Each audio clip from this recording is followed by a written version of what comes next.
没想到这里竟然能遇到人类的魂魄，看来你我都命不该绝呀！今后多多关照吧。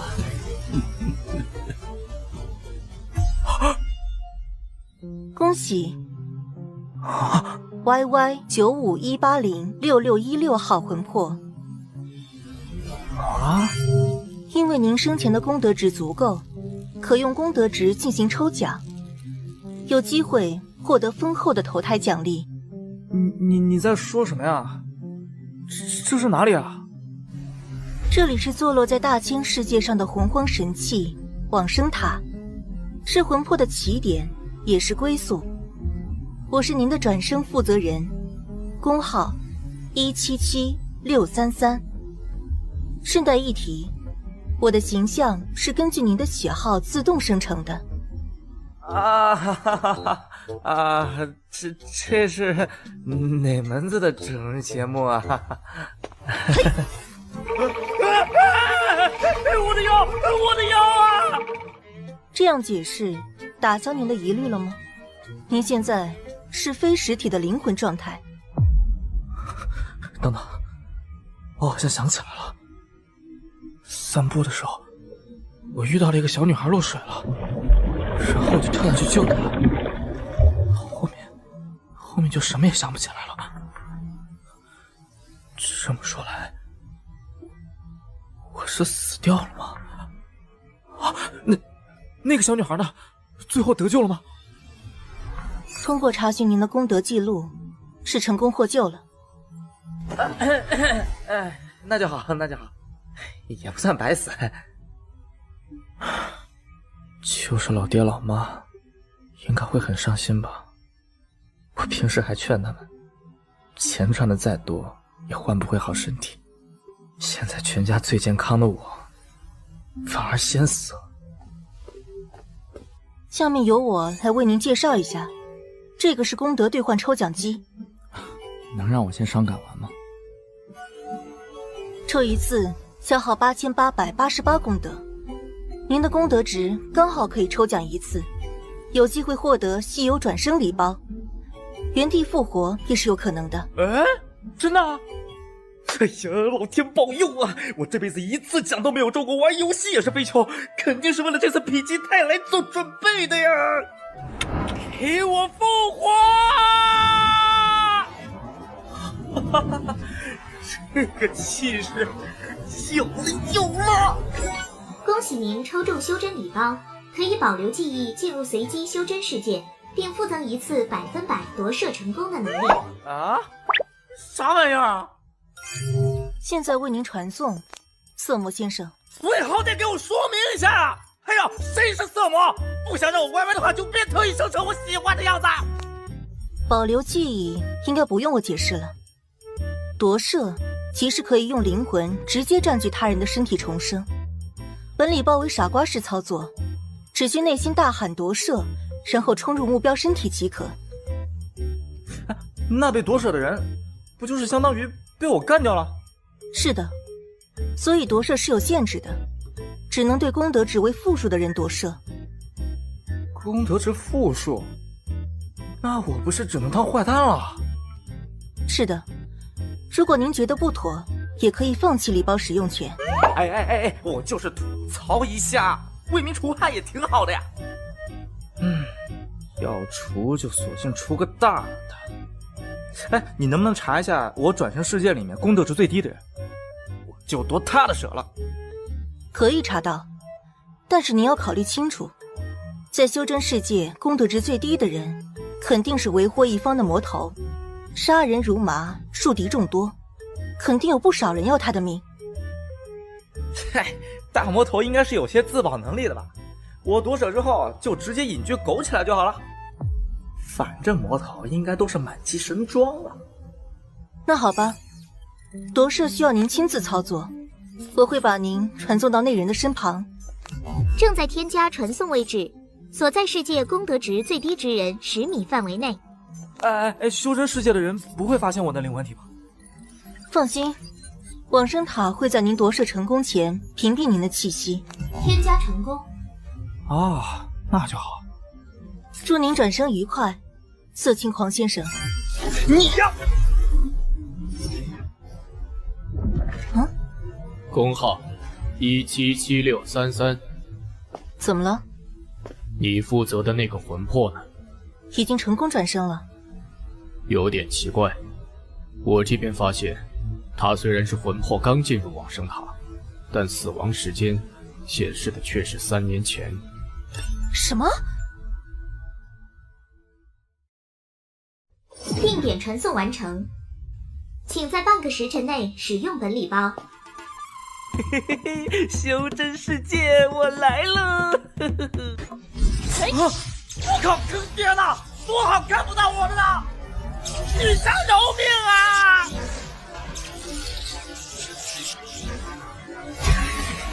什么？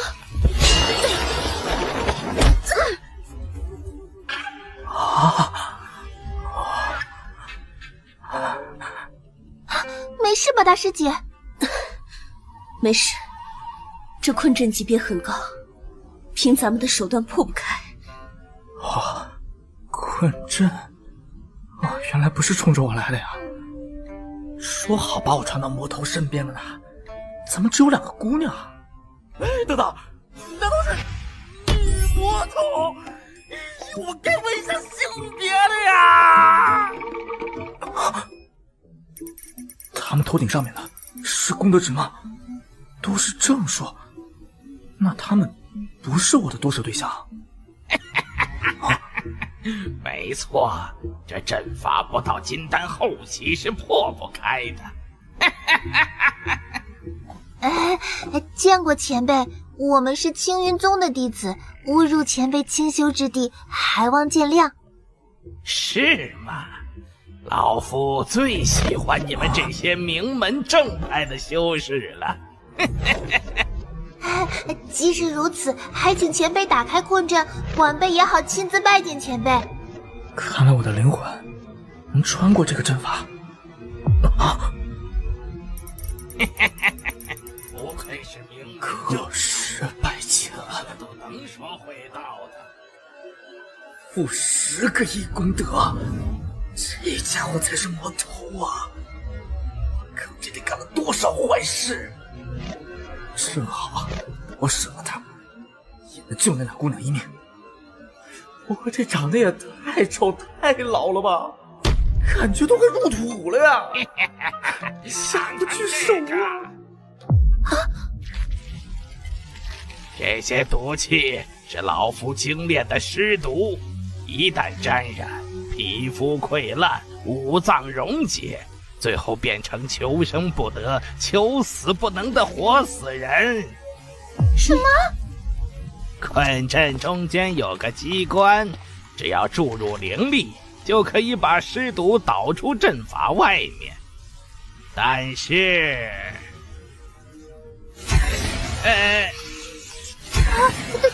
大师姐，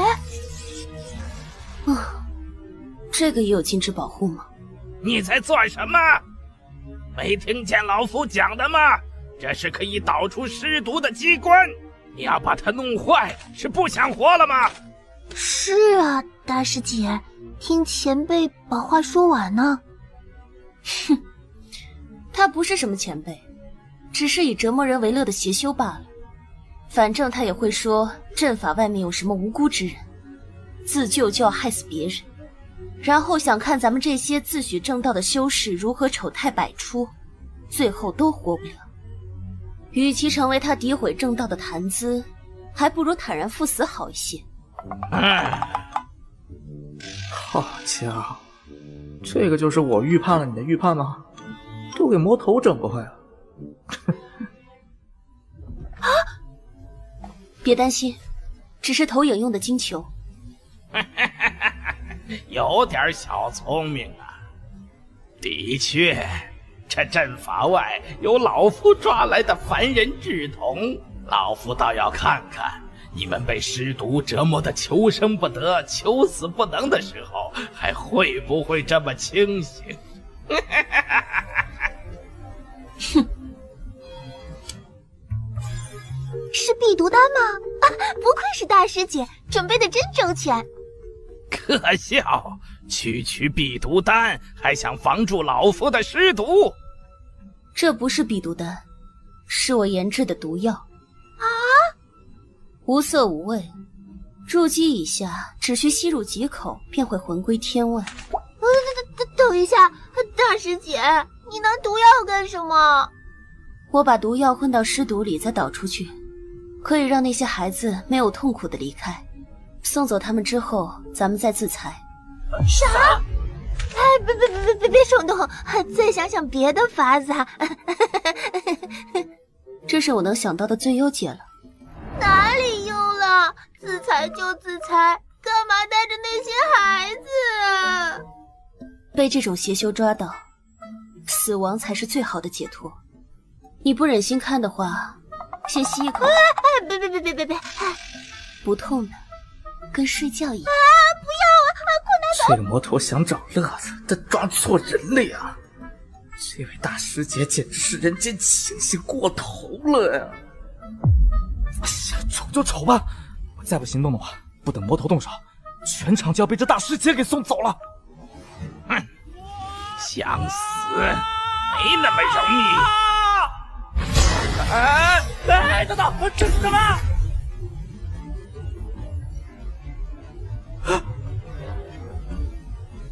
去，把他们两个抓起来。小心，是炼尸！等，现在是什么情况啊？让我捋一捋，我要夺舍的时候，那魔头召唤出了一堆僵尸，然后我就撞了上去，把其中的一具僵尸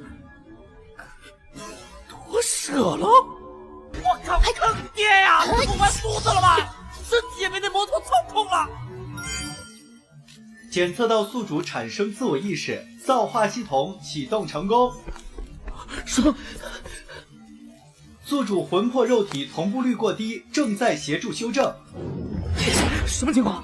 没有听说礼包里面有系统啊？难道说这具身体自带系统？我夺舍了一个带系统的僵尸？修正完成，同步率检测中。小歪小心！啊！目前同步率400%。啊！完了，躲不开了。400%是什么鬼啊？不是除号机吗？哎，我能控制身体了。那炼尸会说话，还救了小婉。怎么可能？4号脱离了老夫的控尸术，还能自由行动。1号、3号，别管那2个女儿了，快把4号带出来！哎，怎么都冲我来了？在魔头面前暴露自己拥有神智，造化值加15。我去！什么鬼啊！造化值，这加分提示怎么感觉在挖苦我呀？本造化系统讲究顺为凡，逆为仙，只要多行逆天之举，便可赚得机缘造化。啊？什么叫逆天之举？就是乍一看不利于自己，让自己陷入危险的举动。那不就是作死吗？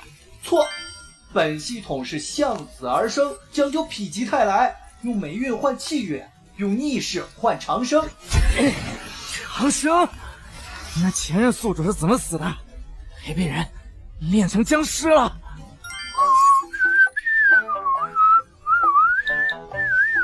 我吹什么口哨啊！快回答我！糟了！打架还分心唠嗑，造化值加11。你他妈！雷剑！哦，多谢了。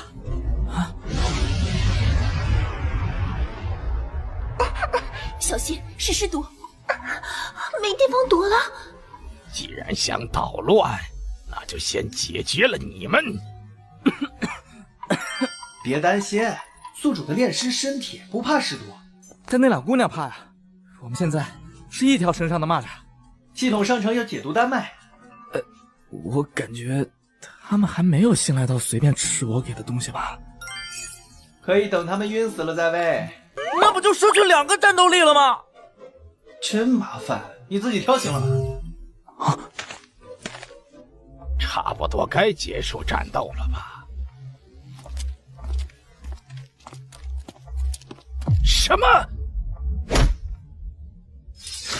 嘿，听我说谢谢你啊！为什么要唱歌啊？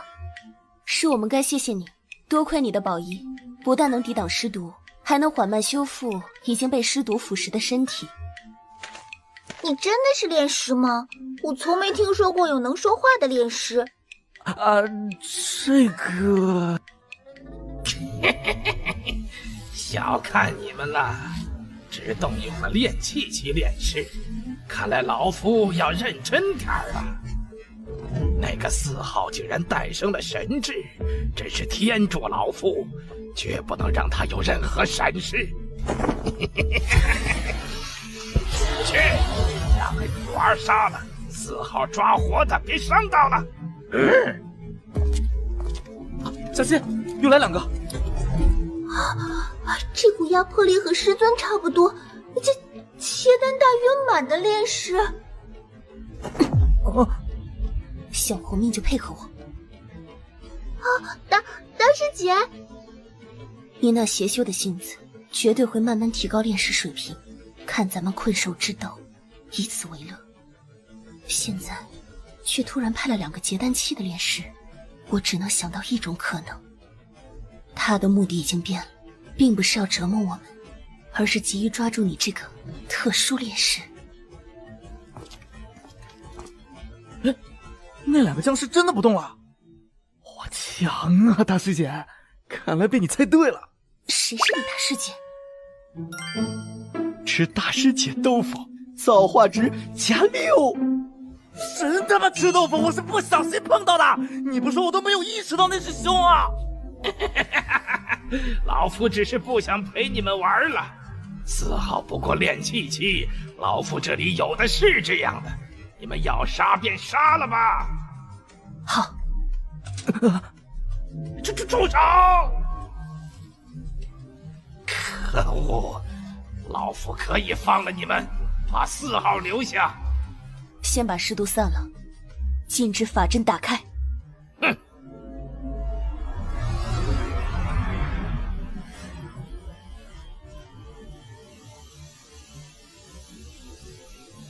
好了，你们可以滚了。大师姐，你肯定信不过那个魔头，想自己留下来断后吧？放心，我会跟你一起上路，不会让你落到那邪修手里的。你这人怎么总想带着别人上路啊？那你是想被那邪修当试验品吗？我不是这个意思，我是说，那边的路我很熟，就不需要大师姐带了。喂，老头儿，我要看到他们带着孩子安全离开，不然死给你看啊！宿主进行赴死宣言，造化值+205。别整这些虚的，能活着谁也不想死。有没有瞬移道具啥的？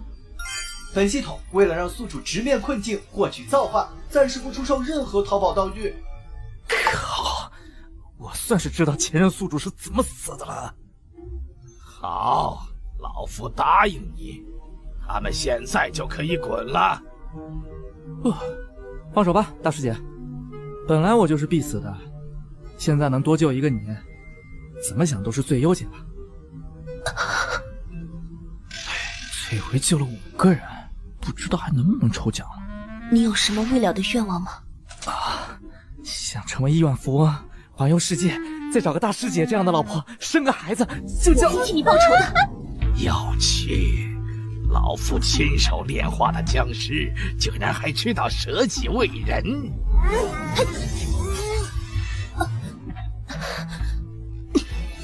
就怕你看错了人，救了不值得救的自私小人呐！老家伙，不要轻举妄动，在这里待上半个时辰。真就放他们走了，会不会太顺利了一点？50亿的魔头就这？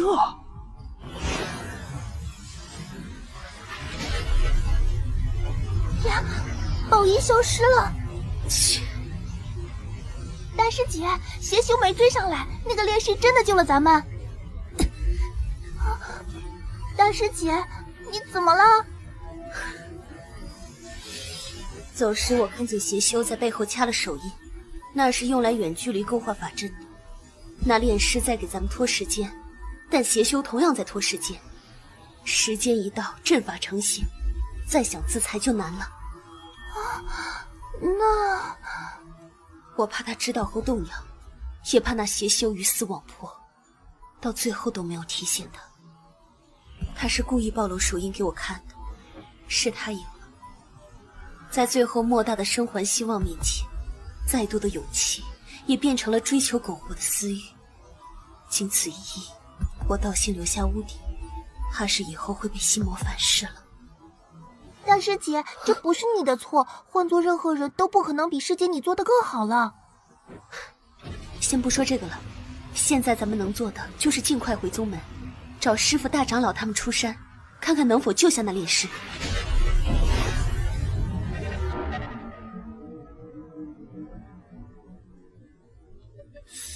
这魔头真的就这样无动于衷了？不对，那家伙肯定在谋划什么。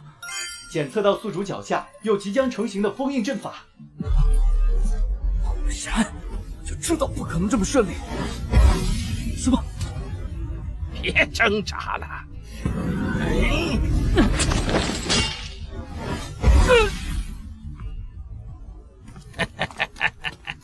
你求死之心不够坚定。摸脖子的动作太迟钝了，不然老夫这副残破之躯还真没信心不靠阵法就阻止你。可恶啊！自己看自己脑袋，对我一个21世纪的大学生来说，还是太难了呀！去杀掉刚才逃跑的2个女娃和孩子。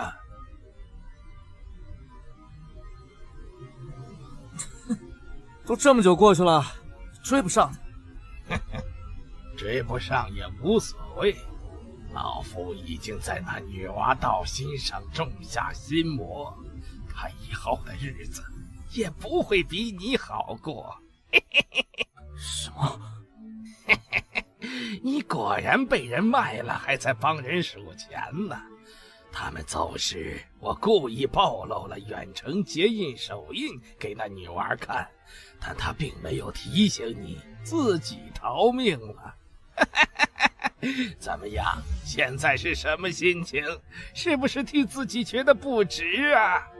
他提醒我了呀。不然我刚才为什么突然要自刎呢？就是知道你那个在我脚下的封印阵法快要成型了呀。胡说！什么时候？他怎么提醒你的？哼，就不告诉你，笨蛋，这都看不出来还当魔头呀？谁呀你？激怒掌握自己生死之人，造化值加168。好，很好，老夫真是对你的兴趣越来越大了。希望你被老夫拆得七零八落的时候，也能这么硬气的说话。以防万一，把他先绑起来，先离开这里再说。哎，轻点，轻点，轻点！哎，要断了，要断了！哎呀，等！哎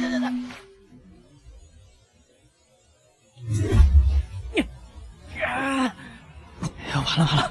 虽然不知道这魔头要抓我干什么，但绝对不会比死好啊！同步率异常原因解析完成。什么？解析同步率？什么意思？宿主之前不是问本系统同步率400%是什么鬼？这个问题吗？不是，那只是吐槽啊。宿主携带了不属于自身的灵魂力，这是让宿主夺舍本身体的关键，但这灵魂力太强了，帮助宿主夺舍了这具炼气期的炼尸后，还有很大的部分残留，这也是同步率溢出到400%的原因。啊，是真的400%啊！我还以为是在玩梗呢。难道是那个修仙礼包的夺舍功能造成的？本来说要夺舍魔头的，但却夺舍了个杂兵啊！本系统刚刚一直在解析这股灵魂力，现在已经解析完成。这个灵魂力是暂时的，目前同步率已经掉到了393%了，但在完全掉光之前是可以被本系统控制。什么意思？怎么个控制法？这部分溢出的同步率，如果分给其他人，他们就会受到宿主的操控。这么强吗？那分给魔头呢？因为宿主夺舍的是炼尸，所以溢出的同步率也只能分给和你结构相同的炼尸。炼尸嘛，这家伙怎么看也不是那魔头的对手啊！有办法知道这魔头的修为吗？对着目标默念鉴定即可，每次花费5点造化值。鉴定。再看看另外一边。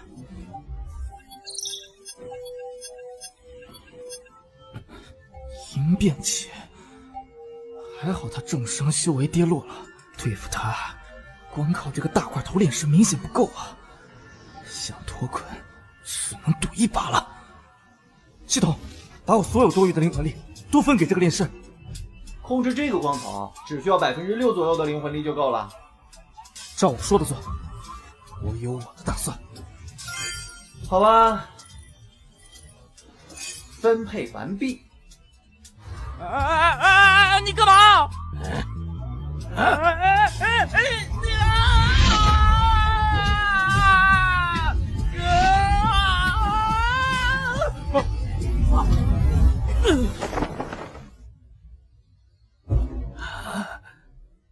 怎么回事？3筒的控石印也断了，你干了什么？啊！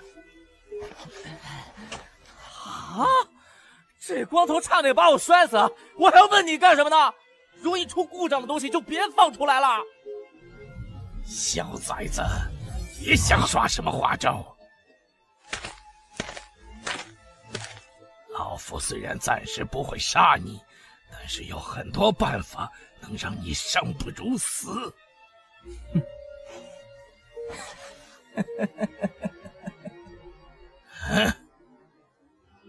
有什么好笑的？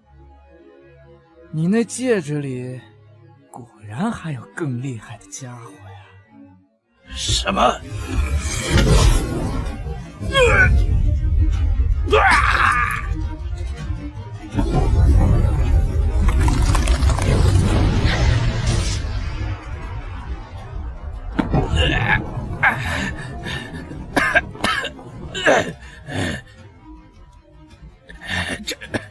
这怎么可能？这应变器炼尸，就连全盛时期的我都要折损寿元才能操控。你到底干了什么？我们炼尸之间互相帮助，不是很正常吗？故意让光头炼尸假装失灵，被收回储物戒，再通过它做跳板来控制里面最厉害的炼尸吗？哼，我本来想控制储物戒里所有的炼尸，来群殴这个老家伙的。没想到老夫好不容易躲过了那帮家伙追杀，却栽在了自己的炼尸手里。抓紧时间，你溢出的同步率控制应变太勉强了，现在掉到了158，再过半刻钟，你就要面对失控的应变器炼尸了。啊，这么快啊！是会土遁的炼尸，应该是趁着岩壁坍塌的时候放出来的。这东西果然阴险，一边示弱一边搞偷袭。这是那魔头拇指上的戒指，不好，快回房！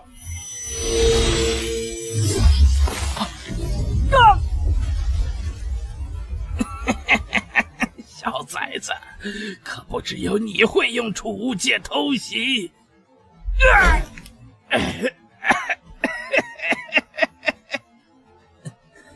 那是什么东西？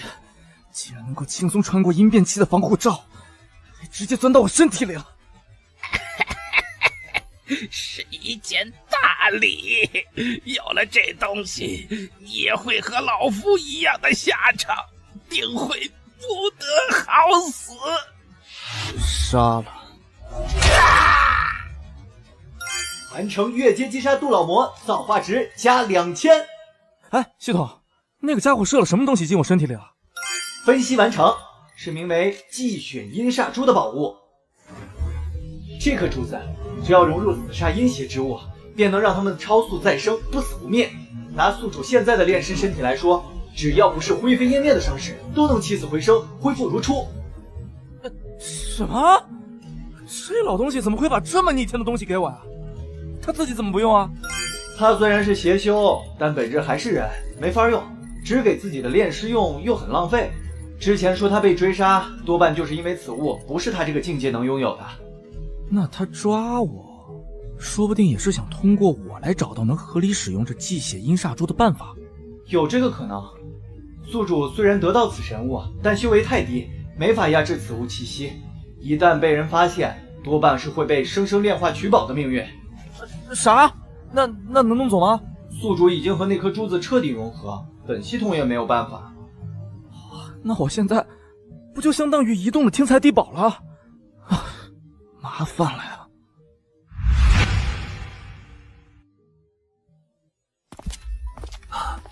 这徒儿，这就是你说的那个邪修吧？好像是被他自己的鹰变七炼师杀掉的，然后这鹰变七炼师又自裁了。能控制鹰变炼尸的邪修，虽然不知道发生了什么，但还好都死光了，不然不止咱们两个老东西要交代在这儿，苍兰国也要生灵涂炭啊！没有那个练七七的炼师，也对。这种层面的战斗，他就算被法力波动扫中，也灰飞烟灭了。刘师侄，你在找什么呀？有好东西要上交宗门宝库哦。宗主，这鹰变七炼师手里有张字条。啊？字条写什么了？大师姐，不用担心，我没事儿。什么？这鹰变七炼师还有个大师姐？而且哪里没事了？这不都自杀了？柳师侄这是何意啊？难不成那字条另有玄机？徒儿他刚才笑了。啊？你那冰块徒弟会笑？你眼花了吧？对了，王长老，你有没有注意到这里的阴煞之气？刚到这里我就发现了。那股气息到河流那里就断了，莫不是这邪修有什么宝物掉进河里了？等会儿让门内弟子沿河流搜索一番吧。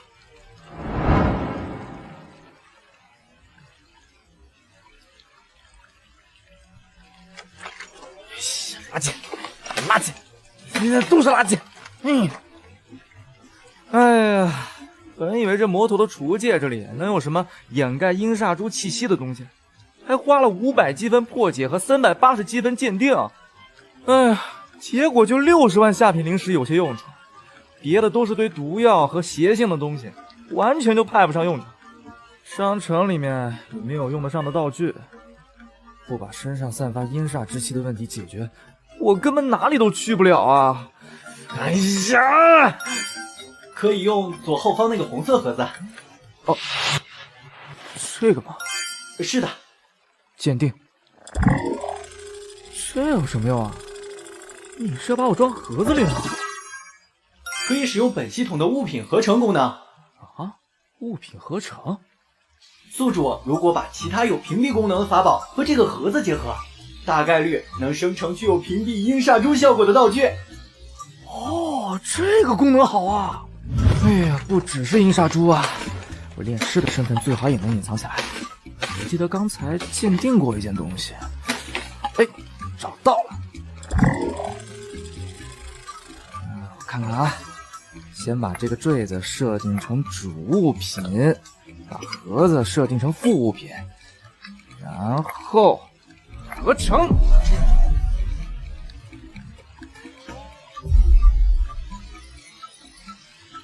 耶，成了！这属性完美呀！这套试试效果如何？怎么样，系统？还有煞气外散吗？没有是没有了，但是阴煞珠的气息太强大了，也被转化成了生气，导致宿主您现在有种生机勃勃的感觉。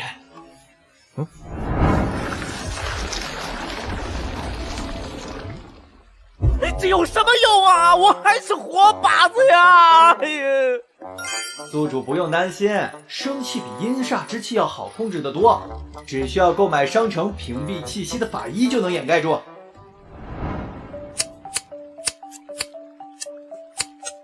挂坠掩盖阴煞珠，衣服掩盖挂……感觉打了一堆补丁在身上呀。还好封校期间一直是自己给自己剪头发的。境界虽然低了点儿，好在这炼尸的长相还说得过去。鉴定。鉴定功能不能对自己用的吗？打开系统面板，那里就可以查到宿主的详细信息了。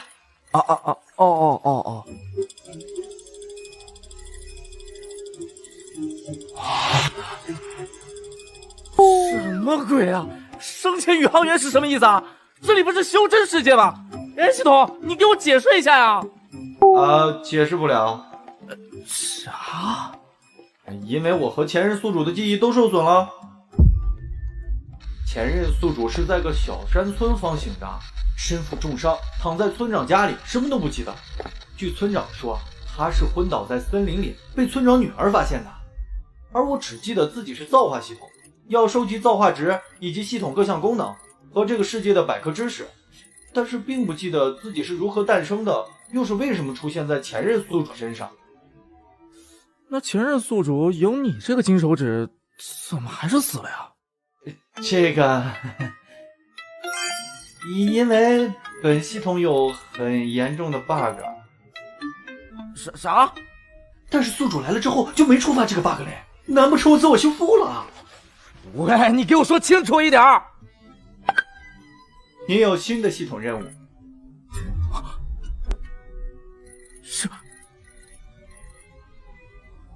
这是什么任务啊？修炼功法跟造化值有什么关系啊？还是来了，这就是我说的 bug。本系统派发的任务完全随机，根本不考虑宿主是什么等级。啥？就比如前任宿主就是去做击杀杜老魔任务时陨落的。他才练气期呀，那魔头可是金丹期，还有一堆炼尸，他哪个蛋蛋击杀呀？你不就是系统吗？什么任务你说了不算吗？严格意义上讲，我是系统的管理员，但我又不记得怎么维护系统调试了，所以没法修复这个 bug。坑爹呀！别人的系统是金手指，我的是催命符啊！而且为什么会这么巧？我要夺命那魔头，他就刚好召唤炼尸，还召唤了5个，我就正好撞上有系统的这个。证明宿主你是天选之人，又气运加身啊！霉运加身还差不多。任务失败那个神识减半是什么意思啊？宿主现在才练气期，神识减半的话，相当于傻子。不要啊！必须完成这个任务，是必须完成这个任务，时限还只有1年。修炼功法到底是怎么加造化值的呀？造化值说白了就是作死值，这是要修炼作死的功法的意思吗？前任宿主没学什么功法吗？学了的，但是被炼成炼尸就是死物，只是人形的法宝法器，神魂和灵根都被炼化掉了，无法感应天地灵气，就无法修炼功法。那我不是肯定完不成任务啦？宿主的情况又不太一样，因为按道理炼尸是不可能被夺舍的，就像你不可能夺舍桌子凳子一样。已经是100%夺舍成功大礼包啊！等一下，不是只能对功德值为负数的人夺舍吗？难道炼尸也有功德值？当时太快了，也没有看清楚。夺舍成功后，能看到功德值的能力就消失了。宿主的存在本来就是违背法则和常理的，我记忆里也没有诞生灵智炼尸的记载。我感觉自己的前途一片黑暗啊！宿主可以让系统先检测下，毕竟都有神智了，灵根也应当一同过来了才是。无灵根，俗话说傻人有傻福。我是你的坑爹啊，还不是一样吗？那就没别的办法了吗？人造灵根什么的。系统商城是记载了2种特殊灵根，一种叫气灵根，一般是高阶修士突破，用炼化对应属性法宝的方法，提高那一属性灵根权重的手段，不能长久保留。还有就是一种妖灵根，是利用特制的妖兽内丹来增加灵根属性，或是提高灵根品质的秘术。刚被发现时红极一时，但是后来发现，就算补充和自己同属性的妖丹，也会慢慢产生排异反应，最后导致无法调动灵气，修为倒退的严重后果。然后这个法门就渐渐失传了。不过系统商城倒是有的卖，都有试一试的价值。可以先用气灵根学一部功法完成任务，用妖灵根会导致最后没法修炼，有点得不偿失啊。系统，你说的妖灵根排异是和什么排异啊？当然是和本身灵根排异。那要是本身没有灵根呢？不存在没有灵根的人。那我呢？你是人吗？都说了，炼尸本质是法宝法器，你见过有灵根的法宝吗？那也就是说，别人不能用妖灵根，不代表我不能用了。不知道，毕竟宿主是不合常理的存在。反正最坏的结果也比变成傻子强。不管了，下单。原来如此啊！灵根的品质有凡品、下品、中品、上品和极品，对应这本妖灵根秘典妖丹的等级是筑基、结丹、元婴、应变和化神。以我现在的实力，最多只能猎杀炼气期的妖兽，凡品灵根都达不到，肯定是不行的。系统，商城里有妖丹吗？本商城是高级商城，只卖加工品，不卖原材料。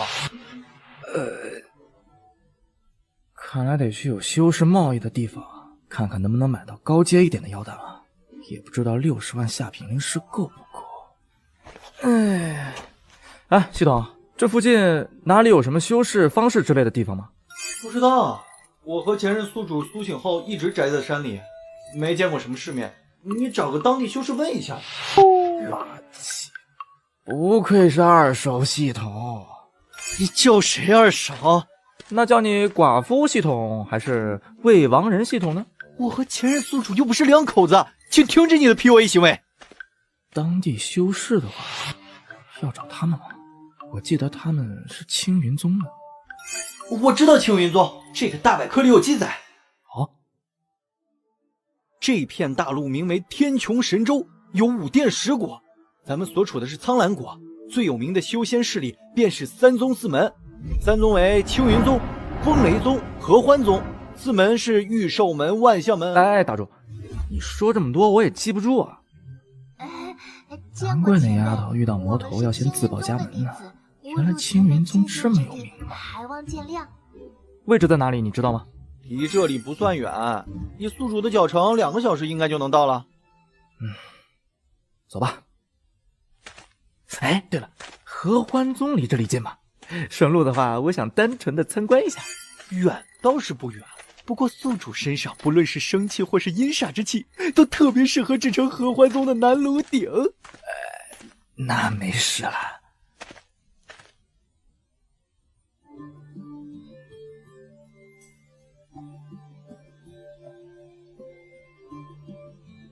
我和那邪修的炼尸大战了300回合，最后我要砍掉他脑袋的时候，他竟然说仙女姐姐饶命！炼尸能说话？骗人的吧？一定是你瞎编的。不信你们去问大师姐，骗人是小狗。能详细说一下那个炼尸的事情吗？大师兄，见过师兄。大师兄好。见过王登师兄。是这样的，我和柳师姐……小婉啊，大师姐，柳师妹，听说你们遇到了邪修，没受伤吧？小伤无碍。过来一下，我有话跟你说。真是的，师兄你关心他，他就这态度。哼，肯定是修为被师兄超过了，青云宗天赋最高弟子的名头被师兄拿走了，心生嫉妒。别这么说，柳师妹性子一向如此。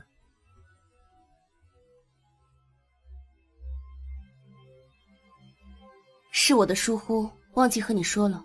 关于那个炼尸的事，你不要再和别人说了。师姐，你和师父找到那个邪修了？他给我留讯息了。啊！大师姐，怎么？刚才的表情动作再来一遍。想死吗你？什么事情？宗门入口有个炼气5层的修士，说是大师姐的故人，想见你一面。不见，我没有故人。他还说，不知道大师姐看没看到他留的字条。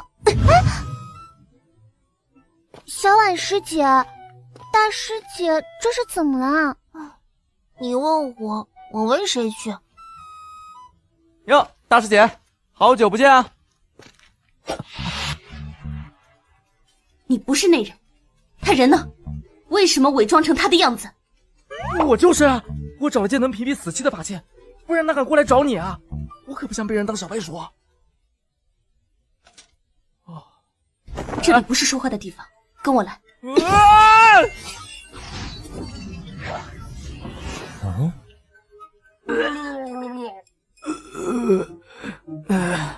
大师姐，下次能不能飞慢一点啊？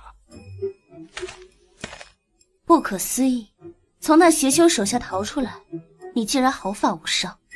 哎，侥幸侥幸。有件事我要和你说，其实……如果当时我知道那魔头在接远程阵法，我就会马上自裁，不会管你们死活的。被他抓住，绝对会被折磨的生不如死。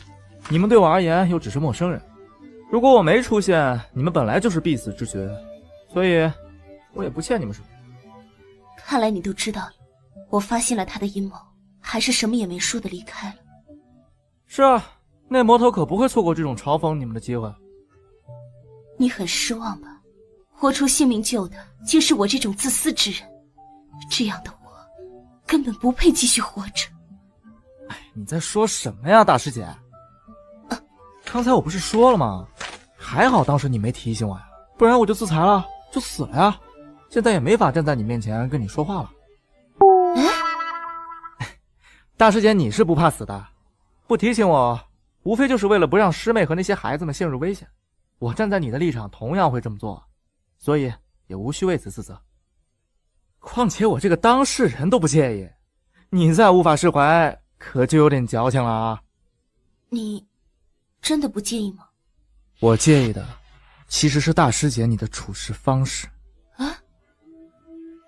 为了不让邪修看乐子，先自毁阵法机关；为了不让那些孩子们后面受到更大的折磨，提前送他们一程；为了师妹和自己不成为玩物，选择自裁。这些看似最正确理智的选择，是有一个前提的：你觉得奇迹不会在自己身上发生。但显然这次就是发生了，所以以后要是再遇到类似的状况的时候，希望师姐能更加惜命一点，给奇迹留点机会。奇迹吗？是，以前的我也相信会有奇迹，然后经历了那件事之后，你或许有你的苦衷，所以可以把我刚才讲的全当放屁。但抛开那些大道理不谈，这次的确是我豁出命去救下了你，所以你要是再有死了也无所谓的想法，就会显得拼命救了你的我很白痴，你得明白。知道了，再遇到危险，我会加上师弟会来救我这一可能性。啊，不，你这样我压力很大的。哎，等等，你刚才叫我什么？你叫了这么久师姐了，我不该叫你师弟吗？应该。唉，可惜我造化系统不是搞对象系统。说什么呢你？师弟来找我，就是为了说这件事吗？哦，其实是有件事想要拜托大师姐。什么？你需要妖丹？是，越高阶的越好。师姐知道哪里能买到吗？我们青云宗山下的方士倒是有，不过应该最多能买到2阶的妖丹，3、4阶的要去拍卖会。5阶的呢？5阶妖丹只是传说，没人见过。能达到化神期的妖族，一般都去星空遨游寻找机缘了，也不会留在这里。那60万左右的下品灵石，能买到什么等级的妖丹？2阶里面属性普通一些的应该就够了。啊，那不是才够下品灵根？那魔头这么穷的吗？一旦选中主灵根，可就换不了了。就算后期再用其他的妖丹强化，上限也不会超过下品，有点不甘心呐。师弟想用妖丹做什么？就是想做个实验，能提升自己实力的，但不知道能不能成功。很重要吗？非常重要，不成功就要变成傻子了。你拿走的戒指里没有合适的妖丹吗？没有，都是一些邪门的东西。那就奇怪了，按理说他这种炼制尸体的邪修应该会收集大量材料才是，妖丹也是必备之物，怎么可能一个都没有？难道放到一开始那个山洞里面了？我和师父宗主一开始就去了那里，没发现有什么特别的。不过看你探查的不够仔细，咱们再去一趟吧。那啥，我有点晕剑。你站上来，我飞慢一点。有宽点的剑吗？这个我站不稳啊。那你扶着我一点吧。造化值加68。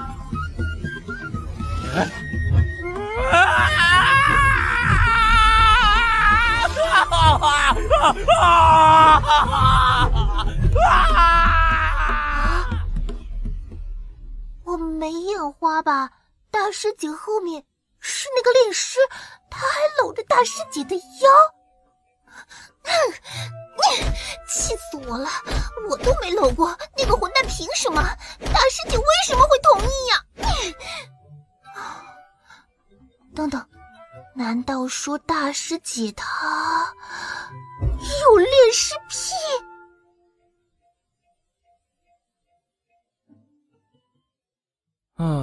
的确好像只是普通的山洞，一路走来也没有什么岔路。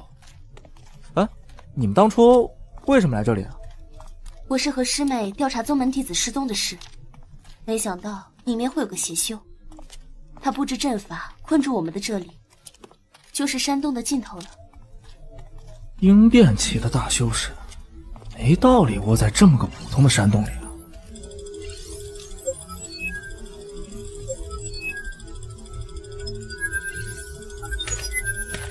石头，还是石头。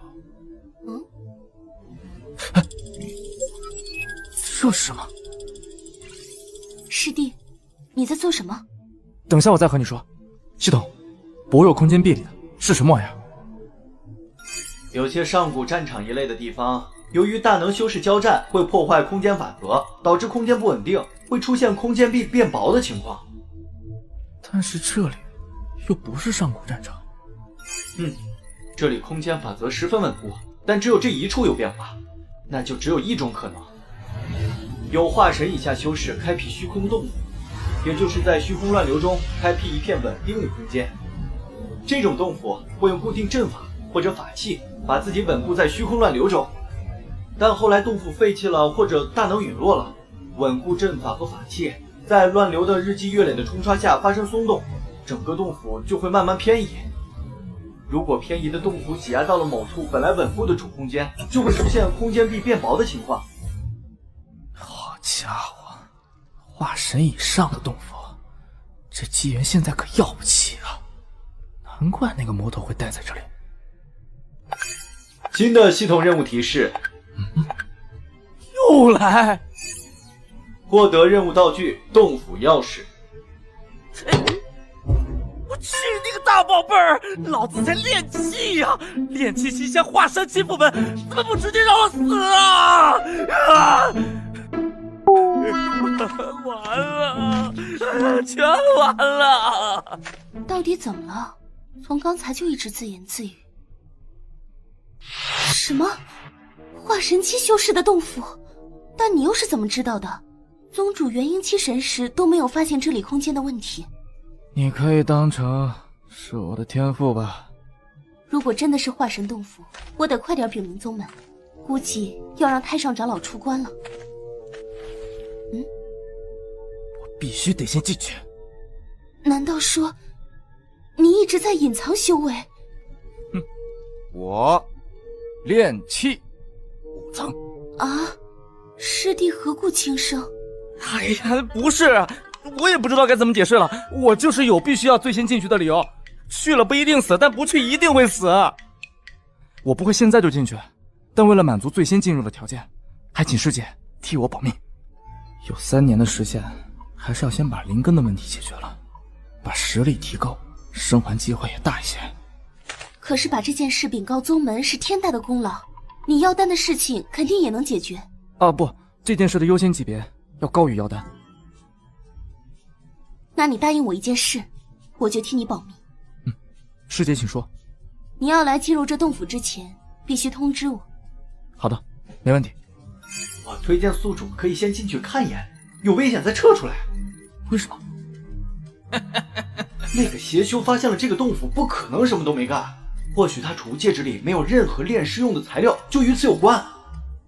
通知，我现在就要进去。师弟，你是不是认为我脾气很好？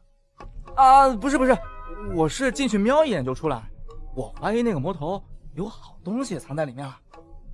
要进也是我进去，我修为比你高。师弟，我有必须最先进去的理由，而且我是炼尸，受到致命伤也不会死。真要有危险，逃出来的机会也更大一些。如果你一炷香的时间不出来，我就会去通知宗门。好。怎么进去啊，系统？杜老魔的储物戒里有些瞬移符，瞬移道具的原理就是压缩空间，如果遇到这种薄弱空间，便会直接穿过去。原来如此，我还纳闷呢，他存这么多次品的符箓做什么呢？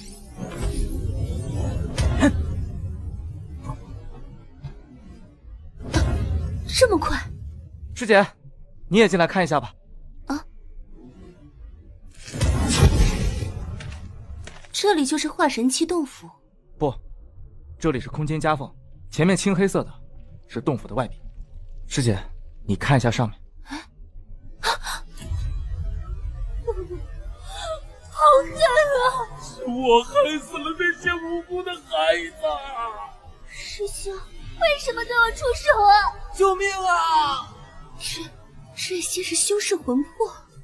我听你说调查弟子失踪，就想会不会和这些魂魄有关系？没错，大部分是我宗门外弟子，原来他们都遭了这邪修毒手。不过他拘这些低阶修士的魂魄有什么用啊？这个阵法我在宗门典籍里看过，叫凝煞炼魂阵，可以腐蚀护宗大阵，用在这里肯定是想腐蚀掉化神修士洞府的空间外壁。师弟不是要找妖丹吗？阵法外圈镶嵌的那些都是3阶的妖丹。3阶？那不是相当于人类元婴修士的妖丹啊？这么多！144颗，这些妖丹的作用就是滋养魂魄，但用的是妖气和血气，这样就算是低阶修士的魂魄，在这么多3阶妖丹的作用下，也能产生足够的煞气，从而被阵法吸收，用来以阵破阵。而且魂魄初始的怨气戾气越重，吸收妖丹的效果就越好。难怪那魔头要先把人捉弄折磨一番。这些你的同门还有救吗？这些魂魄早就丧失了自己的神智，成为阵法的一部分。破掉阵法让他们解脱，已经是最好的结果。既然这样，那我就不客气了。什么？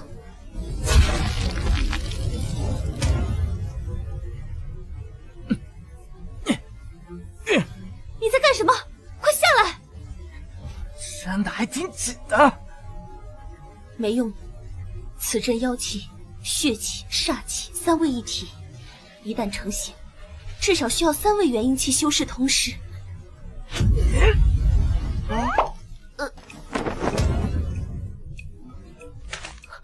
怎么可能？你怎么做到的？哦，粘的是挺牢固的，需要一点强劲儿。我说的不是这种问题啊！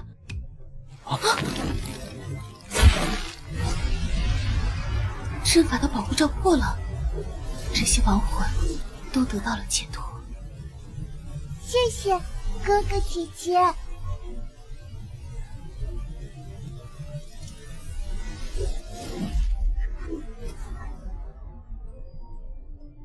没想到还存在有微弱神智的魂魄。我突然觉得让那个老杂毛死得太痛快了。师弟，你真的没有隐藏修为？啊？没有啊。师姐为什么这么问？也对，每个人都有秘密，是我唐突了。什么呀？大概是宿主因为阴煞珠的关系，直接破了本来3个元婴修士才能破掉的阵法，让他无法理解。哦，这样吗？其实本系统也有点无法理解，就算有阴煞珠帮忙，你毕竟才炼气期，按理不可能这么简单。那魔头的修为都跌落到金丹了，他从哪搞到这么多3阶妖丹呢？元婴期妖丹虽然稀有，但只要出得起价钱，还是买得到。而且那邪修做事不择手段，肯定没少干杀人越货之事。哦，对啊，他可是负10个亿的功德，根本无法想象杀了多少人。哎，师姐，你等一下啊，我把上面的妖丹都空下来。不用那么麻烦，没了阵法保护，我直接用飞剑就行。去！你好啊，师姐。哎，等等！哎，疼！哎，师姐慢点啊！哎呀！哇，这还真是壮观啊！这些应该放在阵法上很久了，妖气流失的很严重。可惜，妖丹不能像炼器材料那样互相熔炼，提升品质。系统，我有个大胆的想法。不，你没有。哎呀，什么呀？我是说用那个合成功能。我知道，所以才让你别想了。系统合成功能也是用的炼气原理，不能合成妖丹。不试试怎么知道行不行？反正有这么多，先拿2个妖气最弱的试一下。这孩子怎么这么犟呢？师弟在干什么？做个实验。啊？等一下，你拿的是属性相克的妖丹呢？就随便试一下。师弟，我没事儿。你做了什么？为什么有这么强的法力波动？没什么，就是试验成功了。这怎么可能？你手里拿的是什么？妖丹。为什么给我很不舒服的别扭感觉？就好像本来不应该存在的东西，却出现在了眼前一样。真搞不懂，你又不是能改变天地法则的大能修士，总能干出超规格的事啊！虽然不知道是怎么回事，但我没点自己的本事，下场不就跟你的前任宿主一样了吗？哎，不过融合一个就要100积分，加上前任宿主留的，我击败魔头赚的，现在一共是6069积分，要融合144颗妖丹，还差一大半啊！哎呀，怎么样才能快速作死赚积分呢？哎呀，不行，邪念退散，在大师姐身上赚作死，这很大可能就真死了呀！都说了是造化值。对了，我记得那魔头的储物戒里面找到了，就是这个。哎，系统，我有寿元吗？你有耐久度啊。师弟，你拿爆气丹干什么？你在干什么？没事吃什么禁药啊？服用爆气丹，造化值加78。有效！太好了，那魔头还有好几瓶呢。啊，没事的，师姐，我在做实验呢。我可是炼师，也没有寿元可以扣啊。对哦，那你吃了有效果吗？看来是有效，我能感觉自己变强了很多。那可不得了，减寿增强自己的丹药还有很多种，这样你都能不花代价的服用了。哦，既然这样，忘了你！服用爆气丹，造化值加358。就算吃了没事。不对啊，系统，这一瓶少说也有20粒，怎么只加了这么点儿？系统是有防刷分机制的，短时间大量使用同种方法获取的造化值会慢慢递减。垃圾系统，严谨的地方出 bug， 不该严谨的地方乱较真儿。哎，对了，系统，你不是说我有那个珠子，任何伤都能恢复是吗？是的。吃出耐药性，到你真正需要化解危机的时候，就该无限凑不够分了。你听没听到？服用断肠散、含笑半步癫、噬心散、炸血丹、破煞丹、幽冥丹、五毒散、金蛇散等，造化值加7878。太好了，积分够了。师弟，好难受，头好疼，眼睛好酸，哪里都好难受，像同时得了1000次新冠，怎么还有刺刺的感觉？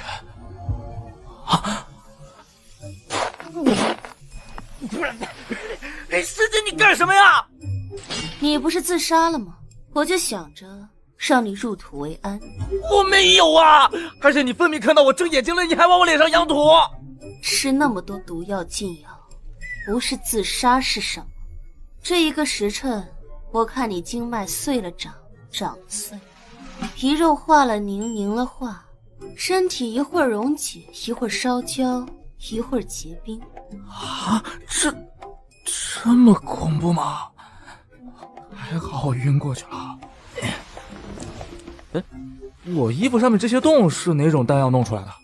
是我想给你放毒血，用剑捅的。不过你身体被丹药强化了，没捅进去。捅了这么多下呀！师姐其实是想给我个痛快吧？到头来，让别人惜命的人，却这么作践自己的身体吗？啊，对不起，让师姐担心了，我保证不会有下次了。哎呀，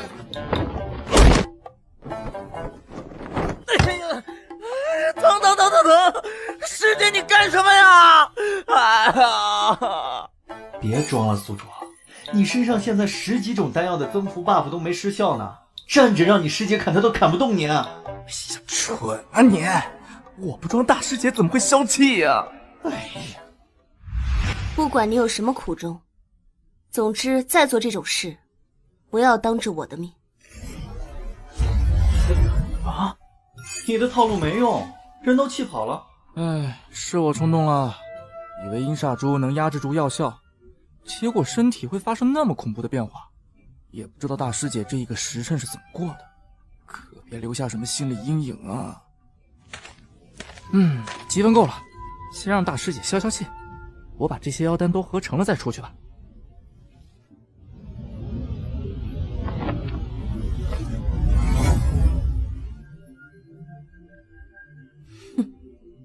还不出来？不会出什么事了吧？不对，我在瞎担心什么？他那古怪的身体能出什么事？正常人吃了那些丹药，早就死了个好几百次，他却1个时辰就恢复如初了。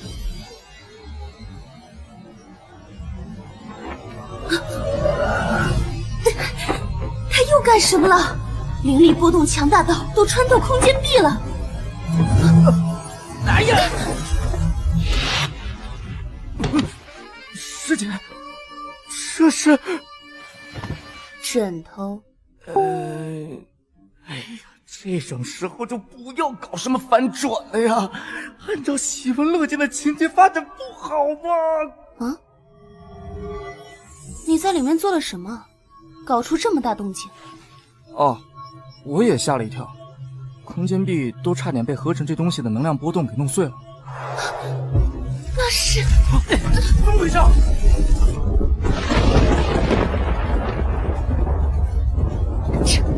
这是天道威压，怎么会？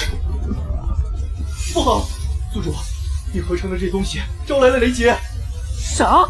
别管那么多了，快先把东西放到系统空间里，天道就探查不到了。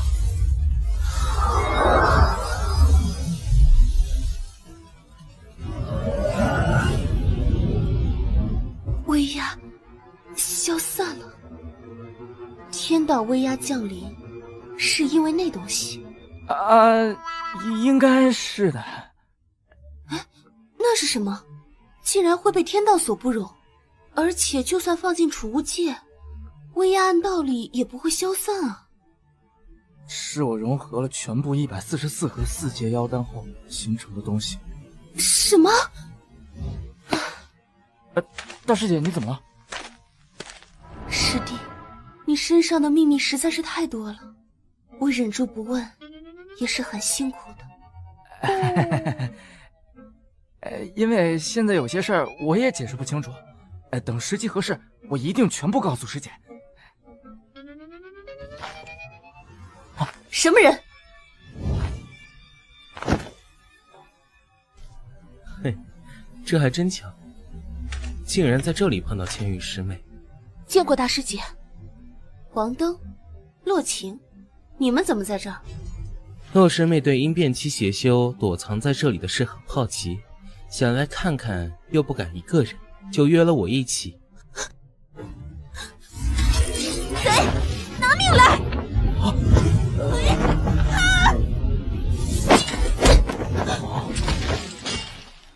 洛晴，你做什么？大师姐，你身后这人是个淫贼。几个月前，我的一个师姐被他所骗，劫财劫色，最后自杀，香消玉殒。西等，你前任是采花贼？绝无此事。再说几个月前我还沉睡着呢，怎么可能劫他色啊？洛师妹会不会认错人了？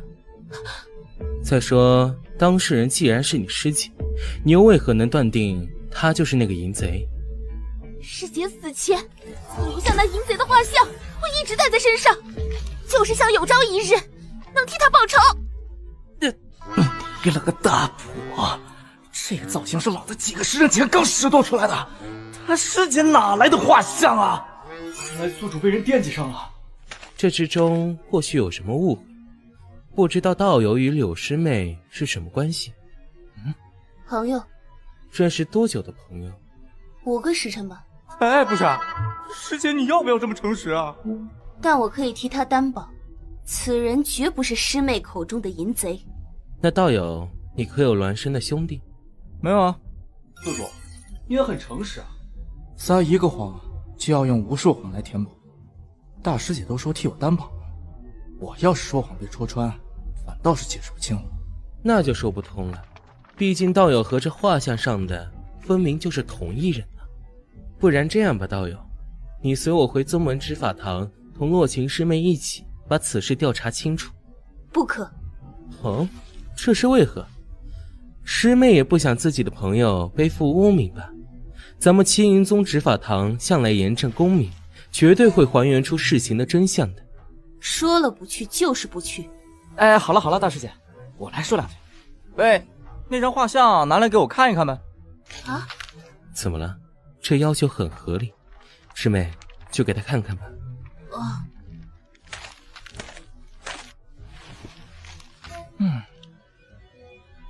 贱人！这画像分明就是刚画的，墨水都没干。道友说笑了，这是神识拓印下的画像，哪有墨迹一说？哦，原来是这么回事啊！不好意思啊，不是墨水，是我看画上之人太帅，口水滴到上面了。耍我！哎，别急啊，我可以跟你们回执法堂，但要先问你们几个问题。问吧，师妹，你要如实回答哦。你们青云宗如此出名，我真要敢劫财劫色，又怎么可能留下活口等你们上门报复呢？我师姐修为比你高，你是用了迷药的手段，后来我师姐清醒，极力反抗下才侥幸逃脱。令姐修为多少啊？筑基初期。哦，那抱歉了，凶手一定不是我。筑基初期，我还犯不着用药。哦，道友是什么修为？炼气5层。大师兄，我看咱们还是直接动手，拿下这满口胡言的小子吧。哎，小妞儿，你不知道天才都是越级秒杀敌人的吗？鄙人虽然是炼气5层，但筑基期的修士还没放在眼里过。哦，道友如果真有这般实力，那应该是我师妹冤枉你了。是的，就是他冤枉我了，我需要精神损失费。但在下也要证明道友你确有此等实力。不如这样，我的境界是筑基大圆满，如果能在不动用任何法器的前提下让我受伤，我就证明道友是清白的。不然，道友你就要跟我回宗门执法堂调查清楚此事。这怎么？道友说筑基期修士都没放在眼里，我这个条件应该还算合理吧？不是，我是怕收不住力伤到你。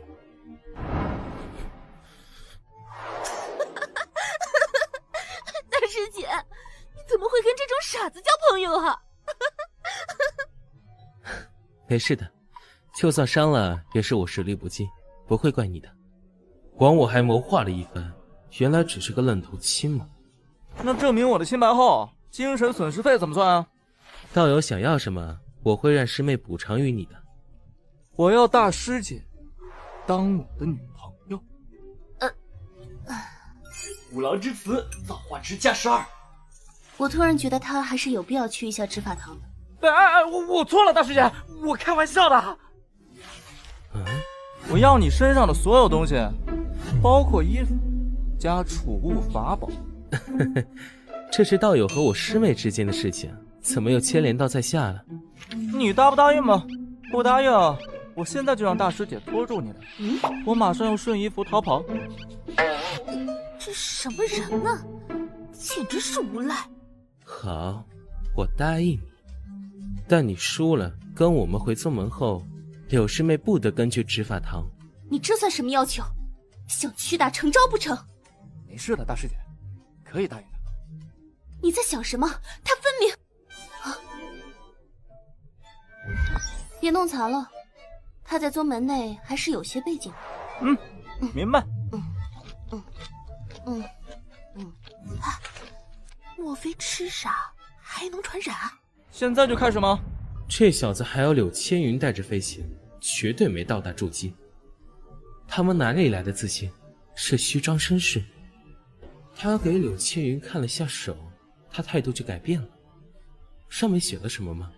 喂，要不各退一步，大家握手言和，就当交个朋友。不管写了什么，刚才还以逃跑相威胁，真有无视筑基期的实力，操到如此无懈，就该武力震慑我们了。怎么想都是在虚张声势。还是把事情调查清楚比较好。道友可以开始了。好吧，那我就恭敬不如从命。哼，金贼，给你个忠告，收着点力，小心被师兄反震出内伤。药王，这是灵力波动。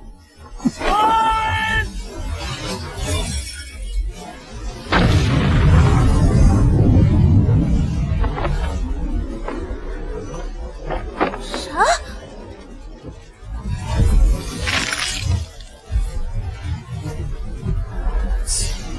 竟然激发了父亲给我的可以抵挡5次金丹修士全力一击的护符，这一击有金丹期的水平，怎么可能？宿主，你什么时候学功法了？我没学啊。那药王拳是什么？嗨，我瞎喊的，不然干巴巴的挥拳头多没气势。王登，不让别人用法器，自己却用护符吗？那是自动激发的保命护符啊！道友都说了，筑基期根本不放眼里，我当然也要小心应对。我就实话对道友说了，此护符可以抵挡5次金丹期后期修士的全力一击，道友还是直接跟我回宗门吧。哎，你不用玩什么以退为进，我刚才的那一击可是有金丹水平，足以证明我不是那个淫贼了吧？但是咱们的赌注是，道友3招之内伤到我，才可以证明清白。王登，你这是强词夺理。柳师妹何出此言？我们的赌约的确如此啊，我只是遵守规则而已。没事的，大师姐。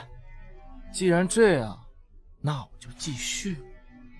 道友刚才已经出了全力吧？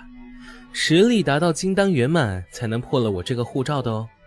再试也只是浪费时间。大师兄何出此言啊？我们的赌约的确如此啊，我只是遵守规则而已。说好的3招，我才出1招啊。确实如此，那就完整的履行赌约吧。用我的话噎我是吧？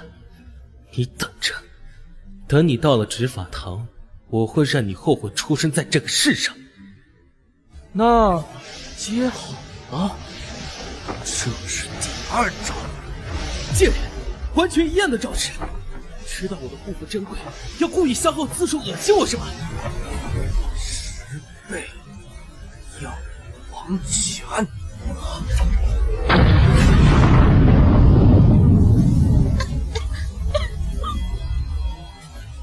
竟然有这么大威力！还好这山洞被那邪修用阵法加固过，不然就被活埋了。真可惜啊！10倍也还差一点吧。这废掉了！已经有金丹大圆满的实力，这怎么可能？不是说说而已，竟然真的比第1击提升了10倍的力量！这小子是什么怪物？宿主，你行不行啊？我可以帮你计算精确力度啊。那多无聊啊，自己探索才有意思。好了，那我出最后1招了啊。道友，等一下。怎么，已经足够证明我是清白的了吧？那就点到为止。哼，原来是强弩之末在硬撑了，差点被这小子唬住。还是履行完赌约吧，不然在下念头不通的。啊？这有点难办啊。果然是个蠢货，留着第2击保存实力，我还真奈何不了你。使用了耗空灵力的那个什么药丸拳禁术，也才勉强打破我的护罩。哼，现在骑虎难下了吧？10倍的力度刚好能够打破护罩，那用11倍的力道，会不会直接把他打死啊？在致死和致残的问题上，这真是骑虎难下呀！折个中吧。想使用假动作后激发瞬移符箓逃跑吗？哼，没用的。10.5倍药王拳。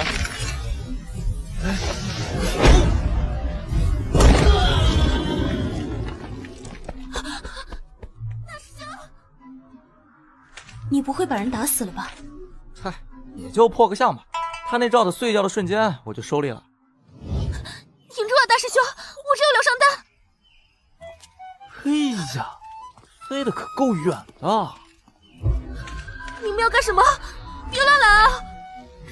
哎呀，别紧张，我只是来履行赌约的。嘿嘿嘿嘿嘿。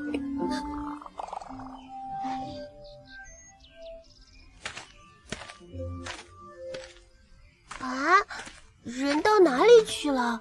大师姐和那个小炼师的确是往这边飞的呀。你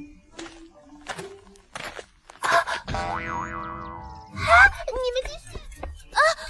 不是，等一下。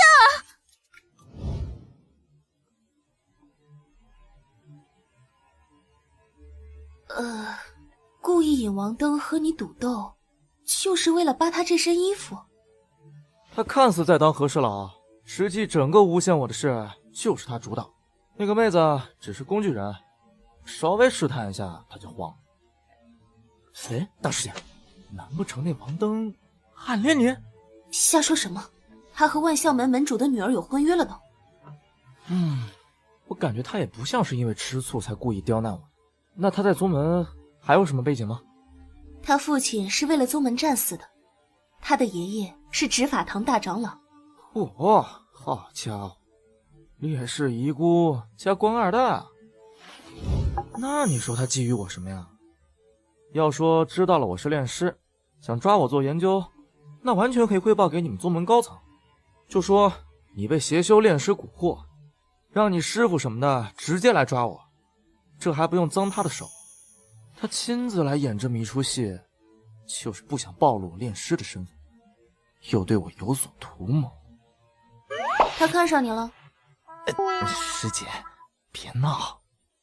想来想去，我就只能想到这个。这是那邪修食指上的储物戒。那邪修有2枚戒指，现场却只剩下1枚，那另外1枚就有很大的可能在那个有了神智却又不知所踪的炼师身上。可是他为什么会知道？一般人都只会带1枚储物戒，宗主和师父也根本没有就此事问过。所以，会不会王登和那邪修本来就认识，因此很清楚他有2枚储物戒？你一开始就想到这一可能了，才引他和你赌斗，扒光对方衣服，看似是羞辱对方，实则却是想寻找他是否有和那邪修相关联的证据。哎呀，厉害呀，大师姐！我还什么都没说呢，你就都猜出来了。厉害的是你吧？你已经查看过他身上的这些东西了吧？有什么发现吗？也没有什么特别的东西，就是些零食、丹药和法宝。除了这个玉筒里面有什么吗？大师姐你自己看吧。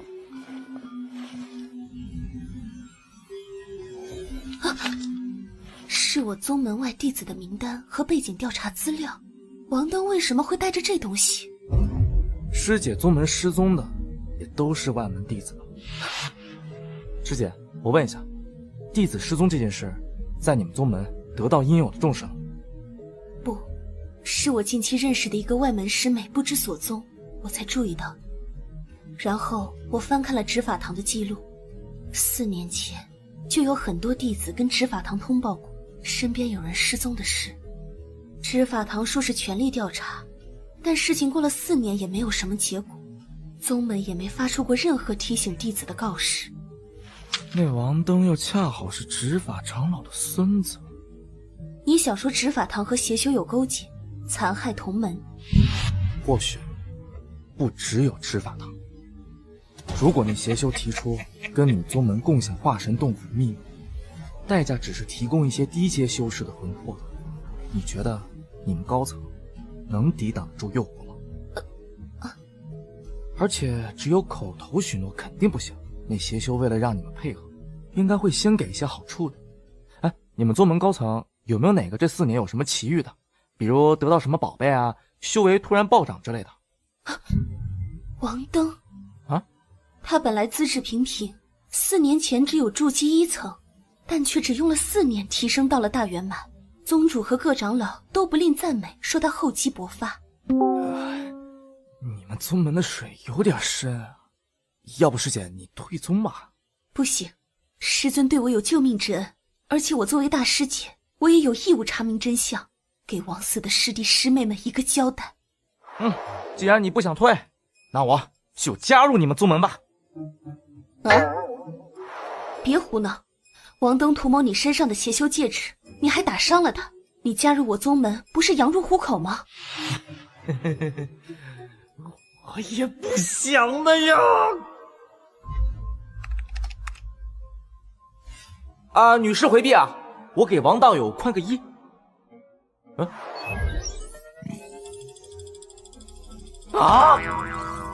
这有毒吧？我刚把人家宗门大师兄揍成了猪头，就让我加入他们宗门啊！为了稍作挽回，我给大师兄留了条内裤，希望大师兄能原谅我吧。大都，我觉得没有挽回什么。喂，你到底有没有听我说？就算不考虑王登青云宗是名门正派，一旦你炼师身份暴露，肯定会遭到诛杀的。师姐不用劝我了，我是充分考虑好了才做这个决定的。徒儿，速回宗门。师尊召唤我回宗，估计是因为王登的事。那正好，我跟你一起回去。抱歉了，师弟。等我查明真相后，会引荐你入我宗门的。在此之前，你就先睡上一阵子吧。大师姐，你干嘛啊？很痛的。哎呀，我都说了，很痛的。怎么会？你那些丹药效果应该都已经过了。有阴血忌煞珠子，你怎么可能打赢我？没用的。就算不靠丹药，大师姐你想打晕我也是不可能的。而且师姐你想啊，如果我跑了，那他们想怎么抹黑我都行了，到时候师姐你也会被扣上帽子，不利于你后续展开调查。你们宗门一旦通缉我，那就彻底被动了。所以还不如争取主动权，起码让他们在明面上没法对我动手。至于我炼师的身份，也不用太过担心，他们只要还想独享那邪修的储物戒，就肯定不希望我身份暴露。好吧，你说的也有道理。嘿，那就一起回去吧。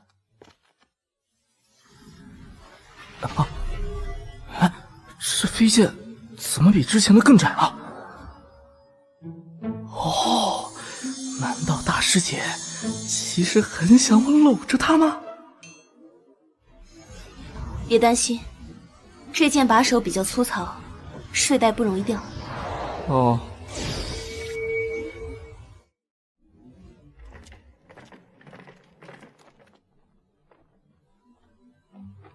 王冠洲，你徒弟唆使外人重伤本门核心弟子，是何用意？就因为我孙儿把你徒弟内门第一的头衔抢去了吗？放屁！我徒弟什么性子，你又不是不知道，怎么会在乎什么第一不第一的？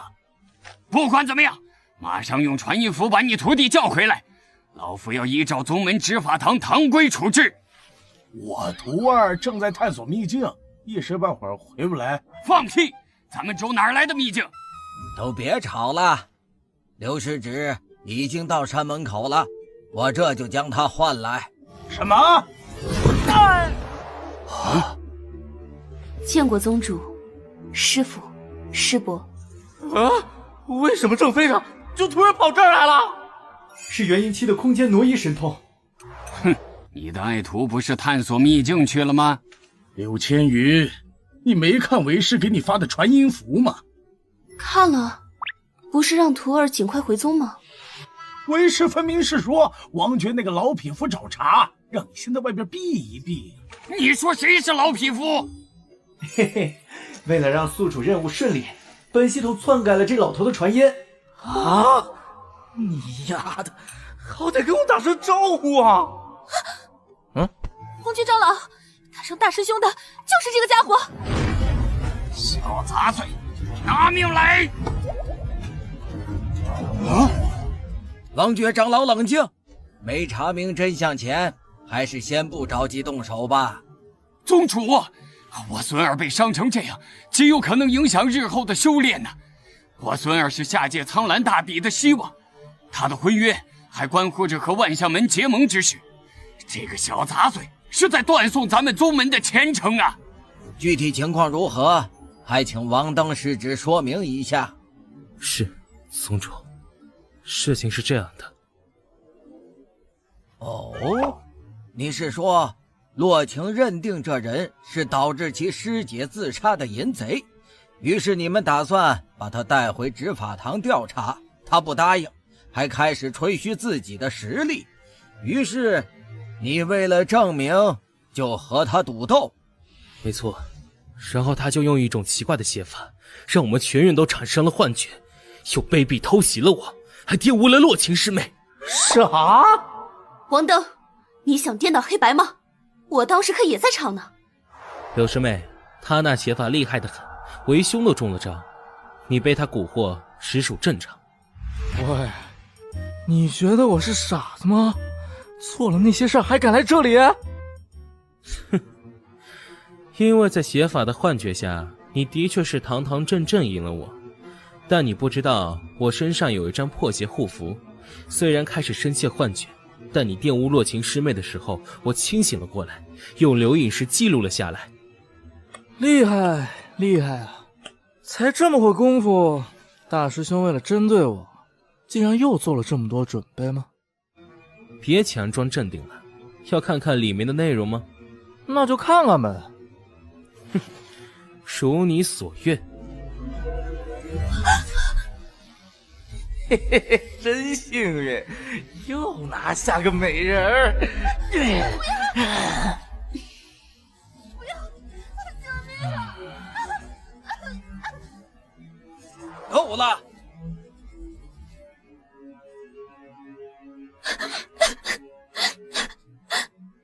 哼，证据确凿，此人就是个淫贼，请宗主交由我执法堂处置。你还有什么话说？留影石能记录影像，就连人物的气息也能完美保留。但我穿着屏蔽气息的法衣，所以影像中的我是能造假的。哼，可笑！你自己不觉得这解释很苍白吗？我这里也有不苍白的。其实，为了防止我再次被泼脏水，鄙人也在暗中用留影石记录了事情的经过。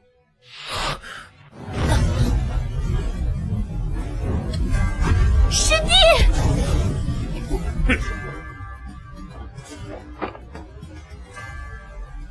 老匹夫，你抽什么风？伤到我徒弟怎么办？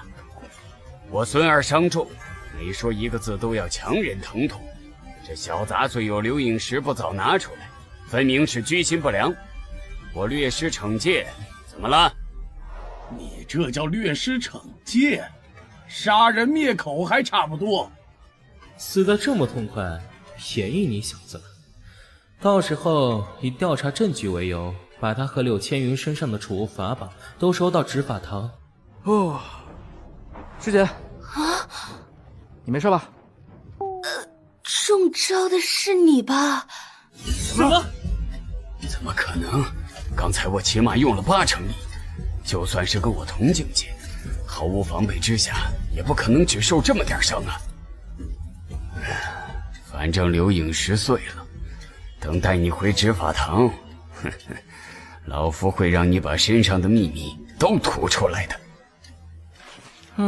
可惜蓝光版的留影石碎了，只能放1080P 的了。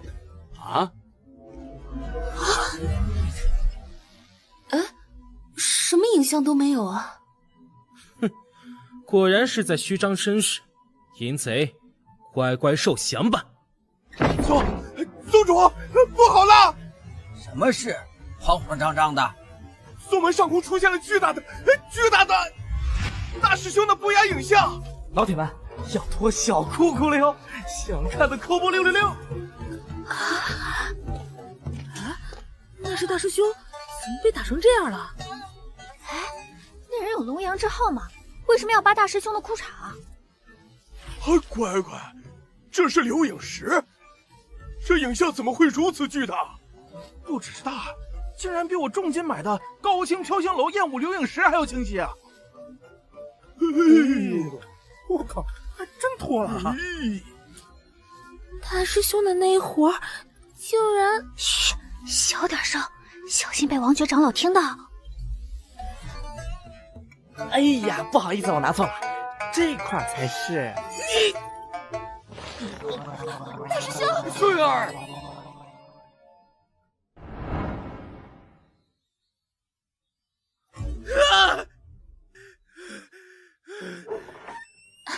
大师兄，你醒了。那个混账！我要宰了他！他在哪里？他正在参加咱们的入宗测试。他要加入青云宗，我爷爷和宗主怎么会同意的？他后来又拿出了记录全部过程的留影石放了一遍，坐实了咱们栽赃陷害的事情。宗主看他很有实力，起了爱才之心，就想着让他加入宗门，然后他就答应了。欺人太甚！他这般羞辱于我，宗主竟然还招纳他。宗主私下跟王爵长老说，主要是怕家丑外扬。加入宗门的条件之一，就是让他把师兄你那些不雅影像的留影石备份都交出来，以及不追究咱们栽赃陷害一事。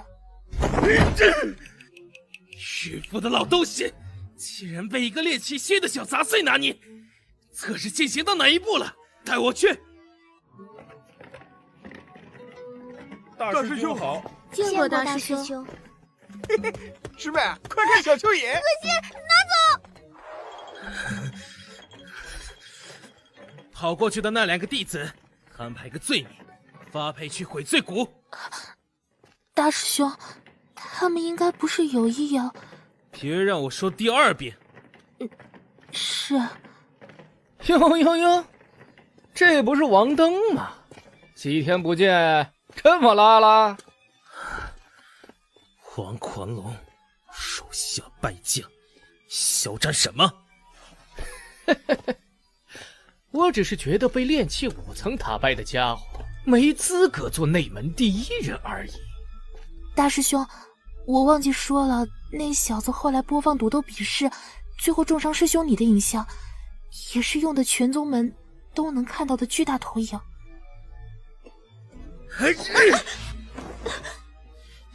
妾身，这种事现在才说，你是故意想看我出丑是吧？我没有。小杂碎，是你自找的，这就让你付出最惨烈的代价。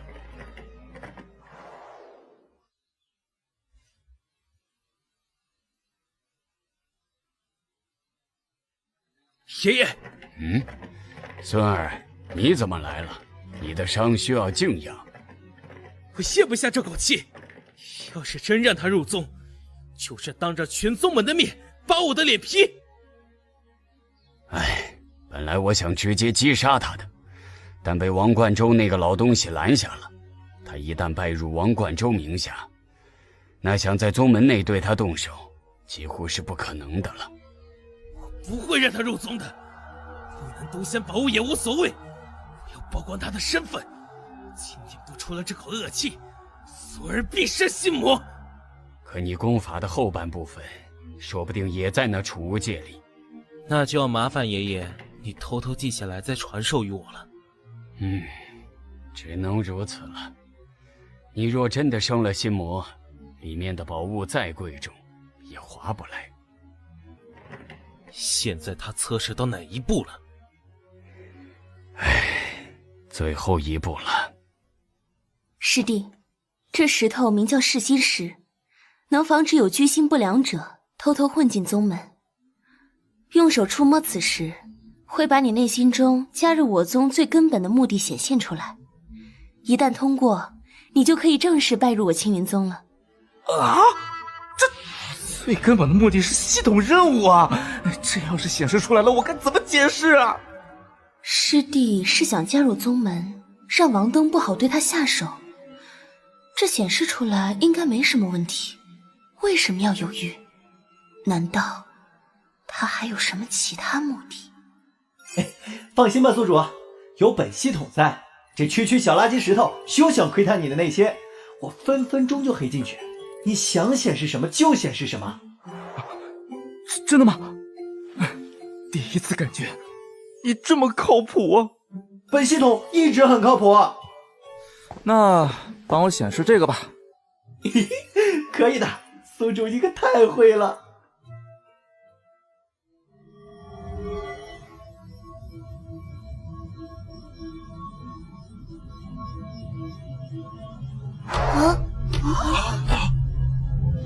哎，这不是大师姐的名字吗？啥意思啊？这小子加入宗门就纯纯为了大师姐？我靠，怎么加了这么多？看来大师姐在宗门蛮受欢迎的，宿主打翻醋海了。我要宰了这个小子，先干掉我女神！这算是公开表白吗？啊，真羡慕，好想也有人能单纯为了我加入宗门呢。年轻人目的很纯粹呀，这么多年，老夫还没见过试心石就只单单显示一个人名字的。大师姐，我这算合格了吧？我好像还有宗门任务没领。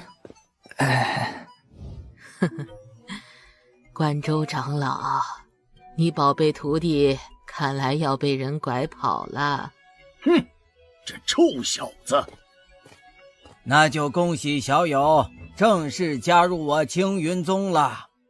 宗主，请等一下，万万不能让此子加入我宗！啊！哎，那是大师兄！天哪，影像里只被打了一拳吧，竟然伤得这么重！是啊，他要是加入了，那等于把大师兄的脸按在地上踩啊！师兄能同意就怪了，但他不同意有什么用啊？人家是堂堂正正通过测试加入宗门的。嘘。王登师侄，老身知道你的心情，但的确是你针对在先。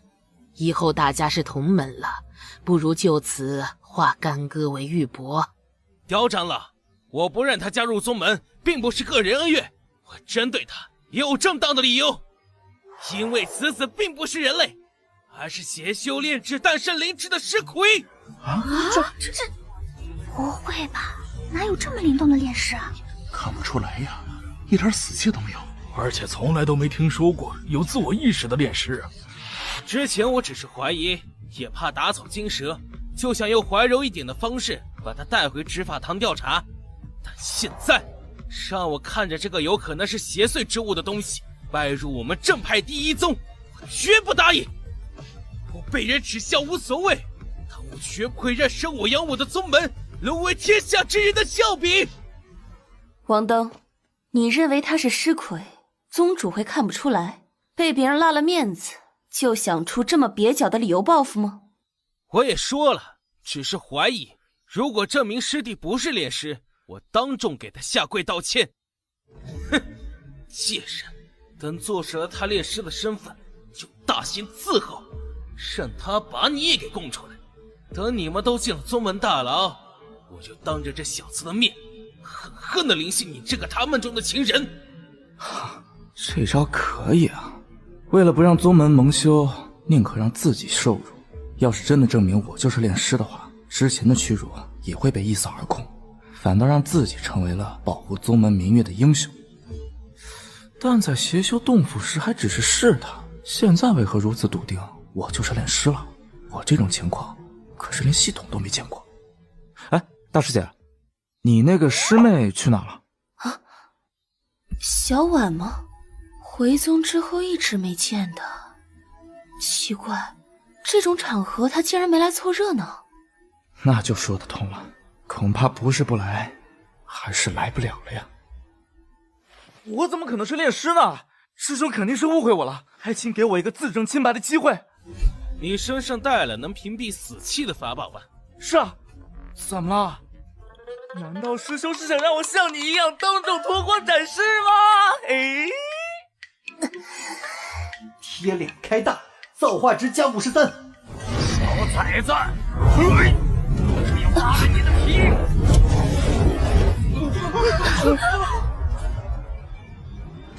焦长老，你干什么？放我出来！好了，王爵长老，小辈们间的事就让他们自己解决吧。老东西，之前要不是因为阴煞珠，我就被你灭口了。王爵长老，我可是在为你的孙儿着想呀！我要是真的当众脱光，各位师兄师姐在对比之下，会让你孙儿更加自卑，毕生心魔呀！你说什么？贴脸开大乘2，造化之家88。小杂碎，老夫要撕了你的嘴！这小娃娃呀，嘴有够损的。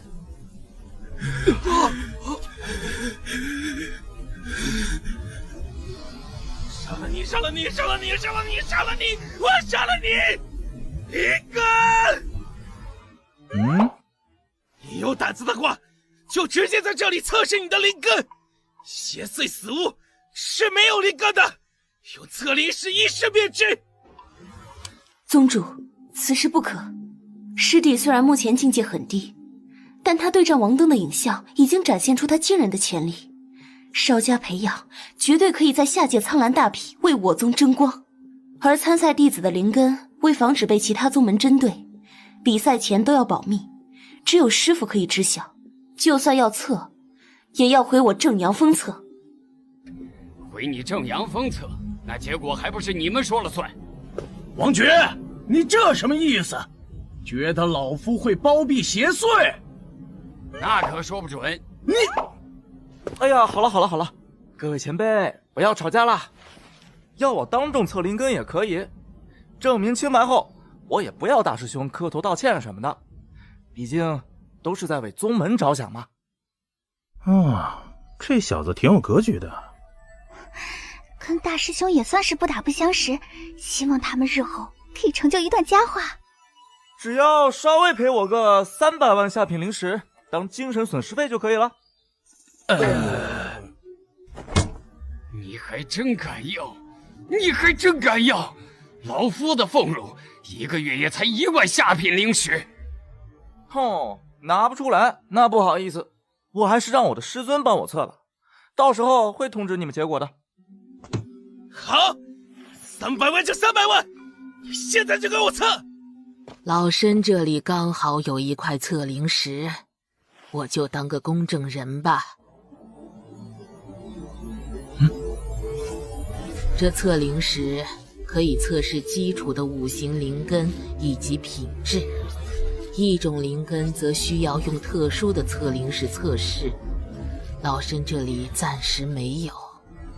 不同颜色代表不同的属性，光柱升起的高度代表灵根品质。如果你是不属于5行灵根的，在这里则会显示灰色。如果没有灵根，测灵石不会有任何变化。握住最下面的把手就可以测试了。师弟，放心吧，师姐，没事的。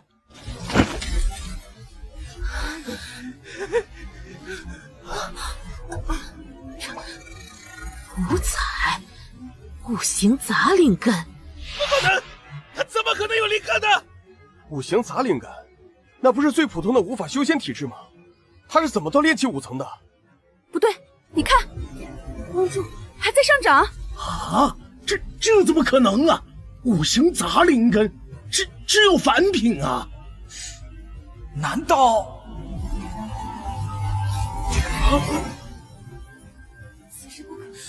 我可还没融合妖灵根呢。哎，系统，测灵石能黑进去吗？可以的。宿主想要解释什么灵根？你看着来吧，最好是牛一点，一来能给我越阶秒的王登找一个合理的解释，二来让他们更加重视我，方便我在宗门自保。好嘞。5行极品，这怎么可能？天哪，竟然是五行混沌灵根！啊！怎么回事？那边是肉宗弟子测试场地吗？为什么升起了隔绝阵法？刁长老，阵法内的所有弟子，由你负责抹除关于星夜小友灵根测试结果的记忆。系统，我告诉你牛一点，在场的所有长老，包括本宗主，都要用道心起誓，星夜小友是五行混沌灵根的消息，绝对不能向外泄露半分。你这是明显做过头了呀！一般的五行灵根是杂灵根，只有凡品一种品阶，也是大多数普通人拥有的灵根，吸收灵气的效率极低，无法修炼，又称作废灵根。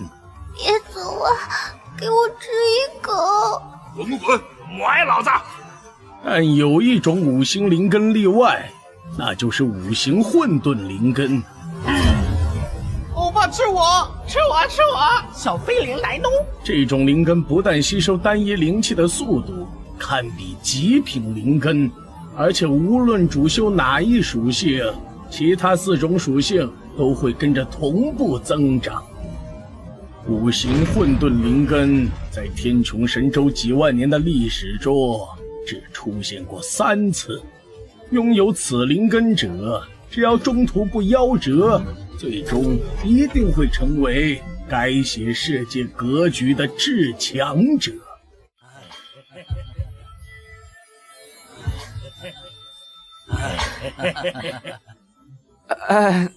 那个几位前辈，带我来这里是何意啊？而且这位子不是宗主的吗？别紧张，这里说话方便一些。星夜小友啊，你也真是的，在大庭广众下暴露自己的五行混沌灵根，本宗主为了封锁消息，可是绞尽脑汁啊。没办法呀，王道友实在是咄咄逼人呐。老夫已经狠狠地责罚了王觉长老和王登师侄了，他们也对误会小友一事深表惭愧，已经去准备赔偿小友的灵石去了。那他们不会为了报复我，故意把我灵根的消息给透露出去吧？小友放心，所有在场弟子，包括王登师侄，已经被刁长老抹除了相关记忆。我们几个老家伙还有王觉长老也用道心起誓过，一旦泄露消息，就会道心崩碎，修为尽失。这也太严重了吧？不严重，不严重，跟保护小友比起来，这些都是不足挂齿的小事。倒是小友，你是混沌灵根的事情，还有没有其他人知道呢？没有了。确定没有吗？确定，一定，以及肯定。不用发布悬赏了，接沙阁待命的弟子可以回来了，影盟的也可以回来了，幽冥堂的可以撤了。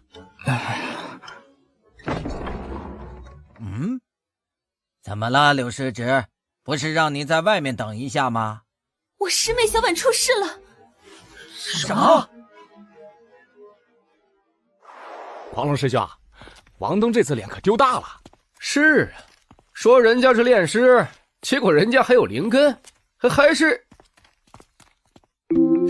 哎，是什么灵根来着？怎么想不起来了？哎，我也忘了，好像是挺冷门的什么灵根。让开！长老好，见过王觉长老。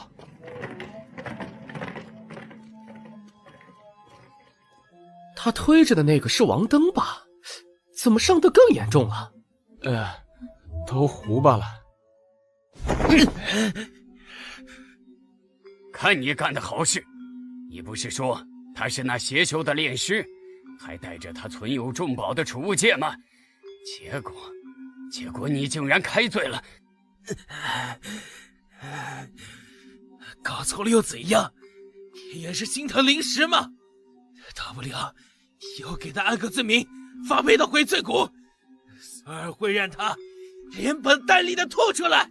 你听着，你绝对不可再针对此子。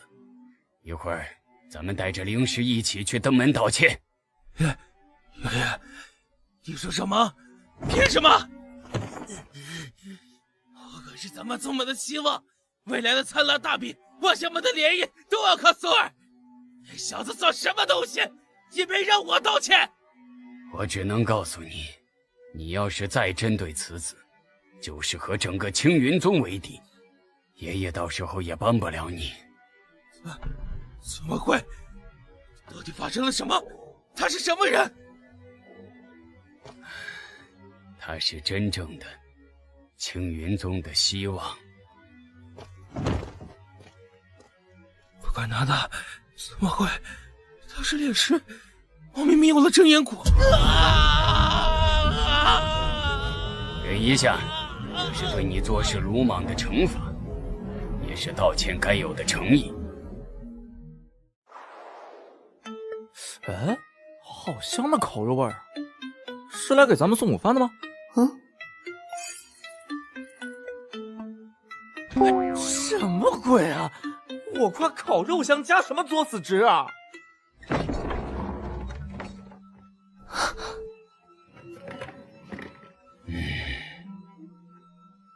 啊！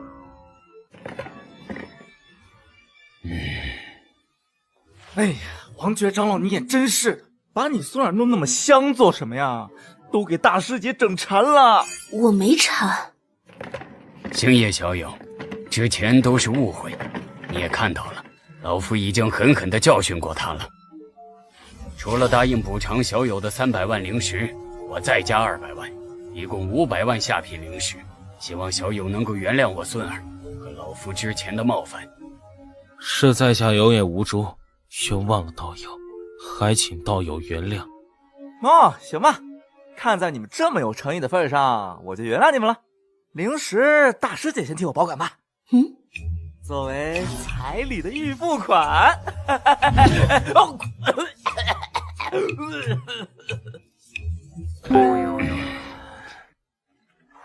王登，你和师弟的事情解决了，现在该谈谈咱们的事情。出来吧。啊！友情，你这是什么意思？我受够了，已经不想任你摆布了。王登，这是怎么回事？小婉失职变成这样，和你有关？说来话长，我之所以把星夜道友误会成烈士，就都是因为此女。我还想带她一起来给道友谢罪呢，都是她一口咬定星夜道友你就是烈士。我们不相信，就对她稍微下了点重手。分明是你刑讯逼供，想从小婉师妹口中确定烈士的身份。师妹受尽折磨也没说，最后你还动用了真言蛊虫。哦，那你告没告诉他们这些事是谁动的手？是我。不止这件事，我在你的指使下干过太多伤天害理的事情了。我会把所有事情以及证据都禀明宗主，愿意接受宗门对我的任何制裁。哼，可笑！那些事分明是你主导的，我最大的罪责就是心太软，念在同门一场，想让你改过自新，没有趁早揭发你。随你怎么说，我这就去见宗主，看看在铁证之下他会不会相信你。快动手啊！有证据应该在见我之前就拿给宗主吧。现在你直接自爆，是想逼我出手，对你做点什么吗？洛晴师妹。唉，失败了呀。我身体里被他种下了生死蛊，只要他控制母蛊，可以让我当场死亡。虽然之前他做的那些恶事我拿不出确凿证据，但我会假装有，以此逼他用蛊虫杀死我，那就可以定他残害同门的罪名。以他现在的身体，只要被发配到悔罪谷，必死无疑。你这是要牺牲自己吗？这是我应得的下场。嗨，容我说句不好听的，被你们残害的同门应该不止小婉吧？怎么偏偏现在就良心发现了？之前就算我死了，也毫无意义。但你的出现，让我看到了扳倒王登的机会。王登是个很自负的人，所有事情都计划得很周密，但你却让他计划一次次落空，承受了从未有过的屈辱。如今他失去理智，是绝佳的算计他的机会。虽然没法让他的那些恶行公之于众，但能拉着他一起死，我也很满足了。没想到我一直帮你隐瞒恶行，换来的却是被你反咬一口。啊！爷爷，此女做的所有恶事，包括残害小婉师妹，我都已经用留影石记录下来，就放在我的住所，到时候还请依照宗门门规处置。从最开始，我就只是你转嫁罪责的工具而已吗？还在说这种话，真是令人寒心。不过我隐瞒你的罪行也是事实，你伏法后我也不会逃避，会承担应有的责罚。当然，师妹拿得出任何我参与作恶的证据，我也不会推卸责任。要说证据的话，证人不就在眼前吗？你可别说，这位受害人也能做伪证啊！证人不就在眼前吗？你可别说，这位受害人也能做伪证啊！他的证词自然是可信的，我也希望能医好小婉师妹，还我一个清白。真言谷一旦中刑，便会迅速吞噬宿主的生机，生机彻底消失前，无论问宿主何种问题，都会照实回答。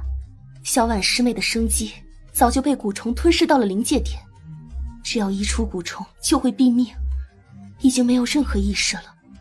除非有传说中天级以上补充生机的丹药，不然一般手段产生的生机之力不可能快得过真言蛊的吞噬。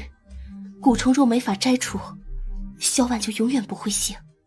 好了，洛晴就随老夫回执法堂，把此事调查清楚吧。此事涉及我孙儿，会交由其他执法长老调查，保证不会冤枉好人，也不会包庇任何人。这个没必要，还是直接从这位师姐这里问个明白好了。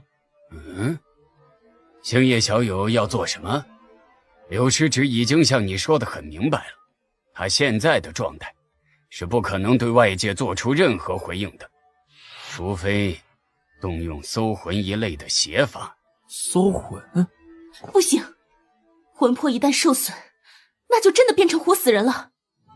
放心吧，师姐，我会用最安全的法子治好小婉师姐的。你应该知道师弟我略懂医理，前不久啊，还让一个吃了数十种剧毒毒药的人起死回生呢。那不是你自己吗？跟通医理有什么关系？系统啊，我现在不方便用面板购物，你随便从商城里帮我买个他们没有见过的丹药，要便宜的，吃了没害处的。好的，大师姐，先给小婉师姐喂一下此丹，补充生机。等等，这是什么鬼啊？怎么了？宿主提的要求不是都满足了吗？没见过的丹，便宜，吃了没事儿。好花哨的单品，竟然还写了丹药名字。丹药很别致啊，就是为何没有任何灵力波动呢？返璞归真了，师姐快给他喂下去吧。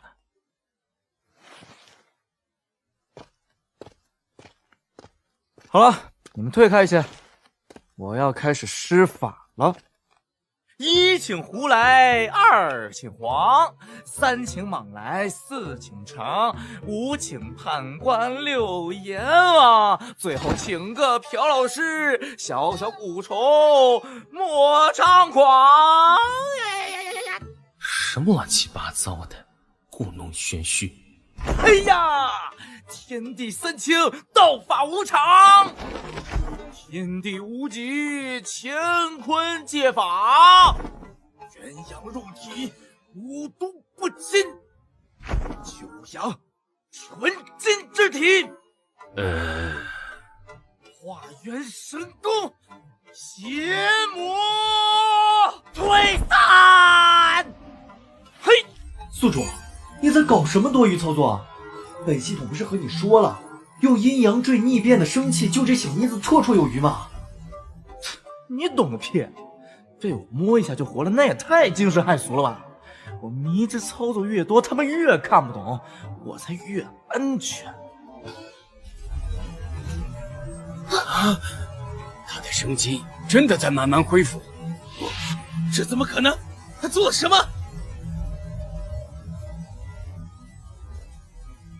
不愧是混沌灵根，这手段，老身都是闻所未闻。那个花花丹和他念的那些诀也陌生得很，说不定是得到了他最后说的那个朴老师的上古传承。宗主，他有如此手段，那说不定可以让他试试。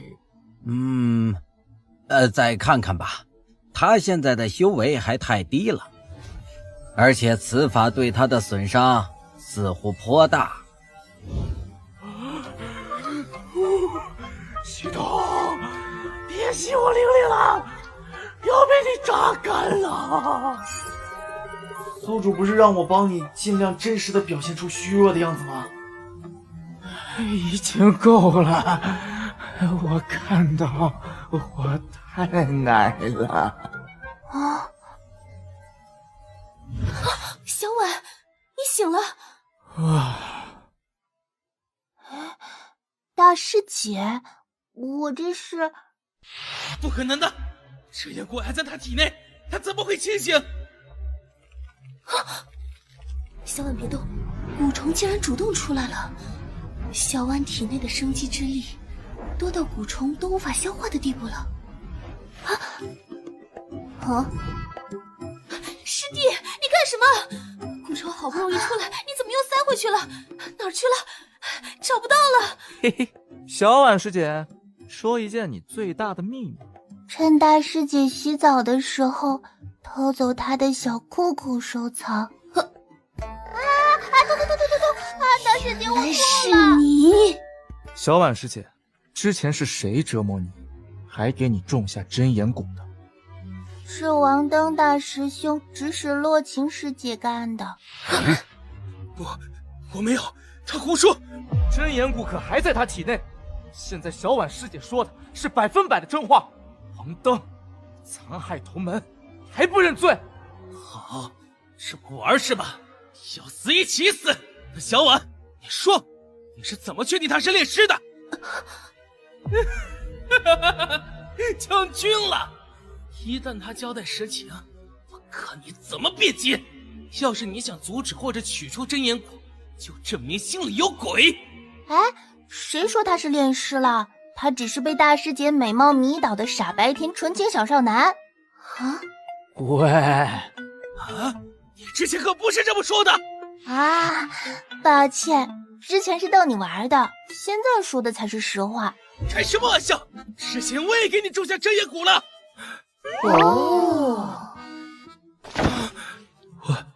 完了，宗主。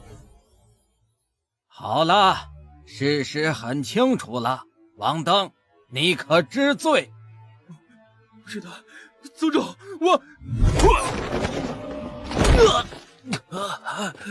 都是老夫的错。他父亲走得早，老夫又天天忙于宗中事务，只顾提升我这孙儿的修为，却疏忽了心性上的教导。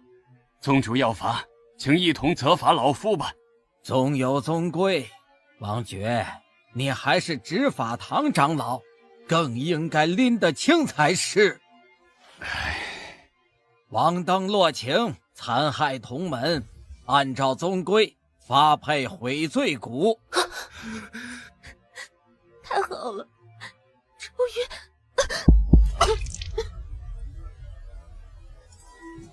前世都是你，都是因为你出卖我，现在就给我死吧！去死！洛晴姐，你要去当神仙了是吗？是啊，老妹，以后咱们村子啊就由我罩着了，税只用交一半。哇，真好！哎，听说了吗？新入门那个是从山沟里出来的，嘿嘿，难怪这么土啊！喂，不想你们村子有事儿吧？那就跟我双修啊！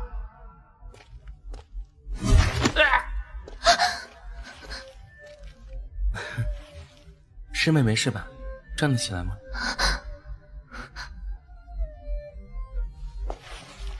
只要找到靠山，我就能在宗门内立足了。只要能不再让阿爸、阿妈、阿妹，不再让村里的大家过苦日子，什么事我都可以做。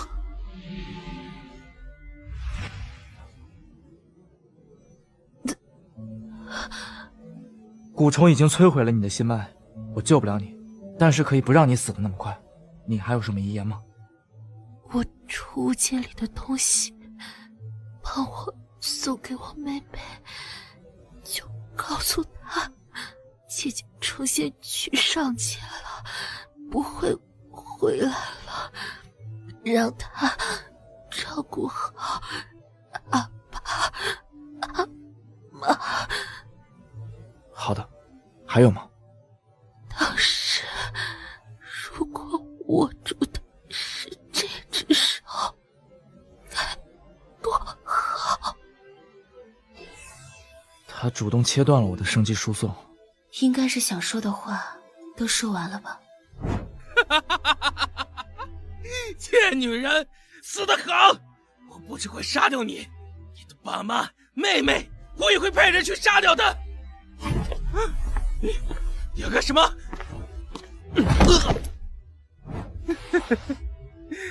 比起之前力度轻了太多呀，这才是你真实的实力吧？不痛不痒啊！王登，是谁勾结了邪修，残害了大量的外门弟子？啊？你在说什么？是我做的，爷爷也有在帮忙。啊！混账东西，你在胡说什么？王爵长老，让你孙儿把话说清楚。我说了什么？怎么回事？我的生机在减少，是真也蛊？难道是刚才？可他怎么会向狗执法的？而且蛊虫不是还在玉婉身体里吗？想不明白就别想了，还是乖乖的回答问题吧。你为何要残害同门？还有，王爵长老是怎么帮你的？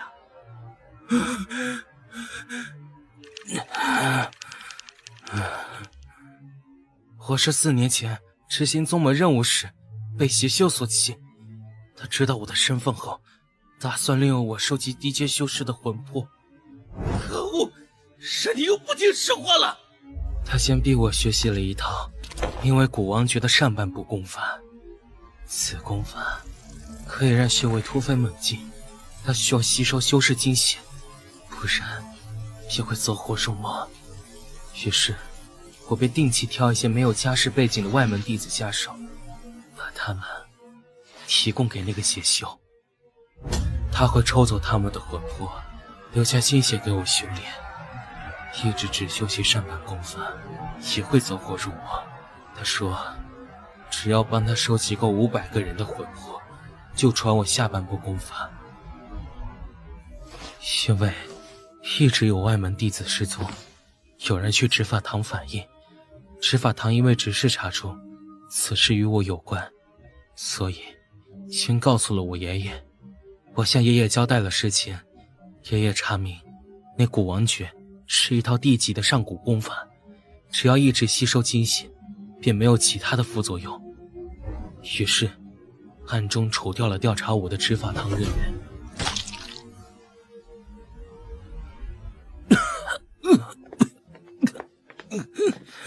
后来我们一起去进了那个邪修，得知那邪修实力不在太上长老之下，以及在真的拥有下半部古玩权后，爷爷也便默许了我的行为，还对后来执法堂反与子师宗的案件的处理。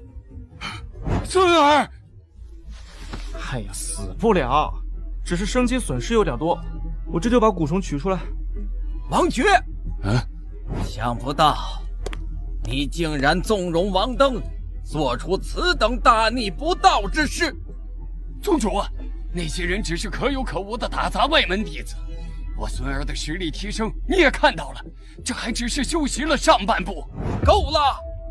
用活人精血修行，这与魔宗何异？那又怎么样？咱们宗门现在的情况，宗主你看不到吗？再不做突破，青云宗就毁在咱们手里了呀！违背礼仪廉耻的突破，还不如就让他毁了。何况现在天大的转机不是已经来了吗？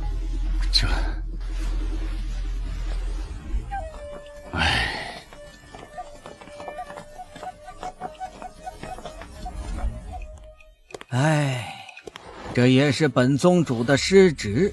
执法长老与核心弟子勾结邪修，我竟都没有察觉，还要劳烦小友帮本宗清理门户。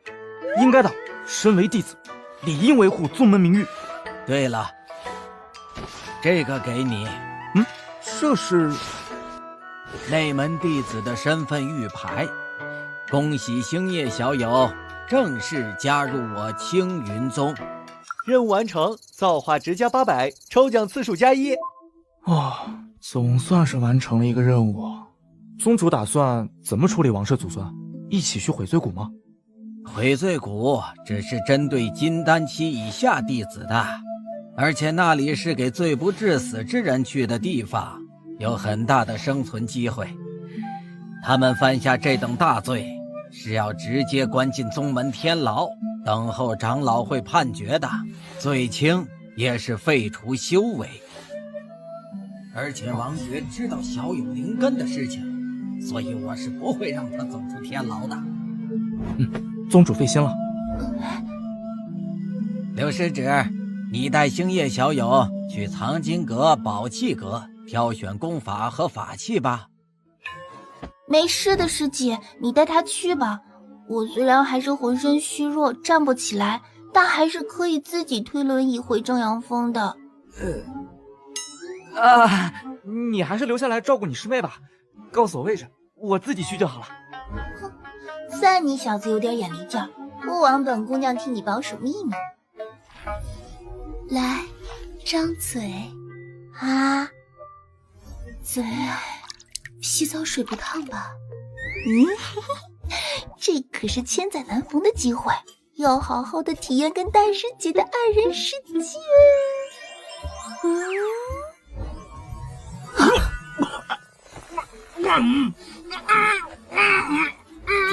宗主，这是我宝贝徒儿被害得这么惨，我不想捆住他，这老东西得跟王爵祖孙俩拼命。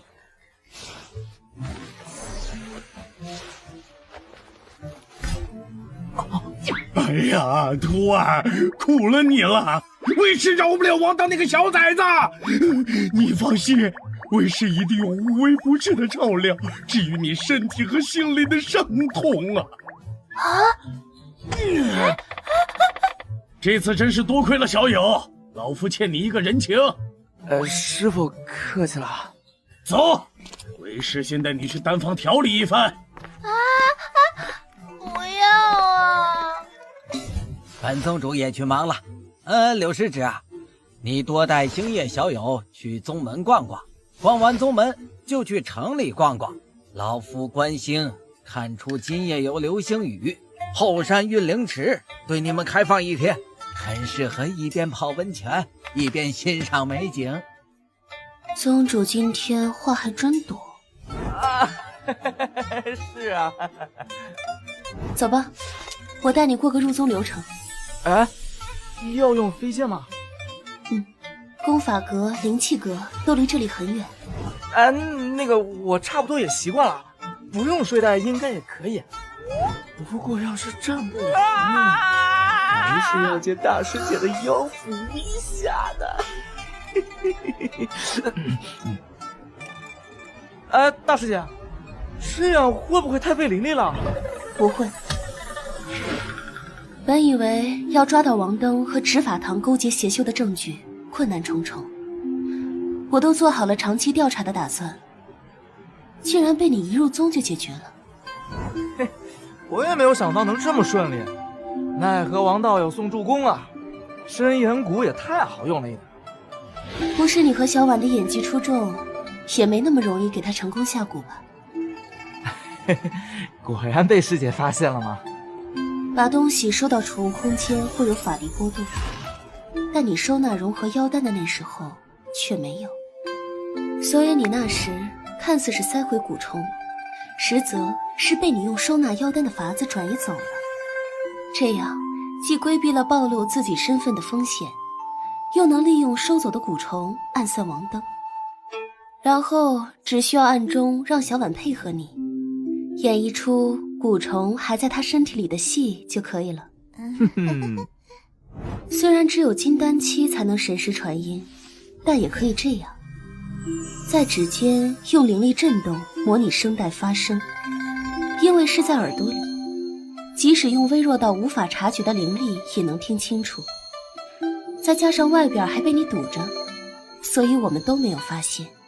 小妮子，我一会儿问你问题，你就假装蛊虫还在你身体。真是瞒不过大师姐啊。其实我也希望参战，而不是做战后总结。下次一定。师姐，你妈的情绪都体现到飞剑上面来了。中蛊的手法是在那邪修戒指里学的吗？蛊王诀就在戒指里。有些蛊虫是要学习本体功法才行，不过真言蛊这种只需中蛊无需操控的类别，单独学习法诀就可以了。我自认为做事已经考虑很全面了，比起师弟还是不如。那蛊王诀里应该有很多种蛊虫的操控法诀吧？师弟竟然在不知道此生能否用得上的情况下，就通习了一遍。不，其实是临时让系统教我的。总感觉欠你的越来越多了。没事没事，大不了以后以身相许就好了。话说师姐，你能不能别一直改这两把剑的飞行编队了？我不想连累师弟你。到功法阁，你有身份令牌，直接走进去就可以了。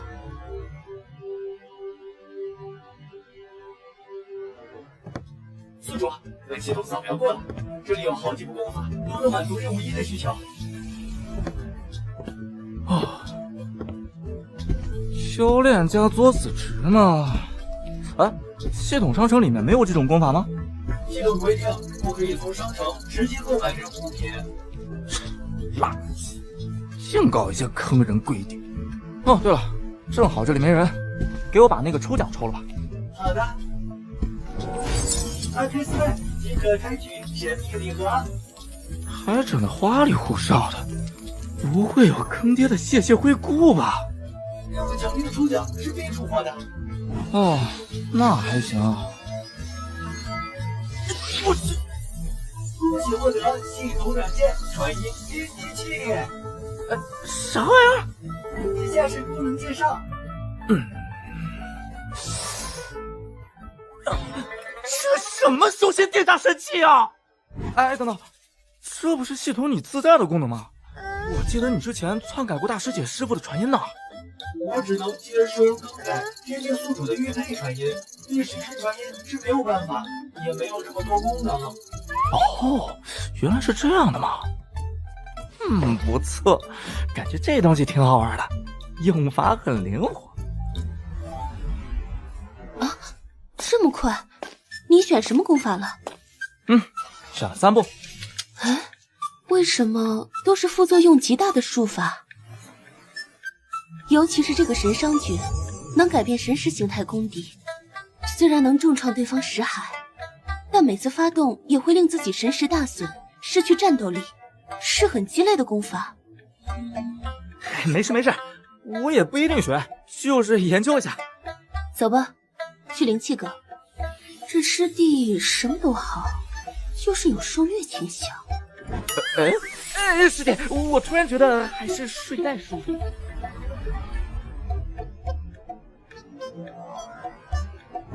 嘿嘿，让我研究一下。江老师，师妹有空吗？这么快就收到流星雨哦。道友，事情考虑的如何了？你们宗门大师兄是不是出事了？方便给我们报馆透露一下吗？怎么更改内容啊？查看对话框。你话还能直接假扮对方回复？嘿嘿，今晚我就能拿下若尘师妹了。切，你就嘚瑟吧，有女朋友了不起啊？不，马上就是双修道侣了呀！哎呀，师妹秒回我了呢！我秦始皇打钱。师妹，你在说什么？谁是秦始皇？难道他威胁你？始皇道友，咱们事先说好，互不打听身份，你这是何意？况且我知道你的名字，也没必要给你钱吧？了解，报上不会写你的真实姓名的。你要是真知道内部消息，价钱好商量啊！这也太好玩了！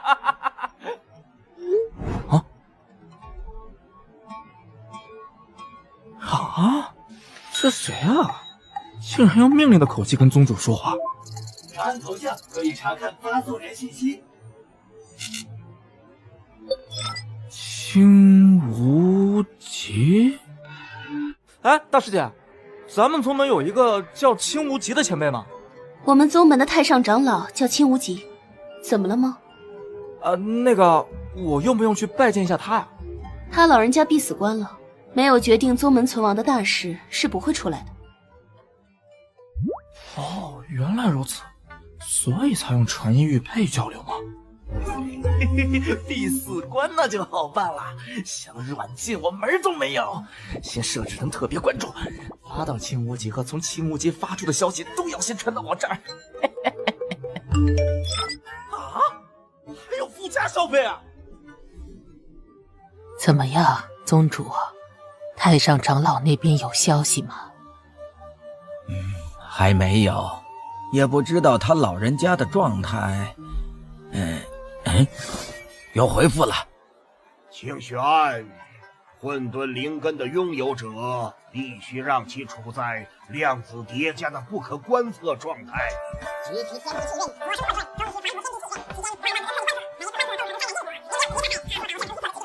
必被反噬，切记，切记。太上长老的话有些高深莫测呀。刁长老，你怎么看？那个什么量子的，老身也没听懂。总之，就是叫宗主你不要干涉任何和星夜小友有关的事情，不沾因果。想不到这混沌灵根还有这么多讲究。还好我请示了一下太上长老，一会儿也去通知下冠州长老吧。是。灵气阁到了。那消息也不知道能不能忽悠住宗主啊。灵气阁和功法阁一样，不过只可挑选一件适合自己的法器。明白。这还真是巧呀。我还想着参观完贵宗的灵气阁，就去找千云妹子叙叙旧呢。七长老，你们这是？是这样的，本少的本命法器在跟一头2阶赤炎蛇搏斗时弄坏了，所以打算换一件新的。但是我们宗门那些老家伙拿的东西，本少都看不上，就想着你们宗门有没有合适的。反正咱们两宗要结盟了嘛，以后也都是一家人。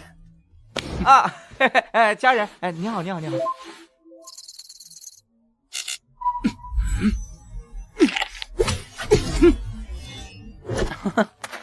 抱歉啊，千羽妹子，本少不太喜欢被男人碰，这位师弟的治疗费用，本少全部承担。哎，不用，是我唐突了。什么呢？原来是个怂货。是在下不了解道友的悲惨过往呢，想必是儿时被男人摸得太多，以至于现在都应激了。找死！少门主，正事要紧。知道了，走吧，去嫖法器。本少不希望出来的时候再看到你小子。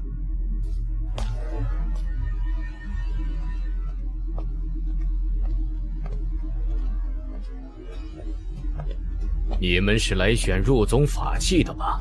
换个日子吧，别出这个眉头了。走吧，先回正阳峰。师姐，那人谁啊？万象门的少门主程岩。哼，他一个外宗的，凭什么在这里嚣张跋扈？啊，因为青云宗的整体实力，那是10年前，在封印魔剑事件之后，青云宗高层战力大损，10几位元婴高手战死，太上长老也身负重伤，要长期闭关。王登的父亲也是在那次事件中陨落的。什么魔剑啊？那时我也还没入宗门，听师傅说，是一个小宗门发现了一处上古传承，里面就有那把魔剑。其宗主碰到魔剑后性情大变，屠杀了整个宗门，又开始屠城，事情越闹越大。3宗4门都派了人去讨伐，因为青云宗主修剑道，对魔剑很感兴趣，派出的高手也最多。但没人想到剑魔如此恐怖，那个宗主原本只是金丹期，最后竟展现出堪比鹰变中期的恐怖能力。虽然最后成功将其封印，但也付出了极为惨烈的代价。又因为青云宗损失最为惨重，所以封印魔剑之地也定在了青云宗。啊，那魔剑就在咱们宗门里面？要去看看吗？可以看的吗？那阵法可是3宗4门的顶尖高手共同布置的，比青云宗的护宗大阵还要牢固。开放参观，也只是为了让宗门弟子可以领悟其上蕴含的剑意，精进修为。体会魔剑的剑意，不会走火入魔吗？正好封印之地就在灵气阁下方，那边有传送阵。哦，那就去看看吧，反正现在也没事儿。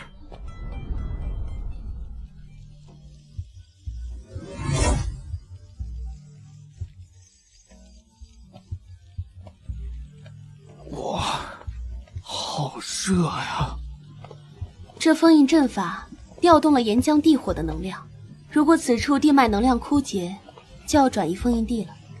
要是用灵石提供能量的话，我们根本负担不起成本。封印地离这里还有一段距离，靠得太近，传送阵就会失灵。有消息传往，特别关注。谨遵太上长老旨意，但可否派不知情人作为混沌灵根弟子的护道者？毕竟若完全不加干涉，恐有意外。我有嗜血阴煞珠，能有什么意外？派了人跟着，我露馅儿才叫有意外。不需要，顺其自然。哦，我去，开着的结火功能一直都没关呢，已经有5万条消息了，出 bug 了吗？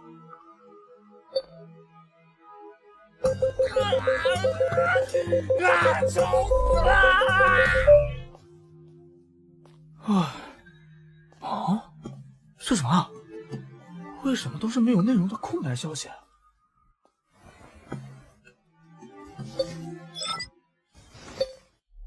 发信人名字是马赛克尔，这么一会儿又发了好几百条了。这个人是欠了高利贷了吗？修仙界短信轰炸。大师姐，你知道一个叫陈荣旭的人吗？陈荣旭，他就是当年触摸魔剑的那位宗主啊。你不是不知道魔剑的事吗？又是怎么知道这个名字的？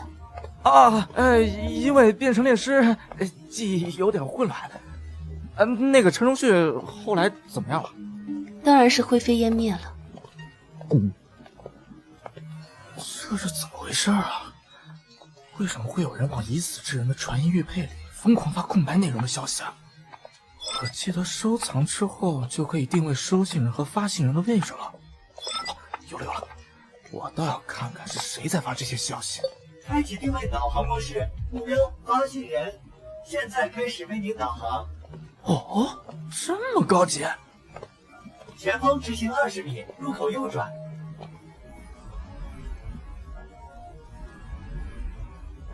沿当前道路继续直行，注意脚下台阶。等，这个导路径怎么和大师姐带的路一模一样啊？难不成那个家伙之后也在参观魔剑？到地方了，前面熔岩池中央的就是魔剑。是？不会吧？已为您标记目标，本次导航结束。魔剑的剑气已经完全被阵法封印，师弟，你可以在身体能承受的范围自行体悟剑意。好的。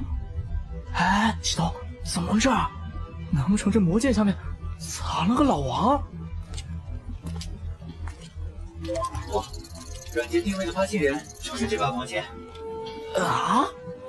剑怎么发消息啊？准确的说，并不是传音消息，只是构成和传音太接近了，所以才会被系统软件截获。什么意思啊？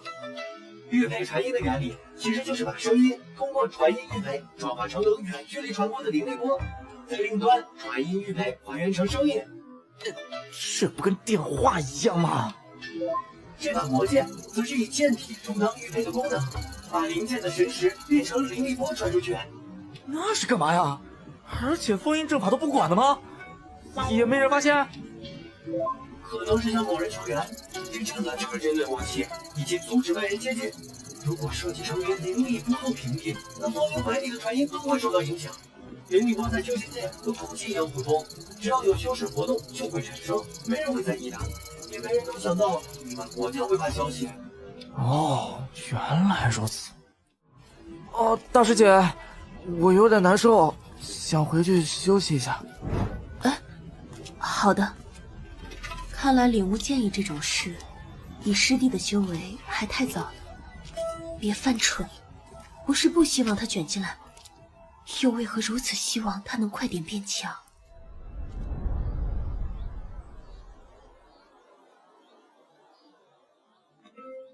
有什么事就给我传音，我先去师妹那边看看。好的。宿主特意把大师姐支开是要做什么？我想去收信人那边看看，这魔剑绝对没有憋好屁，放任不管不太好。我又没法跟大师姐和宗门高层解释，不然我虚拟太上长老回复的事情可能就要露馅了。目标陈荣旭的传音玉佩开始为您导航，全程15公里。还好不算太远，先去看看情况。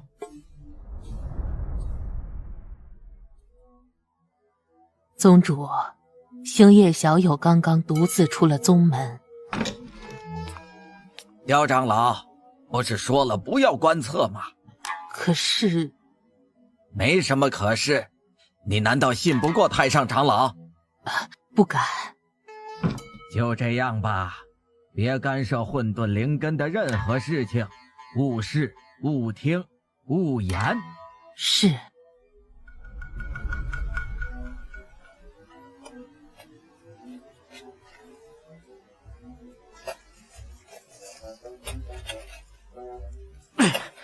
为什么会被埋在这么深的地下？这找地鼠求援吗？有了，就是很普通的传音玉佩啊。好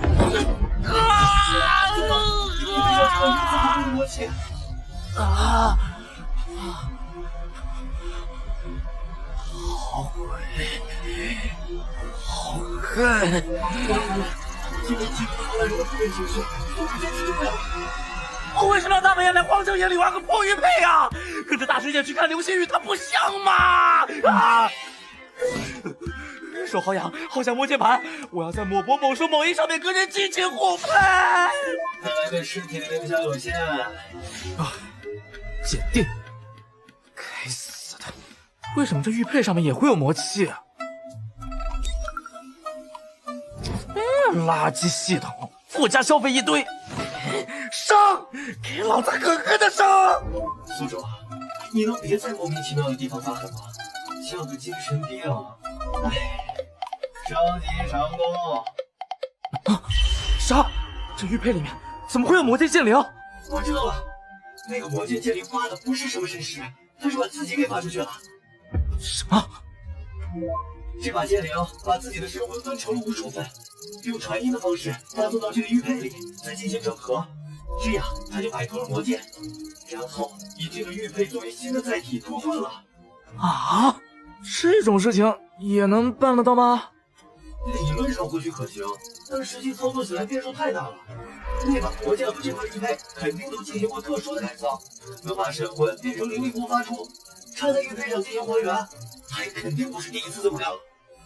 那我现在如果毁了这块玉佩，魔剑就完蛋了是吗？也不会啊，这边还剩下2个任务抓着神魂，但神魂这东西可不是神识，恢复起来很慢。就以他天级的品阶，起码得几百年才能恢复啊。如果我用传音编辑器模拟魔剑给这个传音玉佩发消息，会发生什么事儿？宿主啊，你歪点子还真多。传音编辑器发给他的只是音频，又不是神魂，应该什么都不会发生。嘿嘿嘿，不试试怎么知道啊？我就知道你会这么说了。在吗，剑灵老弟？果然没什么反应。对魔剑可是不间断的发了10年，总是得有上百亿条的消息了，你就发一条能有什么反应？哦，也对，要做就做极限试验。宿主，你买小说干什么？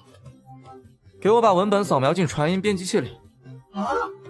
这样每条消息都是一部小说的内容量，复制成9999份，然后征服启动。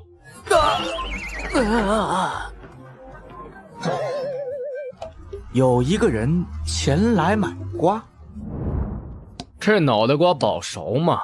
我开水果摊的，能卖你生瓜蛋子啊？我问你，这脑袋瓜保熟吗？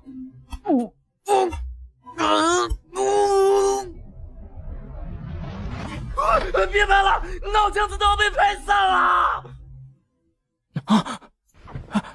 我怎么回来了？是大师姐送你回来的，宿主昏迷了1个星期了。啥？我怎么昏迷的？哎，传音编辑器是用宿主神魂学你的消息，发一条感觉不出什么，系统也没有感觉。在吗，剑灵老弟？但宿主只发了9999份小说体量的内容，一下子就抽干你的神魂。征服启动。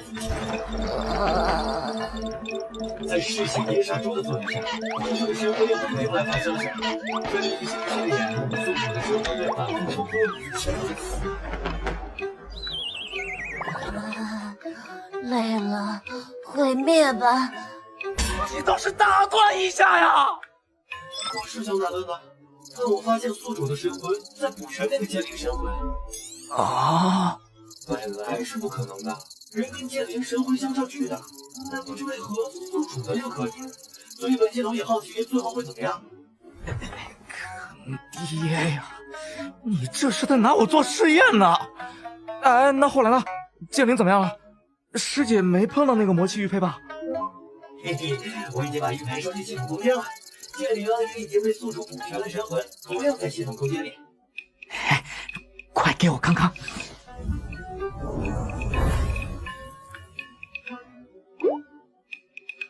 啊！我魔剑灵是什么人？不用我自己说。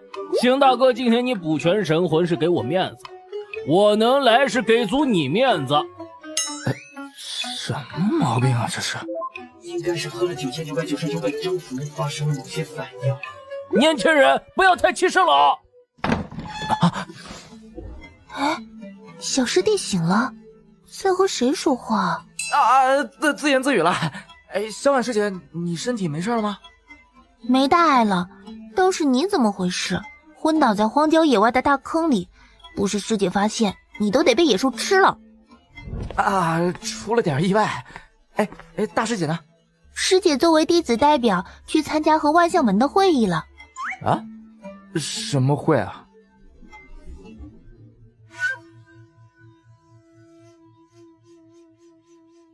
这次会议主要是讨论咱们两宗陨铁矿的分配问题。既然要结盟，肯定要利益最大化。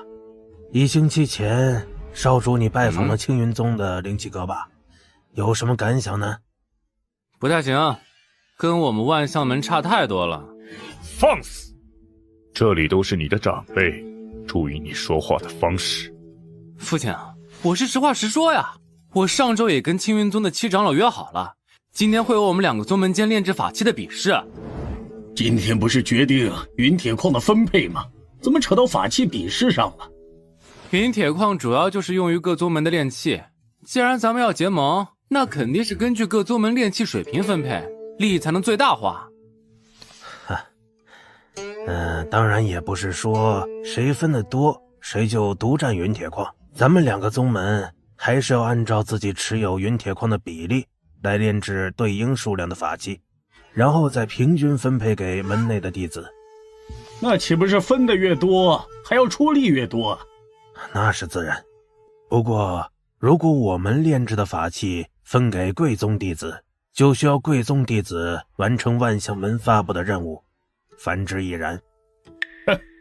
真是打得一手好算盘。哪里，这样才能让结盟利益最大化嘛。具体如何比试炼器，又如何分配矿脉呢？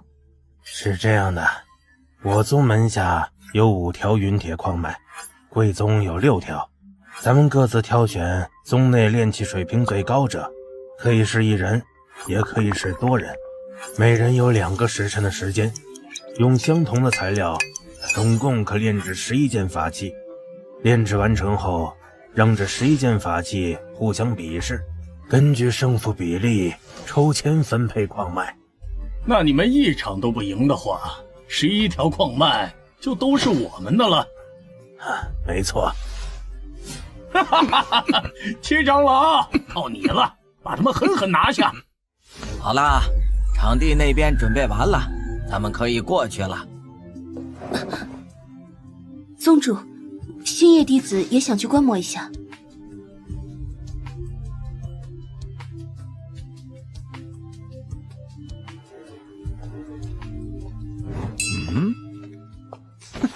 千羽妹子，你这师弟跟你关系不错呀，走到哪儿都牵着。羡慕吗？你要是没人牵的话，我也可以牵你啊！我要杀了你！弟子间的切磋，还是等这场比试之后吧。小子，等着，你死定了！言儿，别胡闹。宗主，这边是我宗的4位炼器长老，加上我一共5名，都是能使用丹火的炼器师。材料和炉具我们都准备好了，不知贵宗的炼器师何时到达？他老人家平时不在我门内，喜欢四处云游。不过1周前，我已经告知今天的炼器比试一事，他已经应允，估计是有什么事情耽搁了。什么呀？你们宗门就派你一个人来？我们是想带上全部炼器师的，但他老人家不同意呀。哼，真是狂得没边儿了！你们想送矿脉就直说嘛，还拐弯抹角的。抱歉，老夫给涅槃殿炼制了1件法器，耽误了一些时间。这老头什么时候？空间神通，元婴期。这完全没听过万象门有元婴级别的炼气师啊。林老喜欢云游，很少回宗门，所以知道的人比较少。星，难道是炼气宗师林志远前辈？哦，你认得老夫？见过前辈，晚辈是看了您的炼气详解，才走上气道一途的。王冠周，你作甚？上来就低声下气的，还用不用比了？这个林老可是能炼制地阶法器的，我们之中水平最高的7长老也只能炼制玄阶上品，这怎么比呀？别说丧气话，他一个人就2个时辰，能练几阶啊？你们堆都堆死他。唉，但愿如此吧。哎，师姐，这不会是他们找的外援吧？根本和他们宗没关系啊！哼，无知，林老几十年前就是我万象门的客卿长老了，只是怕给宗门惹来麻烦才没有公开，比不过就想着找借口。千云妹子，你这师弟也就这种程度了。握个手来。啊！你丫的！哎呦！哼，安静，别打扰到林老练气。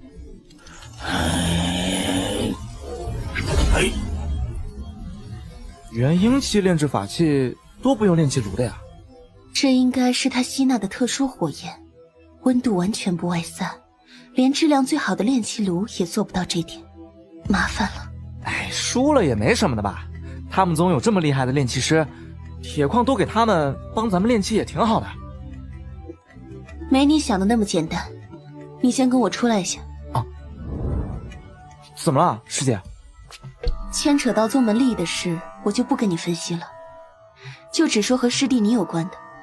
我宗有一条云铁矿，是和那邪修洞府连着的。哦。先不说他们能不能发现那里的问题，一旦那矿洞归了万象门，师弟你想进去自由行动，几乎是不可能了。哦。那只要赢一场，把那条矿脉赢下来就行了吧？分配是通过输赢抽签决定的，如果咱们宗赢得太少，那估计很难抽到。就是说，就算万象门只赢下一场，也有概率抽到那条矿脉？是的。要不师弟你有什么事，就趁矿洞交接之前先去办了。师姐，为了保险起见，我一场都不会让他们赢的。啥？什么？你小子也要参加？别胡闹了！你知不知道这关乎两宗门的利益分配？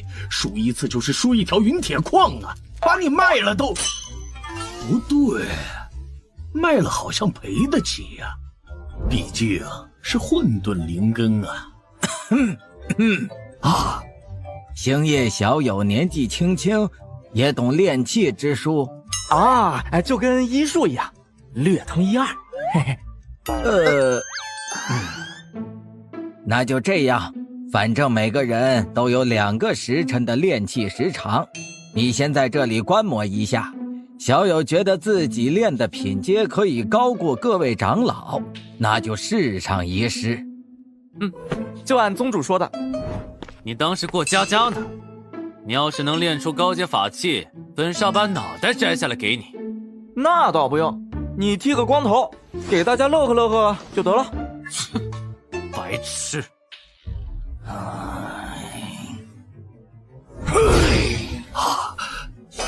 真的假的？竟能把火一分11，同时炼制形态不同的法器。看来林老在外云游多年，炼气的技艺更加出神入化了。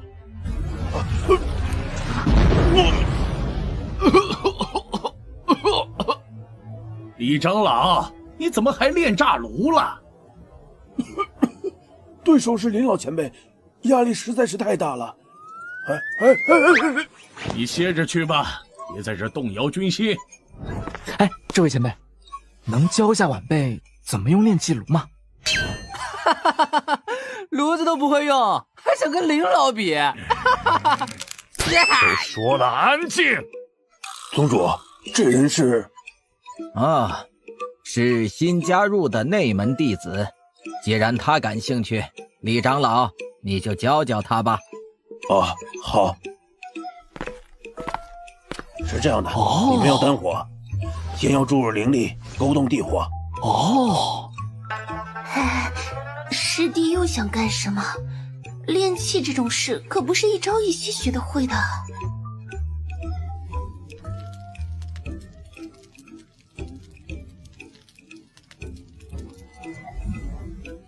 成了！哦，这股灵气竟然是玄阶中品，干得漂亮啊，七长老！这还有1个时辰，你再练一剑。啊！哦，老夫也练好了，好久没用分火之术了，有点生疏了。这怎么可能？11件，全部玄阶上品，还是不同款式的武器。啊！哇！怎么搞的？你们全都炸炉了？抱歉，林前辈气沉的威压太强，影响了最后符文的篆刻。算了算了，输就输了吧，赔了矿脉，得个炼气宗师也不亏。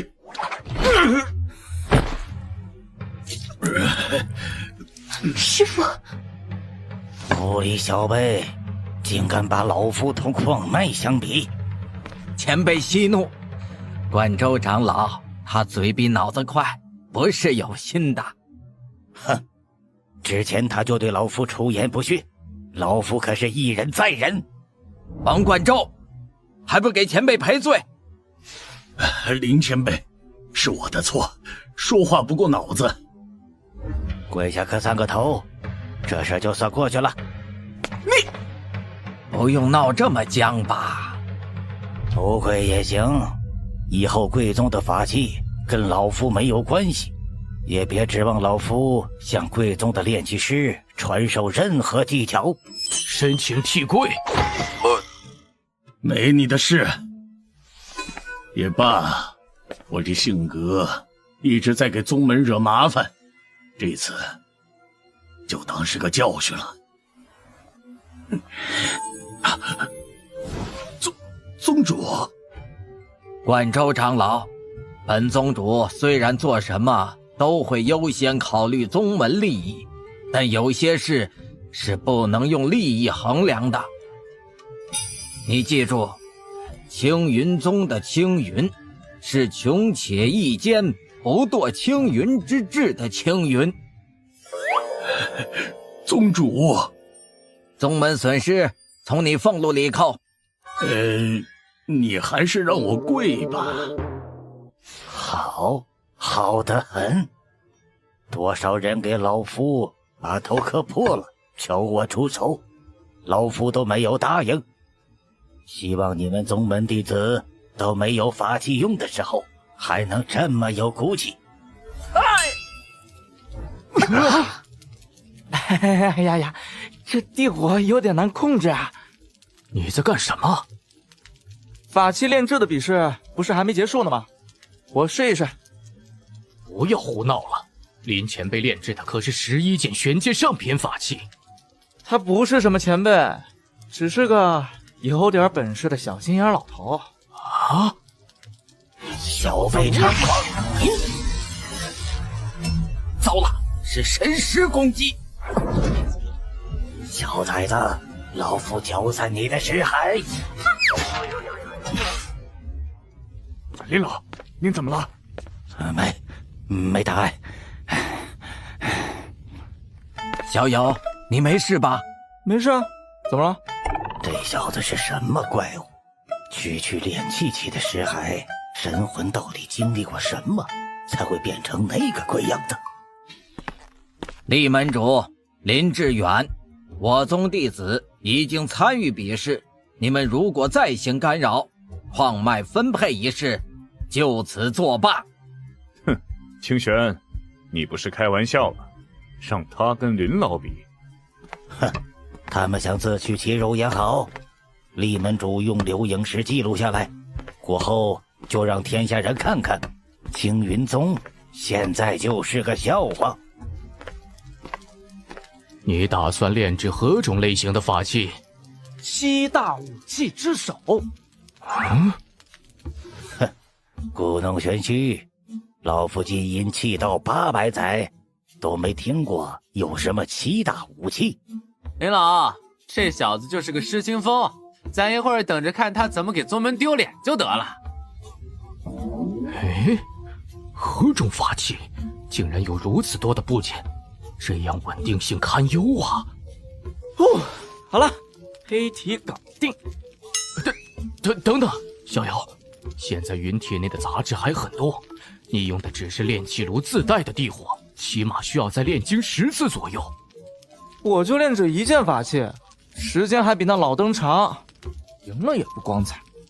这小崽子，林老息怒，他们就是想逼咱们出手宰了那小子，从而保住矿脉。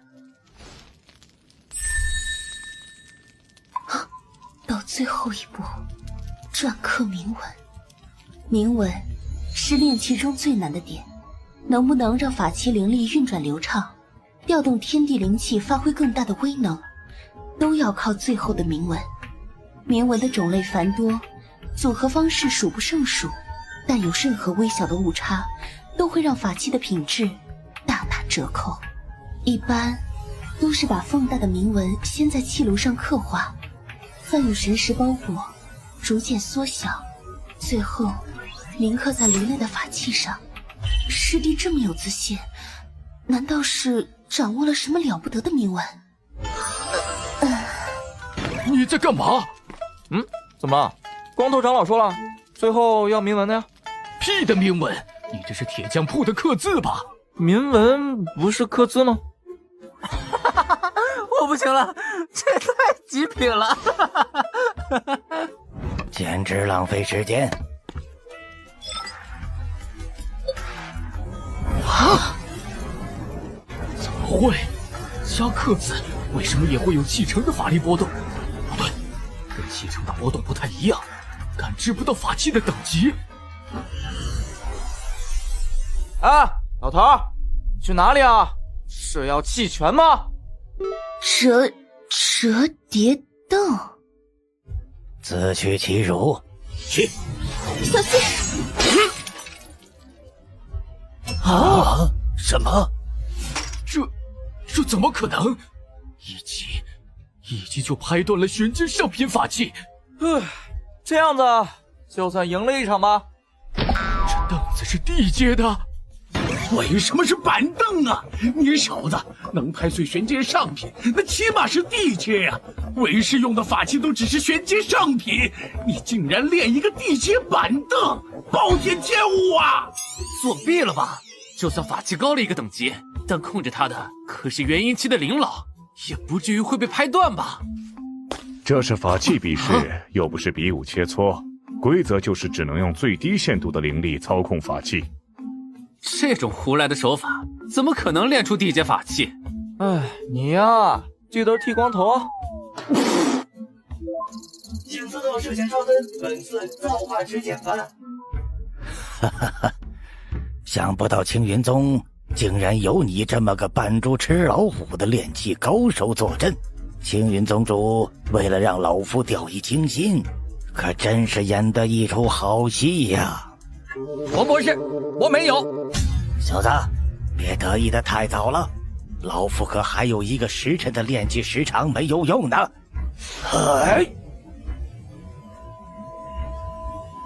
这林前辈是想把剩下的10件玄阶上品法器重炼成1件，可这样子会毁掉法器铭文呢。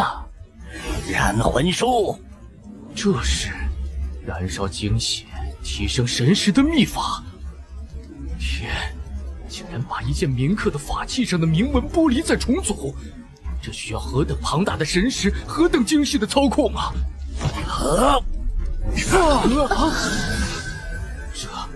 这股继承的威压，地阶上品。哈哈哈哈哈！小子，老夫真是要谢谢你，不是你彻底激起了老夫的斗志，老夫还炼制不出此生的第一件地阶上品法器呢。怎么样，还嚣不嚣张了？知不知道什么叫天外有天，人外有人？吵死了，老头！林老，这也太离谱了吧！地阶圣品一接就拍碎了，那凳子难道是天阶的不成？师弟，小友，这神魂严重受创，已经残缺不全了。什么？老夫知道了。啊！难怪他的神魂力那么特殊，他是用了早已失传的祭魂炼器法。祭魂炼器法，这法门就是把自己的神魂炼制到法器上，作为铭文的代替，专门攻击对方法器的铭文。法器铭文一旦损毁，再高等级的法器都不堪一击。但用这种方法损毁对方的武器，炼制者的神魂也会崩散。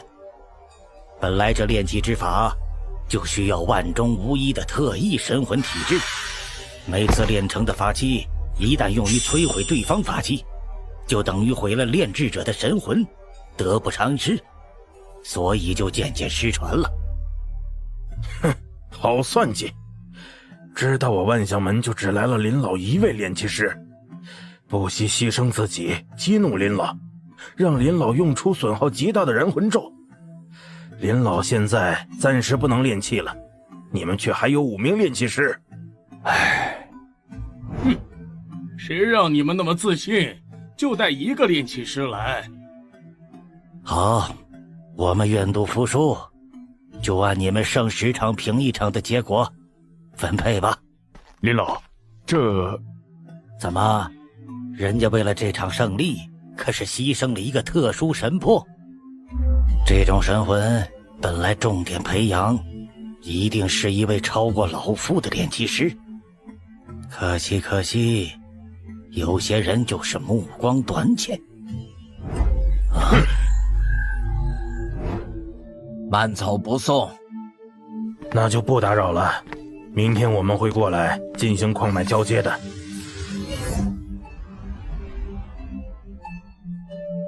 糊涂呀，糊涂！想不到小友竟然还是一种神魂，为什么就为了几条矿脉，把自己的前途和未来都搭上了呀？哎，这不是醒过来了吗？神魂残缺，他现在已经是个痴儿了。就没有什么治疗的办法吗？唉，能治疗神魂的顶级丹药，把咱们宗门卖了都不够换的。刘师侄，带他回去休息吧。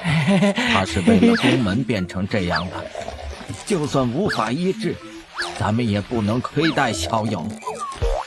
是。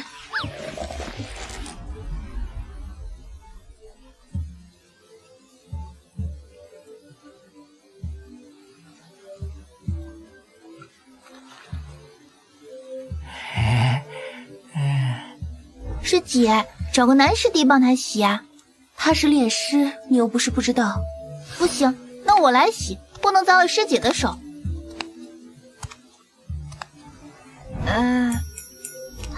不行，我眼睛脏了，我要去洗眼睛。就我一个人了，师弟你还要装吗？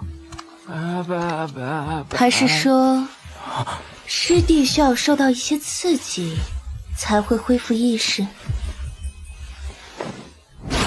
不是啊，你们帮我脱衣服的时候我才恢复意识的，我要是不装就太尴尬了。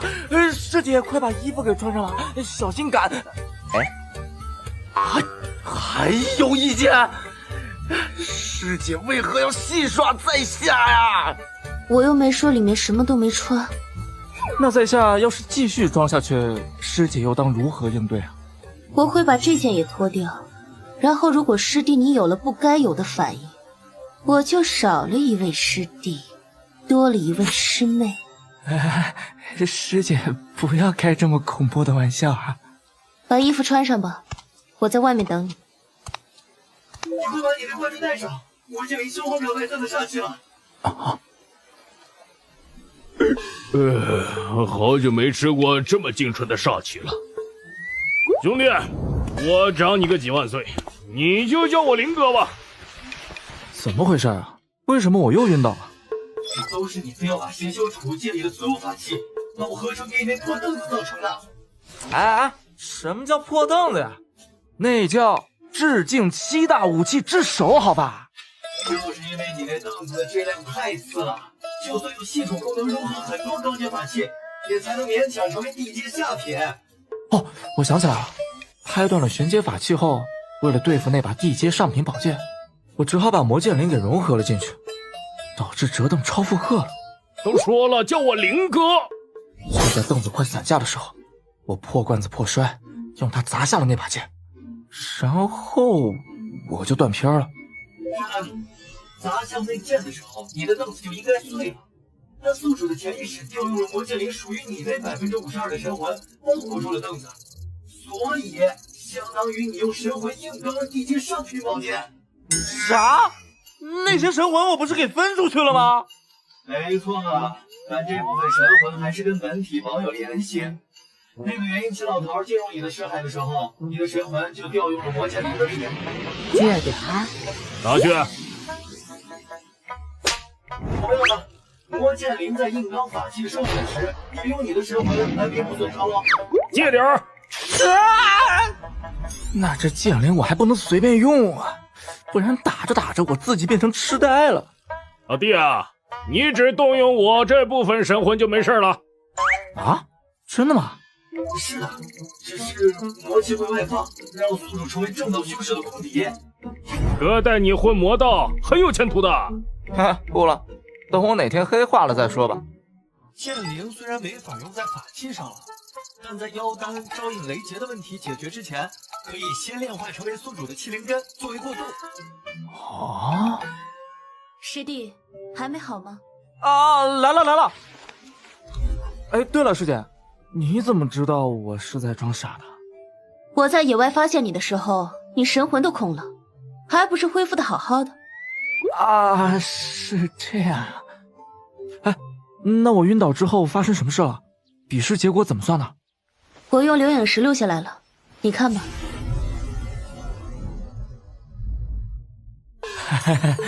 可以的，我还想要怎么解释呢？这老头直接给我整了个祭魂炼气法。哎，谢谢你哦，脑补侠。师弟之后有什么打算？啊，你们宗门高层太过重视我了，我压力很大呀。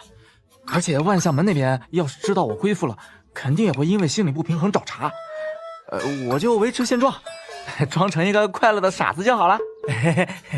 那宗主万一来探查你的神魂呢？哎，放心，我有法子不露马脚的。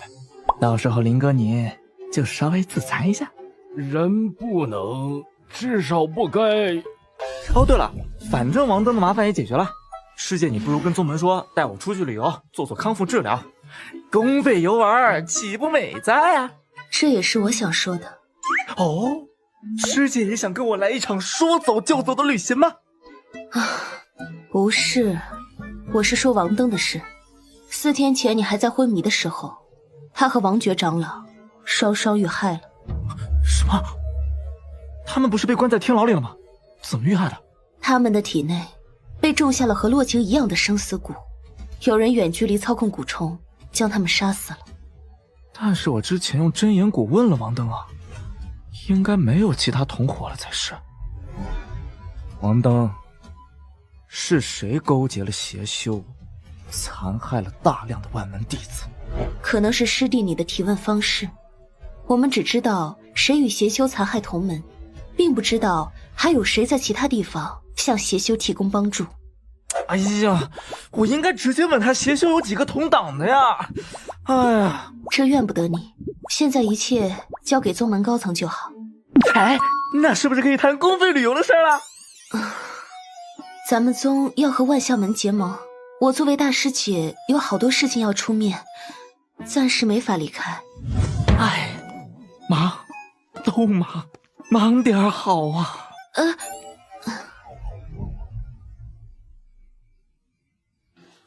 哦，原来如此。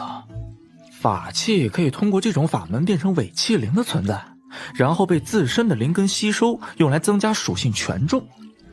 比如火土双灵根，正常突破等级最好寻找火灵气、土灵气浓郁，又和自己火土灵根权重相近的地点。如果相差的不算太多，可以用吸灵阵来配平。但如果灵气相差过大，吸灵阵则无法配平，这时就可以用上气灵根了。如果炼化的是火属性的法器，就可以提升自己的火灵根的权重，再和吸灵阵配合，就能达到配平的目的。但是这种法子提升的权重不能长久保留，会快速消散的。啊，那对我来说不是没什么用了吗？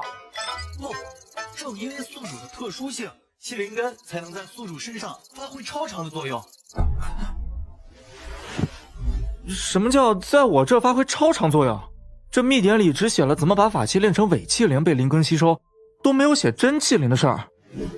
气灵诞生的条件极度苛刻，所有气灵都是天阶以上的存在，不会有哪个傻子用来当灵根的。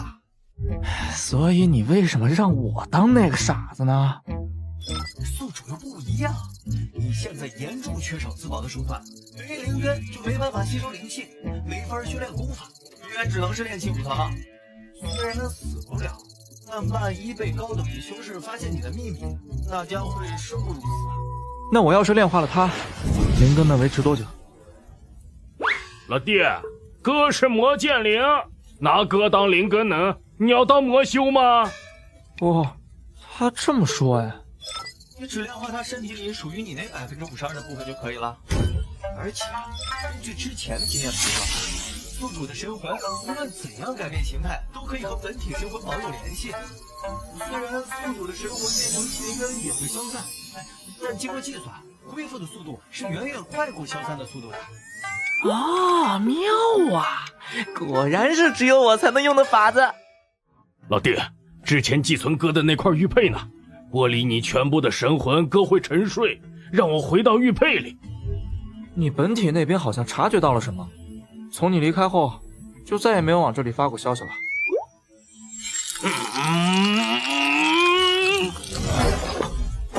喂，你做什么？老弟，虽然你补全了哥，但哥总感觉自己脑子乱乱的，有种我不是我的感觉。你这么有本事，不如帮大哥一把，把我剩下那部分神魂从封印的魔剑里救出来，如何？哼哼，晚安，玲子。为什么？你怎么还能控制我？收！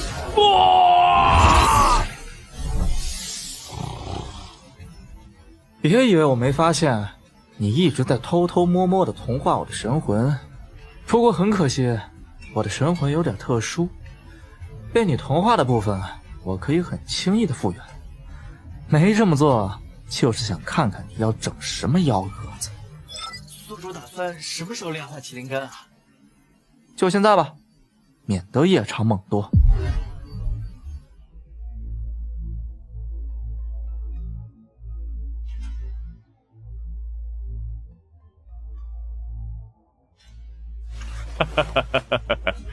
此次林老云游归来，我万象门的影响力必定可以更上一个台阶。上不上台面的那是后话。老夫怎么听说宗主你们今天去青云宗，把我们的5条矿脉都赔出去了？我们气阁是不是可以解散了？哼，祖父，你是在埋怨老夫喽？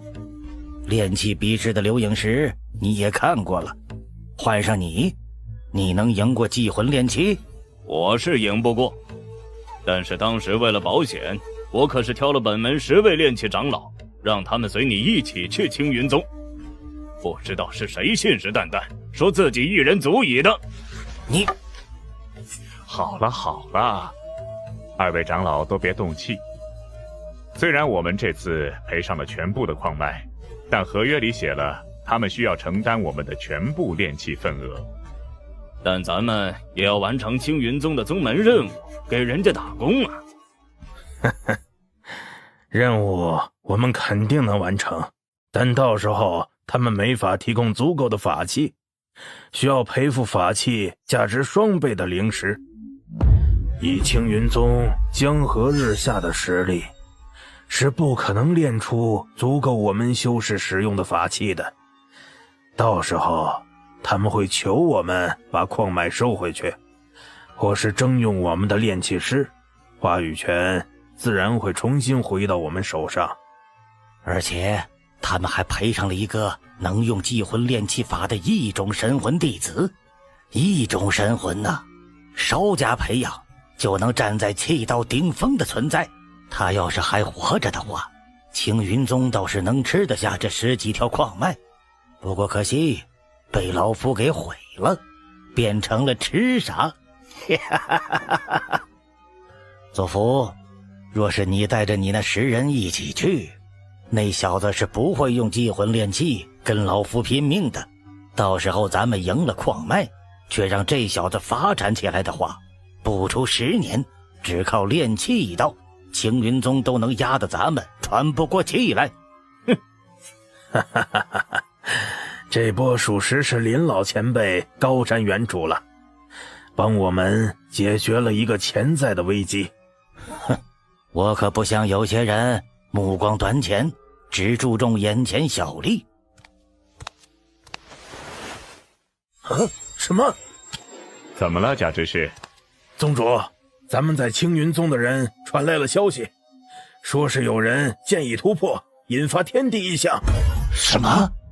剑意境界突破可比修为等级突破还要难得多呀，还能引发天地异象，莫不是青无极出关了？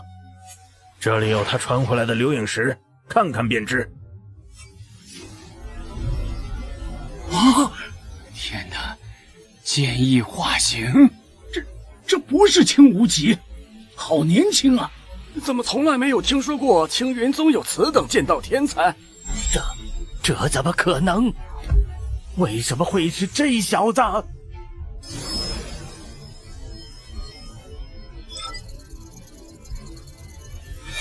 系统，你坑我呢？为什么融合灵根会搞出这么大动静啊？没人用真正的气灵融合过灵根，宿主用的又是自己神魂化成的剑灵，这应该是气灵根被发明以来最完美的一次融合了，引发天地异象也不奇怪。靠！你事先好歹提个醒啊！天地异象，剑气化形，这可是只出现在上古典籍中的存在呀！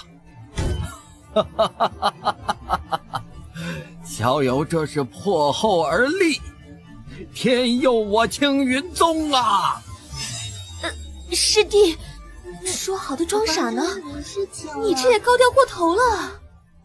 这不是和你比试的那小子吗？林志远，你给我解释解释，痴傻之人是怎么做到剑意突破的？当时只是青云宗主上前检查，说他神魂严重受创，我等并没有确认。上当了！清玄是以天才弟子陨落的假象，让咱们痛快交出矿脉，他们根本一直都在演戏。赔上了全部矿脉给人家炼器天才练手，林志远，这就是你说的高瞻远瞩吗？林老，天杀的小畜生，老夫绝对会让你和青云宗付出代价。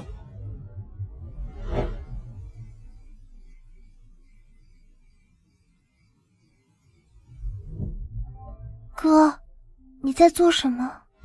啊？为什么要剃光头？跟人打赌输了。嗯？我记得哥你说过，只跟比自己弱的人打赌，万一对方输了，揍对方一顿就行了。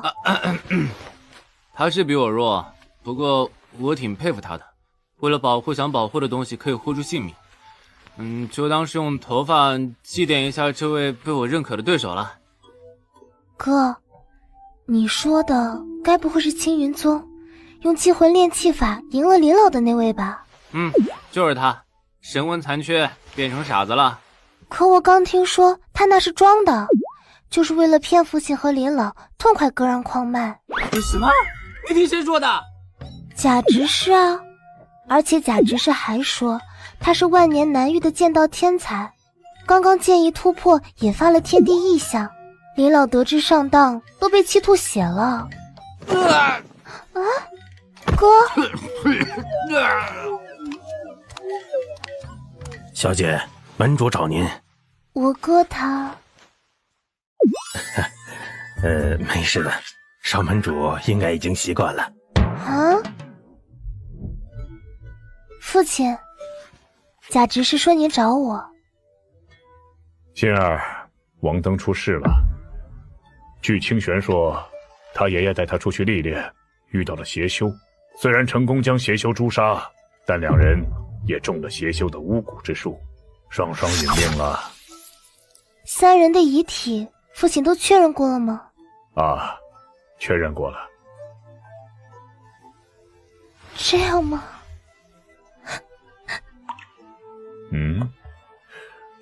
为父倒是不知你和那王登感情如此深厚吗？父亲，你找我来，没别的事了吗？王登虽然死了，但为了确保咱们和青云宗的联盟稳固，为父替你挑了更加合适的人选。好的。你都不问问是谁吗？全凭父亲安排。行了，你下去吧。是。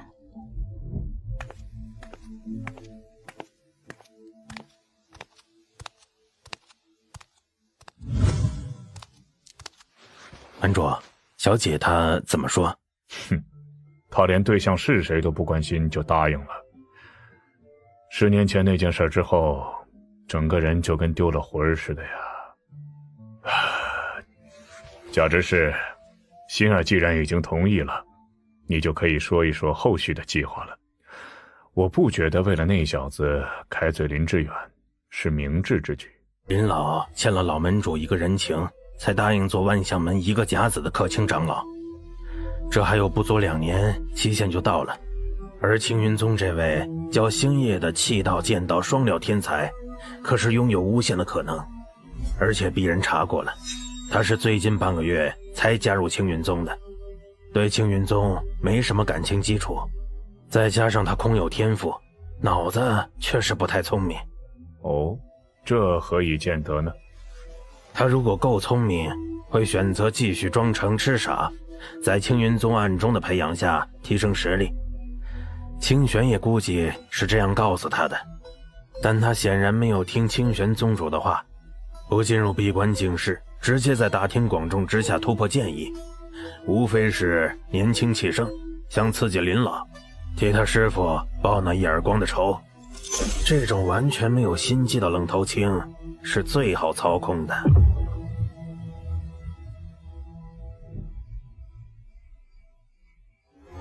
师弟，我需要一个解释。不装了，摊牌了。其实我是剑道宗师。师弟的确一直没用过武器，难道？我不用剑，用剑必杀人。切磋一下剑技如何？好。不过我现在没有剑。用我的。哎呀，躲！这就让师姐见识一下人剑合一的境界。好弱！系统怎么回事啊？我不是剑意突破了吗？怎么拿上剑什么感觉都没有啊？这可能是苏主没有学习任何剑诀吧。哦，对，师姐，我现在是硬剑满级，没有安装软件，你也给我一本最基础的剑诀。这是青云剑诀，虽然是最基础的，但初步掌握也需要3-5天。好嘞，我先看一下。看得这么快？好强啊！这就是剑意突破吗？这剑诀我只是略微一扫就能完全领悟，就好像我本来就学过，只是忘记了一样。师姐，我好了。出招吧。这气势跟之前完全不同了，可这才过了不到半刻钟吧。反正这师弟身上有太多无法让人理解的事了，就看看这次你能带给我多大的震撼吧。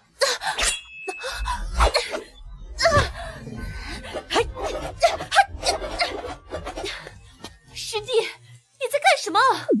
我不知道啊，我一施展清云剑诀就变成这个样子了啊！本系统知道了。啊，宿主，你的剑意突破是作为人层面的。什么鬼啊？就是宿主炼尸的身体本来就是法宝这种层面的东西，然后你又拥有了跟自己完美契合的剑灵做的灵根。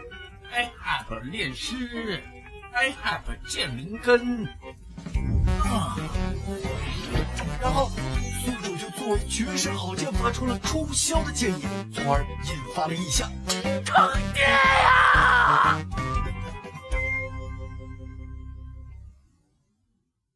什么？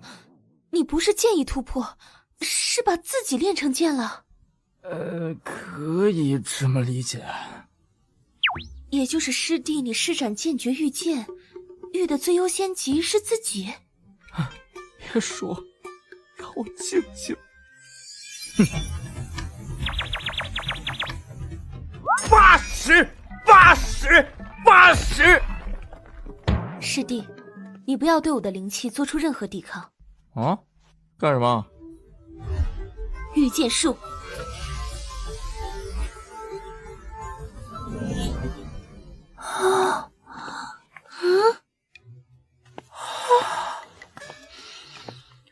快睡觉，快睡觉！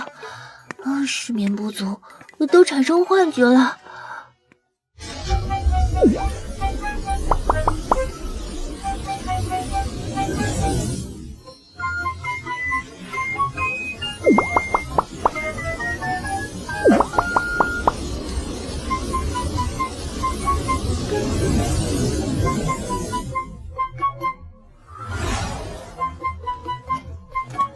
这也太奇怪了吧！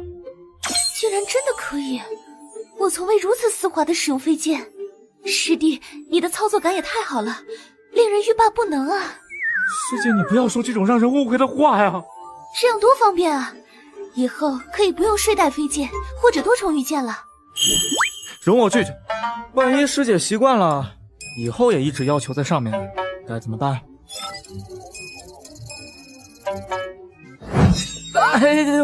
我开玩笑的。话说师姐，你竟然能秒懂啊！我搞出这么大动静，宗门高层怎么没来找我呀？宗主嘱咐我看好你，就去召开紧急会议了。啊？什么会议啊？你这次可闹得太大了，阵法都隔绝不了，估计青云宗诞生万年难遇的剑道奇才的消息，很快就会在整个苍兰国传开了。哦，那不是挺好，给咱们壮壮士气。如果你是普通的天才，那至多会引起其他宗门嫉妒，但你这种只要成长起来，必定会让所在宗门一飞冲天的绝世强者苗子，会让现在风雨飘摇的青云宗面临如山的压力。这关键我还并不是绝世强者苗子呀。没错，如果是一把剑，剑气冲霄引发异象，那挺常见的。但是你是人，人引发的剑的异象那就不常见了，或者说根本就不可能见到。现在大家都当你是绝世剑道天才，你也根本没法辩解，只能默认。是挺麻烦的。唉，先回去休息，今晚高层们开完会，明天就应该会有安排了。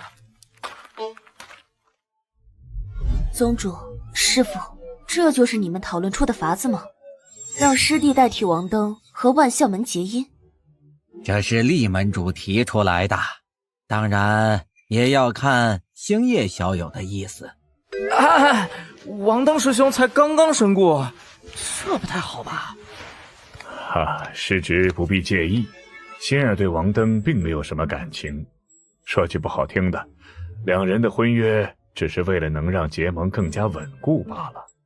但心儿昨日见了小友剑意冲霄的天人之姿之后，便对小友一见钟情，连夜央求我这个当爹的替他说这个媒呀。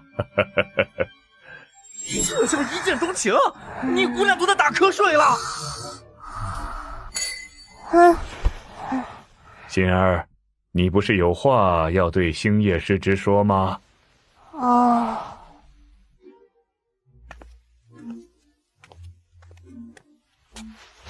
给。是。不要偷看。我没有。你那是什么表情？啊，心儿姑娘还真是大胆啊，看得在下脸红心跳的。厉门主，我已经明白令千金的心意了，但我们之间缺乏最基本的了解，不如先让心儿姑娘暂时留在正阳峰，让我们彼此多一点互相了解的机会，如何？啊？这个我是没什么意见呐。清玄宗主的意思呢？可以倒是可以，就是正阳峰的条件可能要委屈你这掌上明珠了。哈哈，清玄宗主说笑了，心儿可没看起来那么娇弱。那就这样，你们多多培养感情，为父有事情就先回去了。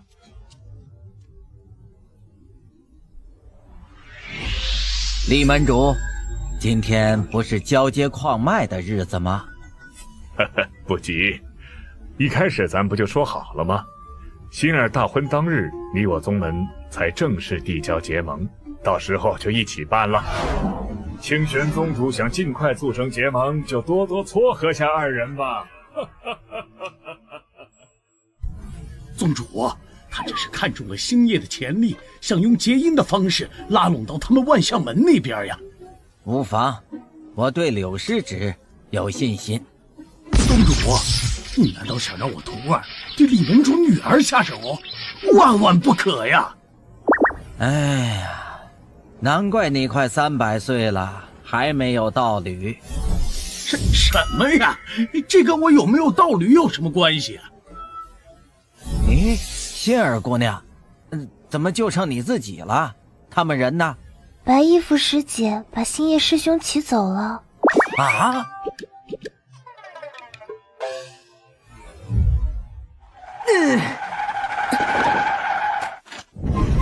师姐，我不抵抗你的灵力石，怕伤到你，你别太过分啊！把星力的女儿留在咱们峰，师弟，你就这么想开后宫吗？啊？什么后宫？不就他一个吗？还有谁？哦，师姐，难道你把自己潜意识的归到这个后宫里面去了？是不是？不然你说还有谁啊？啊，说呀！幻影剑。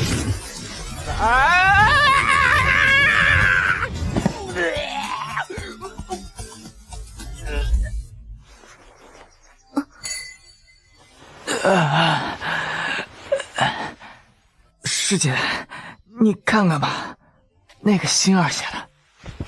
我没有看别人情书的嗜好。这不是情书，是恐吓信。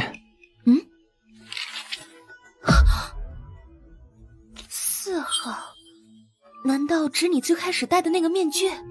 啊！而且他连我具体是几号炼师都知道，跟那邪修的关系，估计比王登还要近。就是不知道王登王爵的死，跟他有没有关系了。可他这是想做什么？去问问不就知道了。御剑术，多重御剑术，用你自己的飞剑呀！用惯了师弟，我已经不想用别的飞剑了。不要用惯呐！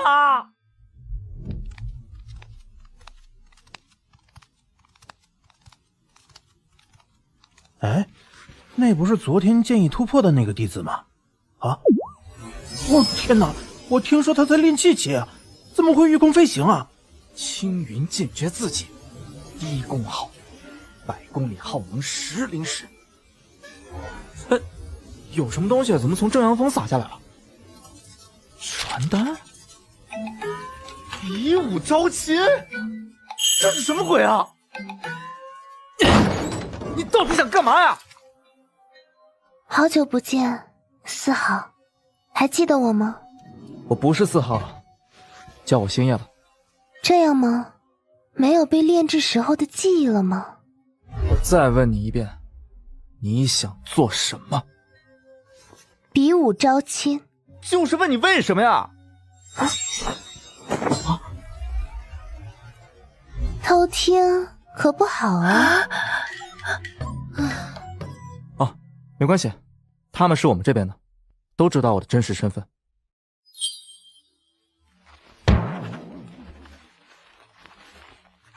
写什么呢？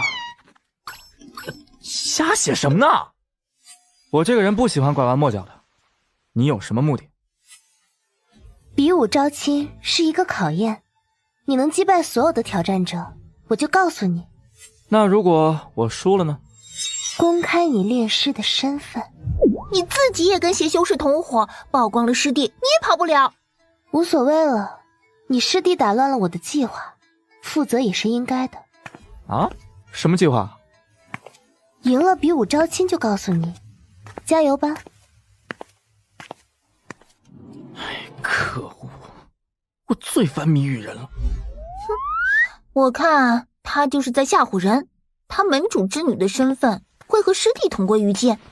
不，正因为她是万象门门主的女儿，就算她承认自己勾结邪修，那也是他们自己门内的事，以她的身份根本不会受到太大惩罚。王登那次曝光了师弟，不也碰了一鼻子灰？喂，你们能进屋说话吗？不一样的，师弟现在站在风口浪尖，不想看到青云宗崛起的其他宗门，巴不得看到他出点什么事，绝不会像王登那次轻易糊弄过去的。也是，都怪师弟太高调了。就是，修出事了吧？别玩了，简直胡闹！心儿那丫头想做什么？这次是王登出了事，青云宗无法履行婚约，我才主动提亲，让他不好拒绝。不然清玄巴不得那小子离咱家万象门的人远远的呢。这丫头搞什么比武招亲，不是正中青云宗的下怀吗？我要是清玄，就算能赢也会故意输掉啊！门主有联系小姐吗？我给他传音了，但没有回复。去，派人把那丫头带回来。门主，星夜是主动把小姐留下的，咱们强行带回不太好。虽然看似是胡闹，但小姐这么做说不定是暗藏玄机。哦，你说说看。我认为小姐这样做是分2种情况。第一种，星儿确定那个星夜迷上了她，而且还隐藏了实力。这样小姐这场比武招亲，实际上就是一出离间计。清玄肯定会让星夜故意输掉，跟咱们撇清关系。但小姐确定星夜为了得到他会违抗清玄的命令，毕竟也不是第一次了。到时候星夜实力全开，击败所有对手，如果清玄继续从中作梗，以那小子冲动的性格，直接和青云宗闹崩都是有可能的。第二种呢？第二种正好相反，小姐是确定了星夜此子不可能为我宗所用，所以想借这次比武招亲的机会除掉他。他现在可是青云宗的逆鳞，怎么除啊？把这事儿透露给林志远。林志远现在巴不得把星夜除之而后快，这种机会他是不可能错过的。那就更有必要联系上心儿，问问他是哪种情况了。小姐她不回门主您的消息，大概率是她也被青云宗盯得很死。咱们贸然行动，可能会破坏小姐的谋划。依我看，无论是第一种还是第二种情况，都有必要把消息透露给林志远。哦，这是为何呀？如果是第二种，没什么好说的。林志远可以替咱们除掉一个潜在威胁，咱们到时候撇清关系，跟青云宗同仇敌忾就好。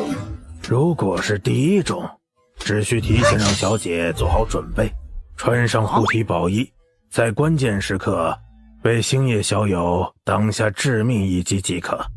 他本就中意小姐，再加上救命之恩，必定可以牢牢拿捏此子。好计策，好计策呀！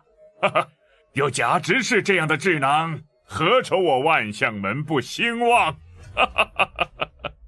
门主过誉了，就是小姐连传音消息都回不了，看来是被盯得很紧。咱们得想个办法，把消息传进去。这的确是个问题。你怎么回来了？星夜要闭关3个月领悟建议，我就先回来了。为父给你发了好多条传音，你怎么没回呀？我的传音玉佩忘了充灵石了。回来就好，有些事还是当面谈好一点。贾执事，你脸怎么红了？什么呀？3个月后，怎么这么久？都说了，星野师弟刚刚建议突破，需要闭关领悟。领悟什么呀？才炼气5层，就算突破什么剑意啊，也不可能是我们这些筑基期师兄的对手吧？就是啊，不尽早比试，我等念头不通达，也影响修炼啊。那行吧，等不及的来我这里登个记，到时候我就把名单交给宗主，说这些人啊，巴不得早点判出青云宗当万象门的上门女婿。切，3个月就3个月，我等修仙之人，3个月就跟3秒钟一样。没错，比武招亲什么的根本无所谓。哎，师弟人呢？已经进去闭关了。师姐，他真的要参加比武招亲的挑战呢？想出更好的对策之前，只能先见招拆招了。关键这闭关3个月能有什么用？挑战他的可都是筑基期的师兄弟们。没关系，我会在这3个月逐一拜访宗门内有可能参加这次比武招亲的人。哎，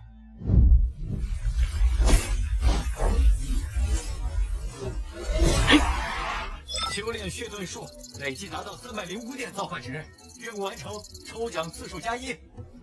哇，总算又完成一个任务了。现在就剩化神洞府的任务了，那边有3年时间，我尽量提升实力，能压线完成就可以了。宿主，你分明是刚刚接触修真世界，又没有前任宿主的记忆，为何学习功法的速度会如此变态啊？啊？哪里变态了？先不提你因为融合剑灵根，所以能秒懂剑系功法的事，就拿刚学会血遁术，2个时辰就做到了领悟力很高的人半个月才能做到的事，这也太离谱了。怎么感觉经常听你这么说呀？没错，我是灵师，手腕阵法，不会绕开，温度剑灵，再加上这次的变态的领悟功法速度，所以本系统有理由怀疑宿主。你夺舍本尸体之前，是不是还有什么奇遇啊？哈？夺舍之前我还是大学生呢。KTV 校门口捡到100块钱算奇遇吗？死后呢？前往往生塔的路上，或者往生塔里有发生什么事吗？往生塔里有一个妹子接待员，让我抽奖，接着我就来到这边了。至于去到往生塔的路上，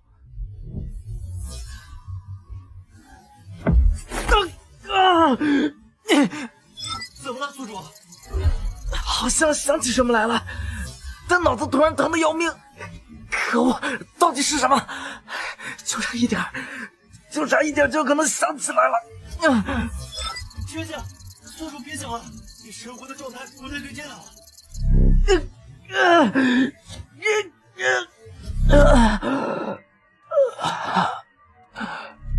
宿主，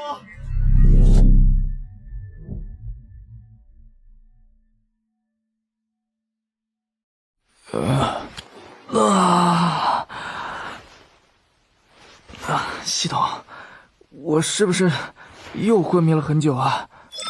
是的，宿主昏迷了9天。什么？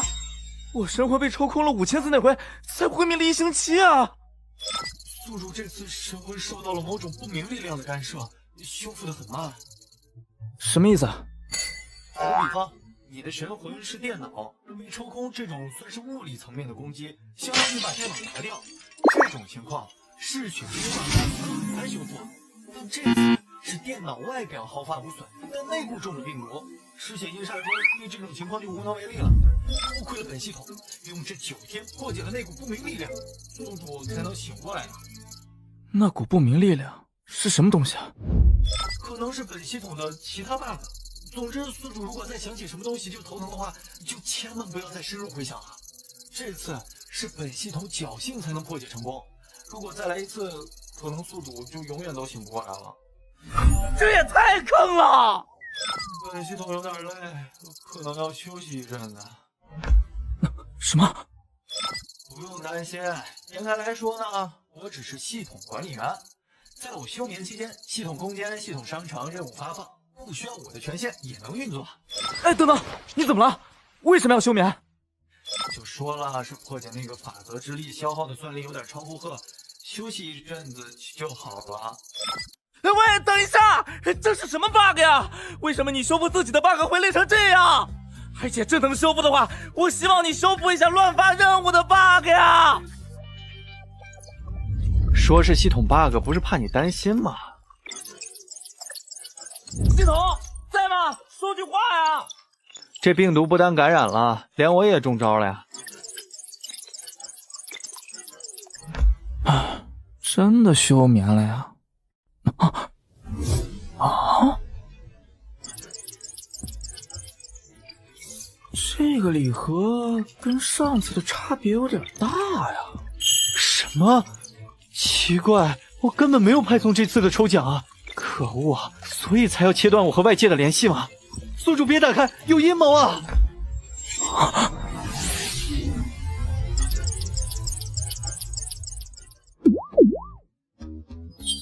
哎，长得跟我一模一样，这怎么用呢？嗯，这不是我的分身吗？为什么能设置性别啊？我的性别选项也太严谨了吧！先试试吧。哇，真的变成妹子了！哎，不能返回，我只是想试一下。那我刚刚要是选了购物袋，会变成什么样子？哎呀，这都是什么乱七八糟的选项呀！哎，救妹妹吧，普通一点。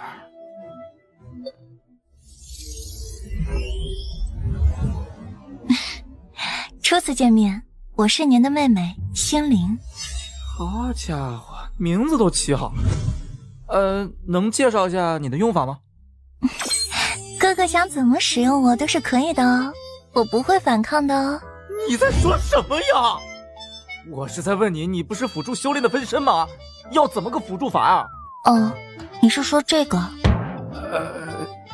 简单来说，就是我和哥哥的修为绑定，如果我修为提升，哥哥会同步提升，反之亦然。哦，也就是说提升了1倍的效率吗？不，有了我，哥哥就完全没有必要修炼了。我作为修炼用分身，可以瞬间吸收灵石的灵力。如果把我收进系统空间，我还能用造化值修炼。造化值还能用来修炼啊？是的，这是我作为修炼用分身的专属能力。顺带一提，吸收1点造化值需要消耗1刻钟。那这1点造化值相当于多少下品灵石的灵力啊？100左右。感觉一下子就有赚造化值的动力了。要是能直接换灵石就更好了。即使用效率较低的造化值修炼，我的速度也是哥哥的10倍，所以哥哥是完全没必要浪费时间在修炼上面的。哦，这个相当实用啊！只要有造化值，我就能一直处于挂机加速升级的状态啊。那你还有别的功能吗？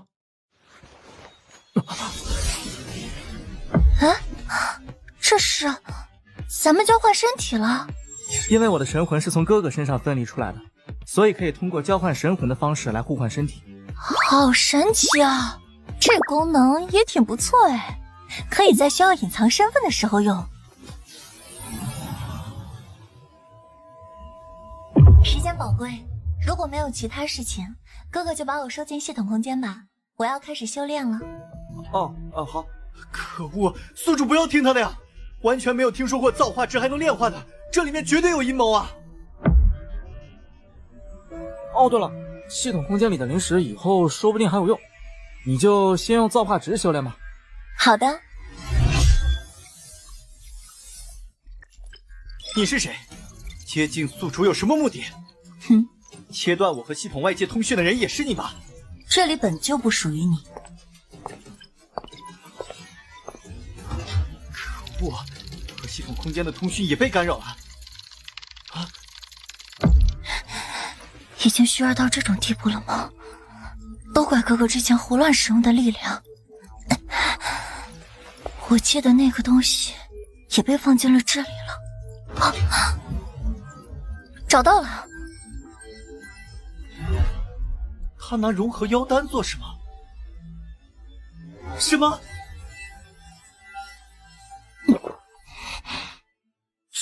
吃掉了。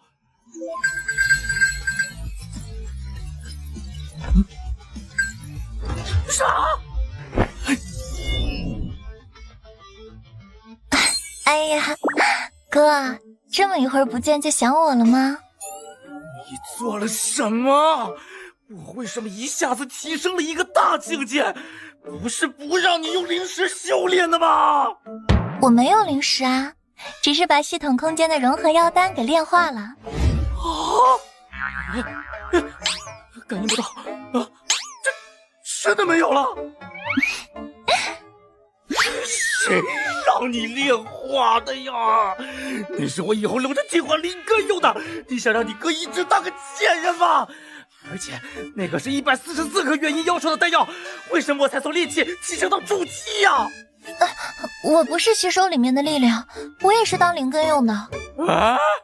我要达到之前和哥哥说的修炼效率，炼化那颗融合妖丹是必要步骤。你这系统奖励还得吞我个人私有物品才能变成完全体吗？有舍才有得嘛，哥哥你一时半会儿也用不上那个融合妖丹，还不如让我吸收了助你修行。行，我先不跟你计较融合妖丹的事情了。那你能不能跟我解释一下，为什么你这个分身出来之后，我就看不懂功法御简了？我是修炼专用分身啊，哥哥修炼方面的能力已经全部都转移给我了。我偷我东西，还给我加叠 buff 是吧？这怎么能算是叠 buff 呢？我修习功法的熟练度也会跟哥哥共享啊。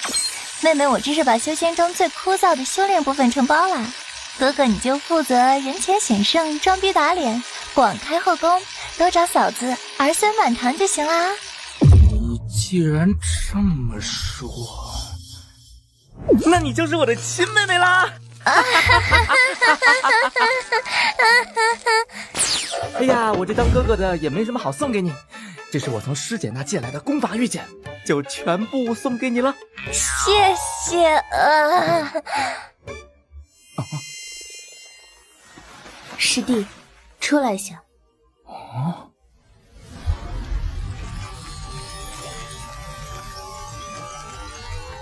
怎么了，师姐？遇到点麻烦，你入内门满1个月了，要接受传功长老考核。哦，那就考呗。这次考核是联合了万象门的，2宗门新入门的内门弟子要一起接受考核。因为咱们这边弟子人数比较少，所以考核场地就被安排在了万象门。不过，万象门的弟子对你要许配门主之女一事颇有微词，再加上你剑意突破，林之远肯定以为自己被戏耍了。这次你去万象门，恐怕会遭到刁难。赚5000点造化值，这得拉多大仇恨呢？系统，你是不想让我活着从万象门回来了是吧？所以师弟，你最好跟带队的刁长老说，你建议领悟到关键时刻了。别说了，师姐，修仙本就是逆天而行，我辈修士何惧一战？说得好。刁长老，见过刁长老。青云宗多一些星夜小友这种习性的弟子，何愁不能再度崛起呀？刁长老过誉了。柳师侄，你也放心，老身带队绝对保证星夜小友的安全。刁长老费心了。好了，其他弟子都到齐了，就差你了。他们都在这葫芦里啊。刁长老的葫芦有特殊的空间法则，里面可比一般的灵舟舒服多了。直接跳进去吗？是的。送礼方向变了，看到出口了。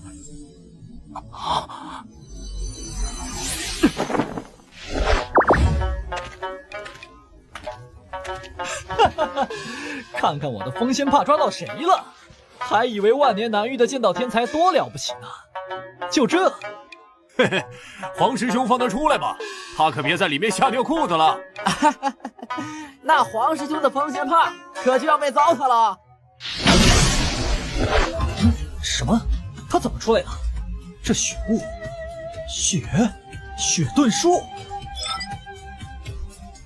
哦，看来现在取得的造化值都能加到这次任务里面了。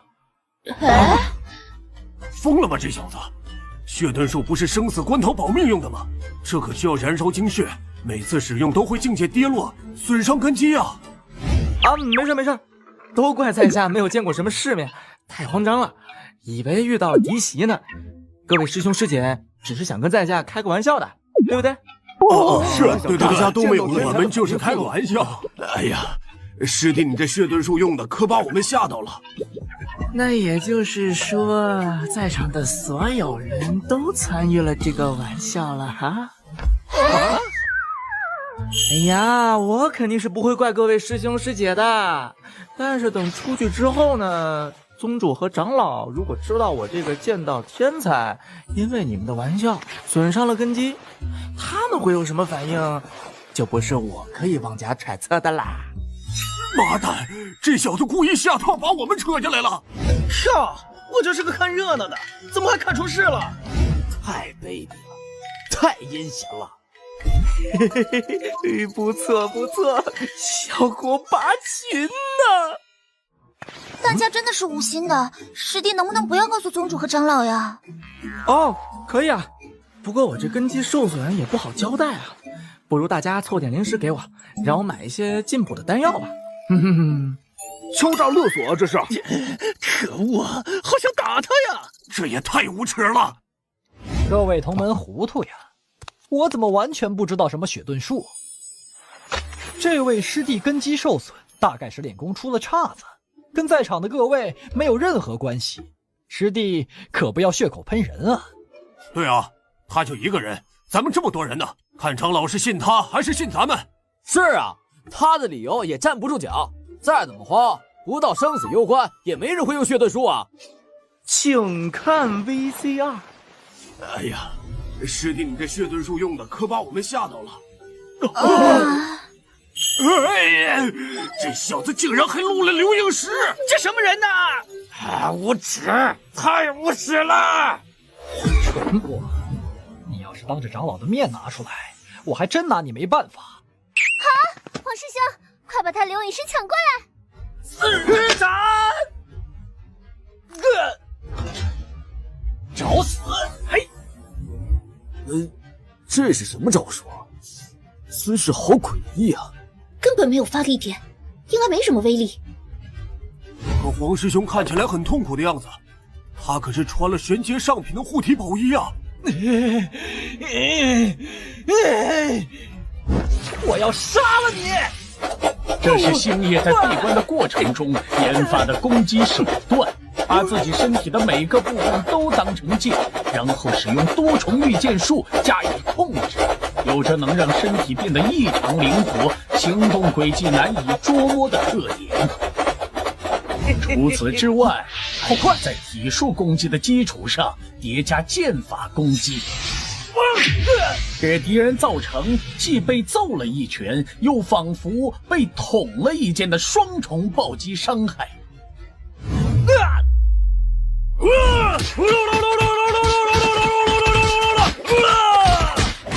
好强啊！就是这姿势也太扭曲了吧！哎，黄子龙可是有筑基3层的修为，穿着玄阶护体宝衣，还拿着家传的地阶法器流云扇，竟然被打得毫无还手之力。闪刃龙卷！哎呀，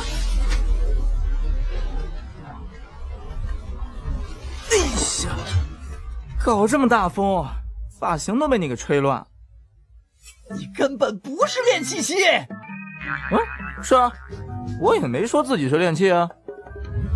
要看到什么时候，还不过来帮我，一起拿下此子！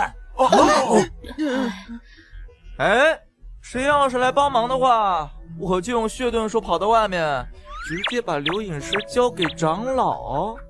你当外面傻的吗？血遁术每用一次，都要慢慢调养，等精血恢复。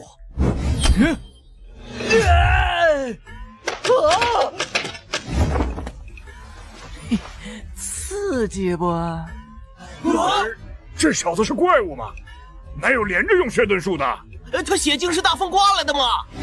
哦，想来帮他的人也要负担我这几次血遁术的根基补偿费用哦。咦，都没注意这里还有间房舍啊？我进去看看里边有什么。走呀，一起去看看。等等我，我也去。好了，就剩咱们俩了。我还有几个新开发的招数，需要你帮我实验下威力呢。不要啊！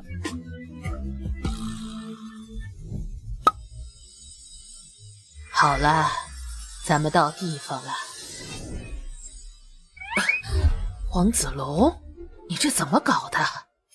回长老，弟子在练七伤拳。胡闹，哪有这么练的？把这个带上，免得被人笑话。是。朴长老真是准时啊。应该的。那就随我来吧，我门内弟子也都准备好了。既然来了，那就别走了。哎，门主大闺女，你在宗门里面吗？我叫程心，我不记得我给过你传音印记。还有，你不是闭关去了吗？哎呀，这不重要，我要你帮我个忙。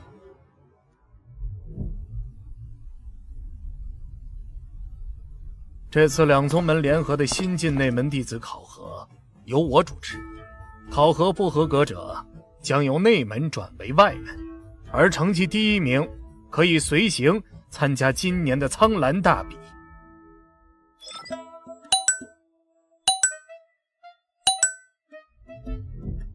哇，果然都对我挺有敌意的，这随便一搜都是针对我的传音啊！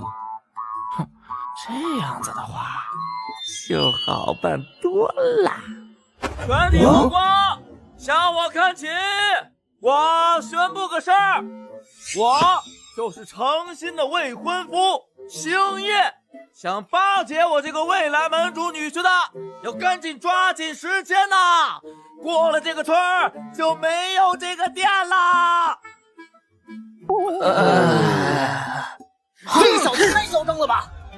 就是啊，门主怎么想的？打死他！竟然把诚心师姐许配给这种货色！哎呀，美滋滋啊！一下子加了1000多。姚长老，你们这位剑道天才还真是高调啊！星夜小友，虽然老身说保证你的安全，你也别这样给老身增加难度啊！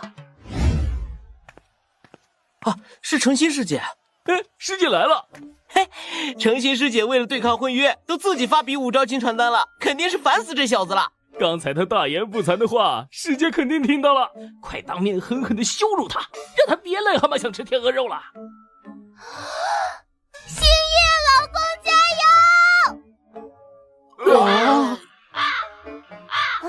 就过来！程心师姐肯定做的是法，我要禀明门主。呼叫支援，呼叫支援！那小子还挺讲究的，竟然真剃光头了。哎呀，可恶啊！竟然还差那么多。感觉随着我等级提升，赚取造化值的难度也提高了呀。太宇长老，还是别让这么多人围观了，老身怕会影响弟子们的发挥。刁长老，这样才能锻炼心性啊！我被修士何惧为官呢？你个臭小子，老身这不是怕你被暴动的人群打死吗？哎，你把人都弄走了，我剩下的造化值从哪赚呢？就一条长老吧，所有围观弟子即刻离开。别呀！杀气，我感觉到了，好浓郁的杀气。你小子把嘴闭上，就没那么多杀气了。知道，没感觉了。这些杀气让我的瓶颈松动了。这是演的哪出啊？杀气能让瓶颈松动，那些魔头不都无敌了？程心师姐竟然能看上这种小丑！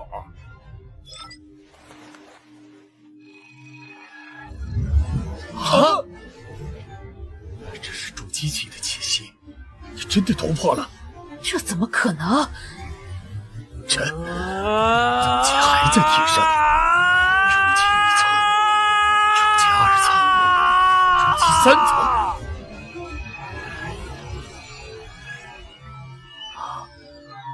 气息的攀升停下来了，也没吃筑基丹，也没闭关，就这么轻松筑基了，而且还直接从炼气中期突破到筑基中期，哪有这么突破的？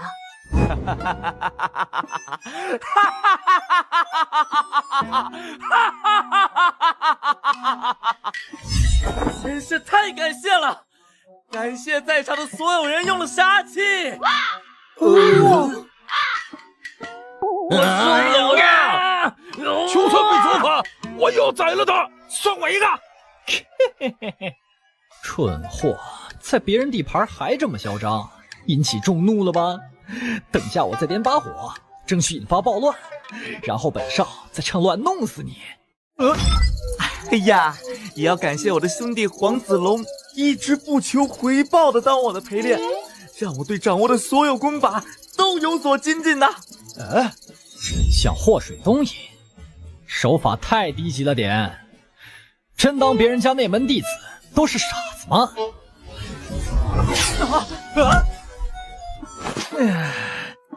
王兄，你没事吧？你出血了。你已经为我付出够多了，如今又因为保护我受伤，怎么回事？刚才有什么东西拽了我的胳膊？这头发！王兄放心，30年河东，30年河西。等我变成至强者，就把这些家伙的骨灰都给杨老。欺人太甚！竟然在咱们的地盘威胁咱们！兄弟们！一起上！法不责众！呀！哼！今天不把此子打的连他妈都不认识，我先揍过来先！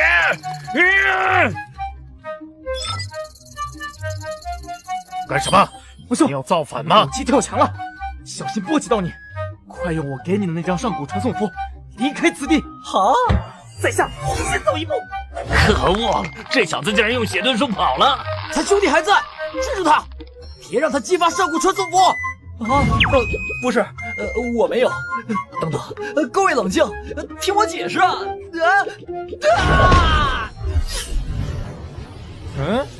好巧啊，你这家伙来的正好，咱们新仇旧账一起算。小友糊涂呀！老身都说了会保护你的安全，你为什么要用损伤根基的血遁术啊？校长，这是什么情况啊？空间波动，是传送阵。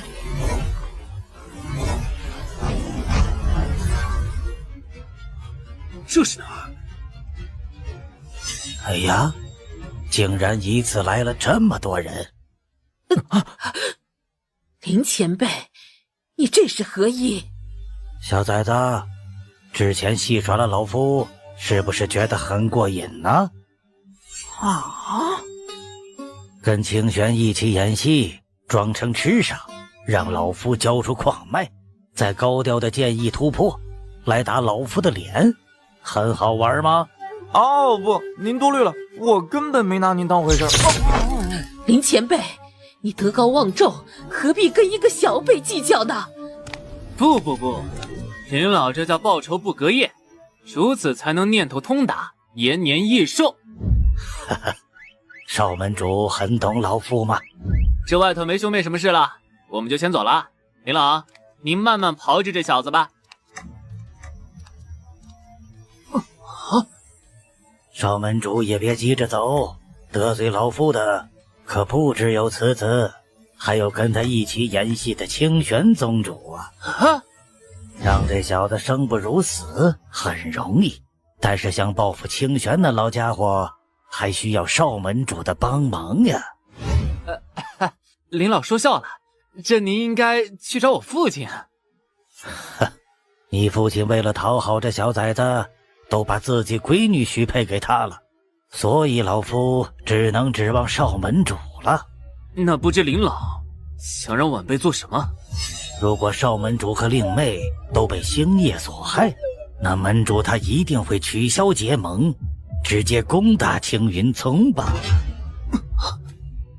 林志远，老身可是听说万象门上任门主有恩于你，你就因为折了面子，竟然要残害恩人之后吗？哈哈，有恩也是老夫自己说的，毕竟没有哪个宗门会拒绝一个元婴期的炼气宗师。你这话是什么意思？老夫也是看着你长大的，就让你死得明白些吧。上任万象门门主程凌云是老夫杀的，因为听说他得到了一件上古天阶法器，老夫就想借来看看，可惜他咬死了不承认，老夫就用了点手段，在跟他外出寻宝的过程中坑杀了他。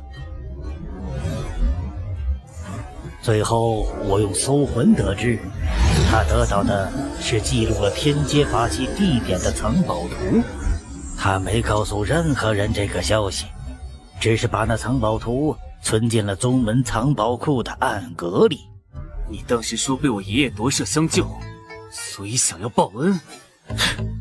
老夫只是想得到那份藏宝图而已，结果你父亲对老夫一直有所提防，就算老夫一直尽心尽力帮助你们宗门，他也没给老夫任何进入藏宝库的机会。如今只要青云宗万象门开战，那老夫的机会也就来了。计划得很好，可惜有老身在，你便不能如愿了。哈哈哈，就凭你这个金丹期的老太婆，一法一生回春术。啊！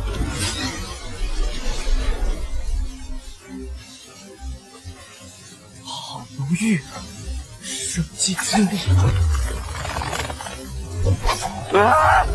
小友退后，老身争取速战速决。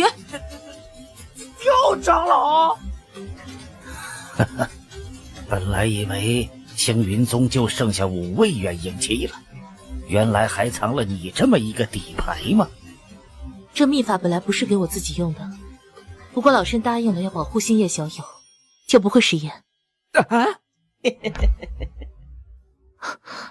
林老头儿，他觉得你不擅长战斗，就以为吃定你了。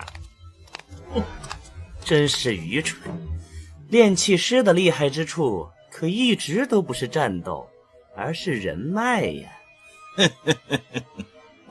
当年程凌云可是元婴6层，不也被老夫坑杀了吗？麻烦了，这两人的修为和我不相上下。你们几个进来！完了完了，死定了！那个屌长老不可能打得过3个元婴期的。修炼分身，你能听到吗？怎么了，哥？把那个神伤诀练到精通，最快需要多久？啊，这么快？都说了，修炼的事情完全交给我就好。你发什么呆呢？哦，我在想，那老杂毛说让万象门以为是我杀了你们俩，他要如何做到这一点呢？我能想到一种可能。为了避免商人门主那种不明不白陨落的情况，门内花大价钱从天机阁购买了一种秘法，用在宗门重要之人身上。只要被施法者陨落，就可以去天机阁查询那人遇害前1刻钟看到的画面。我和哥哥身上都被施加了这种秘法。的确，这种事一旦事先知晓，就能够加以利用了。这件事可是绝对的机密，他只是客卿长老，怎么会知道？嗨，验证一下就行了。啊？怎么验证？欧阳怪、赵雪银，一起上！这老太婆快撑不住了。很好，好的，再近一些。姚长老，我来助你。胡闹！你出来做事！嗨，少门主流星锤！师爷，我去你大爷了！嘿嘿，怎么了？几个老怪物这么怕我这把新炼制的武器吗？你奶奶！快放开我！小崽子，就算有人质，你也只有筑基期而已。云无术！救命啊！哎，丢长老，快帮忙啊！无术！哎呀，又断了！可恶！对呀，抱歉。哦，事实已经很清楚了，先松手的是老杂毛，才是少门主的亲生母亲。最爱的疼爱是手放开。小崽子，老夫一会儿就撕烂你的嘴！生死密变！可恶，被他那把剑斩中，会流失生机之力。不是流失，是被那老太婆吸收了。哼，很好，他们变得束手束脚了。看来他们的确知道程岩、程心被天机阁施加秘法的事。星月小妖，你一会儿和程岩躲进葫芦里，他们这个困阵应该挡不住老身自爆元婴的威力。不慎元婴自爆，他们措手不及之下也会受重伤。葫芦作为老身的本命法器，宏远的名力下应该能撑过去，而且已经设定好，一旦老身陨落，他就会以最快的速度带你们飞回万象门。刁长老，咱们现在有优势啊！没用的，就算有人质，他们没法发动大型术法，老身这秘法也撑不了多久。我一旦跌落回金丹境，那咱们就是必死之躯。刁长老，你本来就是被我连累了，我怎么能眼睁睁看你？小友别说这种任性的话，老身不只是救你，也是在救青云宗的未来。说的没错，现在这种局面，他这个法子已经是最有解的了，哥。古今天下所有至强者，都是踩着无数人的尸体成就的。哥，你应该不是无法舍去儿女情长的弱者思维吧？收声！刁长老，这困阵和凝煞炼魂阵相比，如何？他们不是同类型的阵法，不过单论防御力，凝煞炼魂阵要强一些。你用这个干什么？小友，什么？被破开？小友别冲动，还是先进到葫芦里吧。天真的小子，这困阵是我们3人合力铸成，凭你区区筑基期还想破开？坚固程度是可以，出来吧。什么？就是太薄了。妹妹，快点用血盾术回万象门找人求援。哥，我只是个修炼分身，你这话超纲了。对不起了，妹妹，至强者就要舍弃儿女情长啊！你丫的！怎么回事？那人是哪里冒出来的？老怪，你速度快，抓住他！快跑啊，老妹儿！可恶！小友放心，老身拼了命也会拦住他们，给你妹妹争取时间的。老前辈，你快走，我还拖住他。啊！小友，你在干什么？哎呀，我妹妹不会有事的，我就是为了让她给咱们分担压力。只是苟延残喘罢了。那丫头的气息也只有筑基，老怪解决她用不了多久的。刁长老，先把我收回葫芦。小友终于想通了吗？没想通呢。果板，听我指挥。刁长老，你尽全力出手，让这2人距离贴得越近越好，然后他们会起内讧，你趁乱能解决一个是一个。小友才筑基期就会神识传音，而且为什么说他们会内讧？哥，没事，他只是晕过去了。希望别出什么差错，能完全按照我设想的计划来。神上诀！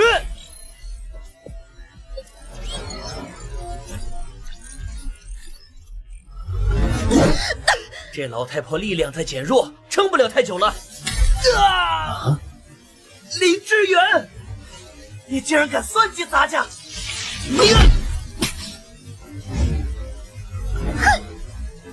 糟了，生死逆变！万光剑斩！绝颜，老东西，都这个时候了，你还在装？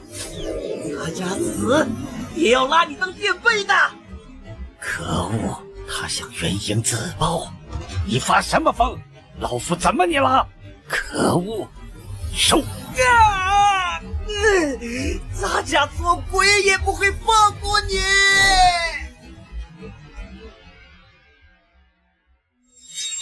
竟然有专门针对元婴的法宝，还好我没有元婴自保，而且他们竟然真的内讧了。小友到底是怎么做到的？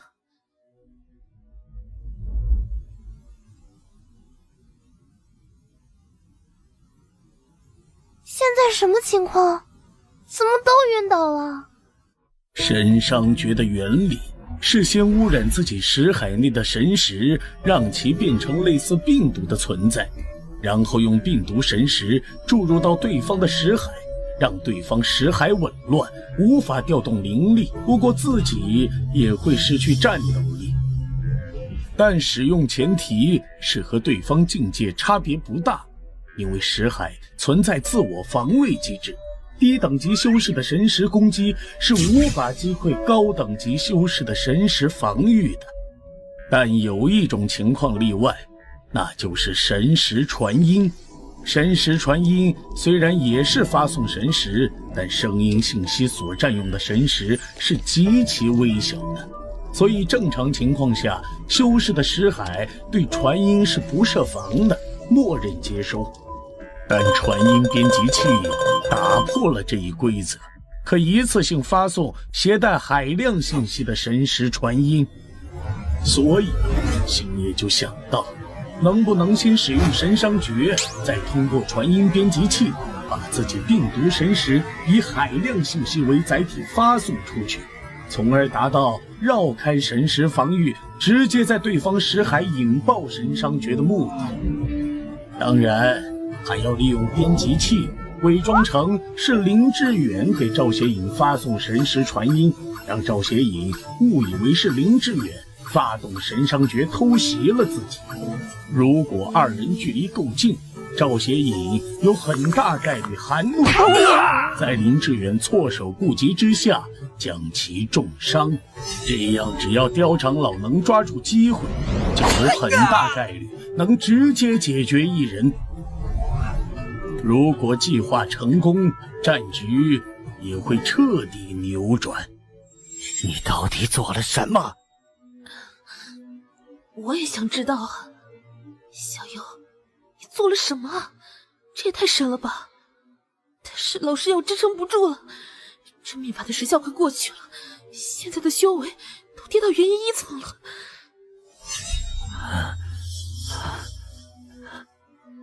该死的，一语不发，完全摸不清他的招数，还故意降低气息，勾引我出手。可恶！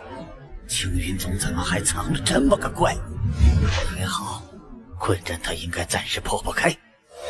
先去找欧阳怪，困阵坚持的够久的话，还有机会搬救命。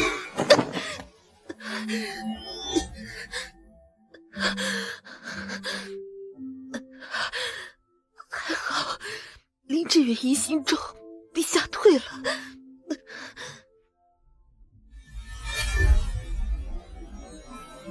啊，老怪，你干嘛呢？那丫头呢？喂，你怎么？啊！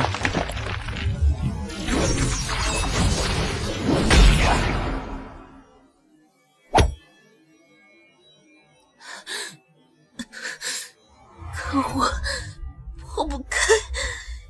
快点出去的话，他们如果返回就糟了。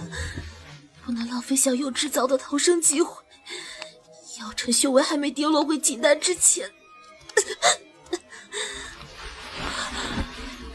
对不起了，最后还是只能选择这种办法了。不过，老身也已经活得够久了，就是无法亲眼见证小友的成长，有些可惜。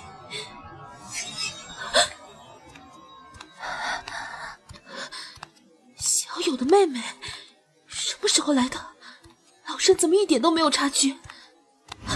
糟了，他怕不是已经被那个元婴老怪控制了？停下！你想干什么？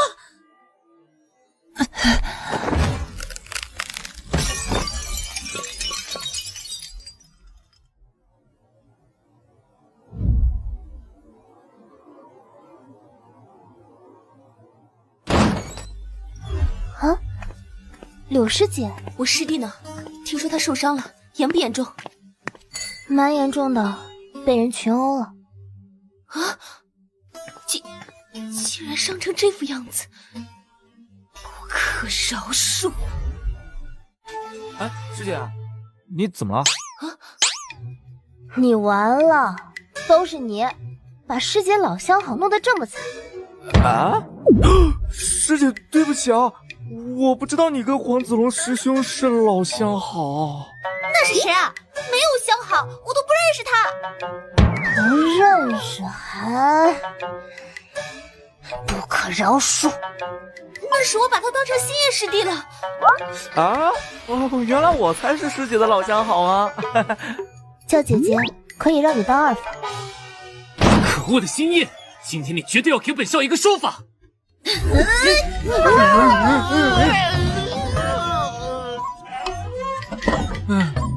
算了，改天给也可以。如今，只要青云宗万象门开战，那老夫的机会也就来了。这就是星夜小友记录的事情经过。唉，真没想到老门主竟然是被林志远。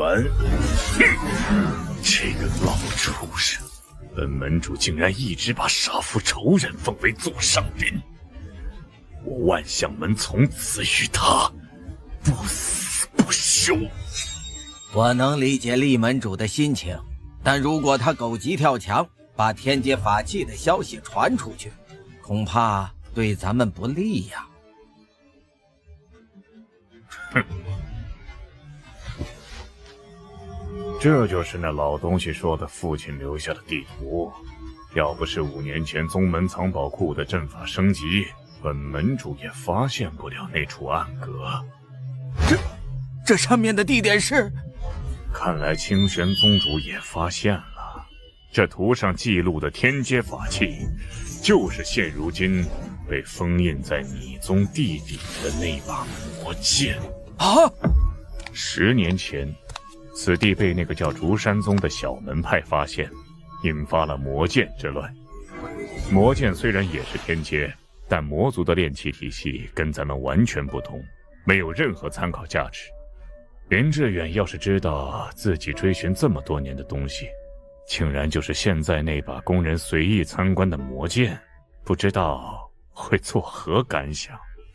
那就奇怪了，既然程凌云没有告知任何人，那林志远又是如何知道的？天机阁说得通，天机阁的卜算都比较模糊，说不定就是算出了程凌云跟天阶法器有关联，所以才被林志远找上门的。只是他们没有算出天阶法器其实是一把魔剑，不然林志远也不会那么执着了。可恶的天机阁，要不是他们背靠涅槃殿，早就不知被人灭门多少次了。事情已经弄清楚了，厉门主，你最好现在就把魔剑藏宝图的事公布出去。没错，大家都是先入为主的。一旦林志远先散布咱们宗门有天阶法器的消息，门主你再进行解释，说那其实是魔剑，未必有人会信呢。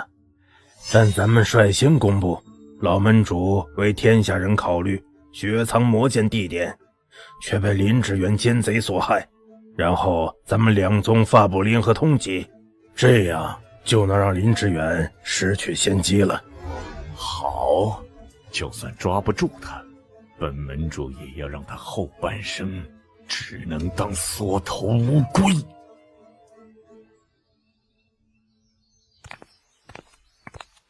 刁长老，你的秘法时效有这么久的吗？星夜小友帮老身补充了生机，还把我这个葫芦都灌满了，足够维持半个月。他还说不够了就去他那里补充。半个月？哎呀，那是何等惊人的生机之力呀！明明上次取出蛊虫的时候，他那般虚弱。可能是小友突破到筑基的缘故，这次消耗没有那么大。什么？他筑基了？我记得他1个月前才炼气5层啊！是啊，老身也着实吓了一跳。而且他还不是一般的突破，而是直接从炼气5层突破到了筑基5层。啊！刁长老，你在开玩笑吗？千真万确，他是在内门弟子考核中临场突破的，很多人都亲眼见证了。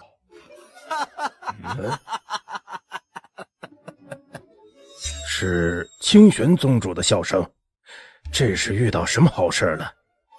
哼，毕竟收了个绝世天才弟子，听说这次他们能化解林志远的危机，也是多亏了那个叫星夜的。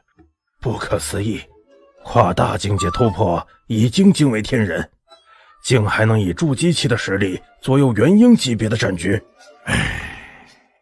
青云宗看来是要否极泰来了。哈哈哈，宗主不必担心，我已经和心儿小姐确认过了，那个星夜被小姐迷得神魂颠倒，已经成为群下之臣。做父亲的这么说，虽然有点对不住女儿，但本门主很难想象会有哪个男人被她迷得神魂颠倒。这是心儿小姐录下来的。相信你就是我的唯两个世界都变心，回去谈何容易？确定你就是我的唯一，独自对着穿阴云说我爱你，我真的爱你。好得很，这歌写的至情至性，直击心灵，绝对是真情流露。哼，清玄这老家伙还不知道，他培养的天才弟子已经成为我女儿手中的棋子了。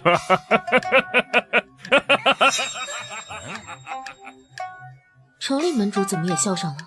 哼，他这人就喜欢跟风。现在星儿是跟星夜在一起吧？他们在灵药阁。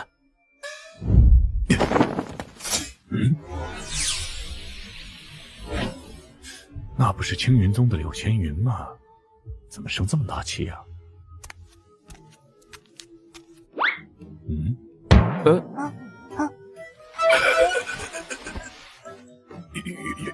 原来如此。那个，虽然你们还年轻，但也要懂得节制啊！不是，厉门主，我没。女儿也说了，在这里不妥，但你未来女婿比较急。啊！年轻人嘛，本宗主能理解，别耽误修行就好。星夜想带女儿回青云宗，他说客场作战有点拘谨，没有发挥好。准了。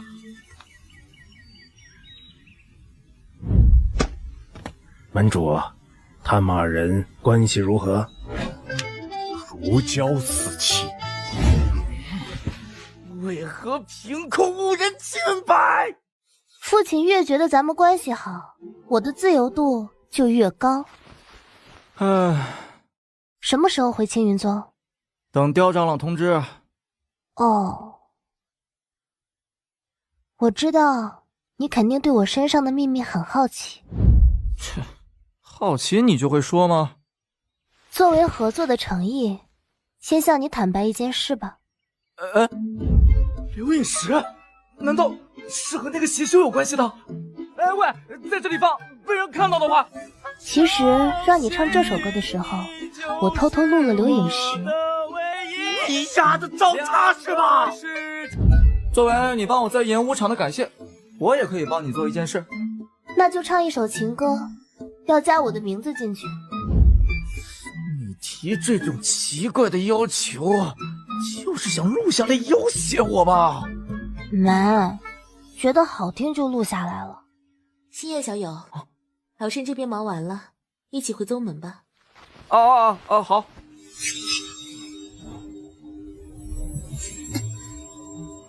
是女人跟过来干嘛？妹妹还在生姐姐的气吗？谁是你妹妹？哦，对了，忘记和你说了，我回宗门也是要继续闭关的。大师姐，听歌吗？其实我剑已经稳固了，不闭关也可以。什么歌？哎呀，宗主，我准备好了，咱们快回宗门吧。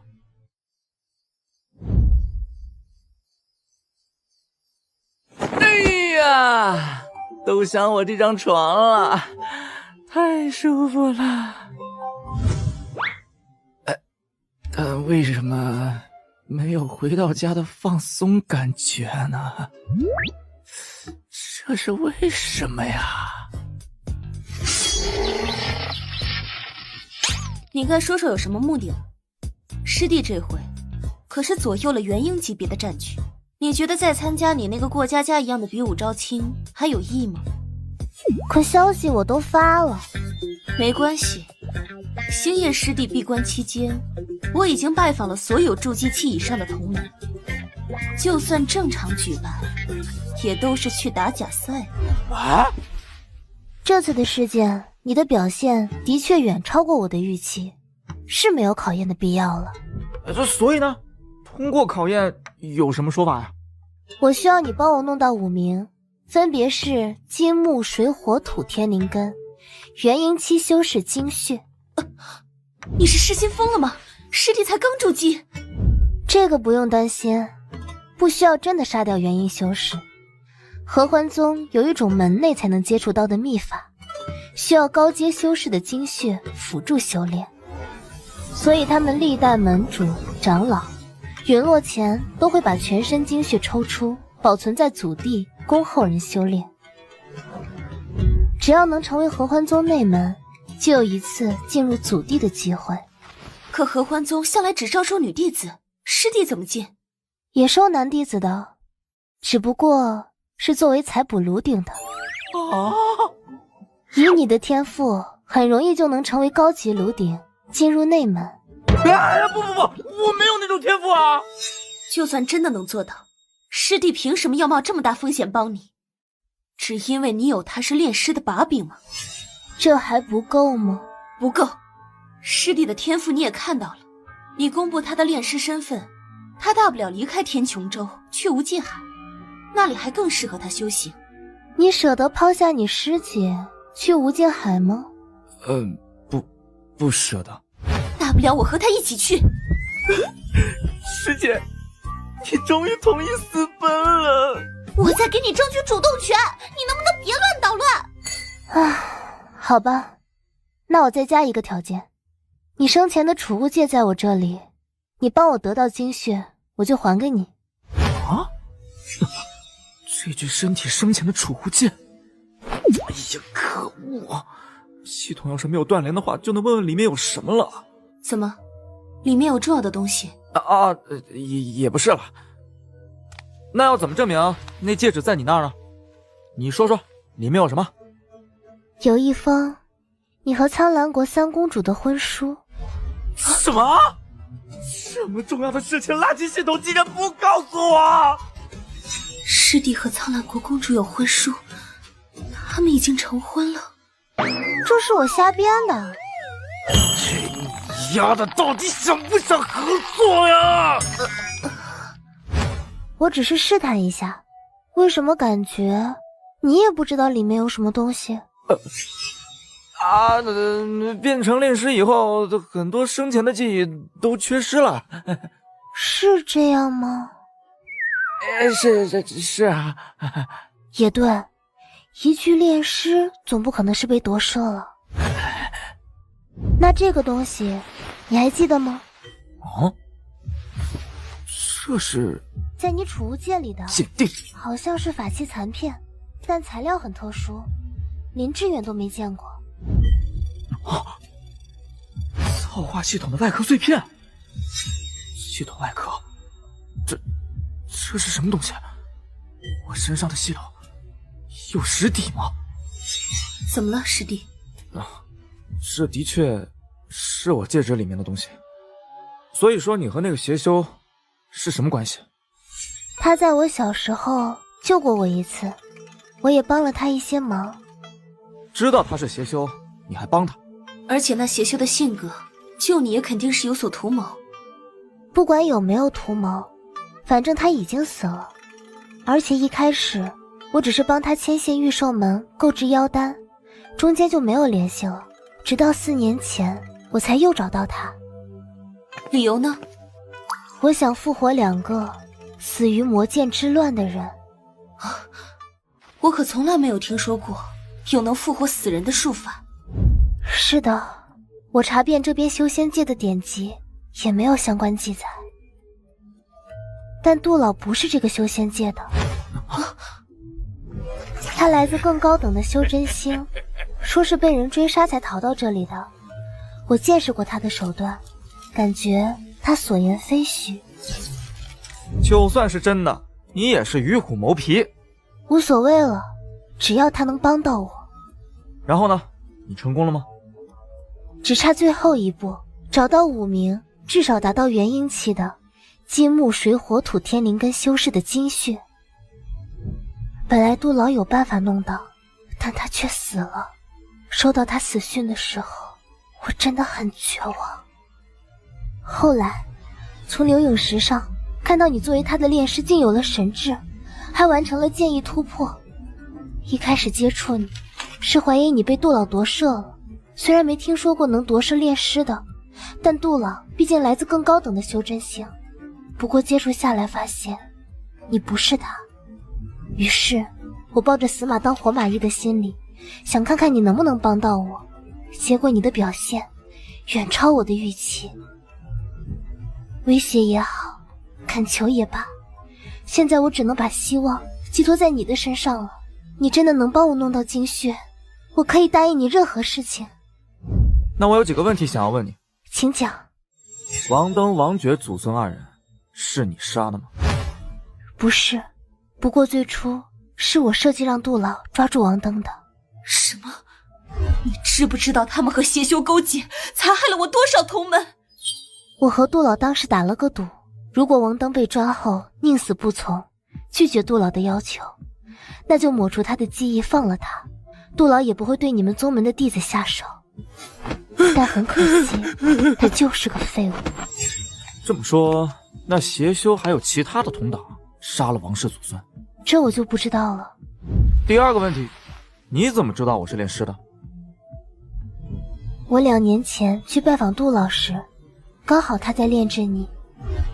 他说你想偷袭他，还说你有很多古怪的术法，他都差点着了你的道。能得到邪修这种评价，看来前任还是很有实力的，就是被人给坑死了。那我的储物戒又怎么会在你手里？是我生日的时候他随手丢给我的。这好家伙，拿遗物当生日礼物送人是吧？这个老杂毛。那最后一个问题，你要复活的人是谁？一个是我娘亲，一个是我的好友。我没什么要问的了，师姐呢？我也没。那你同意这场交易了？我拒绝。啊？那个储物戒对我而言可有可无，至于我的炼师身份嘛，你快点曝光吧，我还着急和大师姐私奔呢。喂，而且我也不觉得那邪修会真的帮你，他那法子多半是有问题的，有时候该放手就去放手，别一直活在过去。啊！这个任务纯纯跟我对着干是吧？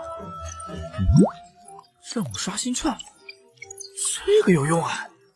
万一随机到前任宿主那种必死的任务，就能用刷新券给刷掉了，相当于针对着坑爹系统的保密符啊！我知道了，我自己想办法。婚约我会让父亲解除的，这段时间给你们添麻烦了。哎，等会儿，你之前说过什么条件都可以答应，对吧？哎喂，你脱衣服干什么？不是为这个吗？我像是那种肤浅的人吗？那如果我是大师姐呢？那就破例肤浅一次吧。宰了你哦！事先说明，我可以去合欢宗走一趟，但不保证能够取到精血。可以，条件呢？除了还给我储物戒，你还要公开道歉，宣布自己勾结邪修，害得我宗大量外门弟子殒命。当然，不利于青云宗的消息，你不能说。好，还有别的吗？暂时没有了，有想到的我再补充。星夜小友，来一趟宗门大殿。宗主叫我过去。去吧，我在这盯着。你不觉得奇怪吗？按他说的，他明明可以拒绝我，但最后还是答应了去合欢宗。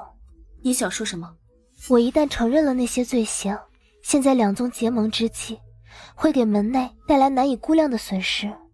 青云宗在此次结盟中将会掌握绝对的主导，但他才入你们宗不到2个月，仅仅是为了给宗门争取利益，会冒这么大风险去合欢宗吗？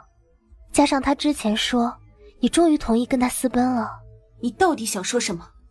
唉，都说青云宗大师姐聪颖过人，但没想到在情感问题上竟然是白纸一张。什么？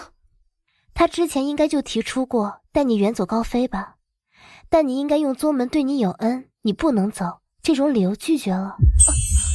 那个时候，的确，他现在这么做是替你偿宗门的恩情，为了真到了你们二人不得不离开的情况时，你能走得问心无悔。师弟他是为了我，好好珍惜吧，别等到哪天他被人抢走了才后悔。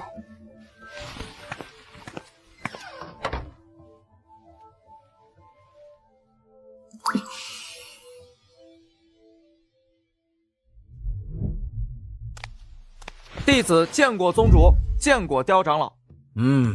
这次你在林志远的事件中表现得非常出色，本宗主打算升你为首席弟子，代替王登成为内门大师兄，你意下如何？谢宗主厚爱，但是弟子有一个请求。哦，说说看。论资排辈，我还是希望能够排在大师姐后面。突然叫师妹会不习惯吧？这个好说。还以为是什么要求呢。小友，不知令妹状况如何了？果然是要问这个。谢刁长老关心，他已经没有大碍了。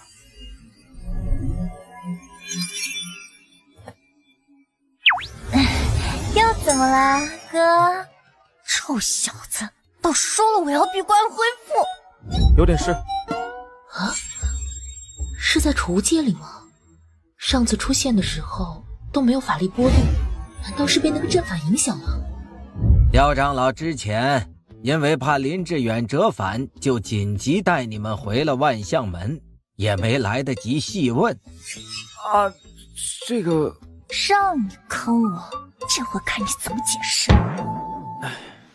众所周知，活物是没法收进储物戒里的，所以这其实是我妹妹做成的炼尸。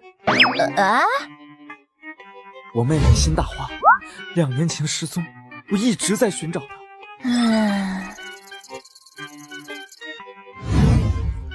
后来我偶遇了大师姐，得知她也在调查宗门弟子失踪案，所以我们就渐渐认识了。前不久，我与大师姐还有小婉师妹一起去调查一处山洞，就在那里遇到了邪修。那邪修操控的炼尸之中，有一具，赫然便是我妹妹辛大花。但大花她不知为什么还残留一丝自己的神智，在她的帮助下，我们才得以摆脱那个邪修。这家伙到底在瞎说些什么啊？咦，这可跟柳师侄之前与我们讲的出入有点大呀。我知道，宗主，你不要怪罪大师姐说谎，是我要求她帮我隐瞒实情的。大花虽然不知道为什么还能有神智，但炼尸毕竟是被正道修士所不容的，可我实在是不忍心把妹妹给销毁掉。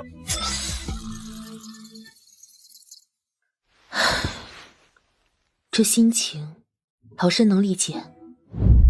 你放心，青云宗虽是名门正派，但也没那么迂腐。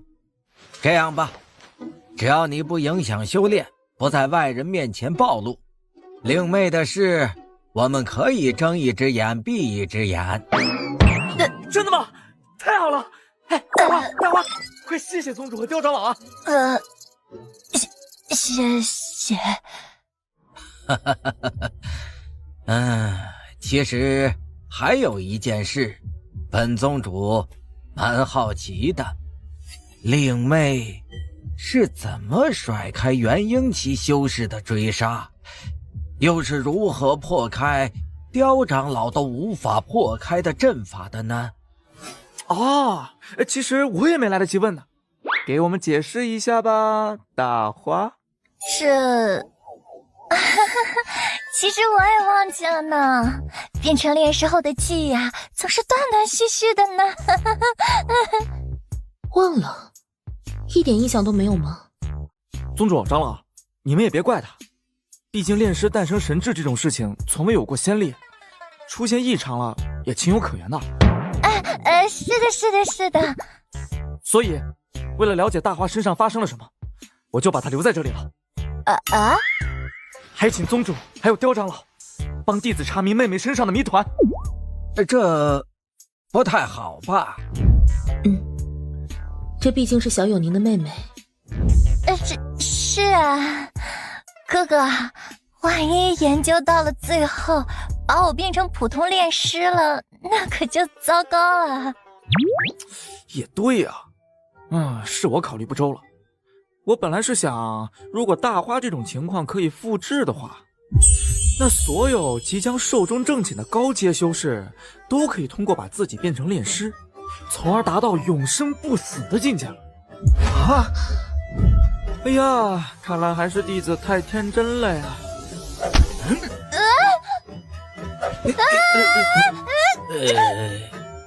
放心交给本宗主吧，绝对在不伤害令妹的前提下，把她身体的异常调查个水落石出。有劳了，那在下就先走一步。小友，你不一起调查吗？不了，我在的话，你们应该放不开手脚。放开手脚是要干嘛？你妹妹生前是不是得罪你了？上次也被直接丢出去当诱饵。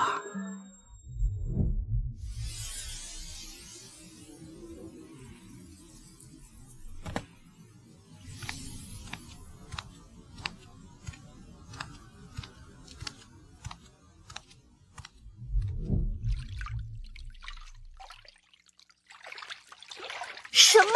你说星夜师弟要为了你去合欢宗当南炉鼎？差不多吧。我也可以为了师姐去鸳鸯阁当女炉鼎。不，我不是让你攀比来的。总之，我脑子有点乱，为了好好劝他放弃这个念头，想先和你演练一下。这有什么好演练的？师姐有点不对劲。不过跟师姐玩角色扮演这种机会，我是不可能错过的。没问题，包在我身上。假装你是我，我是星夜师弟，你要怎么阻止我去合欢宗？师弟，你不准去合欢宗，太危险了。师姐多虑了。当师姐叫我师姐，这奇妙的感觉。喂，认真点儿。没事了，你继续。师弟我就是去合欢宗逛一圈，骗那个啥子诚心认罪，不会冒险帮他拿血晶的。师姐，你这角色掺杂太多个人感情了吧？你别管，反正以危险为理由，我绝对不行。那就再换一个方向。师弟，我不准你去合欢宗。万一事情败露，让天下人知道青云宗核心弟子偷偷加入合欢宗当炉鼎，诚心就算认罪，也抵不上此事给宗门带来的名誉损失。这个切入点不错。师弟如果真的是为了帮我报答恩情，那这种暴露带来的恶劣影响，应该会让他有所顾虑。不过，以星夜师弟你的能力，我相信肯定有绝对不会暴露的信心，才会有此提议的。你到底是哪边的？我说了之后觉得这个理由不太行，就自己否了。也对，师弟都是走一步看三步的，没有把握，肯定也不会提出来。那就只剩下最终手段了。小婉，你干什么？师弟别动，都交给我。师姐，这时候不是应该对我说，笨蛋，我怎么可能用这种法子呀？师姐，你说句话呀，你不会真的在考虑这法子的可能性吧？我只是想占师姐便宜瞎掰的，你快骂我一通，打我一顿啊！谢谢你，小婉。不要啊！不要吸我呀！我去准备一下。使不得，万万使不得！我还有好多法子，保证比这个好。师姐，你别走啊！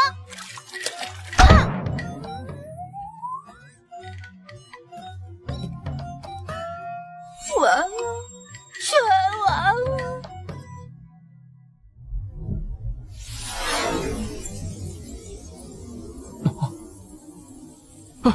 怎么了，小婉师妹？啊？你叫我什么？哦，本宗主打算升你为首席弟子，代替王登成为内门大师兄。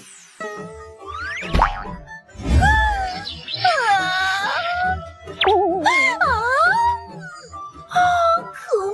为什么偏偏是这个时候？哎，我问你哦，你是怎么看大师姐的？理想型女友。那你是馋大师姐身子，还是想跟她白头偕老，共度此生？既馋又想吧。喂，你那是什么表情啊？什么？生米煮成熟饭？是的，本来是开玩笑的建议，但是大师姐好像真的想用这招打消你去合欢宗的念头。不会吧？这和大师姐人设不符啊。不知道，我感觉她今天怪怪的。我来就是跟你打个招呼，你要觉得合欢宗非去不可，就先和大师姐讲明白。不然你们真那个了，你再辜负师姐的话，我绝对饶不了你。不是，你哭什么呀？我喜欢哭，我要哭哥哥。哎，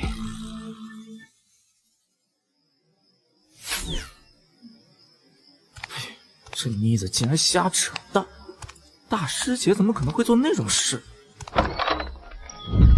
回来了，陪我喝2杯吧。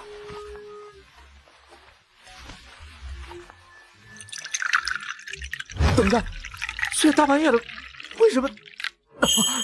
难道是要故意喝醉，然后把一切归咎到酒后乱性上面？小婉那妮子说的是真的，大师姐真的想生米煮成熟饭？怎么？难道师弟不胜酒力？没有，哎，师姐有这个兴致，我自然奉陪。这如何是好啊？师姐真要是主动的话，我怎么把持得住啊？可系统任务怎么办啊？虽然师姐应该也不介意道侣1.4米，但那个奖励是能保命的呀！哎呀，不然一个必死任务下来，那师姐不就成寡妇了？师弟怎么心事重重的样子？有个事情，我现在很纠结。是跟去合欢宗有关吗？差不多吧。就非去不可吗？非去不可。为了长远考虑，那个奖励我一定要拿到。我本来不想这样的，但我实在不想看师弟你犯险。来了！接下来就是要靠意志力了，星夜要把持住啊！这是王登之前诬陷你的留影石，我把里面洛晴师妹的脸部隐去了。师姐，你拿这个干嘛呀？这是什么发展方向啊？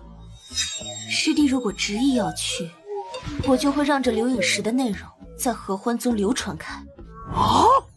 我之后会出面证明这留影石内容是伪造的，但合欢宗高层为了避嫌，也绝对不会收你的。师姐，你想到的生米煮成熟饭，是刚看到我跟别人煮饭吗？我知道这么做有些过分，但我不想以后有可能成为道侣的人有当别人男宠的经历。星夜，你到底什么意思啊？这位是？师姐的心意我知道了，我不去合欢宗了，但我妹妹会替我去的。什么？去哪儿？合欢宗。姑娘，本宗主已经保证不会做任何伤害你的研究，为何还要跑呢？我不跑了，快带我走！哎，见过宗主。柳师侄啊，你也真是的，瞒了我这么久，本宗主你还信不过吗？糟了，妹妹的事我还没跟大师姐通气呢。我信得过宗主，但主要考虑到星夜师弟的感受，也对。你要是不瞒我，宗门说不定就错过小友这个好苗子了。宗主过奖了。大花姑娘，你还有什么事要跟你哥讲吗？本宗主就不打扰了，你们继续。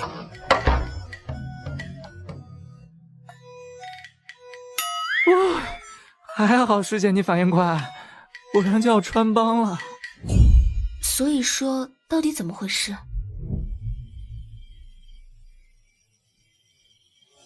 什么？你把自己身上发生的事都按到这个妹妹头上了？她到底是谁？师姐，你应该知道我有一个特殊的储物空间吧？就是存取物品没有法力波动的那个。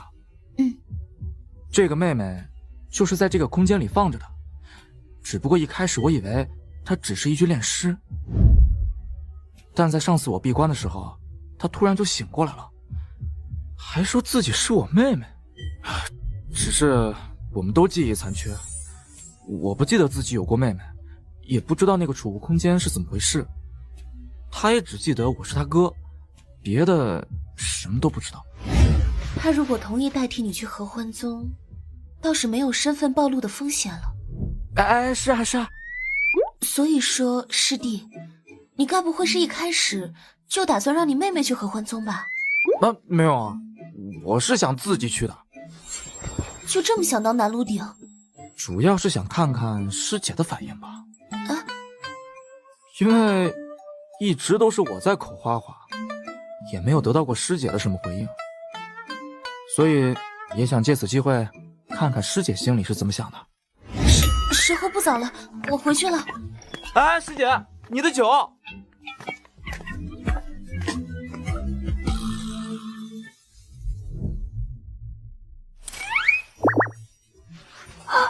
师姐脸好红，难道他们已经……不过这有点快啊，我都做好蹲守到明天早上的打算了。小婉师妹这么晚了还不休息啊？哎呀，看来是我情报有误。想想也是，大师姐怎么可能？没啊，师妹你都说中了，我都没有想到大师姐会那么主动。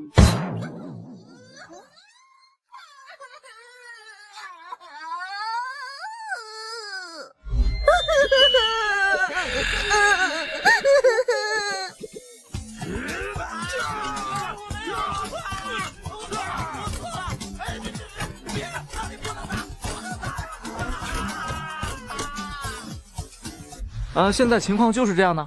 之前谈好的条件不变，但是呢，换成我妹妹去合欢宗。这他怎么可能同意啊？好，就这么办吧。没什么好惊讶的。林志远埋伏我们的时候，你不在场，他能在元婴期老怪的追杀下全虚全已的回来，单靠这一点，我就没有拒绝的理由了。什么？你那个妹妹这么厉害？随我了。但是你把她送去了清玄宗主那里，除非他真的找到能让炼尸诞生神智的方法，不然我不觉得他会把妹妹还给你，起码短期内不会。这个就不用担心了，我保证不出1星期，宗主就会把我妹妹给送回来的。1个星期？你觉得清玄宗主1星期就能弄清楚你妹妹身上的秘密吗？放心吧，他弄不弄得清楚，都会把她送回来的。好，那我就等1个星期。需要送你回万象门吗？不用，我在这里等就好了。其实我用宗门内的情报网稍微调查了一下程心，她本来是万象门的天之娇女，是个修炼奇才，13岁时就修炼到了筑基3层。那她现在也是筑基3层吧？是发生了什么事导致修为跌落了吗？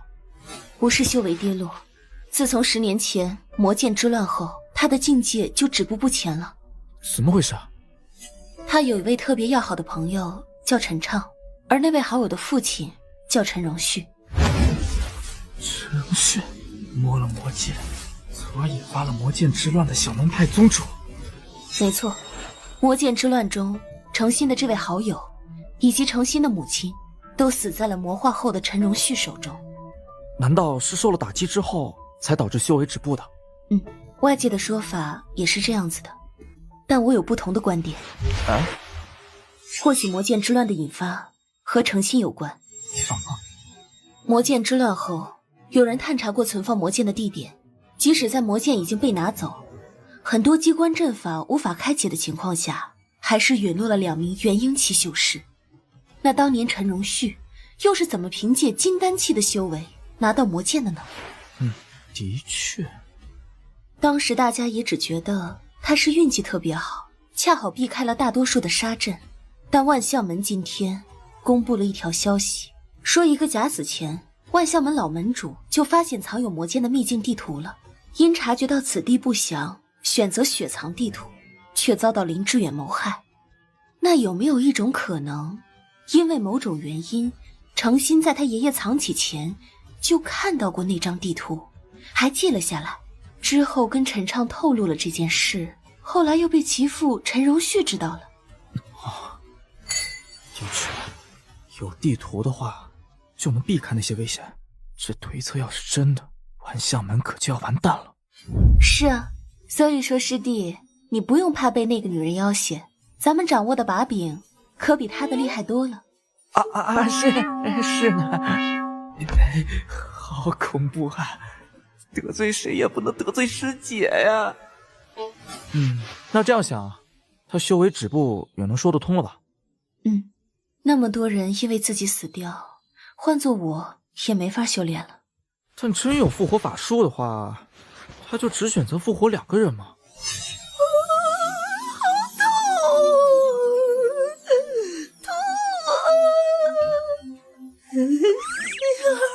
为娘好痛啊！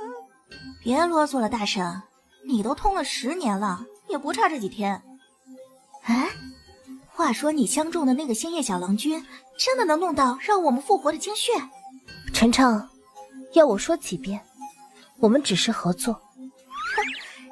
哟，别装了，我可都看出来了，你很急着撮合那个姓柳的和星夜小郎君，不就是因为你对人家有意思吗？因为你这种罪人没资格得到人家，就想赶紧成全了他们，让你断了这个念想，不是吗？你想的没错呀，把我们都害死了，却自己快活，那可是绝对不行的。我也不需要你复活我，我要你下来陪我。好痛啊！陪我，下来陪我。大花，你醒醒，你说句话呀！大花！小友，老夫用道心起誓，我真的什么也没做，令妹就变成这个样子了。真的送回来了？师弟是早知道会发生这种情况吗？我知道，毕竟大花这种诞生神智的炼师是极为罕见的，我也早就做好了会出意外的心理准备了。让宗主做研究，也是为了避免这种情况发生。没想到，还是大花看来又变成了一具普通的炼师了。是老夫辜负了小友的期待。如果有什么老夫可以弥补的，小友尽管提。都说了，这也不是宗主的责任。不过我确实有一件事要拜托宗主。小友但说无妨。我有一位女性远房亲戚特别想加入合欢宗，能否请宗主写一封推荐信？这合欢宗，你这位亲戚是什么修为？不如加入我宗呢？实不相瞒，他的个性吧有些狂野，合欢宗比较适合他。罢了，既然之前都答应让小友尽管提要求了，不知这位亲戚叫什么名字？多谢宗主。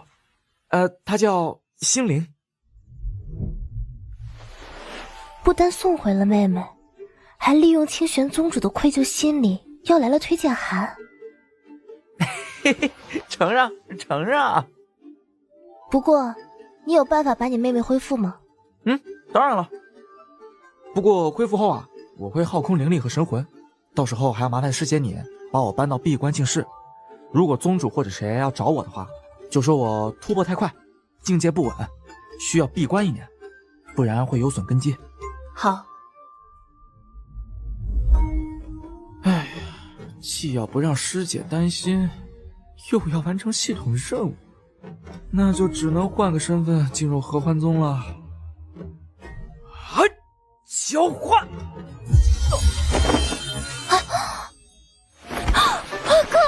你怎么了，哥？这就好了，好随意的感觉。不好，我该把步骤弄得复杂一点了。姑娘，事情是这样的。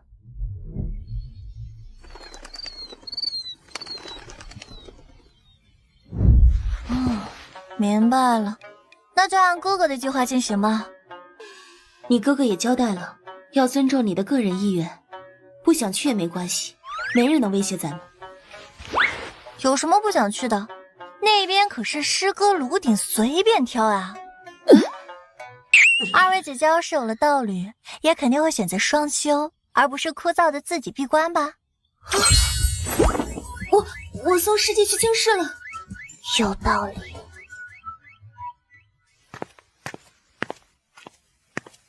你下一步有什么打算？正常的离开青云宗的话，肯定会被清玄宗主的神识探查到。这个我已经想好了，需要你帮个忙。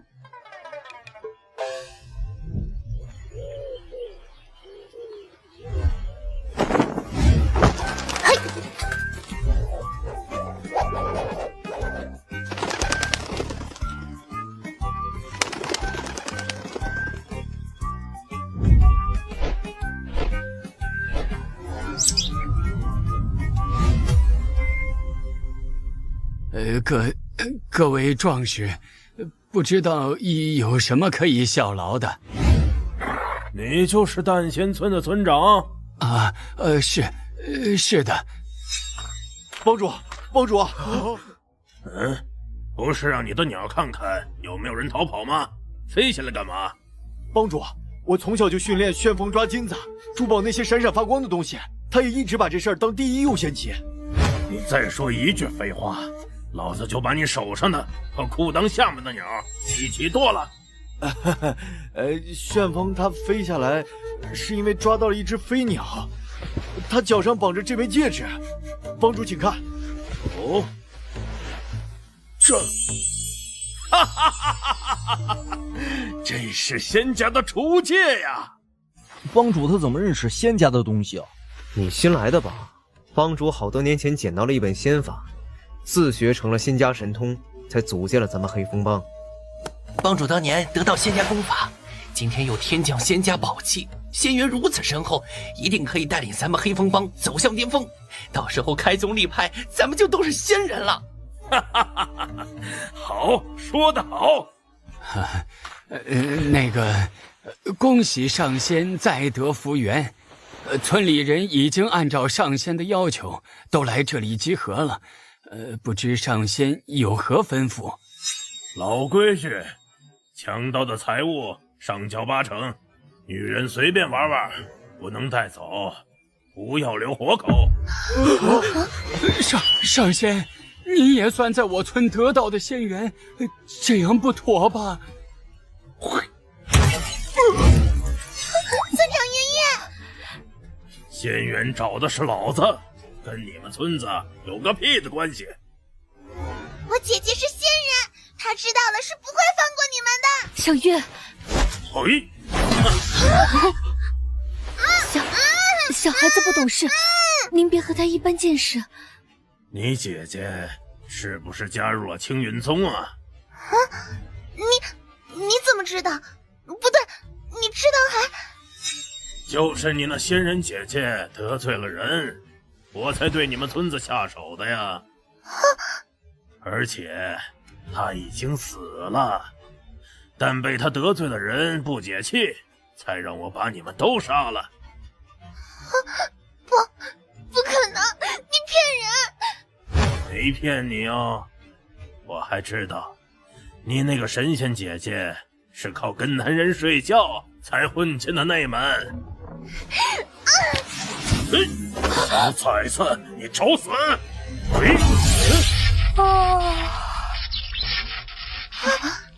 哎呀，一不小心在储物界里睡着了。那是从哪里冒出来的？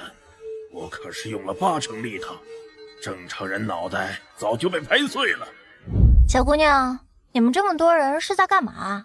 那些是坏人，他们杀了村长，还要杀光村里的人。哦，敢问阁下，真的吗？啊？什么嘛？竟然被吓哭了，看来是我多虑了。是啊，不过你要是配合点儿，陪老子好好玩玩，老子可以给他们个痛快。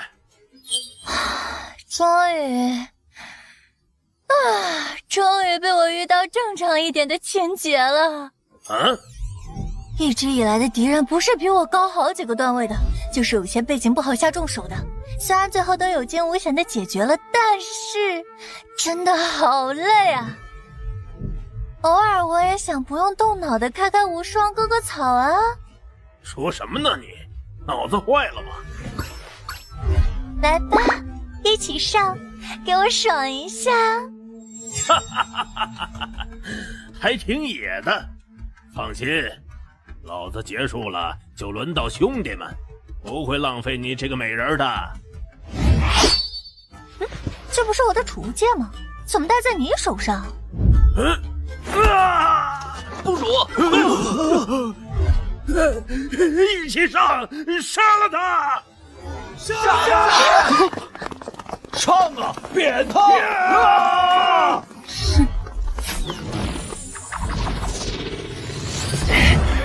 帮主，咱们一起上都没有胜算吧？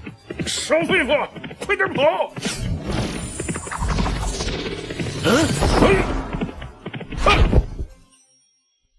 不愧是当老大的，反应还挺快。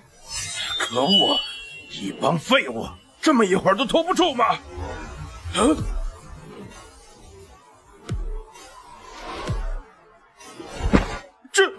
这么短的时间，竟然全被你干了什么？不是说了吗？开无双啊！大姐姐，等一下，我有话要问他。你说的关于洛晴姐的事都是骗人的，对不对？洛晴没有骗你，她就是得罪了大人物，已经被弄死了。不然我一个山贼哪敢动青云宗弟子的村子？不可能，你骗人！竟然有这么巧的事，我正好化解了洛晴村子的危机嘛。不过他的东西，我应该早就让人送回来了呀。看来成仙了这种理由，骗骗小孩子还行。村里的大人或许已经猜到洛晴遭遇了不测，才故意对这丫头隐瞒的吧。去。什么东西？让你说实话的东西，是谁指使你对洛晴村子下手的？内门弟子星星好多呀！忘了，这人嘴里反正也没有一句实话。该死的，有人要陷害老子！跟王氏祖孙有关的人，应该都被宗门控制起来了呀。洛晴姐难道真的已经……小妹妹，其实我也是青云宗的内门弟子哟。骗人！哎，为什么？青云宗的仙子们都是仙气飘飘的，才不会穿这么破。唉。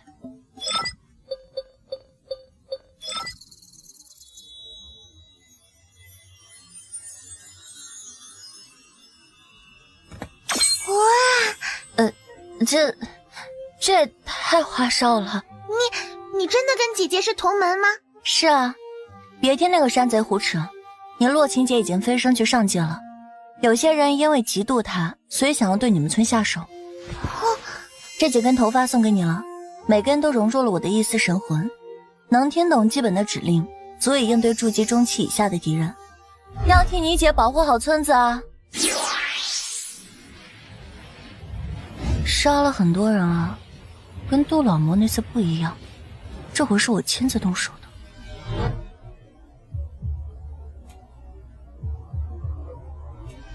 可能是宿主在鬼门关走过几回，已经渐渐适应了这个世界的生存法则了吧？系统，你破解成功了。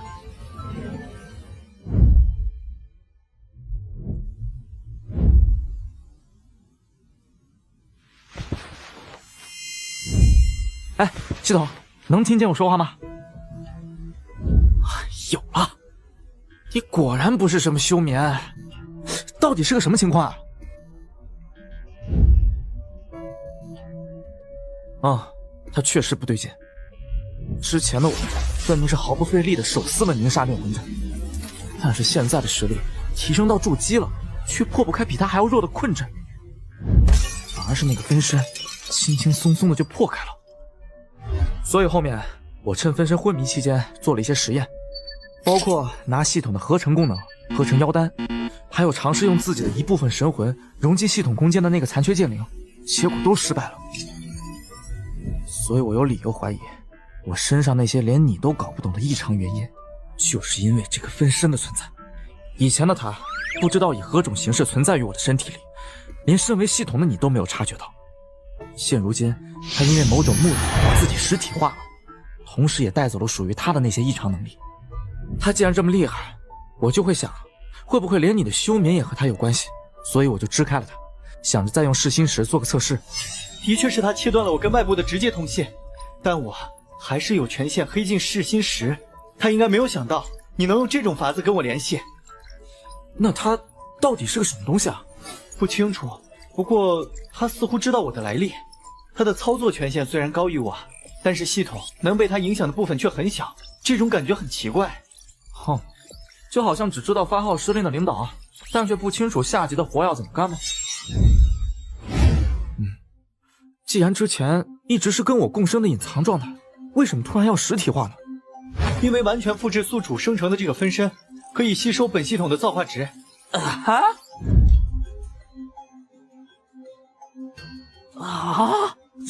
这是我升级太慢了吗？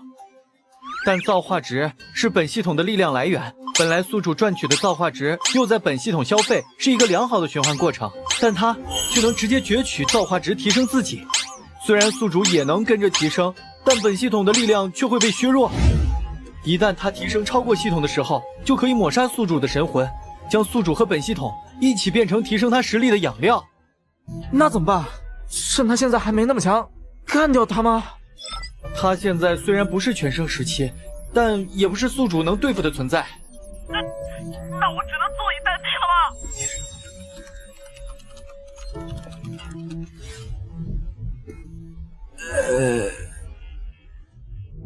宿主，你要继续拖延。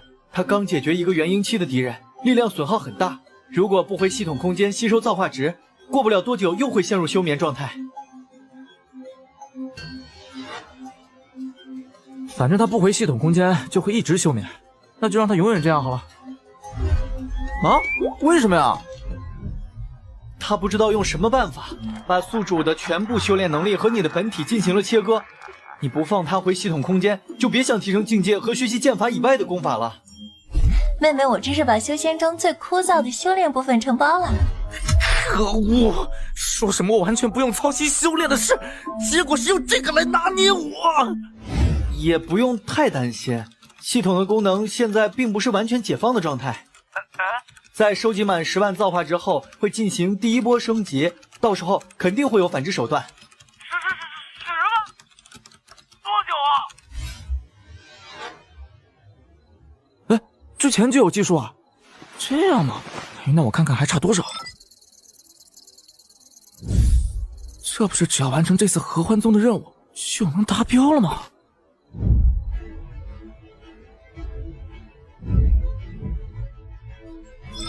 只要让那个分身一直保持休眠状态，我就能成功恢复跟宿主的正常通讯了。恭喜解封，一切都按照咱们的计划顺利进行。我不记得计划里有宿主你变妹子了。剧情需要吗？这样也好，挺南炉鼎在合欢宗的地位，想1年内获得2万造化值，难度太大了。是的，是的。我看你是单纯想碰大师姐吧？别瞎说。哎，对了，系统，我能够感受到既血阴煞珠也跟我一起转移到了这具身体了，但气息为什么没有外散？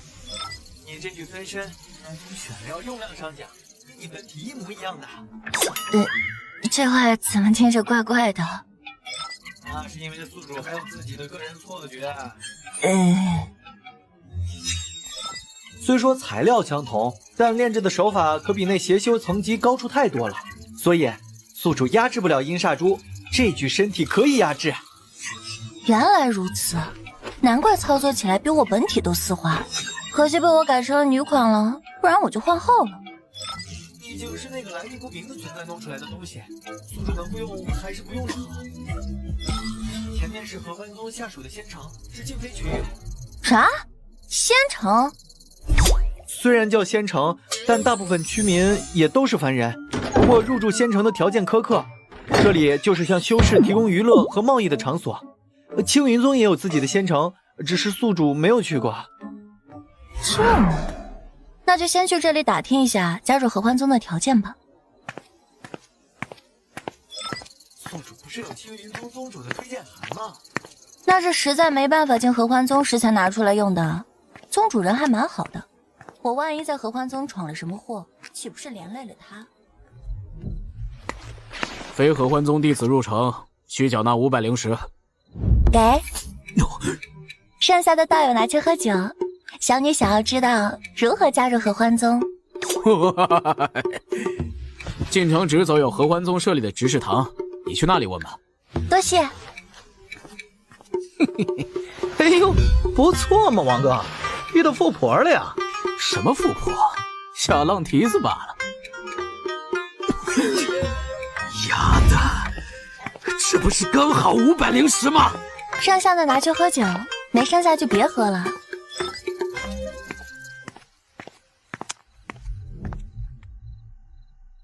合欢宗弟子名额已经满了，暂时不纳新。小女这里有一份推荐函。嘿，还好多做了一手准备。推荐函？快收起来，姑娘，你也就是遇到老身了，不然你就惨了。这怎么说？本宗执法堂堂主就是当年受这位清玄宗主的情伤，才加入了合欢宗。他可是本宗号称活阎王的存在，你要是用了这个推荐函入了宗门，到时候怎么死的都不知道哦。男人以后只会是老娘的玩物。宗主，你跟我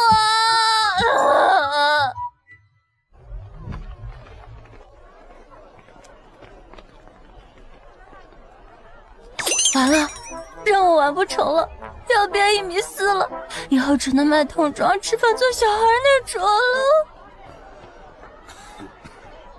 了。姑娘是想加入合欢宗吗？你哪位啊？鄙人合欢宗外务执事黄承瑞，我有些人脉，能让姑娘成为记名弟子。正好还有一位姑娘要入宗，你们也能做个伴儿。请问什么叫辅助弟子？就是为了他人修行提供帮助的弟子。哦，不会是当炉鼎吧？不是，是协助完成双人运动的伴侣。那不就是炉鼎吗？不，合欢宗只招男炉鼎。他不想加入就算了，本姑娘很喜欢运动，也最乐于助人了。快点带我入宗！你们的托能找个聪明点的吗？这也太生硬了。谁是托？姑娘这边借一步说话。合欢宗只收男炉鼎，因为宗门的功法都是基于男女阴阳调和。只是女人喜欢的有时候却未必是男人呐。嗯，修炼合欢宗功法会产生很强的情欲，但有些前辈因为不喜欢男人，只是把男性颅顶当作提升修为的工具。如果一直找不到合适的伴侣，情感上的空缺长期无法填补，就会有走火入魔的风险，所以这才招收女性的辅助修炼弟子。只是这种事情上不得台面，所以我们这些外务执事才会私下去物色合适的人选。那辅助弟子也算是正式加入合欢宗吗？当然，一旦成功被哪位前辈看中，你们被收为贴身侍女，享有内门弟子的待遇。那我问一个最关键的问题，请说。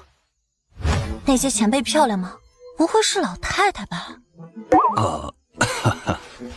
姑娘还真会说笑。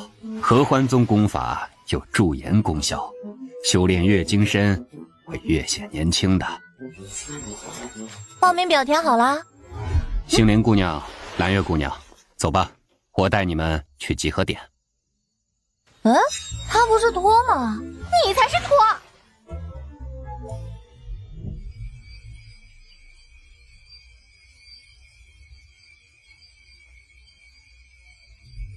这里是合欢宗招待外宾的住所，你们先休息一晚，明天一早会有考核人员通知你们集合的。是考核双人运动吗？具体的考核内容是保密的，明日会有考核人员告知。搞这么复杂，那本姑娘先去休息了。果然想加入合欢宗的妹子，思想都够开放的。星灵姑娘也早点休息吧，我就不打扰了。真没想到宿主是以这种方式加入合欢宗，总比没法完成任务强。对了，宿主，上一次的任务抽奖是被分身干涉了，真正的抽奖物品还在我这里。哦？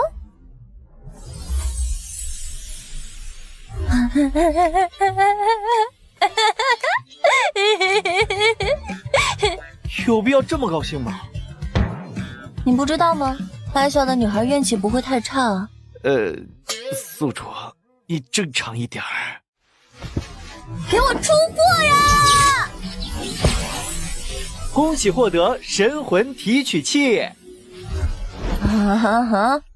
这玩意儿不是做头部按摩的吗？即将在脑内为您播放使用说明。想体验大能修饰神魂离体遨游太虚的美妙感觉吗？那就快来用神魂提取器吧！这玩意儿是真把魂抽出来吗？每次使用只会提取宿主微量的神魂，提取成功后，宿主意识会转移到被提取的神魂中。被提取的神魂没有攻击能力，但免疫任何攻击效果，同时免疫阵法和封印。提取神魂的强度会随时间递减，最后消散，意识也会回归本体。也可选择自行裂解，意识同样会回归本体。建议每天使用不超过5次。哇，听说明感觉好强，开地图神器。我试试啊。有点爽啊！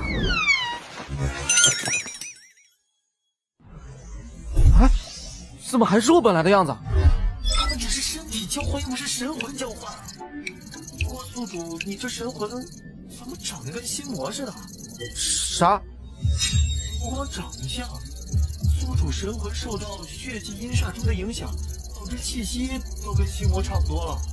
心魔不是想象出来的玩意儿吗？不是啊，心魔是一种特殊的生命体，以修士的负面情感为食。弱小的心魔几乎没有自我意识，也不会被探查到。如果修士的负面情感心魔就能读取其中的信息，幻化成能为该修士负面影响继续扩大的愿望。为什么要对我始乱终弃？依靠该修士负面情感幻化成型的心魔，只能被修士看到，其他人是感知不到的。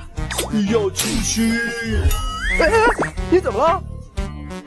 心魔会和该修士绑定，如果该修士后面能够克服负面情绪，心魔能让自己力量会慢慢削弱死亡。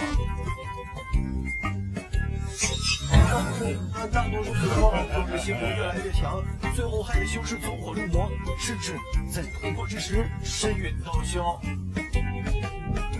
而且心魔也是有等级的，比如炼级期修士有了心魔，突破筑基期时就会有了成为筑基期修士心魔的资格，以此类推。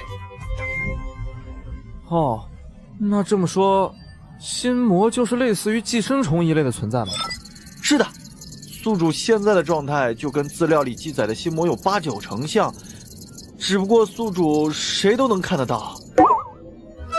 这……夏凉道友，你知道怎么联系王执事吗？这里竟有邪祟之物伤人，碰到姑奶奶，算你倒霉！不是啊！破邪剑法！我被看中了！要死！啊，没事儿，都说了，现在的状态免疫一切攻击。没效果。那试试这个破邪符，纳魂幡，光明圣水，灵光震天。喂，看看你把人家客房弄成什么样子了！这丫头法宝不少啊。都是地阶的，有几件上面有微弱的龙气，应该是苍兰国皇室出品的。皇室？这怎么可能？居然没效果！这邪物的气息令人不强啊！等等，我记得老师说过，有一种类似邪祟，但是免疫一切攻击的存在。你是心魔？果然被当成心魔了。怎么可能？我怎么会有心魔？而且我根本不认识你。你既然说你不认识我，真是令我寒心了。我在你很小的时候，把那只2阶熊妖神人救下来，我却命丧那只熊妖之口。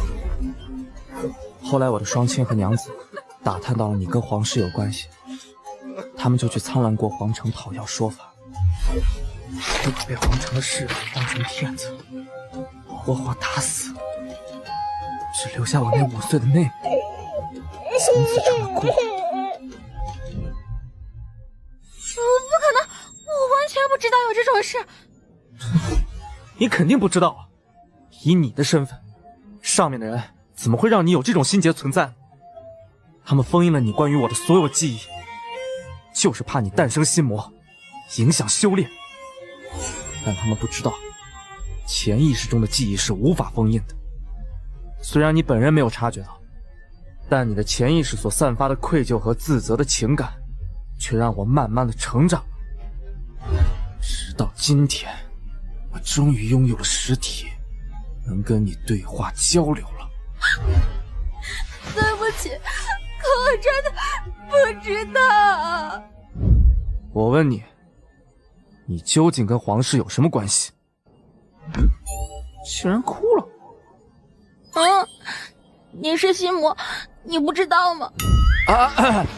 我能读取的只有负面情绪的情感，里面并没有关于你身份的内容。我是苍兰国8公主，苍月。你贵为公主，为什么要来合欢宗？父王逼我嫁给一个很讨厌的人，我就跑出来了。我打听到跟皇室关系最差的就是合欢宗，于是就想躲进这里。不是，你是公主，那你之前说擅长双人运动？我经常跟侍女们玩2人3足，或者背人接力跑之类的游戏，不止双人的，多人运动游戏我也都会玩。你觉得合欢宗这3个字是什么意思？阖家欢乐的宗门。心魔都像你这么多问题吗？我不是有意见，我是想尽量补偿你，有什么要求你可以提，我能做到的都会做的。这丫头单纯的可以啊，竟然和心魔做交易。那个我之前说过了，我有一个妹妹，当时成了孤儿。你是想让我照顾她吗？差不多吧。好的，我一定尽我所能。不知令妹所居何处？喏，躺在地上的这个就是。啊？这竟然会有这么巧合的事？是啊，这可能就是天意吧。你只要尽可能的照顾我妹妹，就是对我最大的补偿了。好，我答应你。希望你能遵守诺言。西魔道友，他竟然自爆了！从没听说西魔会自杀的。在我潜意识里的他，究竟是善良到何种程度，才会连西魔的心智都受到影响的呀？而且我把你害成这样，你还这么相信我甚至还不知道你的名字。你放心，我一定会照顾好你妹妹。宿主，你骗人家干嘛？哎呀，苍兰国公主哎，人生地不熟的，有大腿干嘛不抱啊？而且这孩子这么好骗，一个人行动太危险了。跟着你才危险吧？竟然是睡着了，旁边就是床，为什么躺地上睡啊？害得我以为是被邪祟袭击了。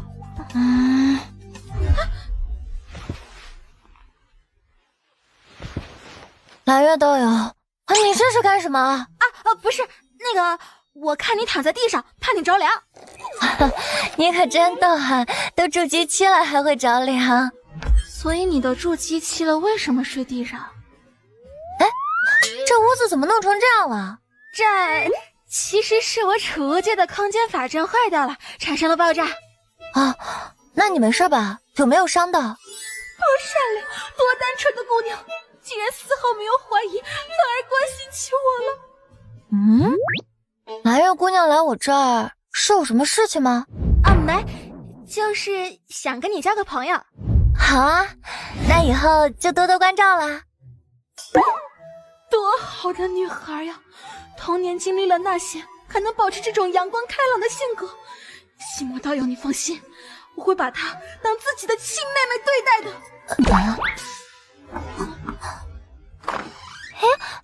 蓝月道友，仙灵道友，你们认识的吗？我们是朋友。您是？那正好，我就一起说了。我是明天你们入宗考核主考官冯月前辈的侍女。屋里这是怎么了？我们玩的有点激烈。你这是什么理由？我们又不是3岁孩子，玩什么玩？还没有我储物界法阵爆了靠谱呢。理解毛线。是这样的，因为想加入我宗的人有点多，所以冯考官想知道各位考生有多大诚意加入合欢宗。那自然是诚意满满，天地可见，日月可。这是我和蓝月道友的一点心意，希望冯前辈明天多多关照。你们的诚意很足，我会转告前辈的。真是的，想要好处就直说呀，老娘又不差钱。好啦好啦。咦，这书是你的吗？不是，是这房间里的。说起来，我只知道合欢宗是隶属3宗4门的大派，跟皇室关系很差，别的信息就不了解了。这是何等淫乱的宗门！他肯定也跟我一样，什么都不懂就来了。有点舒服呀，这个。你也看看吧。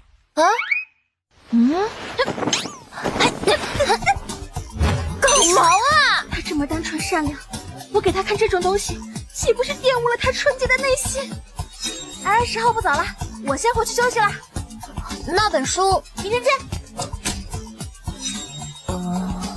搞什么？希望冯前辈明天多多照顾一下。好说好说，收获满满啊！前辈一高兴，分我一点也发财了呀。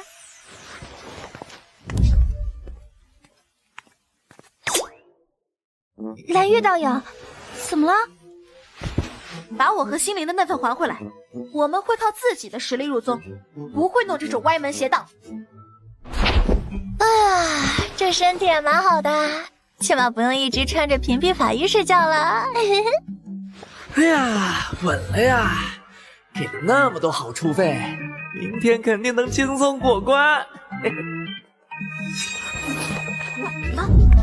这样既不会玷污心灵妹妹纯洁的心灵，又避免了她加入这种淫乱的宗门。不用谢我，心魔道友，这是我应该做的。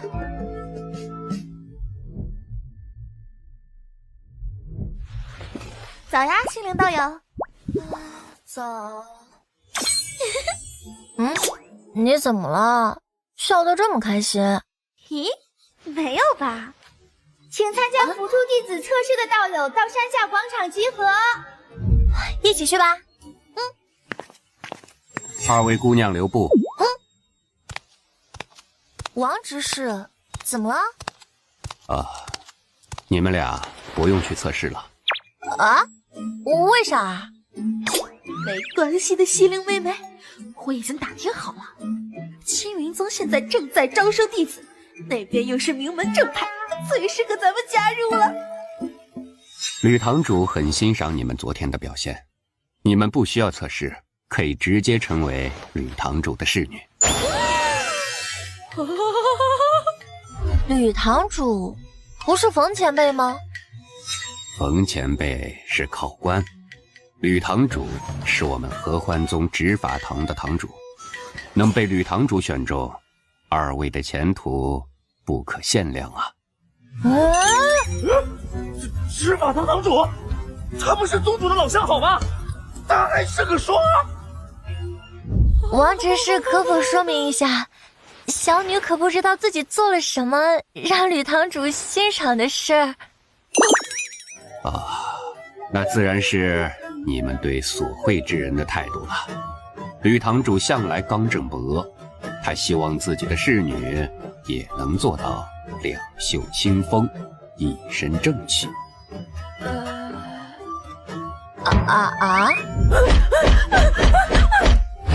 准备一下吧，去化个妆，打扮得漂漂亮亮的。我在这里等你们，咱们一起去见吕堂主。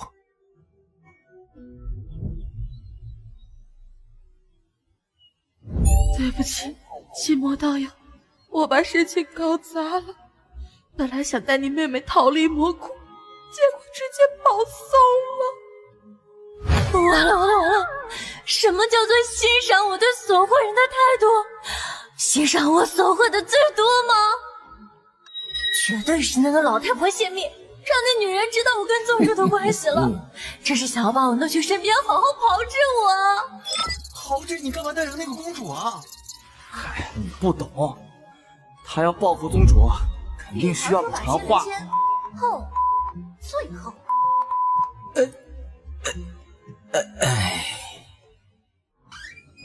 二位是准备好了吗？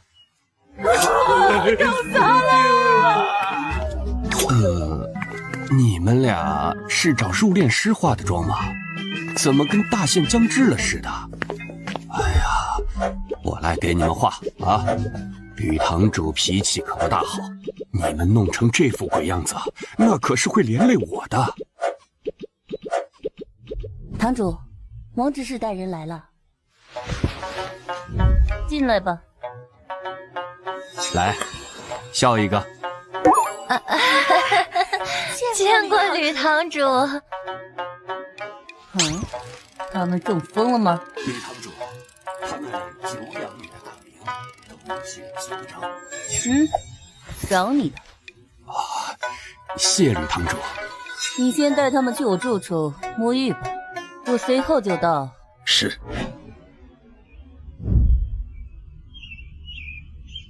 二位姑娘沐浴完后，记得服用此强体丹。这个不是短时间内增强体质的丹药吗？吃这个干嘛？这是吕堂主吩咐的。你们才筑基，他怕一会儿你们身体吃不消。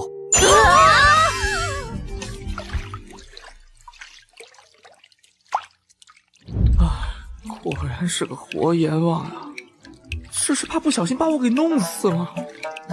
但是为什么还要带上这傻公主啊？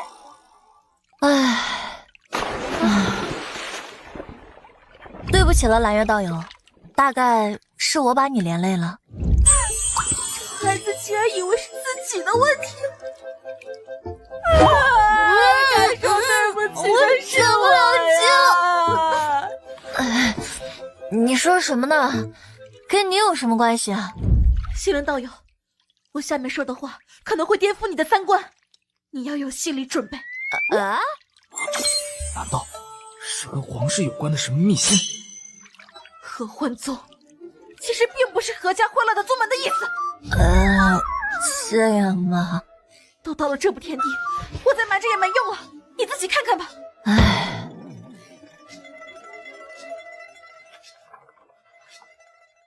怎么样？你知道这里是怎么样的宗门了吧？谢的保守了。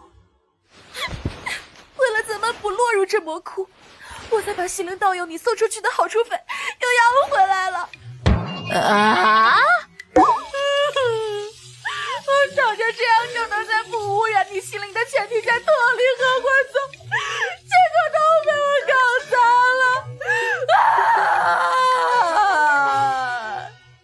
哎，等等，那也就是说，这个吕堂主不是要报复宗主，而是看中了我们没有给索惠人好处。哎呀，干得漂亮啊！这就是傻人有傻福嘛！我分明都把他害成这样，他还为了不让我自足，用强颜欢笑来安慰我。我先去应付那个吕堂主，我如果能让他满足的话，他应该就不会对你出手了。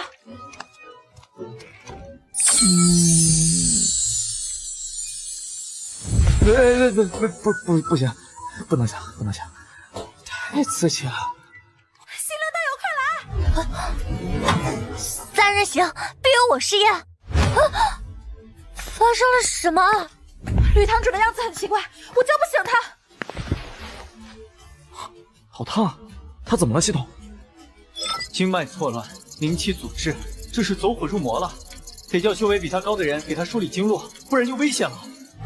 咱们搞不定，你在这儿守着，我去叫人。啊！隔绝阵法。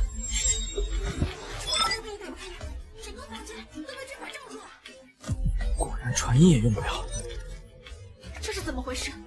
为什么吕堂主住所会有困阵？很明显，有人想要害他。那干嘛把咱们扯进来呀？因为咱们这两个刚入宗又没有什么背景的人，很适合背锅。他真出了什么事儿，咱们估计也得陪葬。对不起，西陵道友，都怪我连累了你。别担心，把他救回来不就没事了吗？购买此物品需要境界达到金丹。啊！什么鬼啊！商城东西怎么还有等级限制啊？一直都有的呀，只是宿主没怎么购物过，所以没发现罢了。如果让你低境界就能购买高境界神器，宿主还怎么赚造化值啊？坑爹呀！那只能买低级一些的了。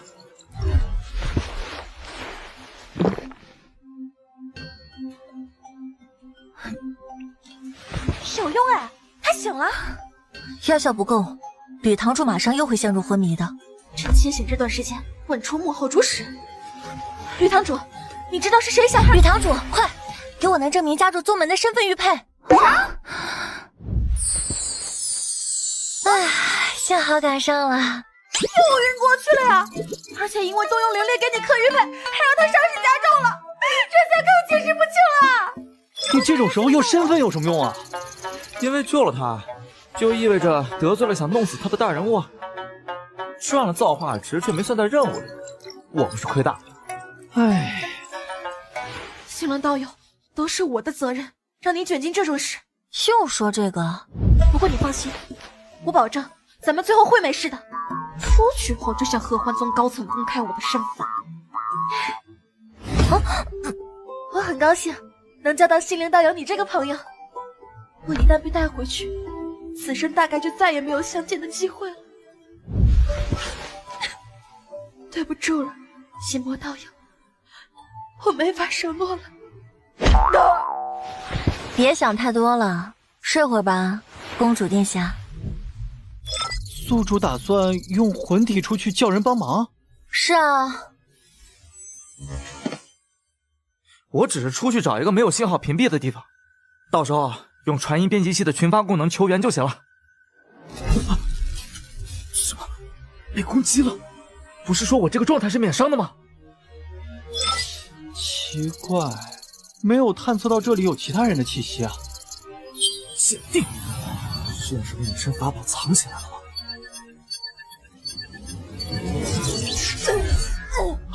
这是吕堂主的心魔，现在是什么状况？说明书里可没有写啊！说明书里写的只是一般情况，因为宿主的神魂融入了祭血阴煞珠，属于变异了。但我着实没想到，你居然能跟真正的心魔接触啊！我没杀他，我也没有惹他，为什么要袭击我呀？心魔液也属于死煞阴邪之物的范畴，你身上散发的阴邪珠气息，对他们来说是大补之物。他应该是想把你吸收了。吸收？怎么吸啊？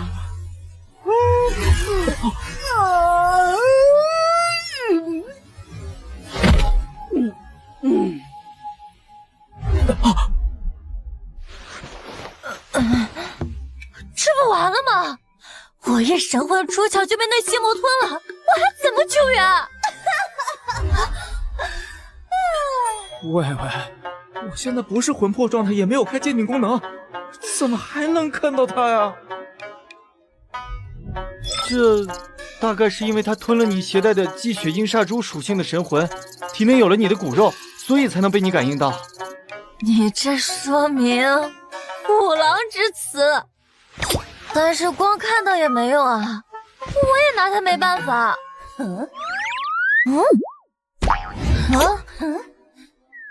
为什么？怎么没有穿透过去？这个人类能接触到我？你会说话啊？什么？竟然还能看到我？哼哼。这么有趣的事，竟然让我赶上了吗？啊！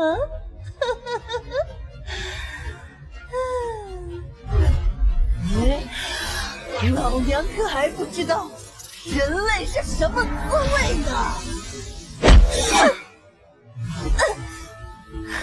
怎么会？别以为吞了我微量神魂的魂体，就也能吞了我啊！你分明只有筑基期。有件事你没搞明白，你是元婴期修士的心魔，但不代表着你有元婴期的实力。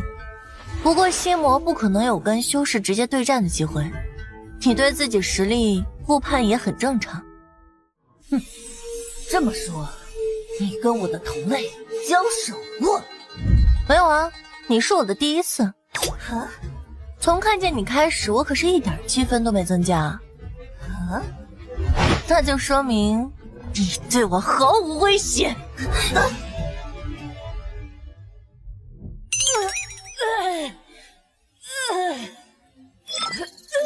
宿主用阴煞珠可以直接把它吸收了的。先留他一命，过会儿用得上。被那心魔拦了一下，反倒让我意识到我刚才犯了严重的错误。什么？等一下再给你解释，先帮我把他的储物戒禁制破解了。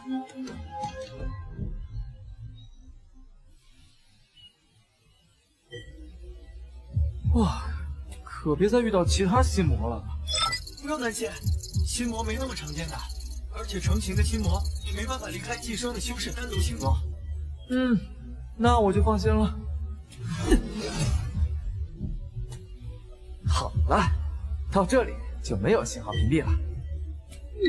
OK， 发送。宿主，有个强大的气息锁定了你。撤。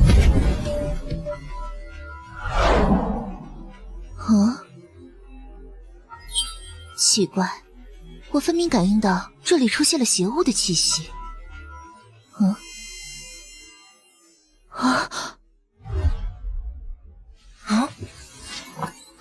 李堂主怎么了？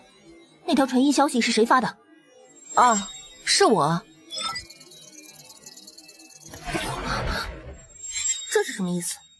小女用吕堂主储物舰内的高阶阵旗布置了一个小型的防御阵，就算元婴期没有半刻钟，应该也破不开。护阵法作甚，快打开！我虽然群发了消息，但是最先赶过来的人一定不是来帮忙的，而是来取走吕堂主性命的。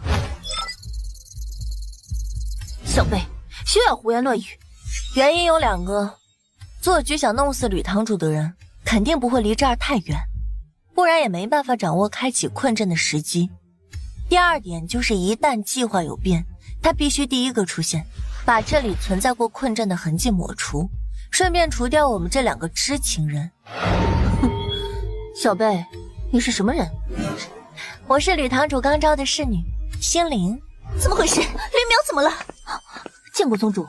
邪魔，宗主是不是吕堂主这边的？啊？宗主，这个侍女居心叵测啊！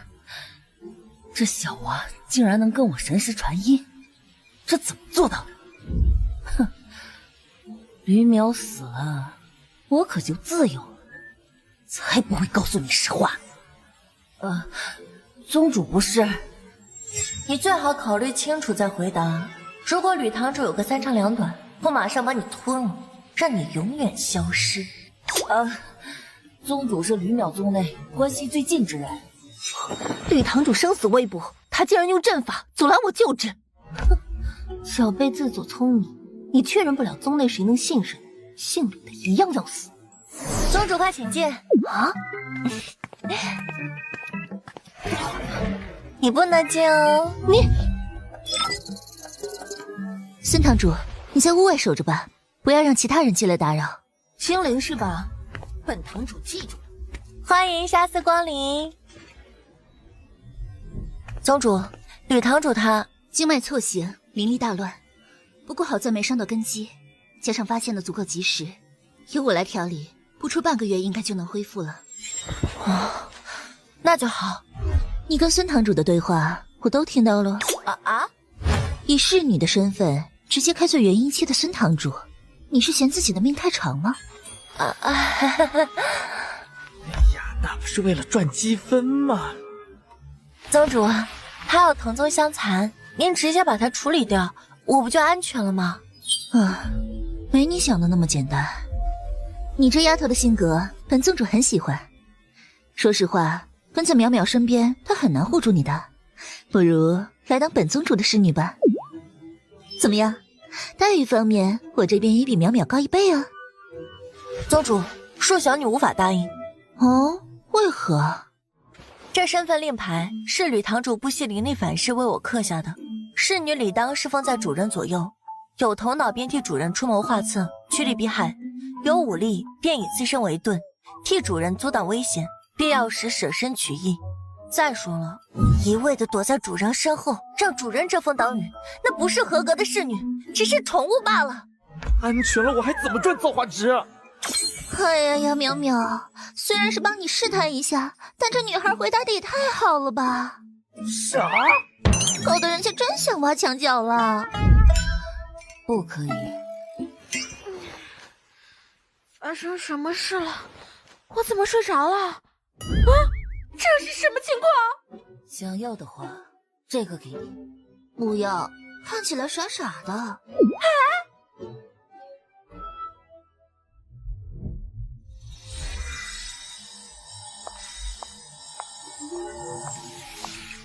怎么样，除掉那个姓吕的了吗？孙堂主。被一个筑基期的小杂碎搅黄了。怎么会？只要他有心魔的消息是真的，用老夫从上古秘境中发现的引魔香，就能让他直接进入走火入魔的状态。他的确走火入魔了，但他新招的那个侍女，不知道用了什么手段，破了我阵法的传音封锁，引来了宗主。那就不是老夫的问题了。孙堂主记得把之前答应老夫的极品炉鼎送来。你一直躲在我们这里也不是办法。怎么想卸磨杀驴？别忘了，当时劫杀万象门和青云宗那些人时，是谁布置的大型转移阵法？你是保证过计划万无一失我才入伙的，结果不但害死了赵血影和欧阳怪，连你自己也被算计了。还不是因为那个青云宗的筑基期小崽子搅局？哼，本来之前我还不相信你说的，一个筑基期怎么会干涉元婴级别的战局？可我这次的计划也是被一个筑基期的小鬼搅黄的。我让你打听的另一件事呢？丹仙村被屠了没有？没有，还好好的。可恶！那帮马匪竟敢收了老夫的好处不办事，干嘛跟个凡人村落过不去？这只是第一步，先搞臭那个星夜小崽子的名声，才方便老夫展开后续计划。星夜，对了，今天搅我局的那个侍女也是这个姓，叫什么星灵来着？啊，她长什么样？你用神识拓印出来。是她，她是来找老夫的。怎么，你认识她？就一个筑基期也能把你吓成这样？她不是筑基，欧阳怪就是被她杀的。什么？他杀的？开什么玩笑！欧阳怪的毒功出神入化，普通的元婴中后期都未必是他的对手。以我见到他时的状态，应该是在没反应过来的时候被人秒杀了，而他就是出去抓跑到阵法外面这个叫星灵的女孩。这次他的确也不知道用什么手段破了我的阵法传音隔绝，但你说他能秒杀欧阳怪，我是万万不信的。当然，也看你是在他被追杀的过程中有某位大能相助，但只凭他筑基期的实力，就能让速度见长的欧阳怪追那么远都没抓到，就已经很不简单了。你怀疑他来合欢宗是为了找你？不然呢？他哥可是青云宗的天骄，他为什么要特意跑来这里给人当侍女？你刚才不是跟他打过交道了吗？他的言谈举止有流露出筑基期对元婴期应有的敬畏吗？别说敬畏了，我感觉他在故意得罪我。那就错不了了。哼，他是冲着你来的，你就要负责。万一他倒向了宗主和姓吕的那边，我谋划这么多年的计划岂不是要功亏一篑了？别担心，用老夫跟你说的法子就好了，不但能除掉他，还能把挡在你面前的所有障碍全都解决了。还没到那种地步，现在当务之急是摸清那个心灵的底细，看看他是隐藏实力还是背后有高人，亦或是一切都是巧合，他只是个幸运点的愣头青。你是说自己没有修炼功法，但还是突然进入了走火入魔的状态？是的。凶手有这种能力的话，为什么还要在我和心灵道友在场的时候用啊？让吕堂主一个人在坤阵里走火入魔，不是更万无一失？一般情况下，执法堂无论主殿、天殿都会有很多弟子和执事坐镇的，但苗苗比较害羞，上秀的时候都喜欢屏蔽现在人的。那不是很正常吗？不是哦，本宗主比较喜欢叫人围观呢。你是变态。苗苗，我还有些宗内事务要去处理。你去忙吧，我身体已经没有大碍了。你要帮本宗主看好苗苗啊，他性子太直，能防明枪，却躲不了暗箭。明白。那就继续吧，我需要跟你们双修压制心魔。吕堂主，我双修的话，我一个人就可以。嘿，你这是作甚？有些事还是不要让我这朋友听到的好。出来吧。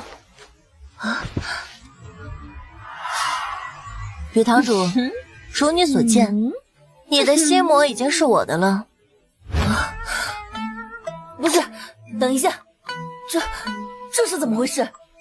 按照先前说的，给我好好配合。姓吕的，咱们都比较走运，想不到本魔竟然能碰到传说中的心魔圣体。心魔圣体，那是什么？就是任何心魔都可以脱离元宿主，寄生在他身上。就像现在，他身上已经有50多个心魔了。什么？在哪里？都在我身边。但吕堂主，你不是我这种体质，所以只能看到自己的心魔。去，小绿，别在我眼前晃来晃去的。什么？你们说想为新人办一场欢迎会？好啦，想表演的来我这儿报名啊！一个个说，不然太乱了，我听不清楚。他竟然跟心魔们相处的这么融洽吗？哼，因为心魔圣体不单能给所寄生的心魔提供源源不断的负面能量，还会在年满21岁之时暴毙身亡。什么？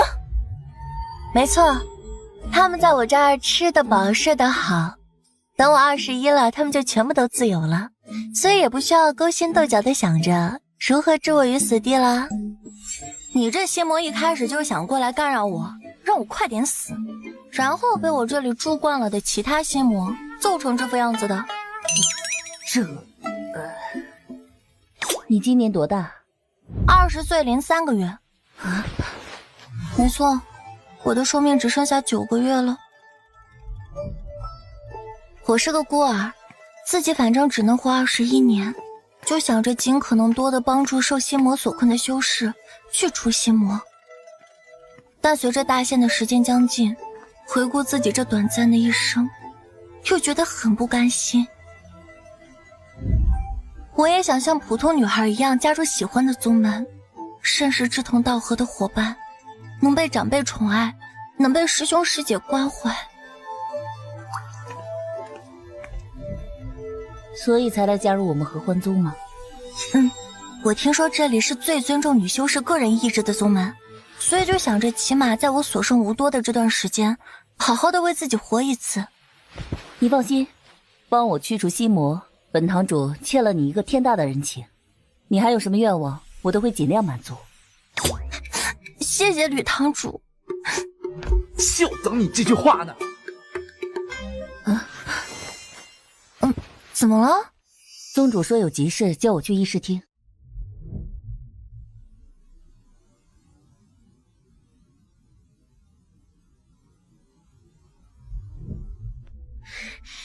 可恶！那2个贱人把送给我的好处要回去，还被那个姓吕的直接收作侍女了。这不仅打我的脸，还断我财路。下午收上来多少？有没有减少？倒是没有人不给的。算他们识相。但是有7、8个人也都给完好处又要回去了。欺人太甚！冯道友，什么事发这么大的火呀？见过孙堂主。好了，都是自己人，不用这么客气。你的事我也听说了，我来这里就是为了帮冯道友出这口恶气。没有，都是我这侍女办事不力。他刚刚走火入魔，虽然被宗主救了回来，但实力大损，加上他心魔缠身，无法精进修为，那就恢复不到元婴期。这有这事？我已经联合了灵药堂、宝气堂以及长老会的部分成员，联名弹劾姓吕的了。宗规规定，堂主必须要有元婴期的修为，就算宗主护着姓吕的，也不能违反宗规。所以他马上就要下台了。没了修为，没了身份，活阎王也只能趴在地上当哈巴狗了。岂有此理！伤了我的人，我还没找他们的麻烦，竟然蹬鼻子上脸！弹劾我，而且理由很充分。按照宗规，我的确没有资格再坐这个位置。淼淼，你有没有搞清楚状况啊？你当值期间开罪了多少人，心里没点数吗？你一旦下去了，不只是你，所有跟你关系亲近之人都会成为他们打击报复的对象。所以我不会让他们如愿的。宗主，其实我……吕堂主，你心魔被我去除的事，暂时不要告诉宗主。神识传音？你不是才筑基吗？这个不重要，吕堂主现在就有一个满足我愿望的机会，希望您帮忙。怎么了，苗苗？话说一半。哦，我是说，请宗主明天就召开长老会，正式弹劾我，拿掉我执法堂堂主之位。啊！你在说什么？事情疯了不成？宗规如此，宗主，你如果不惜违反宗规袒护于我，那反而正中那些人的下怀。长老会里面多数都是支持咱们的，只要再选举一位咱们这边的人，继任我堂主一职，就没问题了。合欢宗的开宗祖师一开始就是个被人卖到风月场所的孤儿，他成为大能后，便想帮助当初像他一样遭受迫害或者不公待遇的女修，于是便建立了合欢宗。这里与其说是宗派，更像是一个大家庭，有着其他宗门所没有的恐怖凝聚力。但最近几十年，随着合欢宗在三宗四门的排名下降，出现了不一样的声音。有些人觉得合欢宗太过于固步自封，这样迟早成为二流宗门。于是他们便靠着培养稀有女修炉鼎，同其他宗门或者皇室进行利益交换。短期内的确是增强了宗门实力，但违背了祖师建立宗门的初心。这些人自称改革派。目前阵法堂、灵药堂、宝器堂、长老会的部分成员都已经倒向了改革派，而宗主、执法堂、执事堂和长老会多半成员是继承开宗祖师意志的维稳派。两方势力的势力相当，一斗就是几十年。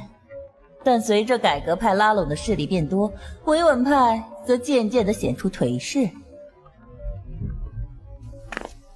宗主可是被我气得不轻，你得给我个解释。用传音交流吧。你搞什么神神秘秘的？为什么不让我告诉宗主实情，还让我接受弹劾？我听你心魔说了咱们宗派系划分的事了。所以呢？议事厅可能被窃听了。不可能，我和宗主都是元婴期，没有任何窃听阵法能瞒过我们的身世。不是窃听阵法，一路走来我发现了奇怪的地方。一般宗门的照明大多采用的是夜明珠，但咱们宗就是这种用灵石催动的小型雷系阵法，这样不是很浪费吗？这是宝器堂发明的，比夜明珠明亮很多，只是用在宗内重要地点的照明。还有个问题，议事厅一开始就是刷红漆的吗？一开始是蓝色，10几年前宗门修缮，宝器堂想换成黑色，但宗主说黑色太压抑了，就改成了现在的红色。你们这个干嘛？又是宝器堂，而他们又正好是改革派，那估计就错不了了。你在说什么？能不能别卖关子？咱们先去一处没有这种特殊照明的场所谈吧。这里是弟子居所，用的都是夜明珠，你再解释不清楚，本堂主可要生气了。这里没问题。好了，这边是咱们宗门的阵法灯，这边是我刚才顺手刮下来的墙面涂料。吕堂主，你随便说点什么。啊？什么叫随便说点什么？好了，可以了。啊？我现在要反向运转这灯内的阵法。吕堂主，你随便说点什么。啊？什么叫随便说点什么？什么？你做了什么？为什么这涂料会再现咱们的声音？这是录音机的原理，这类电阵法不只能照明，还能把声音震动转变为电信号，在这种涂料上形成磁场，从而记录声音。他们一开始想用黑色涂墙，那是因为磁性材料4氧化3铁就是黑的，但是宗主不同意，所以他们就退而求其次的用了红色的3氧化2铁。这样同为铁的氧化物，即使里面掺杂了大量的4氧化3铁，也没有人会起疑。我跟年轻人的代沟已经这么深了吗？听不懂也没关系啊。总结来说就是，改革派的人靠着这个阵法灯，加上这种黑色或者红色的涂料，就可以做到监听整个宗门，而不被人察觉。竟然有这种事，难怪好多次我们的重要情报都泄露，我们还以为出了内鬼，搞得委婉派人人自危，让很多古宫之臣寒了心离开了合欢宗。所以说啊，知识就是力量啊！一个小小的录音机原理，就让你们遭受了这么严重的损失。可你又是怎么知道的？我从没听说过修仙界有这种装置。我收留的那些心魔中有位炼气大师的心魔，是他提醒我的。原来如此，看来心魔在他身上不是负担，反而是助力。不过我让吕堂主你主动请辞执法堂堂主一职，是有别的方面的考量。我希望我这9个月的宗门生活能够开开心心、快快乐乐，所以我会把可能让我不开心、不快乐的源头处理掉。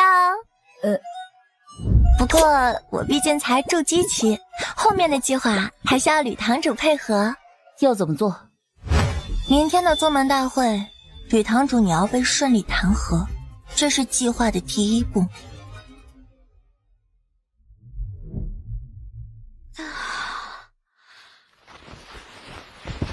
怎么回事？我怎么又躺到床上了？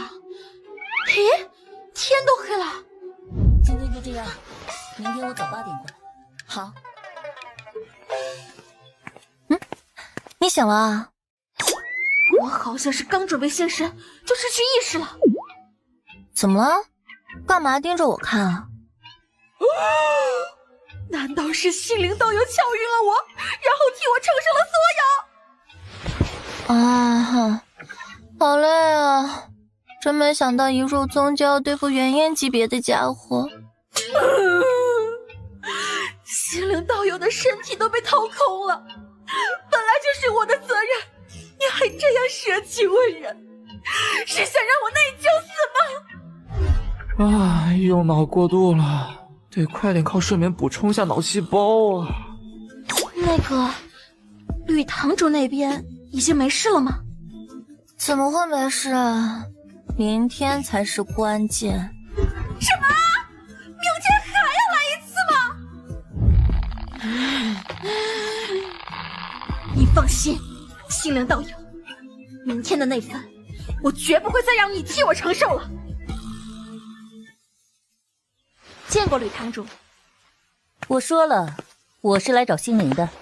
心灵已经和我说明情况了，他身体有点吃不消，所以接下来吕堂主完全交给我就行了。吃不消？是心魔圣体吸收我的心魔后出现问题了吗？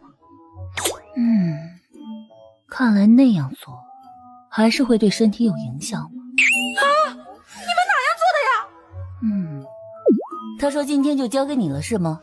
是的，您放心，我的能力不会输于心灵道友的。真是高超的演技，原来是伪装成傻傻的样子，让人放松警惕，实际却是智谋不输那个心灵的高手。既然这样，那就跟我来吧。是。昨天我可是连夜恶补了屋子里所有跟双星有关的书籍，虽然只有理论知识，但也绝对比单纯的心灵妹妹强多了。咱们这是去哪？议事厅啊。心灵没跟你说吗？说了的。议事厅？这是昨天书里写的，用意想不到的地点来增加双雄的刺激吗？没问题的，就是不在床上嘛，没什么大不了的。到了，我们进去吧。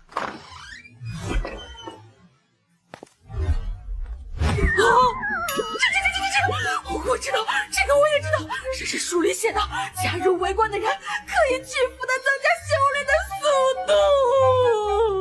但这人也太多了呀！一上来就这么长本的难度，我做不来啊！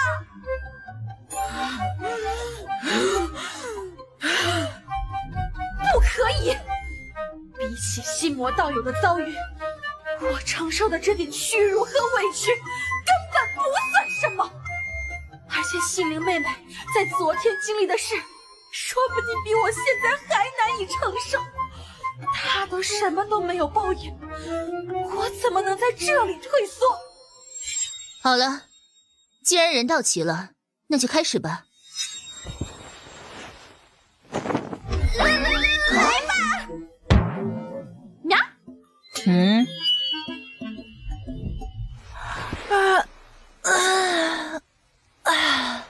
神清气爽。系统，现在几点了？2点。我才睡了这么一小会儿吗？是下午2点。那不是已经错过了宗门大会了？吕堂主怎么没来叫我？蓝月道友，你干嘛呢？我已经没办法活在这个世界了。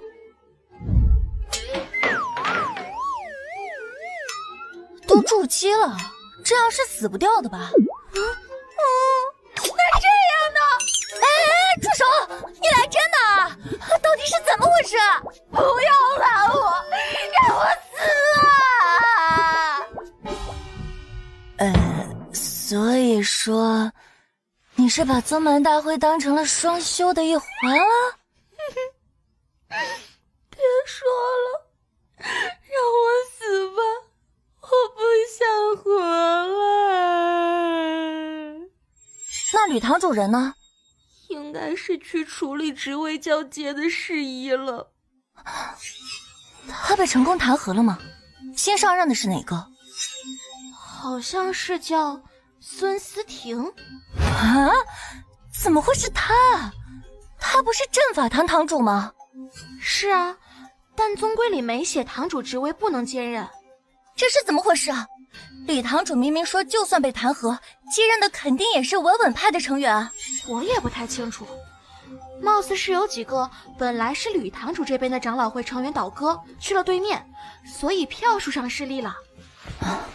这下麻烦了，失去了长老会的人数优势和执法堂的话语权，合欢宗要变天了。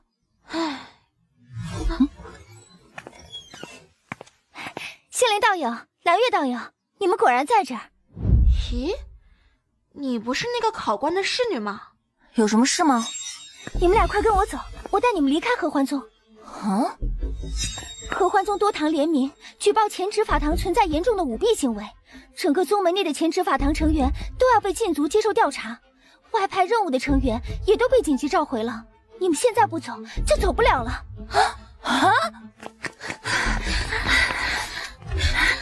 这边，我们应该得罪了冯考官吧？为什么还帮我们？哪里的话，冯教习是帮吕堂主筛选合适的侍女，才让我去索贿的。那些钱我们最后也都还回去了。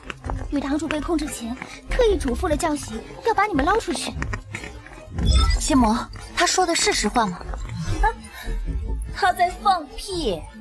姓冯的就是改革派的狗腿子，吃拿卡要新晋底子，但金额不多，也没人投诉。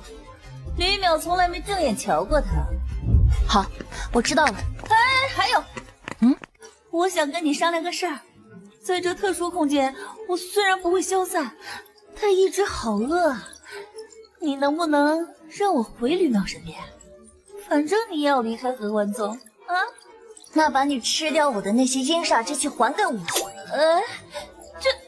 这又怎么还啊？还不了就老老实实在我这儿打工补偿。打工？先别和我说话，我要思考事情。他为什么要说谎啊？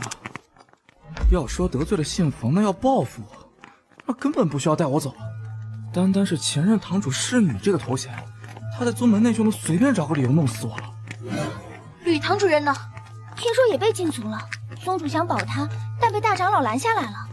想当年吕堂主可是宗门第一高手，可惜因为心魔的原因，修为不增反降，不然也不会落到这步田地。来人止步！长老会有令，前执法堂成员在接受宗门审查之前，不可擅自离开。没想到竟然出动了长老会的直属部队，有味。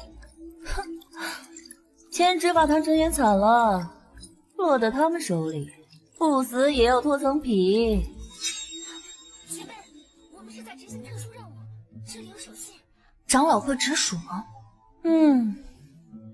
那就好办了。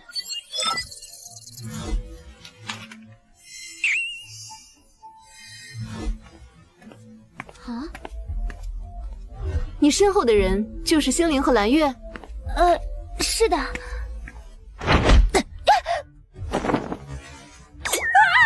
心灵道友，你干嘛？这是计划的一部分。了解。哦，我要征用你的衣服，这是计划的一部分。好。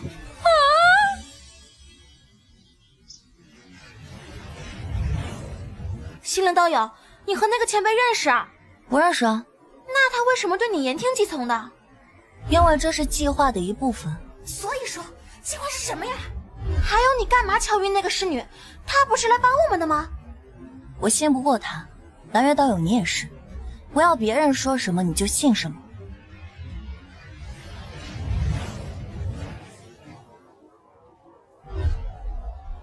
嘿嘿，果然这身行头很好用，已经飞出合欢宗的地界了，也没人过来盘查。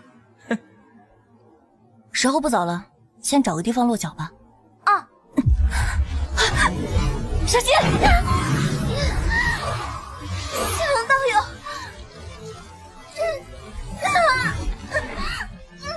还真是小瞧你们了，竟然能伪造大长老给隐卫的传信，害我多费了不少功夫。前辈是不是找错人了？我们并不认识前辈。之前你们戏耍老娘，把给了的好处又要回去的时候，可没把我当前辈吧？什么？你是合欢宗的房卡官？说吧，怎么伪造传音的？我可以给你个痛快。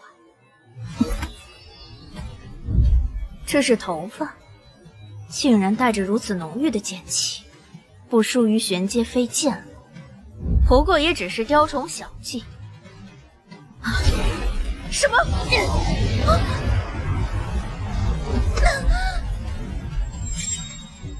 没事吧，蓝月道友？心灵道友，你的头发呢？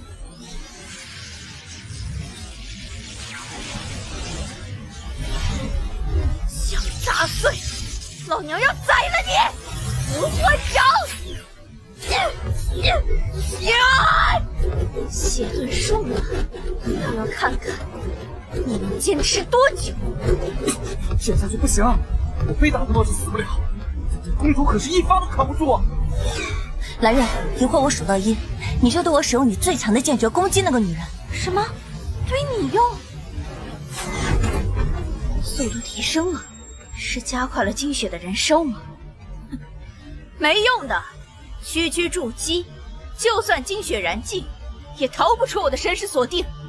嘿，3，找死！竟然主动拉进去，这回我看你怎么躲。2，神伤诀。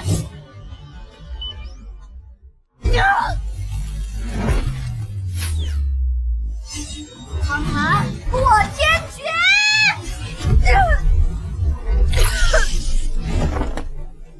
竟然直接把我灵力抽空了！心灵道友，这到底……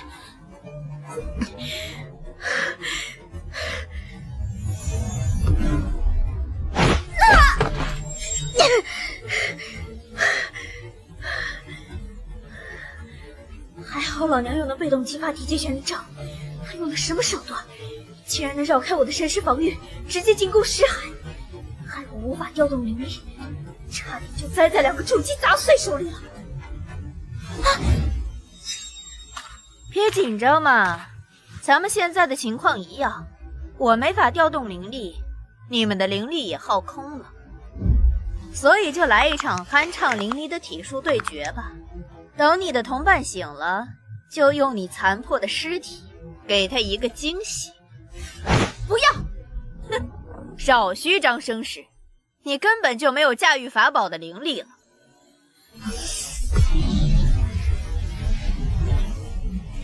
可恶，疯子，竟然自爆了法宝，这威力起码是地阶的。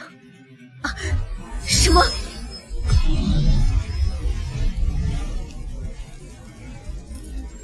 竟然又是一件地阶，太有趣了！继续啊！老娘倒要看看你还有多少地阶法宝可以爆！这么有钱，为什么还要把钱要回去啊？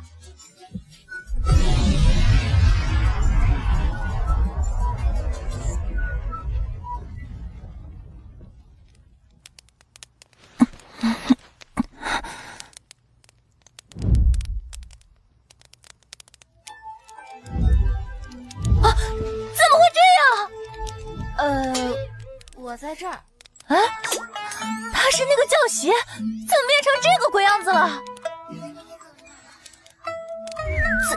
自爆了11件地阶法宝。是的，多亏了心灵道友你的神识攻击，让他不能动用法力护体了。承让，你的课间之力也很强。这小妮子是多有钱呐！11件地阶啊！我那便宜师傅也才用得起玄阶上品法宝吧？哎呀，宗主，别扣我俸禄了。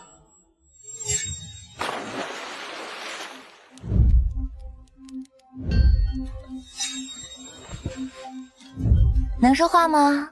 我有些事要问你。我可是合欢宗教习，你们竟敢……还能说话就好。你给我吃了什么？我问你，为什么要袭击我们？大象踩死蚂蚁，需要什么理由？你们要走我的好处费，落了我面子。什么？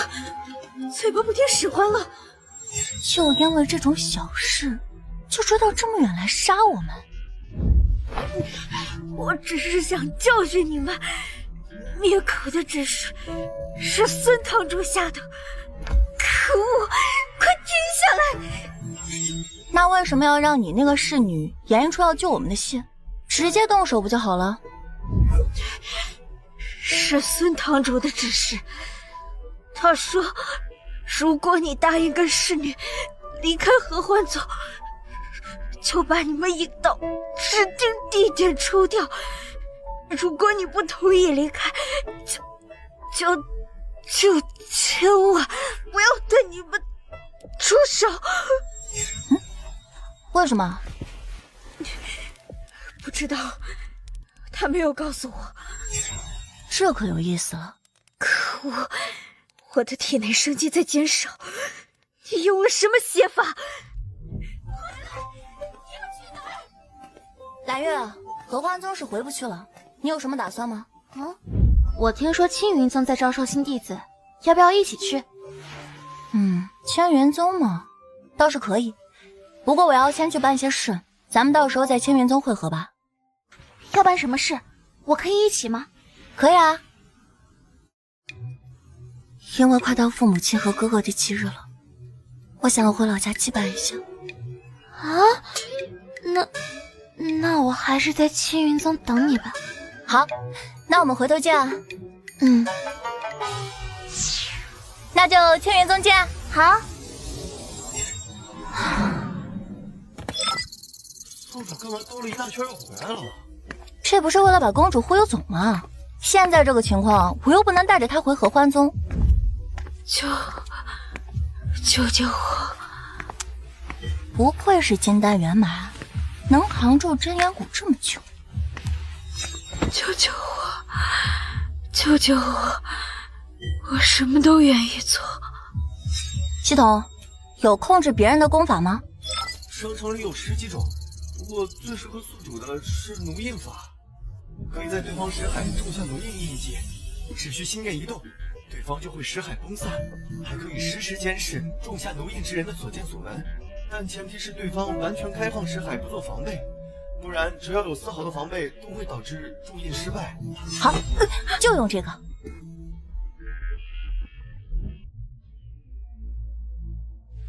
什么？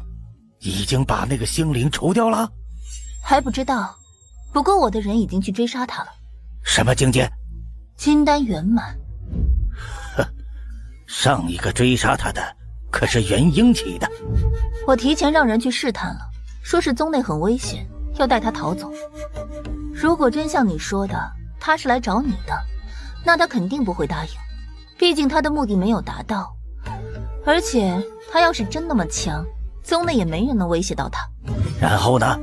他很爽快地答应了逃跑计划，还甩开了我派去试探的人。那会不会是假意逃跑，然后暗中潜伏起来了？我也是这么想的，所以派了那个金丹器的去找。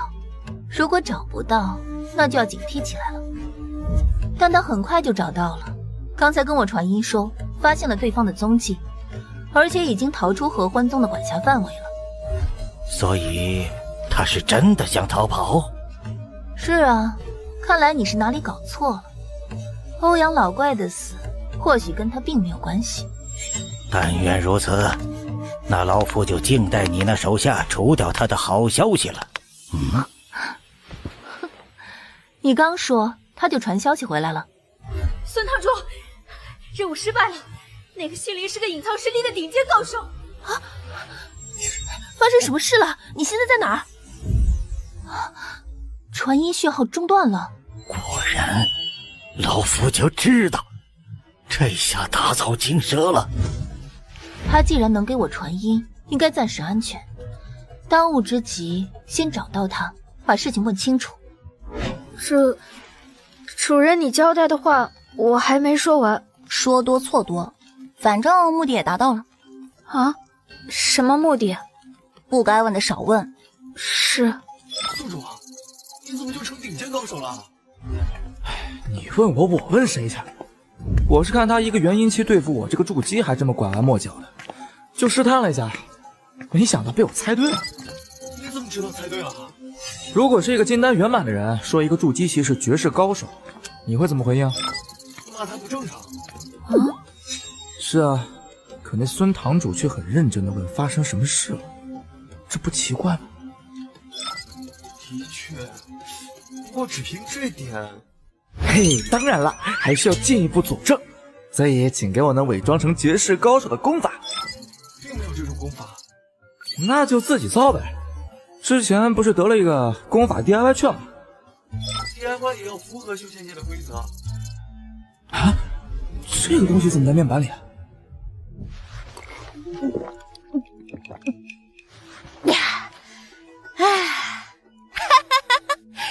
终于等到这一天了，不枉咱们这几十年来的精心布局啊！大长老，长老会那边怎么说？另外4位长老还没有转变心意吗？唉，老身是劝不动他们了。无妨，反正站在咱们这边的有6位长老，现在除了执事堂的力量，长老会的隐卫也相当于听从咱们改革派调遣了。是啊，维稳派大势已去，咱们也可以毫无顾忌地施展拳脚了。对了，我刚才看到一众隐卫全离开了宗门，不知道大长老是有什么安排吗？老身是受孙堂主所托，找一位咱们宗门叫做冯月的教习。找人这种小事，为什么要出动隐卫？喂，老孙，发什么呆呢？哦，隐卫那边传消息来了，说是人找到了，老身也蛮好奇的，大家一起去看看吧。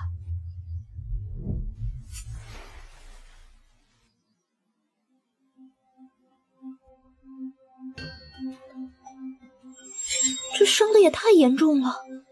哪个不开眼的，敢对咱们合欢宗的人出手？冯教习并不是受到了直接攻击，只是被波及了。哈？我们找到他的时候，在身上发现了这个。漏了什么？他伤成这样，留影时却没事，肯定是被他特意保护起来的。各位自己看看吧。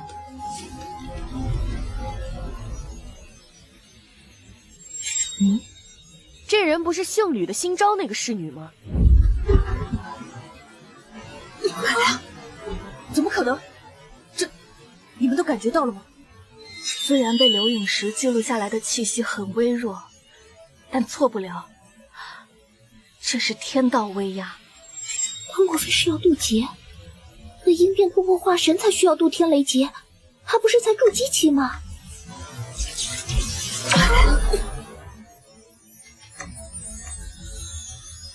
看来即使是微量的天道威压，也不是刘影石能承受的。原来冯教习是被雷劫波及的，才变成这副样子的吗？那个侍女，不对，渡劫前辈呢？不清楚，我找到冯教习时，旁边并没有外人。孙思婷，到底怎么回事？你知道些什么吧？不然也不会特意让影卫去找这个教习。不能暴露林志远，不然我也会被牵连。他区区筑基就破坏了我针对吕淼的计划。我觉得事情有蹊跷，才派了冯教习去试探一下，结果冯教习却失联了。渡天雷劫可是要应变突破化神啊！咱们这苍兰国除了龙脉下面的那位，就只有青云宗的太上长老达到应变期吧？其他国的应变期也不会特意来我们这里渡劫。如果是五大神殿呢？五大神殿的人更没理由来这里渡劫吧？老身有收到消息说，五大神殿近期可能会让神子来下界历练。神子吗？那还真有这个可能。不管他是不是神子，这人都是咱们得罪不起的存在。虽然不知道他为何隐藏修为来咱们宗，如果他再出现，务必小心应对，争取给他留下一个好印象。可他好像是吕堂主那边的。可笑，他那种顶尖高手会去当别人的侍女吗？他这么做只可能是为了应对雷劫需要的心境上的突破。一旦渡劫成功，我敢说他第一个要杀的就是姓吕的。可他真的要是为了心境上有所突破才伪装成筑基，那咱们对他的态度又该如何拿捏？他能选择我宗历练心境，是一个天大的机缘。如果再回我宗，各位需装作不知他的身份，继续把他当作筑基期弟子对待，但也要尽可能的给他留下良好的印象。谨遵大长老旨意。冯教习醒过来的话，第一时间通知老身。明白。明白。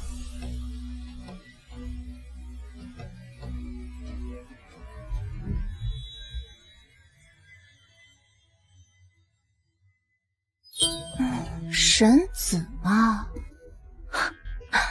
他们可真能脑补啊！司主，你还真把他们唬住，就是代价有点惨烈啊。没办法，必须让那雷劫劈下来一刀，这不然唬不住那群老妖怪。我是真没想到，非这分身吸收的融合妖丹，还能从系统属性面板里取出来，也正好借此机会检验一下继血阴煞珠的肉体恢复上限。看来肉体恢复的效率比神魂要快得多啊！合欢宗，本神子来了。蓝月，你怎么回来了？是心灵道友教我的吧？不要别人说什么都相信。我飞出去很远，突然想到你去的方向和皇城相反。皇城？不是，没什么。哦，我懂了。这里本来就离公主所在的皇城很远，按我忽悠她的，就算她小时候偷跑出来，也只能在皇城边上，所以我要回村，也应该是朝着皇城方向飞。这妮子，你想象中那么笨啊？干嘛盯着我看？心灵道友，你应该有不得不回合欢宗的理由。我知道自己很傻很笨，就算大义凛然的说跟你回去，也肯定帮不了什么忙，甚至会给你添乱。所以请你收下这个，如果遇到化解不了的危机，就破开禁制，里面的东西说不定能帮到你。是什么保命手段吗？不过储物间外面没有禁制，一旦破开，里面的东西会慢慢失效，所以不到生死危机的时候，不可以随便打开。那你还是自己留着好一些。你不收下，我是不会让你自己回合欢宗的。就算我不是心灵道友的对手，也会拼尽全力阻止。那就一起回去了哦。啊？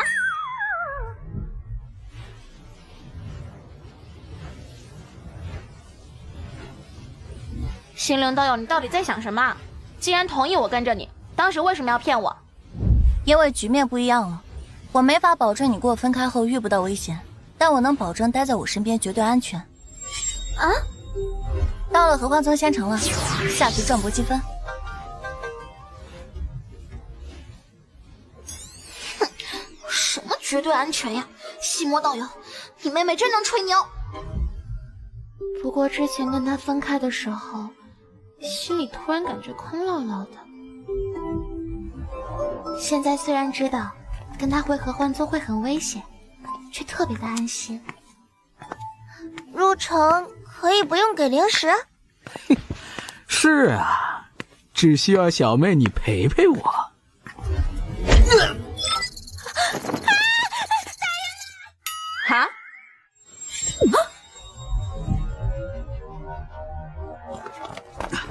静和，静和，弟媳！什么人，胆敢在合欢宗仙城闹事？什么情况？现在这种情况，不是更应该低调吗？难道西莲道友跟此人的仇怨已经深到了没法可知的地步了？他脸上有蚊子，我帮他打一下。你这不是赤裸裸的找茬吗？等等，你是几天前的？是啊，就是请你喝酒还被骂小浪蹄子的那个人。请个屁！你给我的正好500灵石。哪里来的跳梁小丑？拿下，送去审讯室。等一下，几位让一让。啊，执事。哎呦呦，哎呀，沙春，你不在家待着，跑这儿干什么呀？宋统领，这人是我一位故人的子嗣，天生这里不太好，平时都是锁在家里的，不知怎么偷跑出来了。哎，沙春，快走了，快走了，这里不是你能来的地方。结阵！是。哎，怎么了？这是凝结结阵之人杀气的压制型阵法，宿主体内的血迹阴煞珠可以屏蔽这种压制。哦，这样啊。没事吧？宋统领，你这是什么意思呀？本统领还想找你，没想到你亲自送上门啊！之前检举我们守卫锁会的事儿，就是你干的吧？你知道老子赔了多少灵石吗？不要血口喷人！你们仙城守卫是想袭击内门执事吗？王承瑞，你以为我没收到消息吗？吕堂主已经倒台了，等执法堂清算完，就轮到你们执事堂了。老子现在随便找个理由弄死你，都不会有人说什么。本想帮忙的，结果却把你们连累了。我会尽量拖住他们。你和蓝月妹子趁乱跑。傻春不跑，傻春要和伯伯一起打坏蛋。说什么呢你？喂，醒醒，起来干活了。大事不好了，快叫陈督府过来。到底怎么回事？说清楚。那个心灵根本不是普通弟子，他是渡劫高手的事，我们看了你的留影时已经知道了。最后他渡劫成功了吗？那不是正式的雷劫，他应该是用什么手段压制了雷劫的到来，但是不能压制太久，所以偶尔会劈下来一刀。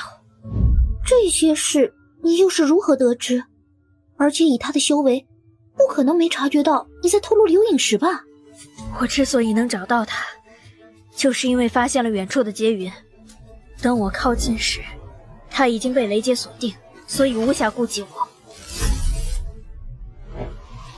雷劫后，我被压在碎石下面，他也受了很重的伤，应该是没察觉到我还有一口气，以为我死了。然后我听到了他在和人传音。师傅，一解丹渐渐没法压制雷劫了，我又挨了一刀。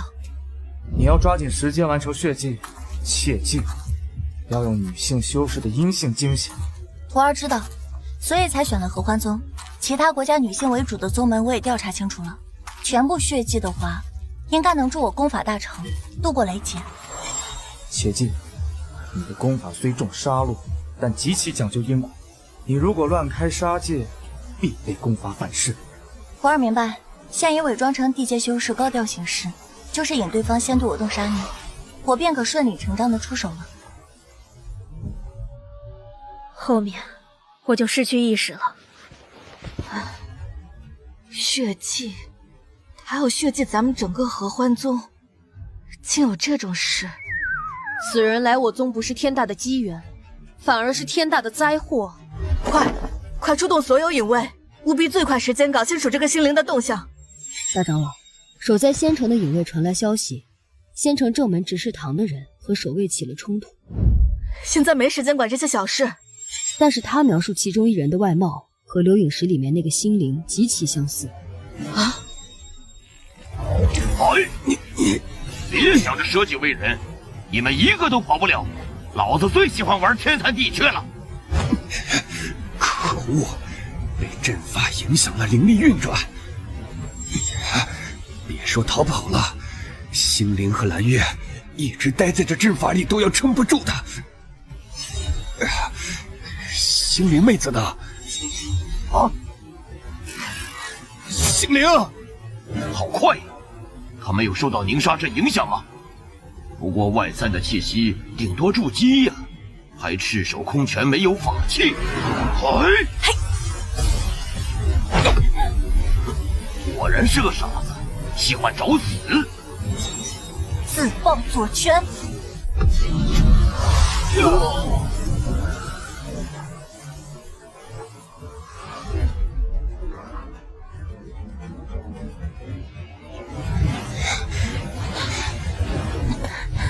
威力没控制好，你们没受伤吧？竟然一拳就把有阵法加持的宋鹏伤成这样！怎么可能？分明只有筑基期，怎么攻击会有如此巨大的威力？星灵道友，你的手……没事，这招就是这么用的。叔叔你够狠啊！把自己的身体零件当成法器自爆，这种主意你都想得出来？这不是受了之前蓝月的启发吗？我肉体虽然弱了点，但灵根用的可是天阶的魔剑灵，就想着自爆，应该也能有些威力吧。动静闹得太大了，得快点离开。我们快走吧。这人自然散发的杀气，竟然比那个阵法还要强。零号隐卫，他怎么会来这儿？竟然惊动了0号大人，我看你们怎么死！谁来解释下这是怎么回事？隐卫大人，内门执事王承瑞伙同外人挑衅我仙城守卫，属下念在都是同门，对其规劝，却被偷袭重伤。宋鹏，你少颠倒黑白！我颠倒黑白？那你说说，这仙城的城门是谁毁坏的？伤了我的事儿，念在这人和王执事关系不错，我们又是同门，我可以不追究。但此子胆敢毁我仙城城门，就是在赤裸裸的挑衅我合欢宗，践踏我合欢宗的威严。宋鹏，你少在这里扣帽子！若不是你布置凝沙阵，故意刁难，对我等出手，这城门也不会毁。哼，那是谁最先无故打伤我部下的？还不是无故！我们看到那个守卫想拐骗一个小女孩，如果不信，可以去找来那个女孩当面对质。什么小女孩？她当时可不是这么说的。是啊，跟小女孩没关系啊。我打她是因为她脸上落了只蚊子。原来真是个傻子。还有这人脸上沾了狗屎，我想帮他掸掉，他就挥拳阻挡，我就只能加大力道，就不小心把城门毁了。啊！全完了！大人，您可听到了？此子如此羞辱于我，欺人太甚。事情的经过我了解了。多亏了王承瑞你这个傻子亲戚，这回你想不死都难了。宋鹏，作为仙城的守卫统领，代表的不光是自己，同时也是我们仙城的门面。啊，大人过奖了。戴着门面的脸上却沾了狗屎。你这样丢的不光是自己的脸，同样丢的是仙城的脸，是合欢宗的脸。大人，等等，我没有啊。该罚。我没有沾呢。这发生了什么？胆狗屎把城门炸了，这也能信的？还把宋鹏给宰了？哎呀，叫他勤洗脸就好啦，也不用这样嘛。你为了我们合欢宗着想，却还受了这么严重的伤，是我的失职。如果这样不能平息道友心中的委屈的话，我愿以死谢罪。啊，不至于，不至于。我是在梦里吗？是我疯了，还是这个世界疯了？道友还需要什么补偿，尽管提。补偿就不用了，我其实是合欢宗弟子，现在想要回宗。事情的经过就是这样。之后我说大长老您想见他，他说要在执事堂等您，周边有5名野卫盯着。你做得很好，此子自己说过，其修炼的功法极重因果。咱们现在要做的就是切断他对我宗出手的因。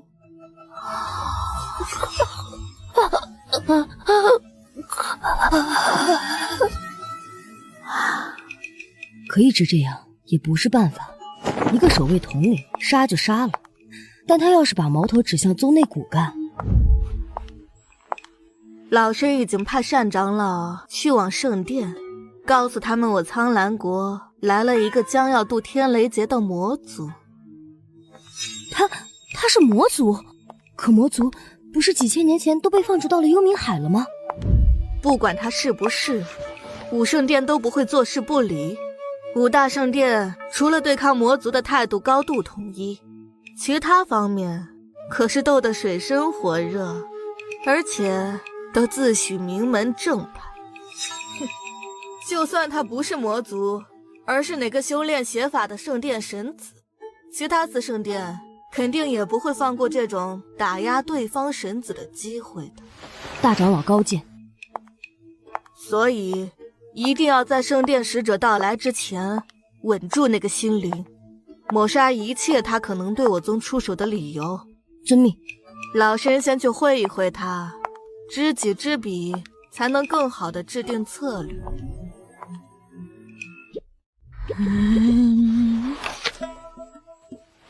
心灵道友，这到底怎么回事啊？那个元婴期的前辈对待你也太客气过头了吧？啊，不对，都不能说客气，简直就是卑微了。吕堂主都被他们软禁了，为什么会对你这个侍女是这种态度呀？所以说喽，待在我身边绝对安全啊！啊，不是，这种诡异的安全反而让我很惶恐。老身合欢宗大长老苏青雨，让心灵小友久等了。身为大长老跟一个侍女这么客气，真的好吗？进别人房间要先敲门啊，懂不懂礼貌？是老身唐突了。心灵小友在吗？不在。老天啊，请再给我一次机会，我绝对不是要跟他回宗门了。我现在感觉自己是一件陪葬品。我是说我想拉屎，你等我1刻钟。好，那老身1刻钟后再来。那个心灵道友，我看我也帮不上你什么，我还是去青云宗等你吧。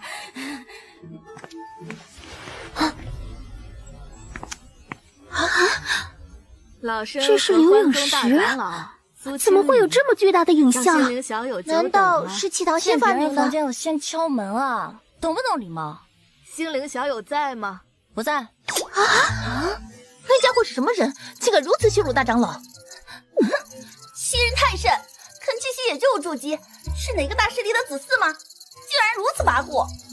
哼，筑基了还拉屎，拉你大娘！那边根本就没有茅房。旁边那个绿头发的是他的丫鬟吗？弄不死他，我也一定要弄死他的丫鬟。对，变成奴婢，卖到窑子里去。嘿嘿，这个分加的太爽了。我要死在这里了。很好很好，这波直接赚够上我的1半多了。要引发宗门暴乱了，西伦道友，你是想拉着我一起死吗？是不是我公主身份暴露了？别担心，我已经想好对策了。还对策？你一开始不挑事不得了吗？怎么又来？人在发抖啊！哼，现在知道判了，晚了。没错，让他当众给大长老下跪道歉。一群老阿姨，你们大长老都没说什么，用得着你们出头？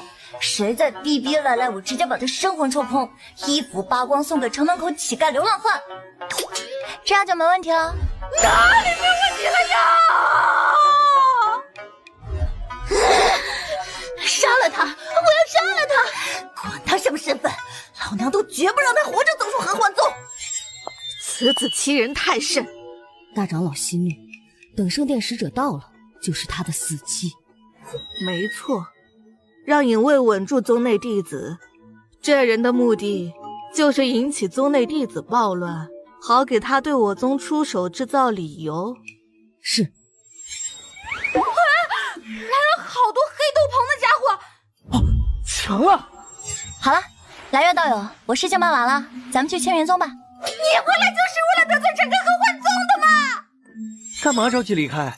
合欢宗高层如此忌惮宿主，何不再多留一阵子，赚取更多积分啊？见好就收吧，那些妖怪不可能一直任我胡来的。天外有天，千万别小瞧了一个建立了几千年的宗门底蕴。吕堂主那边呢？我又不欠他什么，反而救了他一命，还帮他除去了心魔。他们宗门的内部矛盾我就不干涉了。而且我急着离开，还有个最主要的原因。什么？我想大师姐了。别紧张，我是来找星灵前辈的。还好，影卫都去平息骚乱了，不然在下很难前进了。别紧张，我是来找星灵前辈的。这是能远处操控的高阶机关傀儡，大概有金丹中期的实力。你管我叫前辈？是的，我知道前辈计划血祭整个合欢宗，我可以帮忙。什么？你应该也看出来了，宗门高层现在都知道您的目的了，以及您功法的局限性，所以他们是不会轻易给你动手理由的。你是哪位啊？我凭什么信你？在下只是个无名小卒，我知道前辈和林之远有过节，为表诚意，我现在就可以带前辈你去他的藏身地。系统，这傀儡我能一击毁掉吗？做不到啊。我不喜欢你隔着玩具跟我讲话，有诚意的话就亲自来吧。哈，那在下要考虑一下，晚些再给前辈答复。麻烦了，合欢宗竟然有人知道我跟林之远的事。星灵道友，那人说的什么意思？什么血祭啊？来不及解释了，咱们都要马上离开。星灵小友，一刻钟到了，这回干脆不搭理老身了是吧？星灵小友是睡着了吗？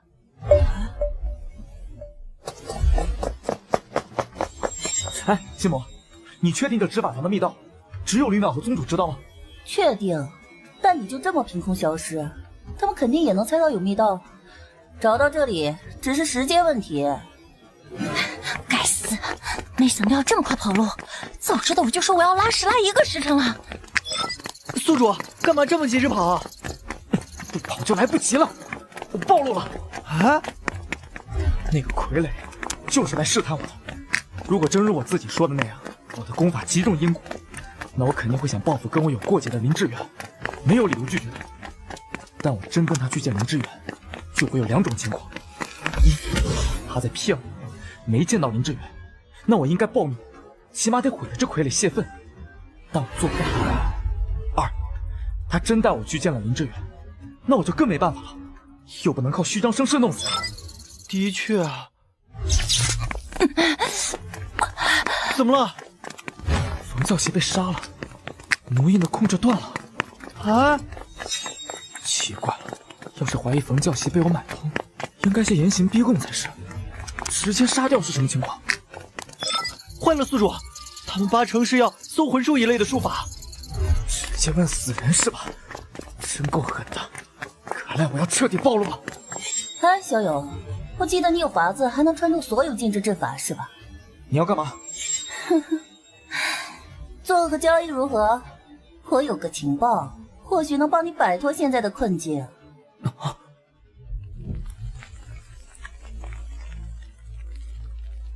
这确定是从他渡雷劫之处挖出来的土壤吗？是我托影卫带回来的。怎么了？老夫和涅槃殿有些交情，当年有幸参加过应变修士突破化神的渡劫大典，以及天劫法宝的出世大典。2种情况虽然都会引发雷劫，但雷劫的性质有明显的区别。你从他渡劫地带回来的这些碎石土壤携带的气息，不是应变突破的雷劫，而是异宝现世的雷劫。都是假的。他身上有一个能引发雷劫的珠子，他自己的实力就是筑基期，千真万确。要不是那个蓝月引爆了大量的地阶法器，我已然将他们2人诛杀了。不愧是林老，见多识广，真被你说中了。可恶，跟他那个畜生哥哥一样，天杀的小崽子，把老夫骗得好惨。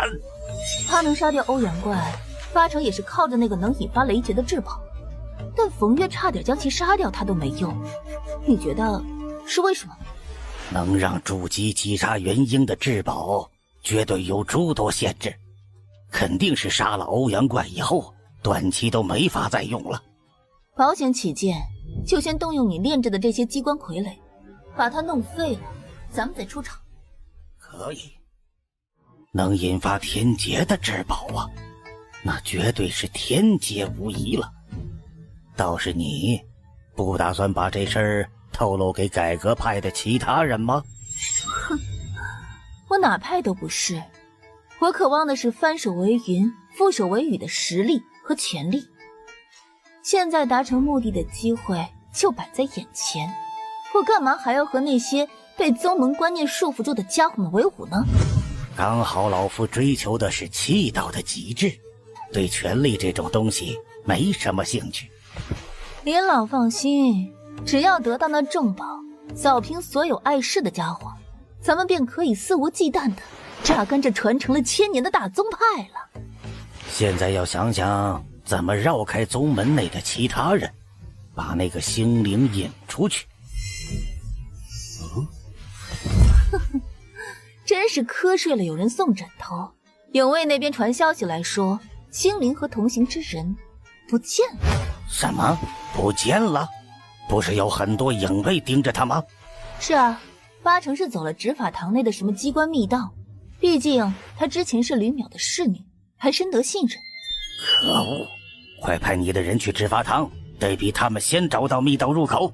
别急，完全不用去找什么入口。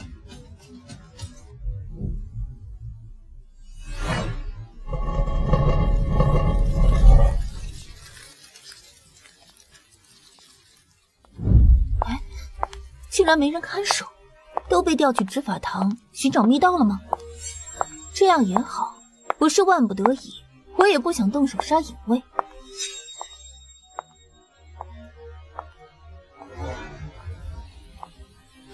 见过宗主。思思婷，你来这做甚？我是有事想请教吕堂主。好呀，过来聊聊。这锁灵阵我就不进了，我是想问一下吕堂主，你们执法堂密道的出口在什么位置？什么密道？没有那种东西。我比较赶时间，废话就不多说了。这些都是你的心腹手下吧？从现在开始，如果你不告诉我密道的出口位置，我每隔10息杀一人。大胆！宗主可还在这里？你们竟敢同门相残！决定他们生死的是你，不是我呀，李堂主。还有4息。外面发生什么事了？你为什么过来问这个？1息。出口在马鞍山脚的一个破败寺庙。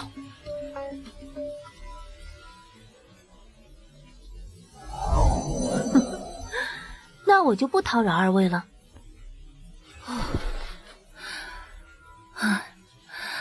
我果然不擅长演戏。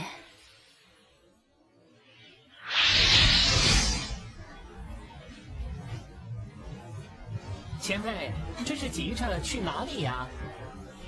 可恶，怎么这么快就追上来了？全部都是高阶机关傀儡，最弱的也有金丹初期的实力啊！蓝月，放开跑！好。丁浩、丁浩，你们跟上。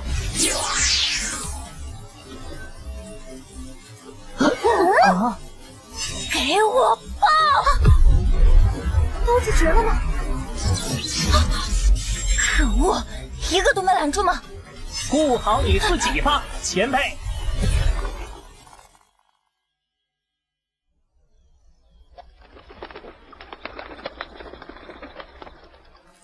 不错，你算是我见过实力最强的筑基中期了。金丹初期的傀儡都被你弄坏了2个，不过也就到此为止了。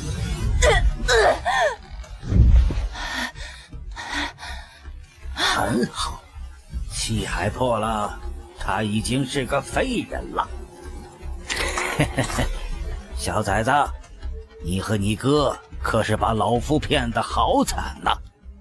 孙思婷，林芷然可是被青云宗和万象门联合通缉了的，你竟然跟他同流合污！敢直接叫我的名字，你还把自己当前辈呢？呵呵，只要得到你身上那个引发雷劫的至宝，老夫会让青云宗和万象门付出代价的。什么？怎么很惊讶吗？要不是林老见多识广，知道修士渡劫和法宝渡劫的雷劫不同，我们还真都被你唬住了。这是2人身上的储物戒。很好。没有，可恶，这里也没有，都是废土满天。小崽子，你把东西藏哪里了？孙思婷，你杀了这老杂毛，我让你独享至宝。哼，别白费力气挑拨离间了，我和林老的利益不冲突。小崽子，果然跟你哥一样阴险。不知道等我把你抽筋扒皮、折磨致死的刘影石寄给他，他会露出什么表情啊？林老，直接用搜魂术吧。不要，别搜魂！我说。嘿嘿，现在知道怕了？完了，老夫这就把你的神魂扯出来。林老。怎么回事？没事吧？可恶，他跟大哥一样是异种神魂，搜魂术对他没用，而且我也从来没见过会拿剑砍人的神魂。答应我个条件，我就把至宝藏的位置告诉你们，不然我马上神魂自爆。少虚张声势，你的气海已经破了。不，异种神魂无需调动灵力也能自毁。说说看，你有什么条件？我想要问孙堂主一些问题，希望您用道心起誓，如实回答。可以答应，反正他已经是个死人了。好，我孙思婷保证回答心灵问题的真实性，如有半句虚假，此生修为再无寸进。可以了吧？好，那我问了，你修为几尺？我拒绝回答毫无意义的问题。那我换一个，可幻宗除了你，还有别人是老杂毛林志远的同伙吗？没有了。其他人都不知道你和老杂毛林志远的事情吗？你打算用至宝做什么？让合欢宗变成我的一言堂。就没想过造福宗门吗？没那种打算。好了，我问完了，可以动手。哎呀，装死可真累。什么情况？你也得答应我，放我回吕淼身边。少废话，爱说不说。我之前感应到吕淼被关在禁闭室里，这密道前方的一部分路段恰好就在禁闭室下方。啊！也不知道外面怎么样了。还能怎么样？估计他们肯放咱们出去的时候，外面就是改革派的天下了。吕堂主，听得到吗？啊！心灵，你怎么做到的？这阵法可是能屏蔽传音的。因为我也在阵法里啊。什么？哎呀，这些不重要。吕堂主，你那什么情况？有人看守吗？我和宗主都被关在锁灵阵里，只能调用不足1成的灵力。阵法外有2个影卫守着。哎，宗主也在？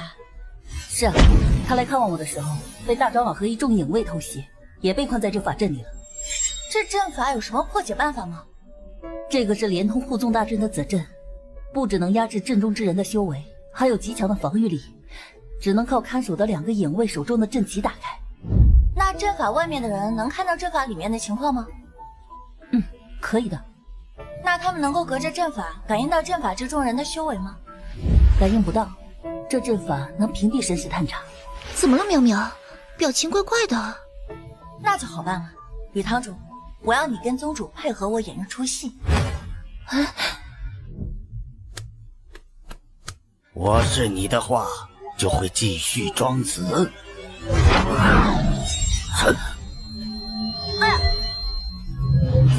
合欢掌，这威力怎么可能？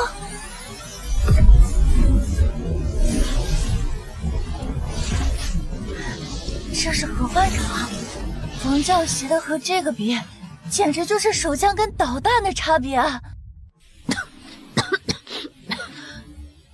老夫地阶中品的玄灵罩都没扛住，这是元婴后期。你到底是什么人？真令人寒心。孙堂主连本宗主都认不出来了吗？陆生哥，怎么可能？我去找吕淼的时候，你明明还在阵法里。想不通就别想了，当个糊涂鬼吧。宗主刚才心灵跟我传音说有办法让咱们离开这里，不过需要您我2人的配合。计划是这样的，首先会有一个男人的魂体钻进阵法。这里竟然有2个大美人！什么？那是什么东西？怎么跑到法阵里的？然后你们假装不敌。气息被压制到这么弱的元婴期，我这就吸干你们！看守的影卫看到，快点禀报大长老，很大概率会打开阵法营救。果然还是要传音给苏青雨，计划失败了。邪罪受死！辛苦了。他们没传音给大长老吗？竟然会打开阵法？是啊，很奇怪。心灵小友现在何处？在下面的密道里。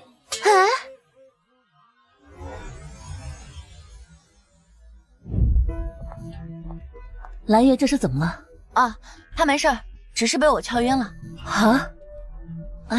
我知道2位前辈有很多问题想问我，但是我这边比较急，所以还请先容我说明一下情况。你说宗内有人要追杀你，你想确定那人的身份，所以想请我们帮忙。是的，但但是我又不想打草惊蛇，不知宗主和吕堂主有没有什么分身之法，能留个假身在阵中，以防有人过来查看。你太看得起我们了，身为化身，要到化神期才能修炼。假身不需要继承咱们的修为，锁灵阵法能隔绝神识，就算咱们随便找2个人易容成咱们的样子，也没人发觉的。啊？从哪儿随便找啊？这里不就有个现成的？那就我和宗主易容成你和你这位朋友。不，那样太容易暴露了。宗主是元婴后期，和蓝月交换被识破的概率最小。吕堂主继续留在阵法内，防止露馅儿。这样的话，如果追杀你之人是元婴后期的大长老和单长老，我一个人恐怕没法应对。这个不用担心，我很确定那人和大长老不是一伙的。至于单长老，我也查过了，他目前不在宗内，在离这里万里之外的地方。什么？他跑那么远干什么？这我就不知道了。好，那就这样办吧，我随心灵小友一起去看看是什么情况。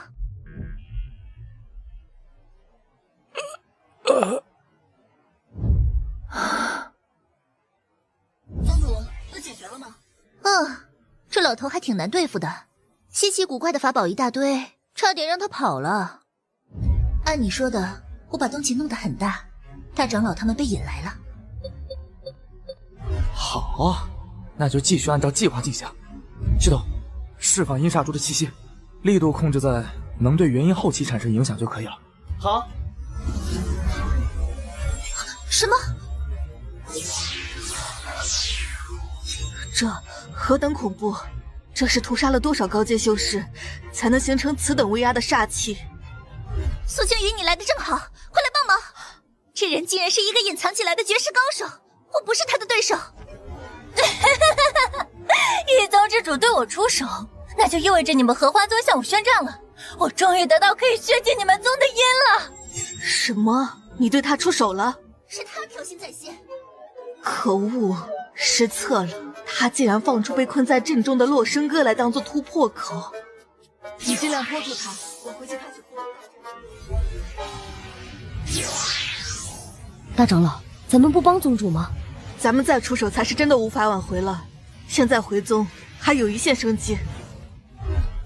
完全不想帮你呢。意料之中，他说要回去开护宗大阵，让我拖住你。不过心灵小友，你身上这么多秘密，就不担心本宗主图谋不轨吗？我的确考虑过这种情况，也做了些准备。哎，是什么准备啊？宗主您可以试试。哎呀，开个玩笑，本宗主才不是那种恩将仇报的人呢。心灵小友不会真是游戏人间的绝世高手吧？宗主说笑了。关于护宗大阵，宗主能跟我详细说说吗？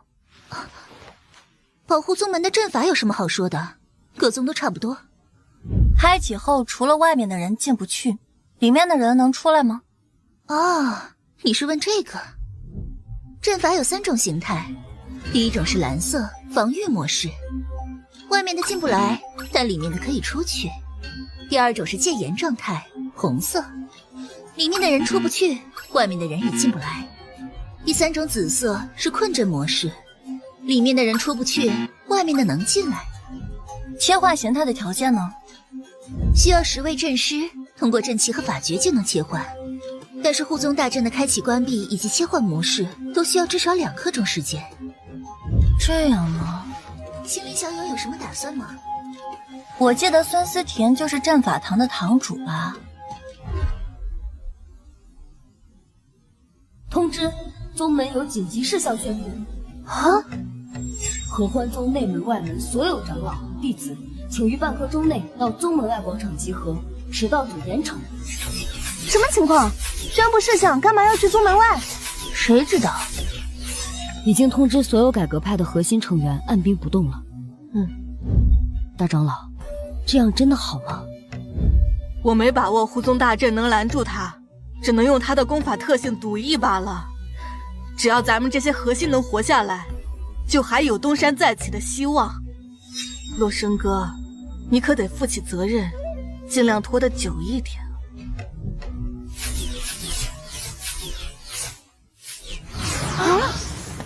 那不是吕堂主吗？我听说他被软禁了呀。他手里抱着的是谁啊？申哥，为什么不直接让我揭露苏庆宇的阴谋，让全宗人都知道他的嘴脸？我也是这么打算的，但心灵小友有别的计划。什么计划？让合欢宗破而后立。大长老，所有长老弟子已经集合完毕。好，马上告知阵法堂那边开阵。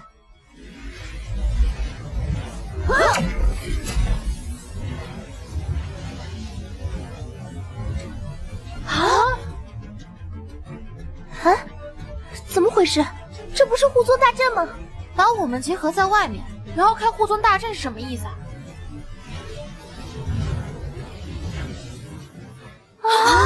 那是什么人？好浓郁的杀气！那个人，那个人不是流影石里对大长老出言不逊的家伙吗？喂，你们看，他手里的那不是宗主吗？怎么回事？宗主这是怎么了？大长老朝的人飞过去了。苏千羽，你什么意思？开护宗大阵外面还留下这么多人？前辈，我合欢宗有2大派系，势同水火。宗主隶属于维稳派，而我等则是改革派。因为宗主触怒前辈，就要连带血祭跟宗主敌对的我等，是否违背前辈功法的因果规则呢？什么？血祭？大长老在说什么？大家听好了，这人乃是一个应变期即将度化神雷劫的魔头，他来我宗的目的就是要血祭整个合欢宗，共其修炼。苏青羽是想牺牲这里所有人来保全自己。什么？不要啊！我才刚入宗啊，为什么会遇到这种事？大长老，我们也是改革派的。别傻了，在苏大长老眼里，筑基以下还没有站队的资格啊！阵法里的人听着，我们虽然派系不同，但大家都是合欢宗的一份子。现在宗门有难，大长老却想牺牲同门保全自己，是留在阵中等着魔头血祭完我等，实力大涨后将你们屠戮殆尽，还是迈出阵法与我们并肩作战，同着魔头殊死一搏？你们自己选择吧。吕淼，你不要在这里妖言惑众了。这种血祭类的功法一旦完成，必须闭关炼化。各位改革派的核心，你们不用担心，单长老已经去圣殿求援，圣殿得知此事，定会派使者来援助我等。心灵小友，他说的如果是真的，那就不能拖了。圣殿使者若真来此，就没法收场了。怎么样，前辈？这护宗大阵是可以抵御应变期的。前辈虽然半步化神，但想破开此阵也并非易事。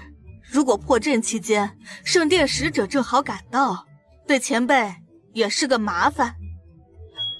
老狐狸，我还要真是魔头，肯定就会避免跟圣殿使者冲突。血祭完阵法外的这些人就赶紧离开了。但很可惜，我可能比自己塑造的这个人设还要难对付一点啊！七堂的所有成员，随我一起出阵迎敌！陈烨，你疯了！出来了！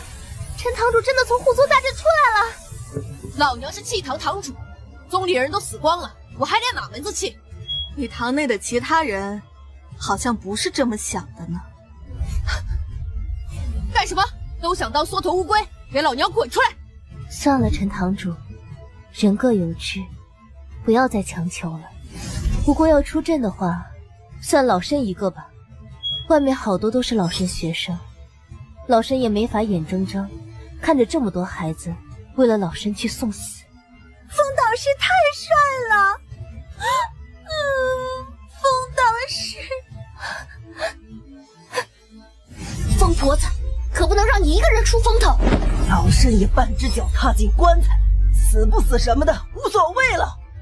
那也算我一个吧。还有我。林浩，你做什么？对不起，大长老，我不怕死，但害怕生不如死的活着。好，很好，好得很。还有没有想去送死的了？都去吧。以为老身贪生怕死是吧？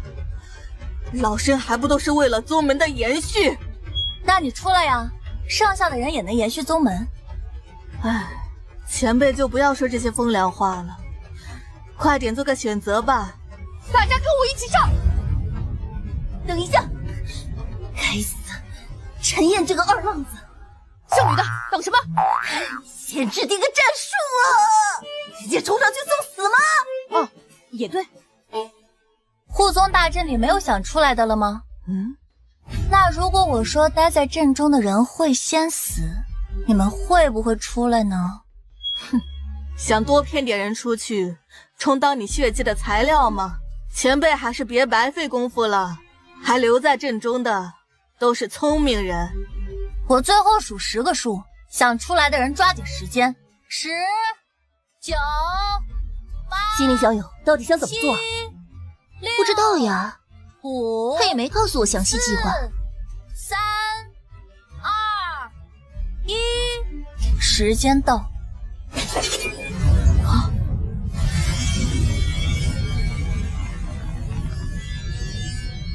什么？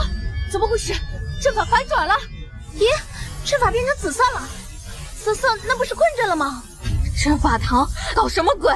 好了，宗主，可以不用演戏了。咦，这样子就可以了吗？什么？你们给我半个时辰，期间别让任何人进阵法。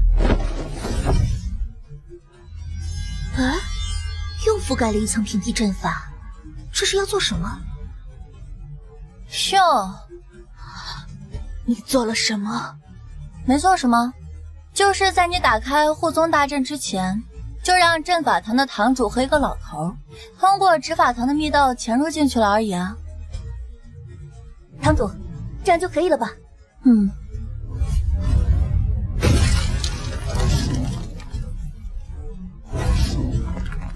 我在改革派这么多年，没有功劳也有苦劳。大长老好狠的心，竟然直接下死手啊！孙思婷，这个魔头给了你什么好处？真是可悲。我虽然栽了，但起码看清了真相。你堂堂元婴后期的一宗大长老，竟然临死前还被耍得团团转。什么？没错，我不是什么绝世高手，是货真价实的筑基5层哦。不可能，那流陨石里的雷劫，那股天道威压绝对没法作假。你说雷劫啊？那的确是真的。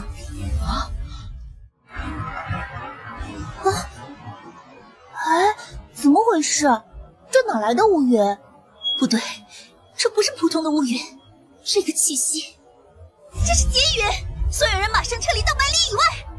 原来那雷劫不是针对你的，而是你手里的东西。天阶至宝就是此物吗？不是法器，到底是什么东西？为什么会有如此混乱的法则之力？所有阵中之人一起上，诛杀此子！蠢货，区区筑基蝼蚁，觉得能靠困阵加雷劫就能跟我们同归于尽了吗？老身只需要宰了你，再把那应劫之物放在大阵的阵眼处，等雷劫破坏了困阵，我等便可安全离开。不愧是大长老，瞬间就想到了破局之法。可是大长老，咱们一旦出去，怕不是会和外面的人起冲突？无妨，他们不清楚阵内情况，只要咱们最先得到这应劫之物，献给圣殿使者，相信使者大人会给咱们主持公道的。大长老高见。计划的很好，下次别计划了。是那小崽子豢养的邪祟吗？你主子都死了，就别出来蹦跶了。偏不！什么？李长老！可恶，黄堂主和刘长老也被波及了。哎呀呀，就这，几个人加起来，一发都扛不住吗？什么？那家伙为什么会一点事没有啊？邪祟之物不应该是最惧怕雷劫的吗？这是怎么回事啊？不用慌，阵中的所有人分散开来，不要被这邪物近身，只需拉开距离，他就没办法了。别尝试用御物术，施加在应劫之物上的灵力会被天道反噬。就你主意多是吧，老太婆！啊！愚不可及，元婴期已经能掌握空间神通，你连老师的一脚都别想碰到。我们虽然不是大长老您的对手，但阻挡你1两息时间还是做得到的。畜生！我来啦！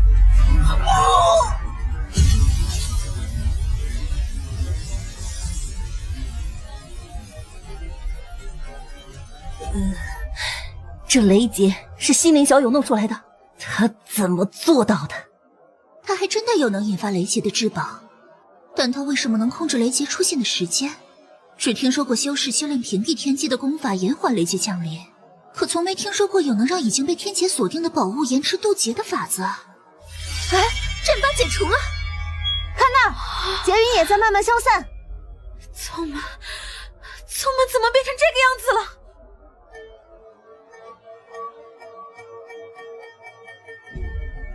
还能动的影卫，清点伤亡人数。啊！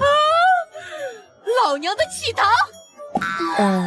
破而后立是字面意思吗？啊？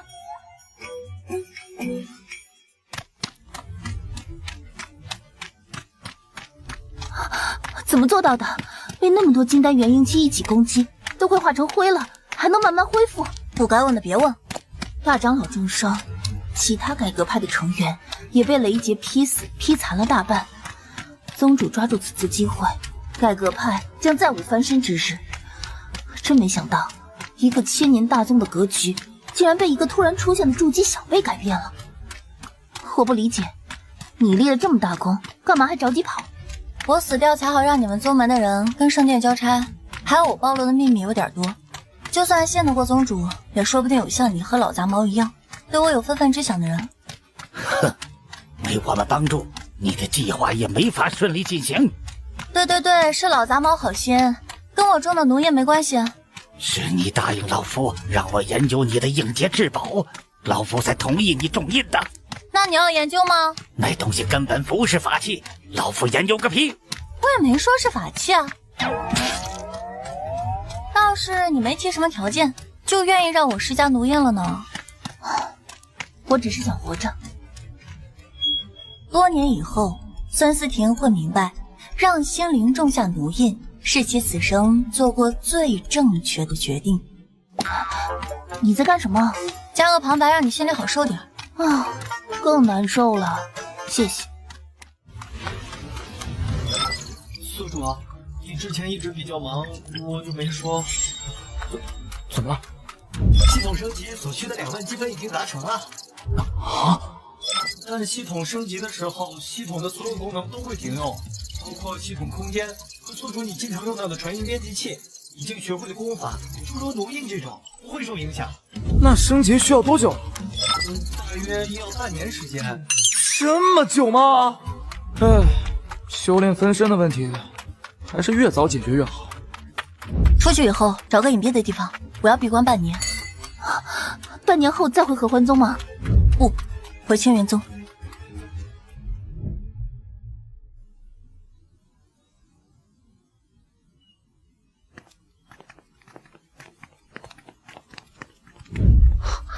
这青云宗的仙城也太荒凉了。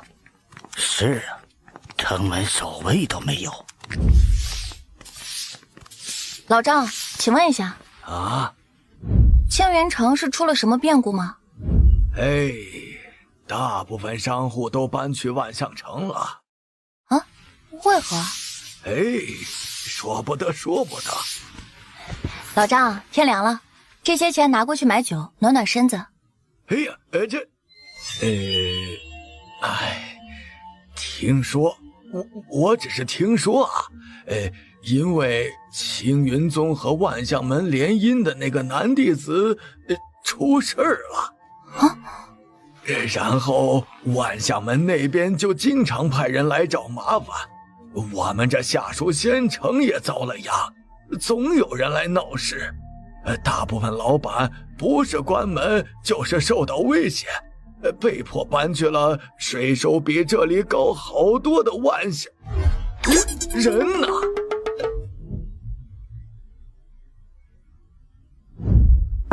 小婉师姐，怎么了？是有大师姐的消息了吗？啊，没，是我回宗的时候，门口有个人托我把这个交给大师姐。我说大师姐不在，他就说要交给你。啊，这是储物戒啊！哟，小婉师姐，初次见面，我叫仙灵。啊，我知道你，大师姐和我说过，你是那个混蛋星爷的妹妹。我哥怎么就成混蛋了？你哥把大师姐害惨了啊！你走后大概2个月左右吧，诚心外出遇到了一个人，他说自己是苍兰国五皇子苍凌云，对诚心一见钟情。真的假的？这都能一见钟情？诚心说和你哥有婚约了，但他仍不死心，开始疯狂追求，还多次提出要见你哥，但都被宗主以你在闭关为由拒绝了。他一个五皇子，宗主还亲自接待的吗？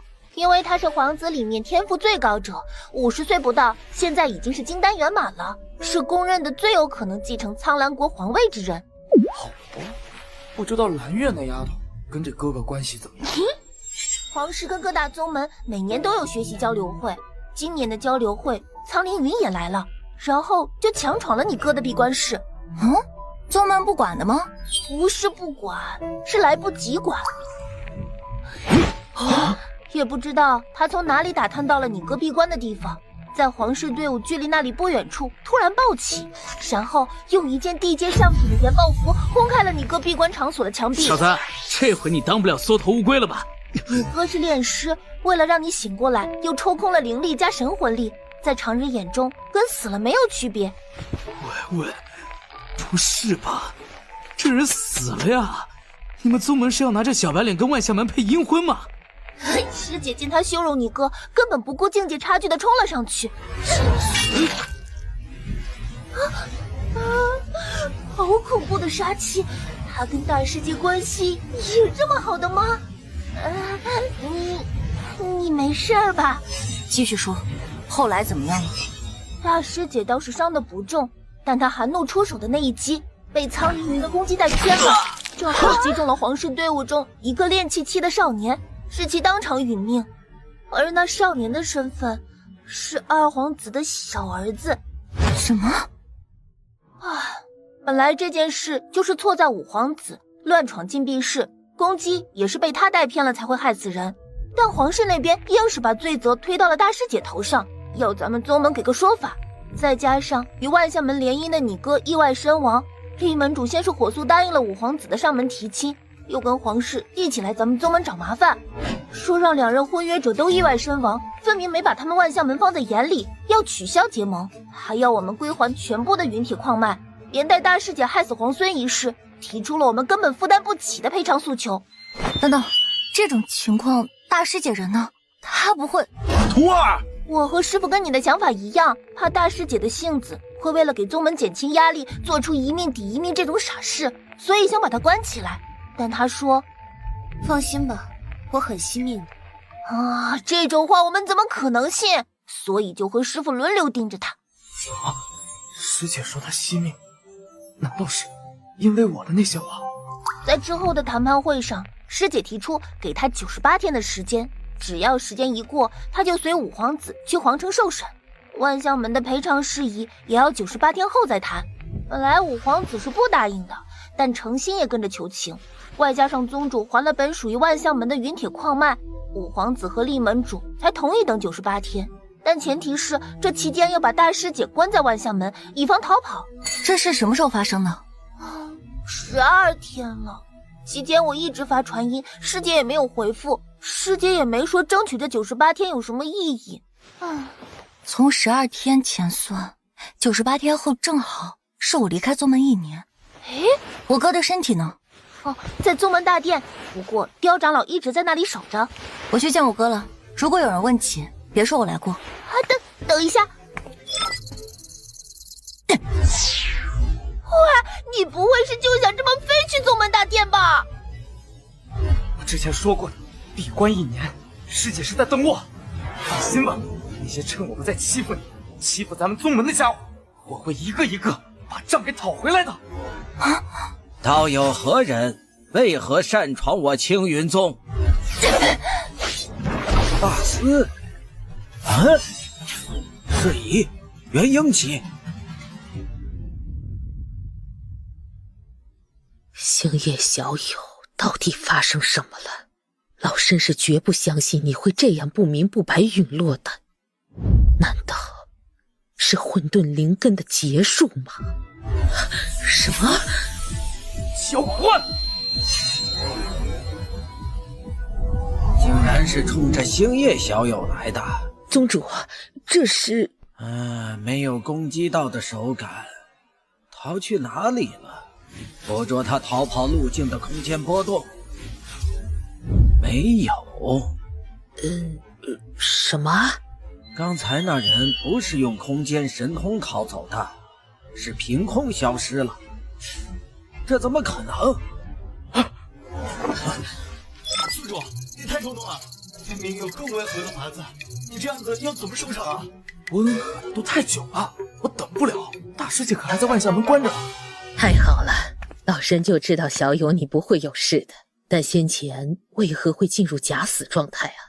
这时机也太巧了点儿。星夜小友的苏醒，难道跟那个黑衣人有关？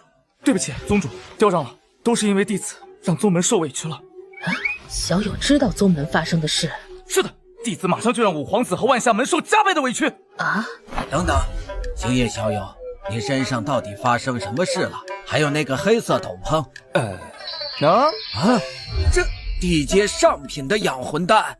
养魂丹的材料有好几种都已经绝种了，现在市面上就算玄阶的都被炒到天价。小友，你这地阶上品的是从哪儿弄来的？小友，你拿这丹药出来是何意呀？我把这个送给宗主的话，可以拒绝回答宗主您的问题吗？哎呀，这话说的，小友不想说，本宗主不问就是了。哪个弟子没点自己的秘密啊？但要本宗主暂时替你保管，毕竟怀璧其罪，这也是为了小友安全着想。等等，星夜小友，你身上到底发生什么事了？还有那个黑色斗篷，这是刁长老您的份儿。什么？你还有混沌灵根，还有探宝前置吗？没听说过呀。我还以为宿主你又开始大忽悠了呢。我偶尔也想节省一点脑细胞的。系统，再从商城里买2颗地阶上品养魂丹。宿主，虽然系统升级消除了丹药的等级限制，你也不能这么乱花击飞啊！1颗可是要1000造化值呢。少废话，我是拿来钓大鱼的。宗主，刁长老。弟子报仇不喜欢隔夜，不知可否现在就动身前往万象门呢？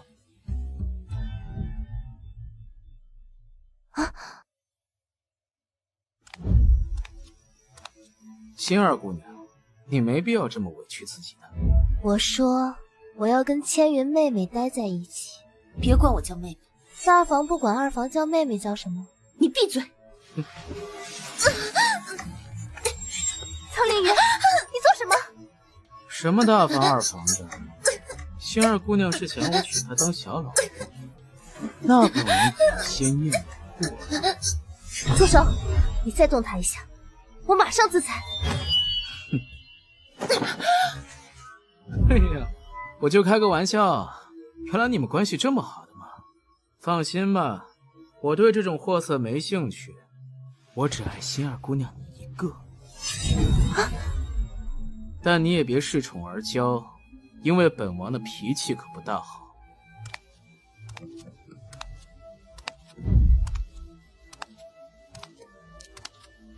鼎奴，还没有杜老的消息吗？探索秘境哪有那么快出来？你只要办好诚心这件事，杜老会履行承诺的。杜老到底想干什么？为何让本王娶她？我也不清楚，不过杜老很重视这个诚心，千万不能让他有事。鼎奴，我发现你对青云宗和万象门的事都很了解，那个星夜在哪里闭关你都知道，你的本体该不会就是这两个宗门的人吧？无可奉告，咱们各司其职就好。藏头露尾的家伙！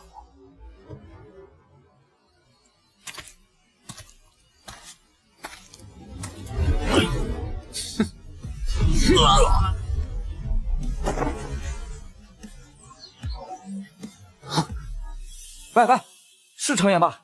嗯，星夜，你小子不是死了吗？还有，你怎么有我的传音语音器啊？这不重要，我问你点事儿。大师姐在你们宗门吗？还有你妹妹呢？我怎么联系不上她了？有倩云在地牢关着呢，我妹妹在旁边陪她。地牢有屏蔽传音的阵法，你既然没死，就赶紧过来。我可不希望妹妹嫁给那个苍凌云。哦，她怎么了？对我妹妹一见钟情这种话，她都说得出来。不是在把我们全门派的人当二傻子吗？哎，你这是亲哥应该说的话吗？反正这个五皇子给本少的感觉很不好，比你给本少的感觉还要糟糕得多。后面这句话呀，可以不用说了。五皇子现在在你们宗门吗？在，还有二皇子也来了，是要替枉死的儿子讨个公道。他们皇子之间应该是竞争关系吧？是啊，不过苍兰国皇室严禁手足相残，除非有把握不留丝毫证据，不然一旦被抓到把柄，就会被废除修为，取消皇位继承权。所以你不用想挑拨他们。好，我知道了。那你什么时候过来？已经快到了。啊？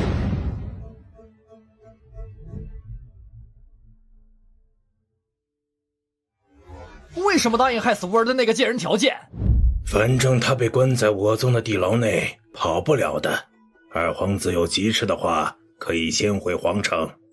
是啊，皇兄，我保证时间一到，就把他拎回皇城受审。哼，本王3个月还是等得起的。活着看不上，死了反而重视起来了。这话怎么说？我二哥这小儿子是酒后乱性和一个丫鬟的私生子，不然也不会身上一件护体法器都没有。这次他来也不是想给孩子报仇，我听说他欠了不少赌债，估计是想借此机会狠敲青云宗一笔。这次害怕我跟青云宗谈好了，从中间捞走他的好处，才不想回皇城的。青云宗清玄携弟子星夜前来拜访。星夜？怎么可能？师弟醒了，看来有人要倒霉了。有趣，本王倒是要看看尸体是怎么活过来的。这个难办了。平星夜剑意突破了天赋，以后的高度可未必在五皇子之下呀。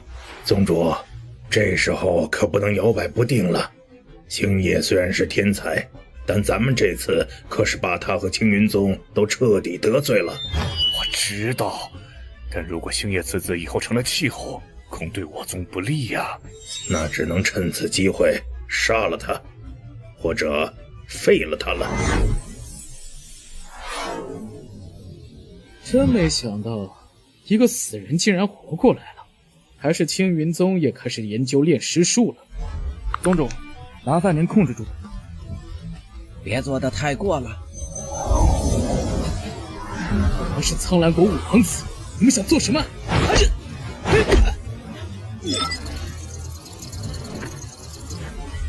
小崽子，你竟敢！我杀了你！别在这里狗叫了，喊你主子出来，快点！清玄宗主，你就这样纵容弟子对我皇室行凶，不大好。你是哪个呀？本王苍兰国二皇子苍觉。你不是他主子，我不跟你谈。你，清玄，先把人放了。这是我万象门的地盘，你协助弟子公然攻击折辱皇室的贵客，是想同万象门和皇室开战吗？啊，多会顺眼，这些人都是元婴吗？算上成立，6个初期，4个中期，2个后期。喂，二皇子殿下，我现在把你弟弟给放了，按照皇室的规矩，会有什么惩罚吗？啊，蠢材，现在知道怕了。苍兰国皇室规定，以下犯上。哎呀，停！皇室同三宗四门层级相当，我是青云宗内门大师兄，跟你们皇子算是平辈了，怎么能说是以下犯上呢？苍兰国规定，同级之间无故出手伤人，被伤一方可以10倍还之。哦，10倍啊，那就是20个巴掌。好，可以，就按照皇室的规矩来。等等，小友，万万不可！五皇子已经金丹圆满修为了。哎呀，那刁长老，你说这个局面该如何收场啊？人家那么多元婴期呢。你问我干嘛？我出发前就说明人家宗门里最少10个元婴，是谁信誓旦旦说没问题的？弟子此行，定让2位念头通达，大爽特爽！哎，五皇子，你意下如何？好，就按照皇室规矩，还10倍。蠢货，就算再天才，毕竟才筑基中期，这次你想不死都难呐！五皇子，你一会儿只管全力出手，我和宗门的其他长老会拦下想要救援之人。不用你说，本王也会弄死这个小杂碎。喂，还不快放了本王！嗨，马上！哎呦！啊！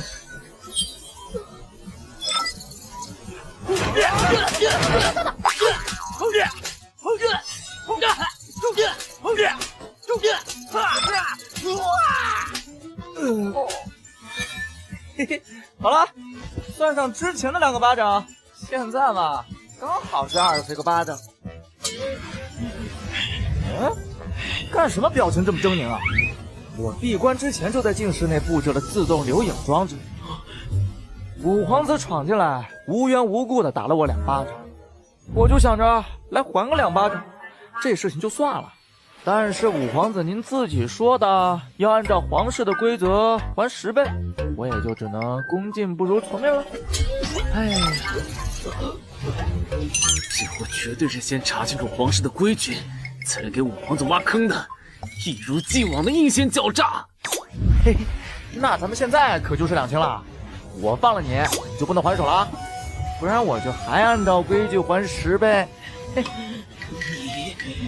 你欺人太甚！本王要和你苍兰斗！嘿嘿，那咱们现在可就是两清了。我放了你，你就不能还手了，不然我就还按照规矩还10倍。你，星月小友，你这些话的威力可比20巴掌还狠啊！这事传出去，五皇子就成笑柄了。小友没骗咱们，看了这出好戏，本宗主的确念头通达了不少。是啊，老身也是感觉年轻了10岁呢。欺人太甚！本王要和你苍兰斗！苍兰斗那是什么呀？我只听说过荷兰斗。当皇室子弟间遇到无法化解的恩怨之时，一方可向另一方发起苍兰斗，对方必须应战，用一场擂台决斗平息双方冲突。哦，不是只有境界相同，或者低境界向高境界发起挑战的，才必须应战吗？你呀，这不是很清楚吗？首先，我并非是皇族子弟；其次，你弟弟境界可比我要高啊。所以你是要夹着尾巴逃跑了吗？真是可怜了那个为你蹲大牢的师姐。苍凌云，你要是在事情没定下前就对我宗核心弟子出手，那就别怪本宗主替你父王管教你一番了。清玄宗主放心，本王可不会对他做什么，只是万象门地牢的困阵斗有些年久失修。之前就听说一个邪修溜到了关押女弟子的牢房，那女弟子被蹂躏的那叫一个惨啊！行了，别狗叫，我跟你苍兰斗。比试结束之后，我要带走大师姐。可以。苍凌云，你什么意思？急什么？我只说让他接走柳千云，可没说不追究他杀你儿子的责任。小友，不要冲动啊！是啊，苍凌云可是金丹圆满，你们可差着一个大境界呢。宗主、雕长老，不用劝我了。大师姐为了我才被关进了万象门地牢，我今天就这么走的话，我自己都会看不起我自己的。蠢货，稍微用下激将法就上钩了，等上了擂台，本王会把所受的这份委屈百倍千倍的讨回来。见过星儿小姐，千云姑娘。有什么假之事？苍凌云想邀请二位观看他与星夜小友的苍蓝斗。什么？哦，本王邀请的嘉宾到场了。星夜师弟，比试结束前，千云姑娘最好不要离开这边的观看席。师姐，再等一下，我马上带你回家。真是郎有情，妾有意呀！一想到你马上就要在这位师姐面前向本王摇尾乞怜，就令人心情愉悦呢。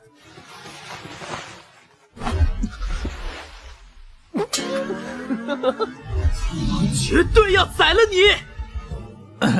好了，下面由我来宣读苍蓝斗规则：一、苍蓝斗不限制法宝、法器、丹药；二、苍蓝斗需战至一方失去战斗能力，期间不可认输投降；三、苍蓝斗意在解决矛盾，不可故意伤及对方性命，无论比试结果如何，双方斗不得因为相同原因再起纷争；四、比试中如有外人插手影响比试，则此次苍蓝斗和因苍蓝斗产生的任何约定都不再生效。二位对规则是否有异议？没有。哎，对了，有件事我想问一下二皇子啊，你觉得令郎之死，我师姐占了几成责任？哼，自然是全责。好，我知道了。你这么说，我就没有心理负担了。唉，还是太年轻了呀。本来利用规则坑了五皇子还能全身而退，最后竟然只为了带走柳千云就答应苍蓝斗。是啊，清玄也是老糊涂了，这种情况就该强行把星夜带走的，怎能任他胡闹呢？柳师侄，你怎么看？他边嗑瓜子边看。虽然不知道你哪来的自信，但我还是再加一道保险吧。苍蓝斗开始！你干嘛？我跟星夜说了，苍凌云刚才想非礼你的事。人蛇腹！刚才你这样打本王打得很爽是吧？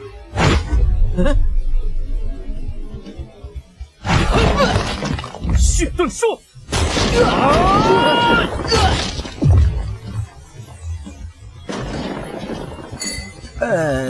星夜小友这是怎么了？为何突然如此狂暴？是啊，怎么好像憋了一肚子气的不是五皇子，反而是他一样？看，效果立竿见影。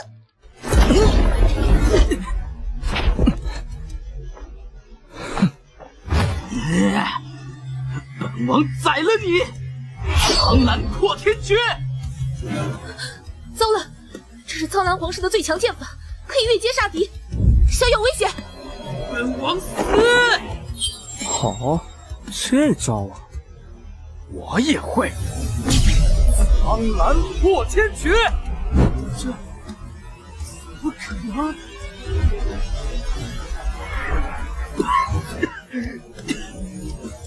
这小友怎么会苍蓝皇室的秘传剑法的？而且似乎修炼到了比五皇子还要精深的地步。你为什么会我们苍蓝皇室的功法，而且还是只有金丹期才能催动的第4层？怎么了？我就是金丹期啊！师弟他金丹了，不是靠吃一大堆禁药哦，难怪敢跟苍凌云上擂台。他闭关前还只是筑基5层啊，这才1年不到，看气息已经有金丹中期的修为了。这怎么可能？这是什么惊世骇俗的修炼速度？这这就是混沌灵根吗？以为靠着隐藏修为就能左右战局吗？别太天真了。我刚吃下了苍蓝皇室的冲脉丹，可以瞬间提升元婴以下修为一个小境界。本来不是什么珍贵的丹药，但如果是金丹圆满服下，就不同了。本王马上就让你知道，在绝对的实力面前，你那些小伎俩不过是跳梁小丑而已。空间波动，此次靠服用冲脉丹，竟然触摸到了元婴期的门槛吗？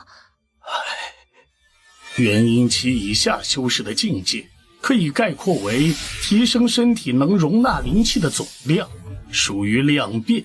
但只要达到元婴，就可以接触到让修士发生质变的契机，那便是法则之力。其中空间法则便是大多数元婴最容易接触，但却又最难精深的法则之力。接下来是右连，左肩，右肩。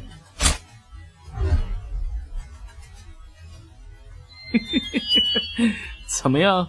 这就是利用空间法则攻击的必中效果，而且接下来你的任何攻击都休想再碰到本王。合欢掌。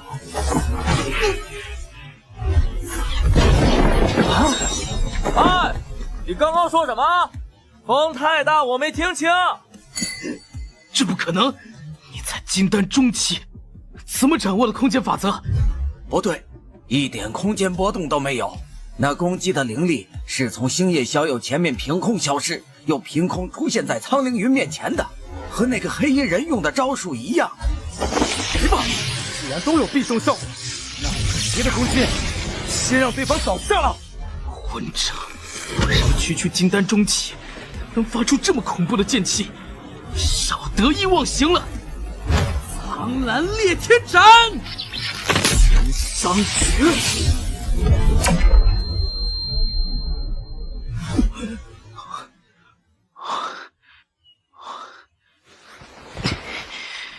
您醒了，凌云殿下。头好痛，本王这是怎么了？您中了星夜的神伤诀，已经昏迷了1天了。什么神伤诀？他分明用的是苍蓝破天诀的起手式，那我的攻击有命中他吗？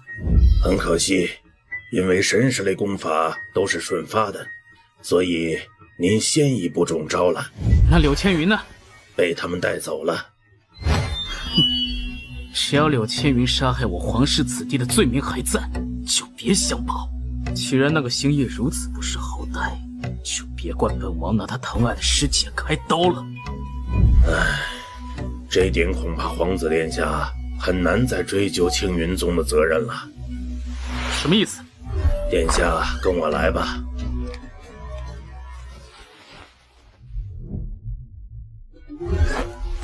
这是谁干的？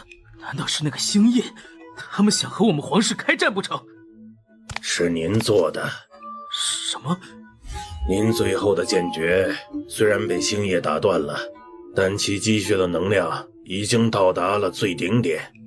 在殿下您失去意识后，这股狂暴的能量便失去了控制，非常巧合的击中了二皇子殿下。怎么会这么巧呢？一定是那个星夜搞的鬼。全部过程已经被青云宗的刁长老记录下来了，您看看吧。如您所见，您和星夜同时失去意识，然后您不受控制的剑诀便击中了二皇子，期间没有任何人的干涉。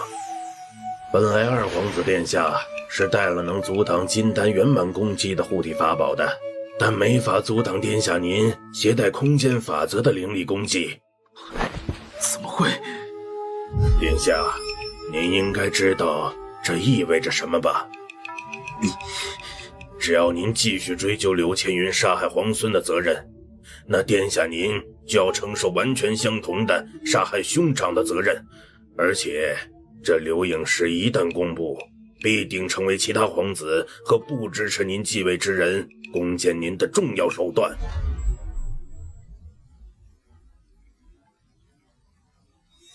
恩主，怎么样？五皇子那边什么打算？只要他还想继承苍兰皇位，他误杀兄长这件事就绝对不能传出去。换言之，他在继位前都不可能再去追究皇孙死在青云宗的责任了。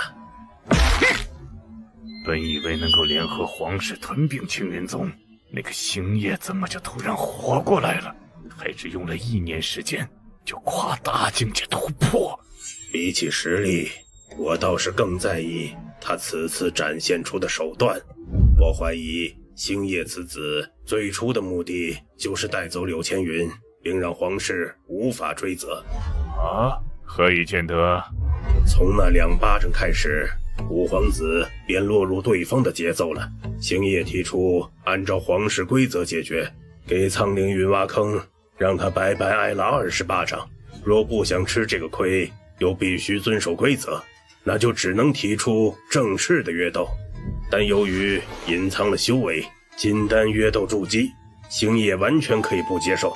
那苍凌云此时就大概率会以柳千云为要挟，逼其就范，然后只要顺理成章地提出带走柳千云，基于发泄怒火的苍凌云必然应允。于是就到了此次布局最关键的一步，那便是如何做到既带走柳千云，又让对方无法追责，还能报复打脸对方了。让苍凌云犯和柳千云一样的错。没错，这样苍凌云一切攻击柳千云的手段都会变成回旋镖打在自己身上，既狠狠地报复恶心了苍凌云，又让他无可奈何，只能吃哑巴亏。那他究竟是如何做到的？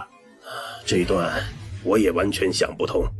最后他用出苍蓝破天诀的起手式，还把剑气提升到最大，绝对是故意引导五皇子用最强攻击一分高下的。但我完全看不出他是如何操纵失控的剑诀，精准命中二皇子的。别说是你了，就连本门主也完全看不出来最后那一击有什么人为干预的痕迹。实力惊为天人，手段神秘莫测，看来我最开始对此子的判断完全错误了。可恶，可恶啊！有杜老的消息了。他从秘境里出来了。他被自己练的阴变七尸魁杀了，遗体在青云宗。什么？弟子知错了，都怪弟子闭关前没有告知宗门，自己修炼的功法会陷入假死状态，害宗门蒙受了损失。都怪弟子行事冲动，致使皇室子弟死于我宗，害得宗门有理变没理。好了好了，人没事就好。柳师侄，你问一下星夜，最后是怎么控制苍凌云失控的剑诀的？为什么不自己问啊？师弟，你是如何做到让苍凌云最后的攻击准确击中二皇子的？啊，我没有啊，那是纯纯的巧合。糊弄鬼呢？师姐，等没人了，我单独告诉你。那就当是天佑我青云宗吧。从此事也不难看出万象门的嘴脸，结盟之事不谈也罢。咱们之前为什么要和万象门结盟呢？魔剑之乱后，我宗上层战力一直得不到补充，导致宗门弟子流失。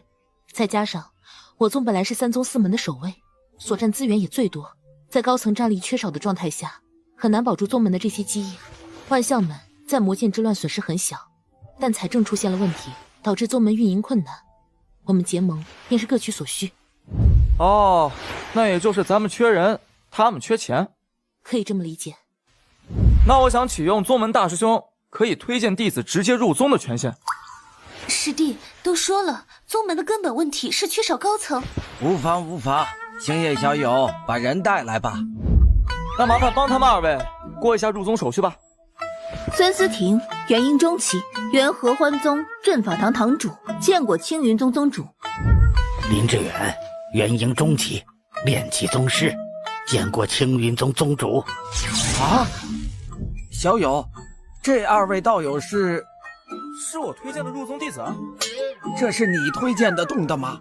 这林志远辈分比我都大呀。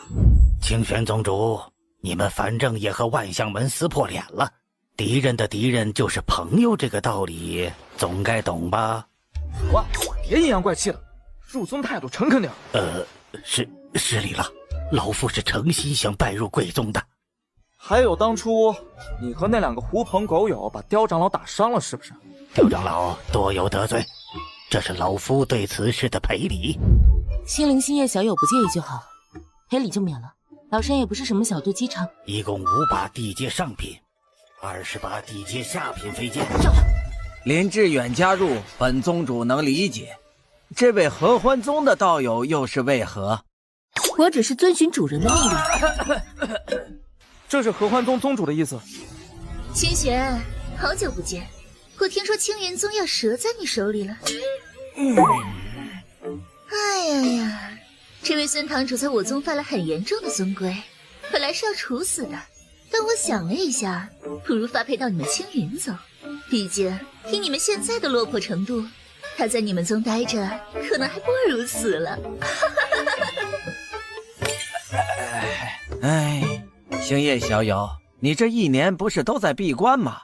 是如何联系到林志远和合欢宗的道友的？这就不得不说那个让我陷入假死的功法了。哦，有这种功法？我给宗主您演示一下。使用此法会制造出这缕分魂，能离体修炼，吸收灵气的速度会提升好几倍。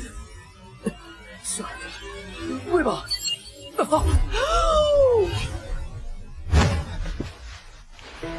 怎么了，师弟？没事吧？没事。小友，你这是什么情况？宗主有心魔，长得还是吕淼的样子。小友，你难道看得到他？之前看不到，不过他刚把我的分魂给吞了，现在看得到了。清玄，你这弟子啊，竟然敢对你撒谎呀！不给点教训，以后可会被当成软柿子了。大婶儿，我没撒谎。什么？你真的能看到我，还能听到我说话？不止哦。啊！我还能揍你呢！该死的，刚才吓老子一跳，还敢挑拨我和宗主的关系，看我不打死你！宗主，星夜小友在做什么呢？在跟我的心魔打架。啊？为什么？这怎么可能？我没听说就是能碰到心魔的。你是什么怪物？天玄，我要被他打死了！你都不怕吗？小友，稍等一下。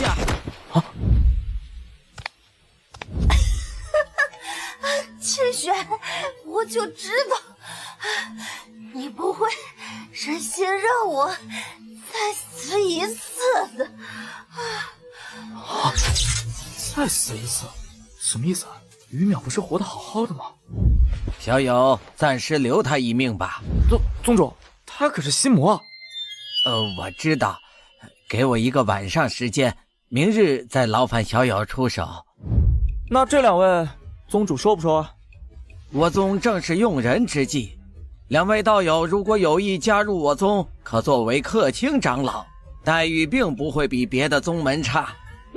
哇，说什么呢，宗主？这2个，一个是宗门罪人，一个是寻求庇护，咱们肯收留他们就已经得感恩戴德了，怎么还能有好处啊？这不好吧？2位前辈怎么说呀？清玄宗主不用担心我们图谋不轨，老夫与孙道友都会用道心起誓，绝不做不利于青云宗的任何事情。哦，我再加一条，我们2人每隔半年都测一遍噬心石。可以，现在就去测。老夫知道噬心石在哪儿。我也一起。这刁长老，你跟上去看看吧。是，好。这2位能这么死心塌地加入我宗，也是因为小友的关系吧？没有了。揭露王氏祖孙恶行，救下云婉，不惜神魂受损，帮我宗在炼器比试中战胜林志远，帮助我宗和万象门结盟，答应婚约，粉碎了林志远企图挑拨我宗和万象门的奸计，救了刁长老，让其重返年轻。如今打破我宗和万象门皇室的僵局，又有能力替老夫除去心魔，还为宗门招募到2位元婴级的助力。你为宗门做出太多贡献了，本宗主却什么都没能给你。他现在这么做是替你偿宗门的恩情，为了真到了你们2人不得不离开的情况时，你能走得问心无悔。如今你已突破到了金丹，本宗主打算召开长老团会议，立你为少宗主。届时宗内的一切资源和权限都会对你开放，只要你还在青云宗，便是宗主之位的唯一继承人。不知星夜小友可愿接受？师姐你觉得呢？这个你问我干什么呀？这是我能回答的问题吗？小友入宗时的试心实测试，柳师侄也看到了。如今万象门和小友的婚约也已取消，不如本宗主就做个媒人，继任少宗主与迎娶柳师侄就定在同一天，如何？请宗主不要用我绑架星夜师弟。这怎么能叫绑架？这是双喜临门呐！师弟，你也说说宗主。叫我少宗主。不理你们了。师姐可爱呢。我也只是开个玩笑，本宗主向来反对父母之命媒妁之言这种习俗，老夫也没资格替柳师侄做这个主，所以星夜小友的幸福还需要自己争取。说实话吧，我之所以为宗门出了这么多的力，也是因为宗主您和刁长老以及冠州长老和我很对脾气了。那少宗主一事，兹事体大，还请宗主容我考虑一下。不着急，不着急。可是宗主您的心魔为什么是合欢宗的吕堂主啊？你见过他？是啊，当时用分魂修炼的时候见过，还蛮熟的。他近况如何？挺好的。那你见过他的心魔吗？已经帮他除掉了。小友，我又欠你一个天大的人情啊！要不你也别当少宗主了，我直接把位子让给你吧。宗主说笑了。他没和你说心魔的事吗？没有，我倒也是好奇，他的心魔为什么是他自己来着？什么？他的心魔不是此人吗？不是，就是跟宗主您的心魔是一样的，是吕堂主他自己的样子。这位帅哥是谁啊？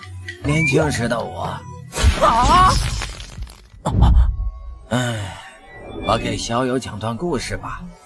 大概是3个甲子以前，那时我只有炼气期，在一个以妖兽贸易为主的猎妖团做活。一次任务中，我发现了一处被妖兽袭击的村庄，我杀掉了那妖兽，但村民已经被屠戮殆尽，唯独有一对孪生姐妹躲在村中废弃的井中逃过一劫。那2个人都受了很重的伤，我便把他们带回团里救治。本来打算治好后找个附近的村落，看看有没有人愿意收留他们。可这2个凡人姐妹在团里疗伤期间，展现出了惊人的修仙天赋。我觉得猎妖团这种刀口舔血的生活不适合他们，想引荐他们去好一点的宗门，可2人都不同意，一定要留在团里帮忙。团长也同意了。然后一晃过了7年，这期间我见证了2个修仙奇才的成长。短短7年，这对姐妹便从凡人修炼到了筑基3层和筑基1层，当时的我也才筑基4层。除了修为，容貌的改变也很明显。那时的2个黄毛丫头啊，也已经出落得亭亭玉立了。等等，这人是吕淼吗？左边的吕淼是姐姐，右边妹妹叫吕燕。两个人的性格和名字完全相反。吕淼豪放要强，热情似火；吕燕内向低调，温婉如水。猎妖团里基本都是我这种糙汉子。不，都是你这种，那就不是猎妖团了，是男团。这两个姐妹是团里唯二的女性，也是团里的掌上明珠。团里的不少人都对她们展开了追求，但她们都拒绝了。当时我觉得以她们的天赋，日后必定能达到我想象不到的高度，怎么会相中我们团里的这些人？那时在我们猎妖团内有把妖兽骨牙做成项链当成定情信物的习俗。怎么，你是又是哪个小子送的？这是我做的，送你了。后面的内容不重要，我就跳过了。哎，别啊！总之我们后来又出生入死很多次，最后确立了道侣关系。那段时间应该是我修仙路上最快乐幸福的一段时光了。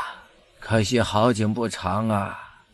一次我和团内成员去一处水域执行任务，本来应该是筑基初期铁鳞蟒居住的湖泊里，却窜出了一只筑基后期的黑水蛟，我们根本不是对手。本来是10个人的小队，最后只有我和2名团员逃了出来，我还中了蛟毒。蛟龙性淫，其毒更甚，中毒者若不能及时双修化解，轻则经脉尽毁，重则爆体而亡。好在当时我们离扎营地不远，吕淼也在营地里。虽然当时我们2人还都没进展到那一步，但也管不了那么多了。2名团员火速带我奔回营地，我在半路就失去意识了。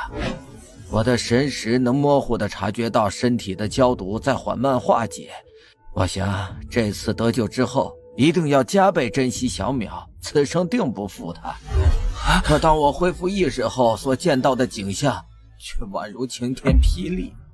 在我面前的不是吕淼，而是衣不遮体的妹妹吕燕。再后来，吕淼回来了，亲眼目睹了这一切。我想解释，但他已经闪身离开了。之后，我从2个送我回来的队员口中得知，他们带我回了营地，但吕淼不在。传音玉佩那时候价格高啊，只有团长和小队长有，其他人都是靠燃烧妖兽粪便传递信号的。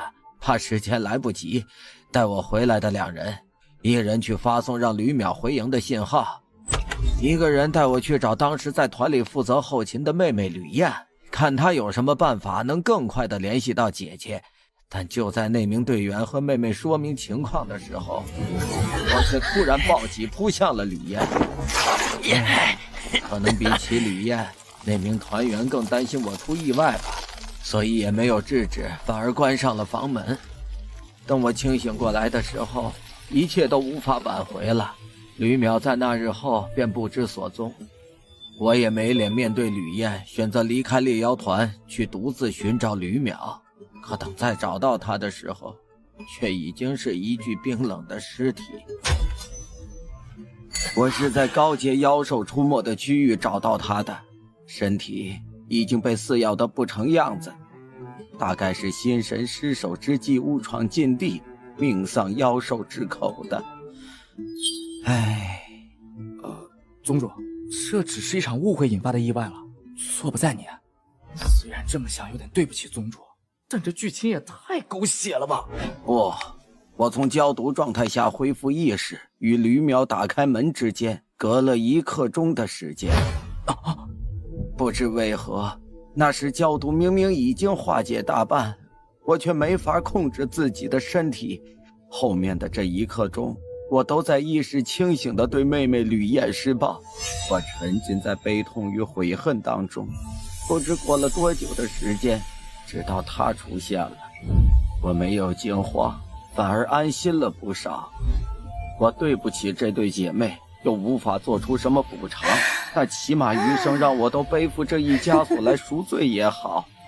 等一下，宗主，也就是说你是顶着心魔从筑基修炼到了元婴中期？是的，我其实知道自己也很有修炼天赋，但在佣兵团那时却懒散懈怠，对修炼之事毫不上心。那件事之后，我一直在想，如果当时的自己能刻苦一点，修为能更高一点，是不是我就能斩杀那头蛟龙？是不是就能压制蛟毒了？是不是吕淼就不用死了？所以我下定决心，此生绝不让类似的悲剧再发生在周围亲近之人身上。哦，这么说来，在合欢宗的吕淼堂主其实是妹妹吕燕。是的，那件事之后，她也消失了很长一段时间。等我再有她消息的时候，已经是半年前。她竟然以吕淼的身份加入了合欢宗。我不知道她为何要如此，大概是对我害了她姐妹二人的一种报复吧。后来我还从洛生哥口中得知，吕燕也早早就有了心魔，这让我更加的自责与懊悔。但我想不明白，她的心魔为什么会是她姐姐的样子。还来的，还是来了呀！哎呀，这大半年都没有谈任务了，我还以为系统升级把 bug 修复了呢。不过之前都是作死任务，这回让我心里疏导，还给了这么长时限。啊，这个东西要在一开始就决定用不用吗？啊，这次任务看起来不难，我本来也打算帮宗主这个忙的，就不用刷新券了吧。唉，说了这么多有的没的，小友都听累了吧？啊，没有。总而言之，这心魔是我应该承受的报应，我也没打算除掉它。我会让宗主您改变心意的，但还请给我一点时间，我要准备一下。啊！系统，让我和系统空间里的心魔视频通话。哼，我有点事情要问你，本来是不想打听吕堂主的隐私的，但现在这个状况也没办法了。你这个心魔为什么会是吕淼的样子？哦，分我一些阴煞之气，我就告诉你。哼，说吧。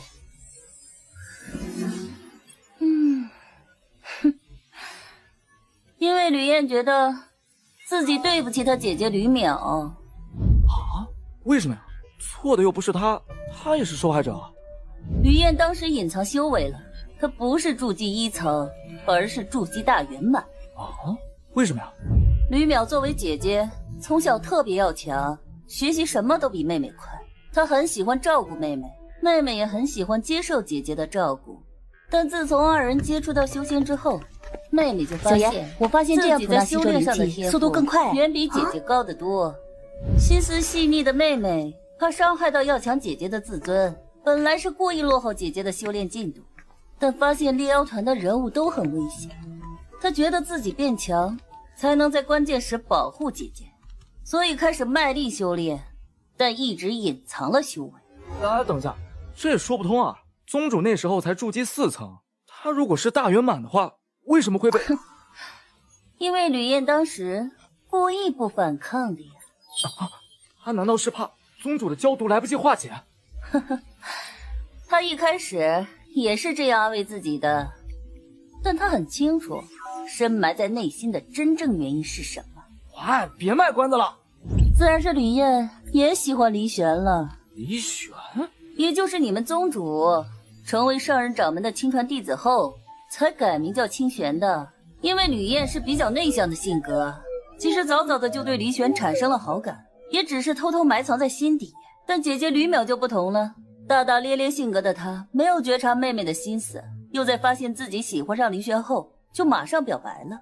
犹犹豫豫不袒露心声是自己的问题，离玄也应该更喜欢姐姐这种性格的女孩。姐姐的幸福就是我的幸福。虽然妹妹一直如此安慰自己，但内心的最深处偶尔会出现这样的声音：收起这些虚伪的粉饰吧，你其实很不甘心，对吧？虽然吕燕很讨厌出现这种想法的自己，但随着姐姐与离玄关系的日益增进，妹妹便越是控制不住心中的负面情绪。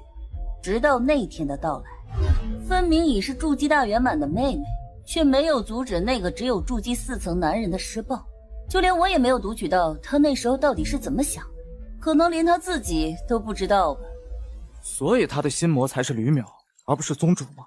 因为他觉得是自己的行为导致了姐姐的死。是啊，也正是因为这件事，他对自己产生了极端的厌恶情绪。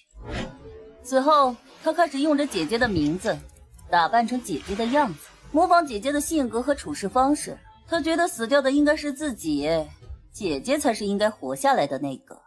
哎呀，超帅了！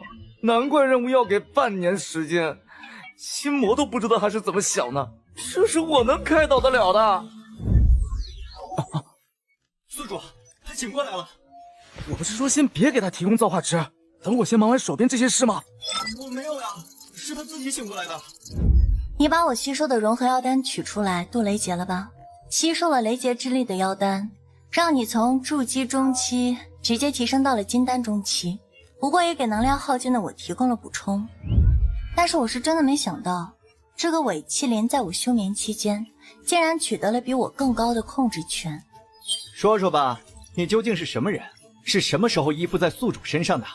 为什么能操控系统？以及有什么目的？说什么啊？我是哥哥的修炼分身啊！嗨，这种时候还要装傻的话，我只能一直把你关在系统空间里了。系统升级后被你分割的各项能力也都恢复了，你已经没有筹码了。好吧，我可以回答伪麒麟的那些问题，但哥哥，你不可以听哦。伪麒麟，如果你知道真相后还想要告诉哥哥的话，我也不会拦着。师弟，你回来了。你在跟谁说话？自言自语了。宗主那边怎么说？你同意当少宗主了？师姐会一直在青云宗吗？大概不会吧。哦，那我还是不当少宗主了。不过我会让青云宗重回3宗4门的首位，然后带师姐去想去的地方。就会吹牛，你先把宗门大殿答应我的事兑现了吧？是咱们大婚的事啊！谁要跟你大婚了？你不是说要单独告诉我你让苍凌云误杀二皇子的办法吗？是说这个。师姐，你不是知道我有一个可以不用调动灵力的储物空间吗？是啊，跟那个有什么关系吗？这个空间的调用受我的神魂控制，而且跟储物界一样，不能存活物。如果硬要存，就会这样。嘿嘿。干什么呢你？我刚才一共把师姐传进了那个空间100次，但是每次师姐都被瞬间弹了出来，速度快到连神识都没法察觉。即使我有意关闭空间的出口，也于事无补。但关闭的过程中，我发现了那个空间的新用法。我试着用分魂来操作那个空间，但很遗憾，只要我本体神魂有意识，分魂就无法调用它。虽然不能主动调用，但是却有个有趣的现象，比如我这根头发里有一丝我的分魂。此时如果我再把师姐你放入空间，同时有意关闭我本体神魂的空间出口，这个时候弹出师姐的出口就会自动出现在分魂那边，很神奇吧？由此就可以衍生出多种用法，最好用的就是师姐你体验的这种伪瞬移，当然还可以利用提前设置的出口让我的攻击瞬移。同样的道理，也可以转移敌人的攻击。不对啊，那时候你离苍凌云很远，而且他的攻击轨迹清晰可见，没有出现瞬移或者偏折的迹象。我虽然离得远，但他脚边就有附着我神魂的发丝。但你不是说分魂没法控制那空间？原来如此，所以才要用神伤诀吗？不只是为了让苍凌云积蓄到顶点的攻击失控，同样是为了让本体神魂失去意识，这样发丝上的分魂就有了空间的操控权。苍凌云的攻击在起手的一瞬间就被存入神秘空间，又以神识无法察觉的速度弹出。这时只要把方向调整好，就能制造出苍凌云误杀二皇子的假象。不过有个问题，即使利用神秘空间能改变攻击方向，可角度偏离太多，还是会有破绽。所以他那时的站位也是你设计好的，让你们3人基本在同一条直线。嘿嘿，还是和师姐解释省事儿，我只需要列出条件，师姐自己就都分析出来了。二皇子身上有保命的法宝，苍凌云的攻击又刚好超过了法宝承受的限度，别告诉我这也不是巧合。是啊，为了看起来更像是意外，这个的确也是计划的一环。我其实有能看透别人佩戴了何种法宝的手段，然后只需一步步逼苍凌云用出底牌，看看他的手段够不够击杀有护体法宝的二皇子。如果够的话，就按师姐刚才分析的步骤进行。如果我觉得苍凌云发挥了全部实力也无法击杀二皇子的话，我会在神伤诀后激活事先附着在二皇子身上的神魂发丝，把他的护体法宝收走，换成装着灵石和一张伪造当票的储物戒，再让攻击落在他身上。小友，你在干什么？看报纸，因为从程爷那边知道了二皇子在万象门，在去万象门途中，我就做了一些调查，包括皇室的规矩，以及一些八卦秘密。二皇子因为嗜赌成性，正面临债务危机，这种情况下当掉身上保命的法宝也说得过去。师弟，你可真是，计划有必要周密到这种地步吗？因为之前有过一次教训。啊？那次我没考虑到对方有护体法宝，差点害死了一位脑子不太好使的朋友。不过好在他最后用钱摆平了。用钱能摆平，应该也不是什么大麻烦吧？星夜在不在？啊，什么事儿啊？哎呀，大白天的，你干嘛不脱衣服啊？小婉找你，你脱衣服干嘛？怎么了，小婉？嘿嘿。光天化日，你们好不知羞！你要死啊！哎呀，逗着妮子玩玩嘛。快把我衣服换回来！哎，好了好了，别生气。混蛋啊！师姐，我的师姐！啊，小婉，你是有什么事找他？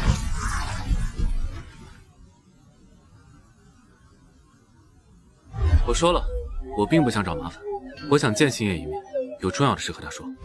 哼，滚滚滚！我们不欢迎万象门的人，别逼我们师兄弟动手。程岩，你来这里做什么？星爷，你脸怎么搞的？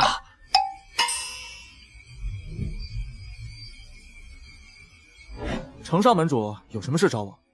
妹妹她托我把这个给你，她说里面的东西除了那个法器残片，别的都没有动过。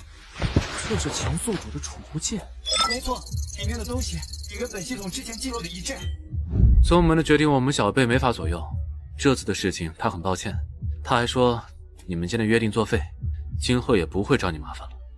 虽然不知道你们约定了什么，但我能感觉到他说这句话的时候所流露出的浓浓死志。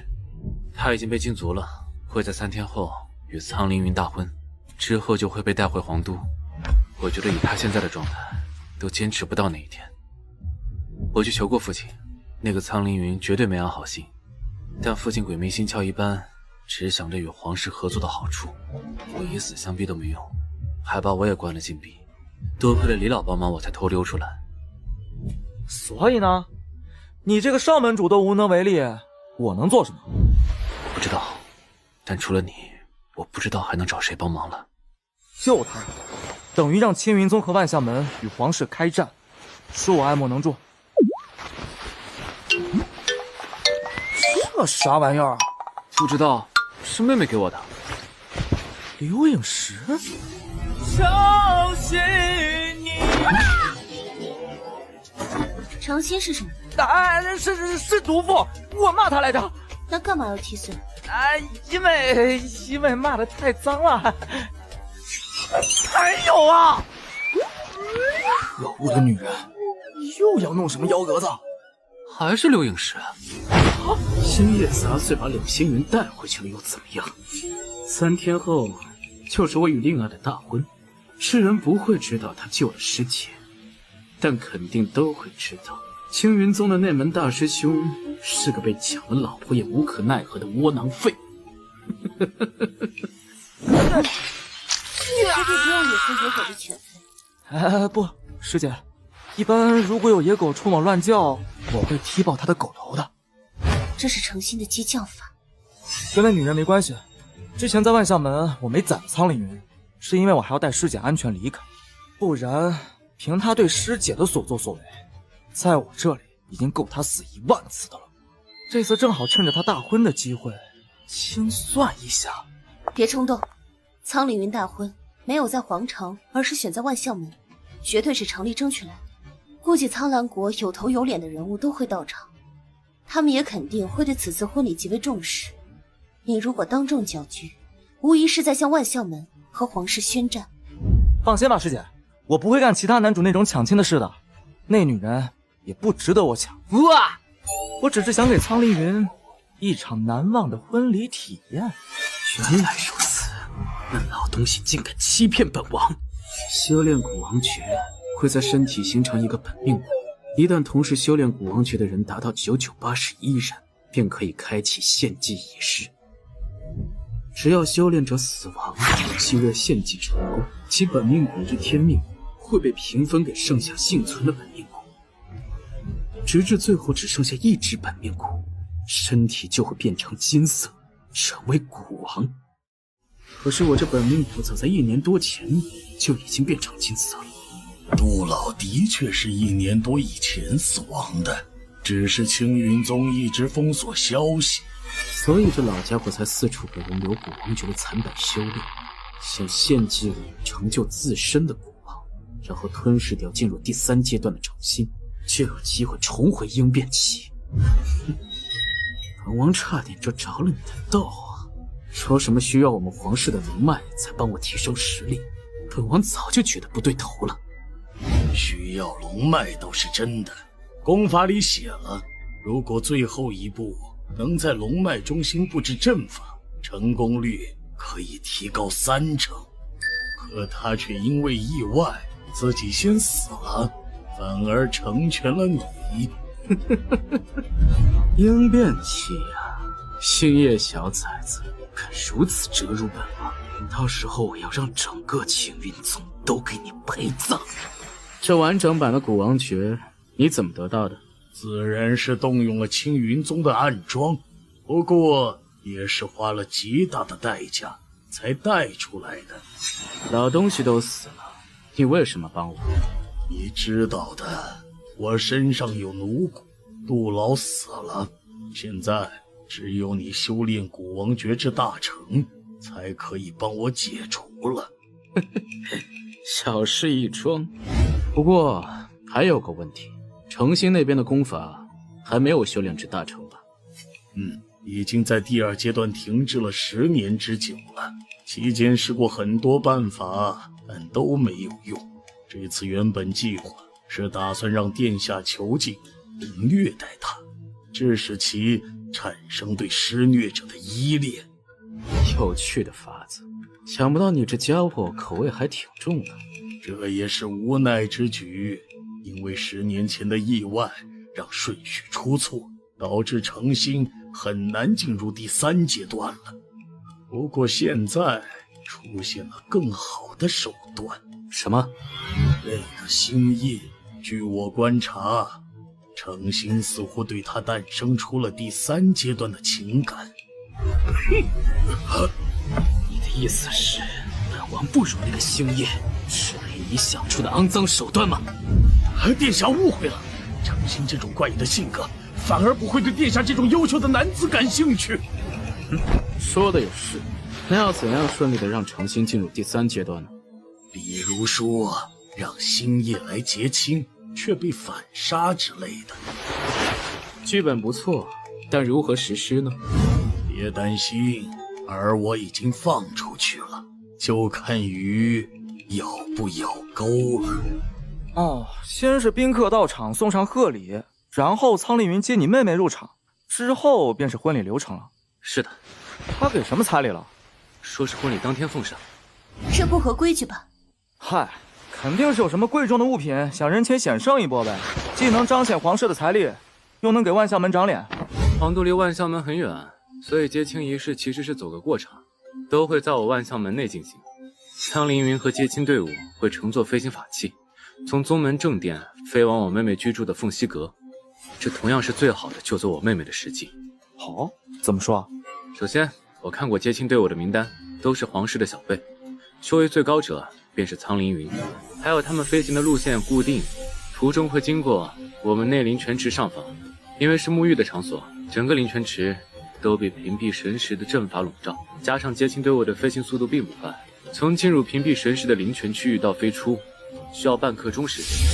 只要咱们在这里设伏，很大概率能救下我妹妹。而且灵泉池底就有逃生密道，里面有通向宗门外的单次传送阵。哎，好嘞，谢谢啊，这些情报足够了。哎，少门主记得路吧，我就不送你了啊。等一下，你有什么打算呀？救不救我妹妹？给句话呀，我可以配合你的。啊，对了，那你把这储物戒里的东西交给你父亲和苍凌云吧。我是偷偷溜出来的呀，回去的话我还要回禁闭室呢，你要我怎么给？嗨，你爹看了这东西会原谅你偷溜出来的事的。啊，这是养魂丹，还是有丹纹的地阶上品养魂丹？修复和滋养受损神魂的极品圣药，我在拍卖会见过一枚，被风雷宗宗主花了5000万灵石拍走。程岩，这是怎么回事？你说清楚，星夜为什么要送来这么贵重的丹药？这留2封他给你们的信。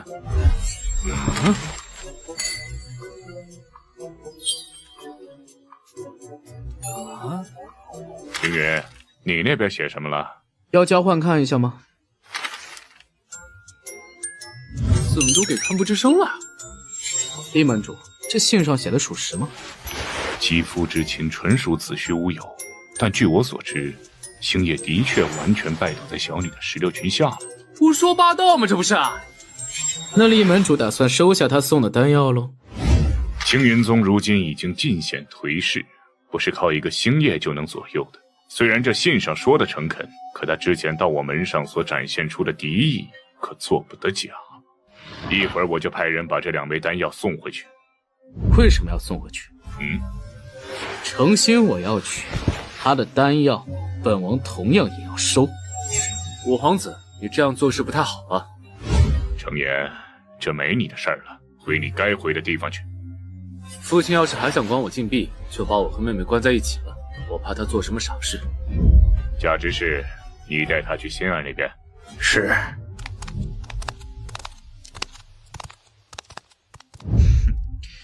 令郎不太喜欢我呢。小孩子不懂事，别跟他一般计较。哪里的话，这不是靠他帮忙才让星夜养钩的吗？虽然他本人不知情就是了。可是咱们卖的破绽会不会太明显了？犬子就碰巧看到了接亲队伍的名单，路线又正好经过能屏蔽神识的灵泉，灵泉底部又正好有可供逃脱的阵法。他肯定是会有所怀疑的，但他送来的这2份大礼，刚好可以推他一步。怎么说？如果我先是假意答应他的请求，邀请他来大婚现场商议，再当着他和全体宾客的面，将这2枚他为了换回心爱之人的养魂丹，当做本王的彩礼送给程厉门主，星夜会露出怎样的表情？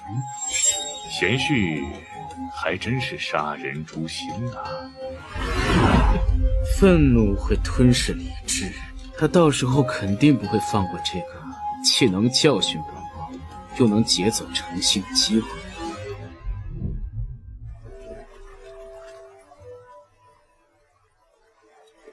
哎呀，好久没有好好泡澡了。到了金丹期，不穿屏蔽法衣我也能压制吊坠转化的生气了。系统，你们谈的怎么样啊？他的底细打探出来了吗？这整个系统其实是一件法器，而且是超过了天阶的法器。啥？法器的名字不能说，因为一些很恐怖的存在一直在寻找它。我这种器灵知道也没关系，但宿主你如果知晓了名字，便沾染了因果，会被那些家伙察觉到的。这么玄乎吗？当然，这些都是他的一面之词，我也不能判断真假。那他又是什么？他说自己是这法器原本的器灵，只是由于能量消耗过多陷入了沉睡，最近才苏醒。而我是他口中鸠占鹊巢的伪器灵，他也不知道我是怎么出现在这里的。他还说没有他的帮助是无法让宿主开发所有法器的能力的，就比如之前随意破解阵法和融合妖丹这种能力，以及神魂补全剑灵和功法速通，全靠我这个伪器灵是没有办法完成的。如果他说的都是真的，那他的确比我更适合辅助宿主。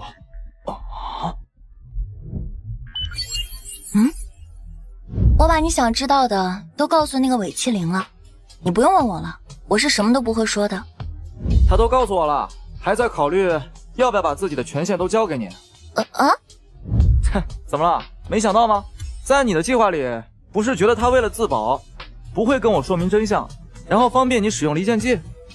哥，别把人想得那么坏嘛，我也是真心想帮你忙的。是吗？那现在正好有件事要你帮忙。啊？怎么了，哥？你怎么来了？把传音玉拿出来一下，星夜有话要跟你说。可是这里有屏蔽阵法啊。他说加根天线就有信号了，我也不知道什么意思。听得到吗？竟然真的能传音，你怎么做到的？哎呀，这你就别管了。你不是不想嫁给五皇子吗？我有一个办法，你听一下。不是，这办法也太丧心病狂了吧？那你有更好更爽的法子？没有。那不就得了？交换。星夜在干嘛呢？说是要准备贺礼。啊？准备贺礼为什么要进闭关禁室啊？还搞这么大的动静？等他出来就知道了。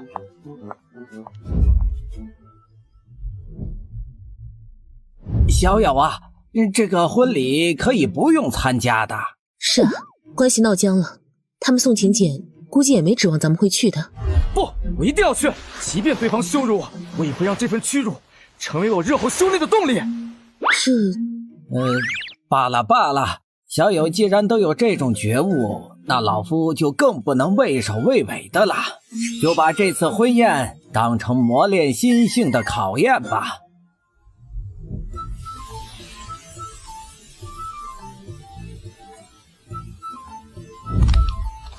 嚯，还真是热闹啊！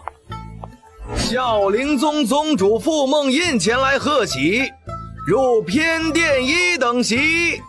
流云宗宗主煮酒前来贺喜，入正殿2等席。天玄宗宗主韦胜前来贺礼，入正殿3等席。这是根据参加婚礼人的身份和贺礼安排座次的吗？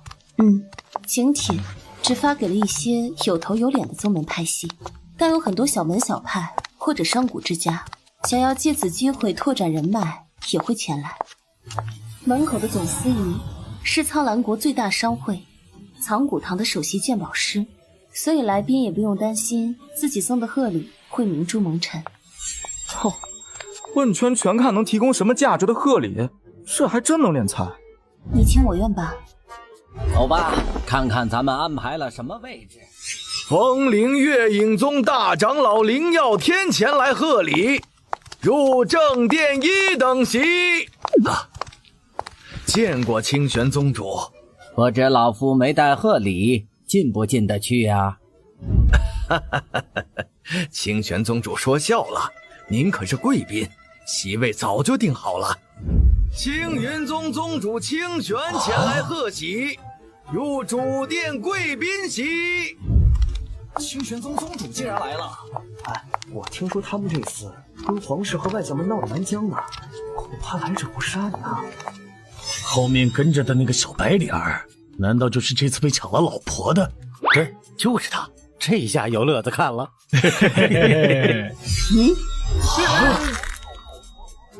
师姐不用理他们，反正我也是来做抗压测试的。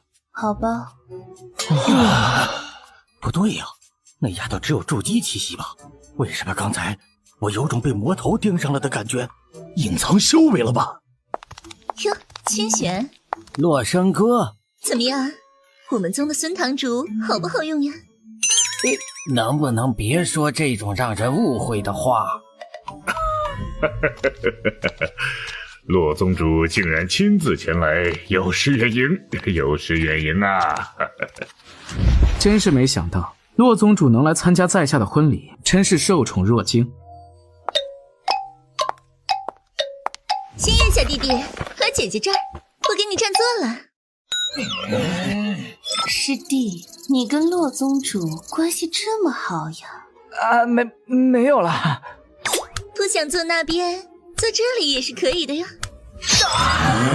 哇塞，贵宾席中的贵宾席耶！想陆宗主就别拿我寻开心了呀，会死人的。别扫兴嘛，本宗主可是听说你要来，我才来的。什么情况？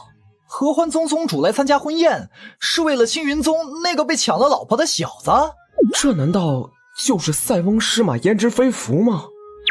可恶啊！要是能亲洛宗主方泽，被抢100次老婆我也愿意啊！嘘，你不想活了？这不是星夜吗？不好意思，本王刚才没看见你。五皇子什么时候跟大家公布咱们说好的事情啊？别急别急啊，等宾客都到齐了先。那洛宗主，我们先失陪了。你们忙。公布什么事情？嘿，宗主，您一会儿就知道了。随便坐啊，这里就我一个人。青叶小弟弟，这位是……见过洛宗主，我是他师姐。你们平时一般用哪种类型的双修功法呀？洛生哥，你们合欢宗跟皇室素来不和，你怎么会来参加这婚宴的？我都说了，是因为星夜小弟弟呀，他妹妹帮了我不少忙。本宗主不喜欢欠人情。妹妹？是啊，心灵，不是你写的推荐函吗？啊，那啥，我有2个妹妹，一个叫心灵，另外一个叫辛大花。嗨，这样吗？能帮到洛生哥，看来小友这个妹妹也不简单呐。哎，当时应该多挽留一下，让她加入我们宗的。我这个宗主不称职啊。好，皇室那边来的竟然是镇海王苍穹呢。怎么，很厉害吗？也就比我弱一点点。旁边的女的呢？苍凌云的生母田皇后。原来这边皇后能出深宫的吗？贵宾席的各位道友差不多都到齐了吧？前旭，你来说2句吧。是，感谢各位前辈道友能来参加我与厉门主爱女诚心的婚礼。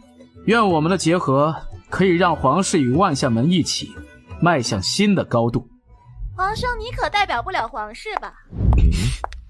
父王在避生死关，你们就这么着急依靠外部来扩充自己的势力吗？蓝月，苍月，你这1年多跑到哪里去了？为兄可是担心的很啊。我想去哪里是我的自由，父王都管不到我。二哥呢？他欠了我1000万灵石，听说他跑到你这里处理事情来了。他前2天已经离开了，我也不清楚他现在在哪里。你们这次联手没少讹青云宗吧？皇妹，今天是为兄大婚的日子，这些事改天再谈如何？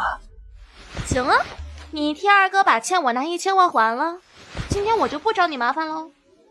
可是我没带那么多。不是有今天说的合理吗？抱歉各位，我去跟妹妹处理一些事情，暂时要失陪一下。公主冲我眨眼睛啊！乱抢，分明是冲着我的。皇女你也认识呀，师弟？该不会程心之前说的婚约是真的吧？啊，没有，怎么可能呢？我是认识一个跟他长得很像的。不是啊，他就是你妹妹的朋友蓝月。啊！当时我们也吓了一跳，本来傻傻的小丫头突然就性格大变，在宗门打架斗殴，惹了好多麻烦。打架斗殴？那个蓝月？因为你妹妹嘱咐过要我好好照顾她，我也一再容忍。但后来她在宗门疯狂敛财，我们不管实在不行了。敛财？是啊，她私底下跟人说自己是苍兰国皇女，父皇已经内定她当下一任的女帝，但是被皇兄皇帝针对迫害，逃出了皇宫。不过在龙脉深处，父亲给她准备了一座秘密金库，里面有无数天才地宝和100万亿灵石，以及一件可以助他扫平一切阻碍登上皇位的天界上品神器。他说只要能凑够1000万灵石，他就能上下打点进入龙脉金库，一旦他登上皇位，就给帮助他的门人封王拜相，而且凡是给他提供财物支持的人，他都会还以10倍的回报。不会真有弟子信了吧？我发现的时候，已经有1半的内门弟子入伙了。关键他能拿出让人信服的证据，比如皇室的秘宝、秘密功法，这些东西按理来说根本不可能被带出皇室藏宝库。他自己对皇室的各种秘辛也是了如指掌。就算这样，也不至于相信他能继承皇位吧？最关键的是他拿出了一个留影石，里面记录的便是现任苍兰国皇帝苍宏元的影像。月儿，这是龙脉宝库的钥匙，以后苍兰国就交给你了。说实话，本宗主都差点信了。后来呢？后来在我的逼问下，他坦白了，他身份的确是苍兰国公主，但继承皇位什么的都是瞎编的。他从小就十分受宠，那些宝物都是他想要，父皇就给的。录像是小时候跟苍宏元过家家时候偷录的。和你有一拼吗？那洛宗主知道蓝月性格大变的缘由吗？他说自己有2种人格啊，性格柔弱单纯的叫蓝月，性格乖张狡黠的是苍月。不过苍月有蓝月的记忆，但蓝月却没有苍月的记忆。苍宏元带他看过很多修仙界的名医，但都对这种情况束手无策。这是修仙界的人格分裂，但记忆不对等又是什么情况？他和苍凌云关系很好吗？不太清楚，他这次也不是为了参加皇兄婚礼来的。哦，和本宗主一样，都是冲着星夜弟弟来的呢。各位久等了，我那皇妹就喜欢搞些恶作剧来让大家见笑了。凌云，时候也不早了，该准备出发去接星儿过来了。不过在此之前还有一件事。厉门主，这是我的一点心意，还请收下。凌云，你这是做甚？彩礼不是早就给过了吗？因为这2天思来想去，我觉得之前准备的礼金不足以匹配星儿这么优秀的姑娘，想再追加一份心意。2枚地阶上品养魂丹，还请厉门主收下，我才能安心的迎娶星儿姑娘。天哪，竟然是养魂丹，还是地阶上品，还有2枚，这等珍贵之物都舍得送，看来是真的很看重此次婚事啊！这混小子，此等重宝怎么就当成彩礼送人了？熊亲王别激动，云儿既然没跟咱们提及此事，一定是有些隐情在里面的。婚宴结束后问清楚就是了。这养魂丹难道是小友苍凌云？星夜道友有何指教？是对本王送的彩礼有什么想法吗？说起来，星夜道友是星儿姑娘的前任婚约者啊。厉门主，他给的彩礼可要记得退回去。没有那种东西啊。对呀，星夜道友，难怪你这么激动啊！我是真心喜欢星儿姑娘，所以送什么都心甘情愿。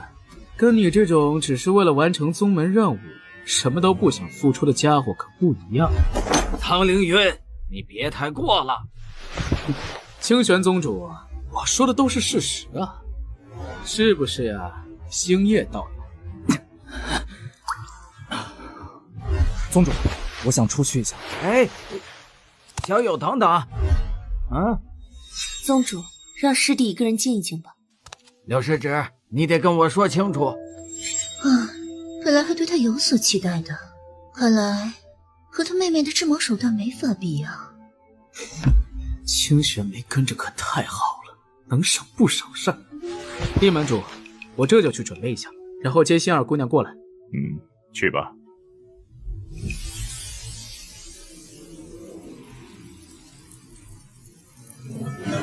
天哪，整个宫殿都是飞行法器，皇室好大的手笔啊！怎么样了？如殿下所料，星夜却联系上门主了。两人一起往灵泉池方向去了。咱们这边准备妥当了吗？3位元婴期的长老已经埋伏在灵泉池了，只要他对你出手，会第一时间将之击杀。可惜了，要不是为了让长兴进入第3阶段，我还真舍不得杀你。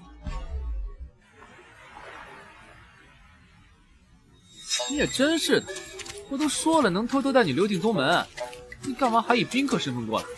白白在大庭广众之下挨了一顿嘲讽，少废话！一会有人来问你我去哪里了，你就说我去取回属于自己的养魂丹了。啥？你不是来带走我妹妹的吗？记住，一定要当着诚心的面将星夜杀死，死得越惨越好。不用你说，本王也会让他体会世间最痛苦的死法。希儿小姐，殿下来接你了。知道了。星夜，你人呢？五皇子已经接到我妹妹，进入灵泉池区域了。好了，开始准备工作吧。喂，你这种反应可不太行啊！大手掏出来呀！求饶！我是吃了个木头吗？混账！给我住手！是你啊？说我太温柔了吗？那这样吧，本王突然等不及了，就在这里，先把洞房的事情办了，怎么样啊？畜生！五皇子，就到这里吧，星夜不会来了。怎么回事？难道你们暴露了？绝无可能，此地本来就能屏蔽神识，我们还是元婴期，怎么会被一个金丹小辈察觉到？那他人呢？他刚进来就跳进了一处灵泉池，然后就没有上来。李长老下去探查过了，里面没人，他好像凭空消失了。这怎么可能？可恶！竟然利用我做局！少门主息怒，星夜此子不除，对万象门绝对是个祸患。都疯了！唐岩，星夜去哪里了？去试你姥姥了！不配合我，本王就继续对你妹妹做刚才没做完的事情喽。你，快住手！现在他去取那2颗养魂丹了。什么？他怎么取？我也不知道。说完这句话，他就跳进灵泉池了。李长老已经跟我说明情况了，星夜不见就算了，你们在灵泉池待得太久了，出来继续进行婚礼流程吧。一门主，你看看储物戒里的养魂丹还在不在？在啊，怎么了？星月那小子说是要去取回养魂丹，然后就消失了。我怕他有什么咱们不知道的手段。他有什么手段？还能直接抢走本门主储物戒里的丹药吗？谁知道呢？魏宗3位元婴期丁不是也让他在眼前消失了吗？我建议厉门主，你把养魂丹连同今天收取的贺礼先放进宗门宝库。你如果实在不放心的话，那本门主就把养魂丹与贺礼暂时放进宗门宝库吧。好。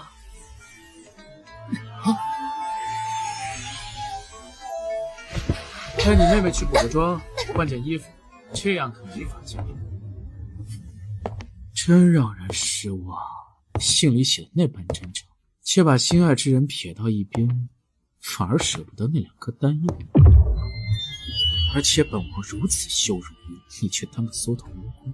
就算你把丹药拿回去，也改变不了人为众人笑柄的事实。可惜了，本来有机会让诚心直接进入3阶段的。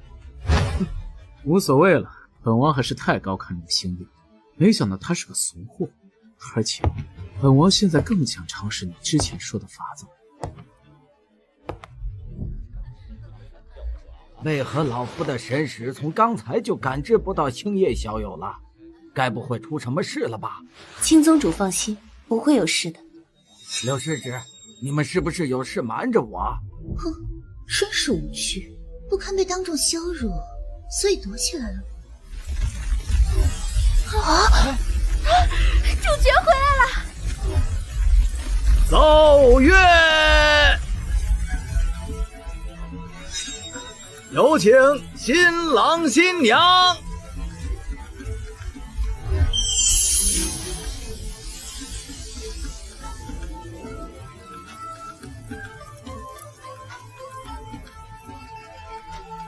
真是郎才女貌呀！是啊是啊，恭喜立门主喜得皇室贤婿。众人之资，本后相信云儿的眼光，此女定有过人之处。可恶啊！新野，你这家伙死哪里去了？请新人入正殿，行拜堂礼。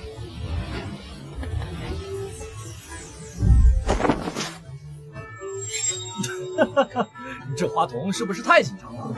呵呵，真可爱。娘，我饿，我要吃奶。啊？什么？那小孩叫立门主的女儿娘？各位见笑了，这花童年岁太小，有些紧张。乖，下去找你娘亲吧。他就是我娘亲，娘亲，喝奶，人家要喝奶。心儿，你也说说他呀。乖，为娘被这个男人打回奶了，喂不了你了。啊，为娘？回什么？坏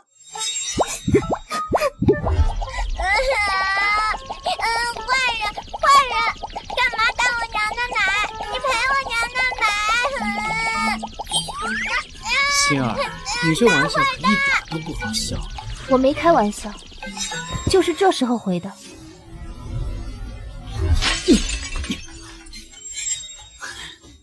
怎么回事？皇子真的打新娘子了？这还没娶过门呢，嫁人家宗门就该这样。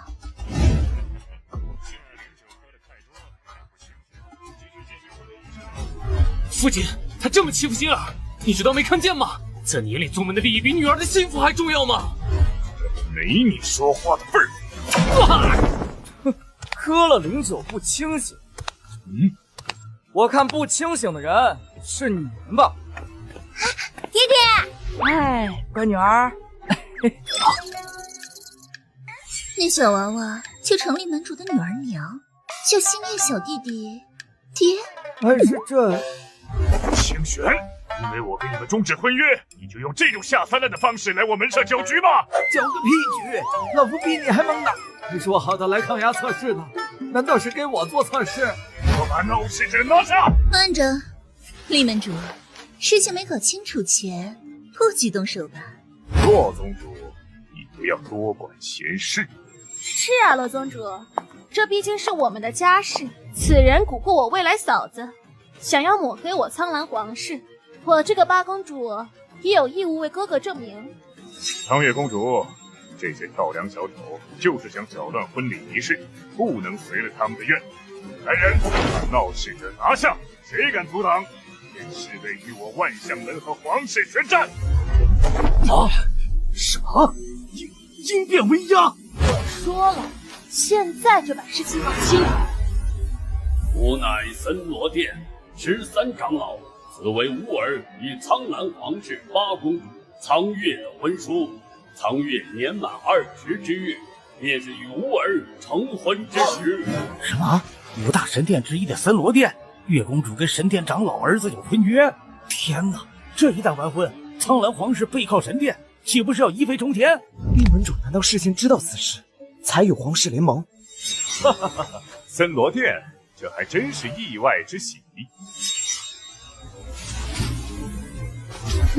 怎么样？我现在是要把事情调查清楚，还有谁反对？本来是不想坏了婚礼的兴致，但皇室与万象门的名誉岂能受小小亵渎？没错，我也觉得应该先把事情调查清楚，让在场的各位见证一下，以名门正派标榜自己的青云宗是如何用出这种见不得光的下三滥手段的。小辈放肆！早就听闻清玄宗主的空间神通出神入化，今日就让我等领教一番吧。罗生哥，你真的要掺和进来？兄亲王，人家只是手痒了，想找你切磋一下。小友，一会儿我找准机会把你与柳师之直接传送走。哎，宗主，咱们有理，为什么要走啊？有理？有什么理呀？傻子都能看出来你是故意来找茬的。各位都冷静下，事情没查清楚前打嘴仗和动武都解决不了问题。你叫星夜是吧？啊，你说这个孩子是你和程心的孩子？没错。放屁！你们才认识多久？皇兄不用激动，虽然普通人建立亲子关系很难，但修仙者却是简单的很。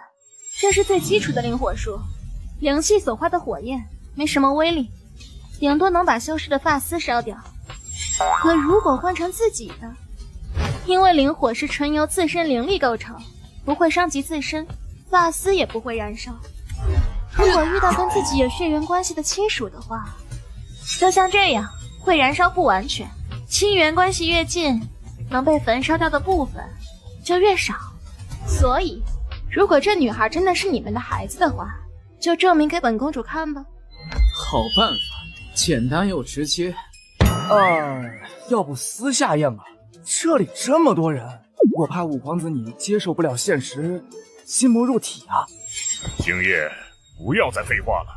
心儿选择的是更加优秀的苍凌云，口口声声说喜欢心儿，却用这种恶心人的方式往我的女儿你口中的心爱之人身上泼脏水。虽然不知道你用了什么手段威胁蛊惑心儿配合你，好在有公主殿下在场，才得以当众揭开你的卑劣行径。老爷，你在说什么呢？你不要画画了吗？看到了没有？侄子竟然用邪法控制年幼无知的孩童，达到自己的龌龊目的，这就是青云宗的核心弟子。哎呀，行了行了，别扣帽子，我验还不行吗？别想动手脚，本王自己来。那请便吧。是。哎，拿稳了。哇，这几乎没变化呀，这不会是他自己的头发吧？怎么可能？那是五皇子亲自从孩子头上拔的，都没经星夜的手。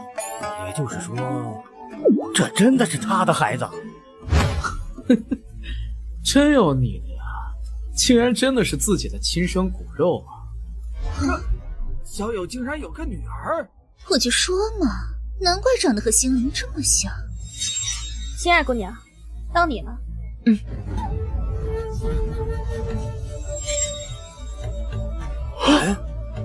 事情已经明了，把闹事者拿下。看死！去吧，我的发！哎呀，剩下这么多，是直系亲属无疑啊，这就奇怪了，为什么只有新郎官手里的那根被烧没了呢？是啊，怎么回事啊？总不会是殿下您用自己的内劲震碎的吧？小子，你提前在自己女儿的头上掺杂着大量心儿的头发了吧？所以才用这么夸张的方式证明。厉门主，刚才可是五皇子亲自拔下一根验证的。照你这么说，那星夜就不怕他拔到程心的头发吗？只要把我女儿的头发贴着头皮粘住，就能保证留在外面的是她自己的头发了。厉门主高见啊！我就说刚才拔这小姑娘头发的时候，一点头皮都没看见，本王还只当是她头发勾玉浓密。星儿刚才释放灵火，她自己的头发被一瞬间燃烧干净，于是只剩下贴着头皮粘住的星儿的头发，然后避免露馅，就装作是为了让每个人都能看清楚，让女孩把星儿的头发全部散出来。不然身为一名父亲，本王实在想不出你为何要用这种伤害女儿的方式来进行证明。有道理啊，不然根本没必要让女儿变秃头啊。但发色不对啊。发色可以染啊，反正烧了之后都变黑了。蠢材，让你自作聪明想出这种法子，现在我看你怎么自证。事情已经很清楚了，速速拿下此子。就不能拔一根来烧吗？跟上次的燃烧程度一模一样啊！原来不是怕女儿秃头，是有充足的生机之力，能让头发长回来吗？他哪来的那么多生机之力啊？这刚催生出来的头发，可做不了假。天哪！也就是说，这女孩真的是程心和星夜的孩子？李门主，来啊，反驳我呀！说说我这次又是耍了什么手段？苍凌云，你把我送的丹药当彩礼来羞辱我的手段，弱爆！让我教教你什么是真正的羞辱。对呀，星夜道，难怪你这么激动啊！我是真心喜欢七二姑娘，所以送什么都心甘情愿。跟你这种只是为了完成宗门任务，什么都不想付出的家伙可不一样。哎呀呀，皇子殿下呀，我对您说的这些话深表认同。咱们的确不一样，你什么都愿意付出，所以能娶到星儿。我呀，什么都不愿意付出，就只能先跟星儿生孩子了呢。凌云，厉门主，本后需要一个交代。门主发誓，我对整件事情毫不知情啊！老爷，花花想你啦！花花好久没有跟你玩骑大马啦！住口啊！我儿如果有个三长两短，我皇室与你万象门不死不休。叫星夜是吧？本后记住你了。哦，荣幸之至。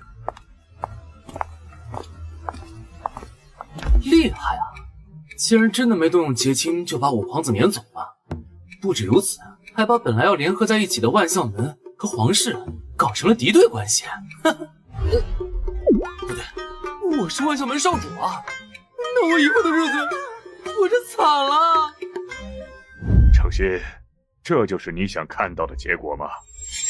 厉门主，如果花花在婚礼上被新郎欺负了，不管那个人是什么身份、什么地位，能给宗门多大的好处，也不管我背负着什么样的压力与难处，我都会把他打得连他妈都认不出来的。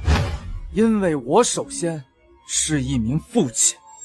希望你与我境遇相同的时候，也能说出这些话。我不会与你境遇相同的，我很厉害的。你少说两句吧。哼，程岩，你先带程心回去休息。哎，厉门主，先别走啊！大家随的份子钱怎么算呀？恕我们招待不周了，各位可以继续进行宴会。所收礼金，在各位道友离开本门时会悉数奉还。嘿，咱们走吧，宗主。抗压测试圆满结束了。到底是谁在抗压呀？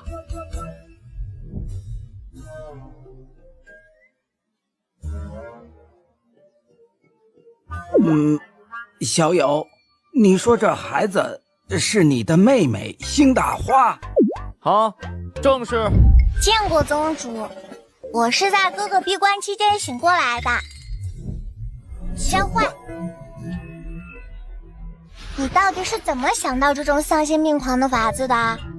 之前去合欢宗的时候，我用着你的身体硬扛过几次雷劫，嗜血阴煞珠并没有修复变成黑炭的残破身体，反而是重新形成了像胚胎一样的存在。然后胚胎开始飞速成长，虽然能够恢复自身的样子，但中间的过程有可能变得奇形怪状。这次也是自爆了15次之后，才碰到了一次相对匀称的身体。然后只要及时的跟本体交换，阴煞珠转移，我这具身体也就停止生长啦。没错。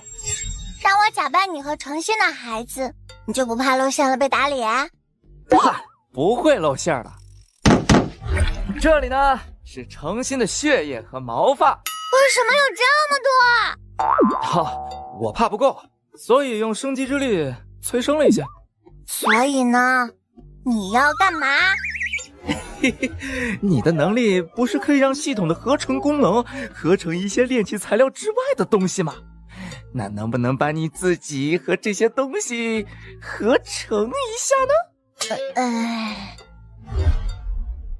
好难受，感觉自己不纯粹了。等婚宴结束你取出来不就行了吗？你打算怎么跟大师姐和宗主解释你和程心有孩子这件事？实话实说吧。难怪因为是炼尸，所以方便修改身形，还可以把诚心的血液之类融制进身体，所以才能通过灵火的测试。刘师侄，这些事你也知道吗？那你们干嘛要瞒着本宗主？实话实说的话，宗主您肯定会说这是歪门邪道，让我否决的吧？不过好在计划顺利实施了，多亏了小友，这次万象门和皇室联姻被破坏了。不止如此，如果解释不清楚事情，两家甚至会反目成仇。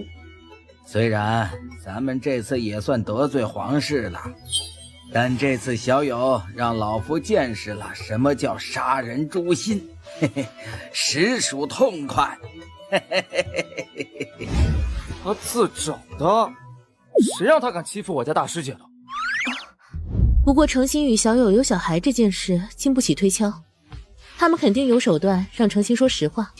一旦误会解开，他们将更加疯狂地针对我做。放心吧，他们的误会不但解不开，还会越来越多的。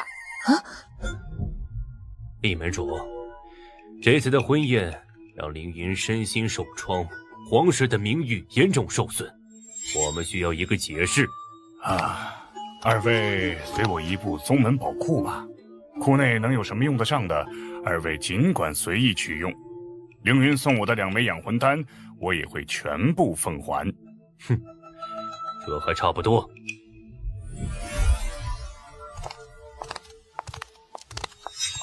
见过门主。不是叫你带诚心过来吗？小姐她进宝库里反锁了最外层的大门，我们进不去。这孩子想什么呢？不瞒二位，带你们来藏宝库是心儿出的主意。他被青云宗的星夜用邪法蛊惑，刚刚才恢复清明，他也愿意接受身体检查，来证明自己的清白。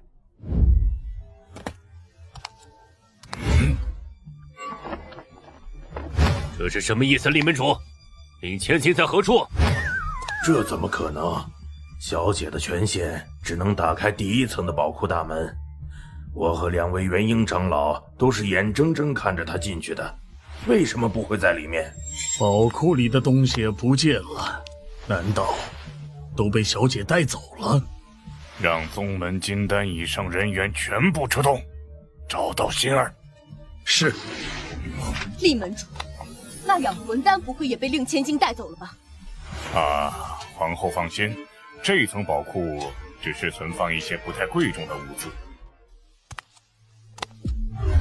养魂丹和其他贵重之物都存在了第2层，这层大门可以抵挡鹰变修士的攻击，只有达到元婴期，手持宝库令才有开启权限。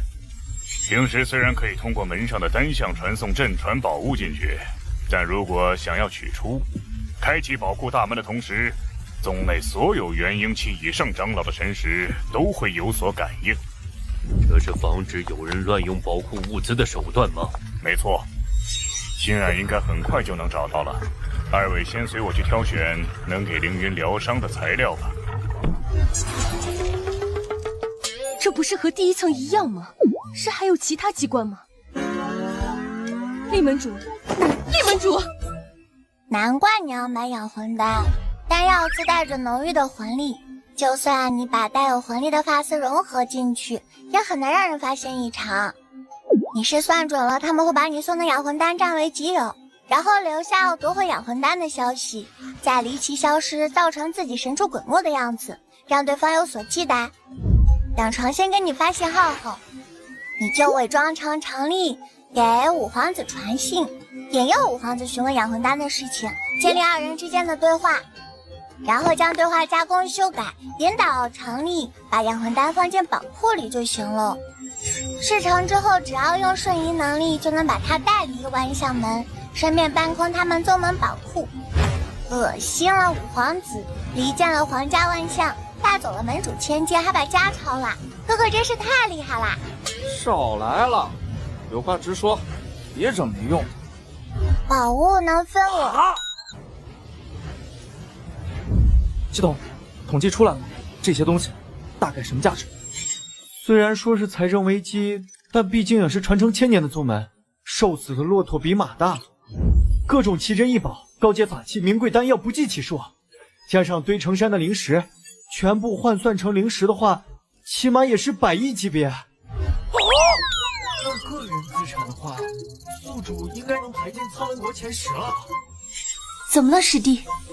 师姐，我彩礼攒够了。啊？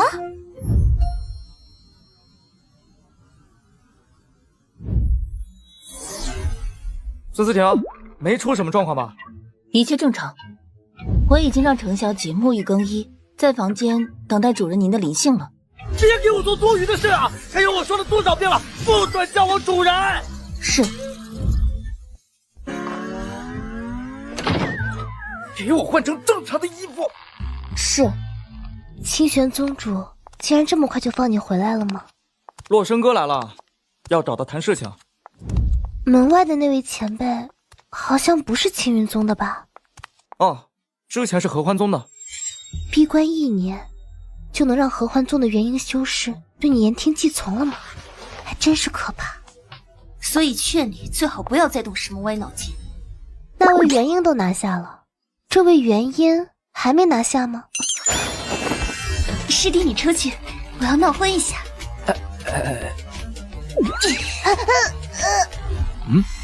星夜，田皇后和秦王被我父亲叫走了，五皇子还在那个飞行宫殿里面。上面还有别的元婴系高手吗？没有了，不过应该还有10几名皇室的守卫，都是金丹初中期水平，而且他们开启了宫殿的防护罩，贸然闯进去肯定会被发现。好，我知道了。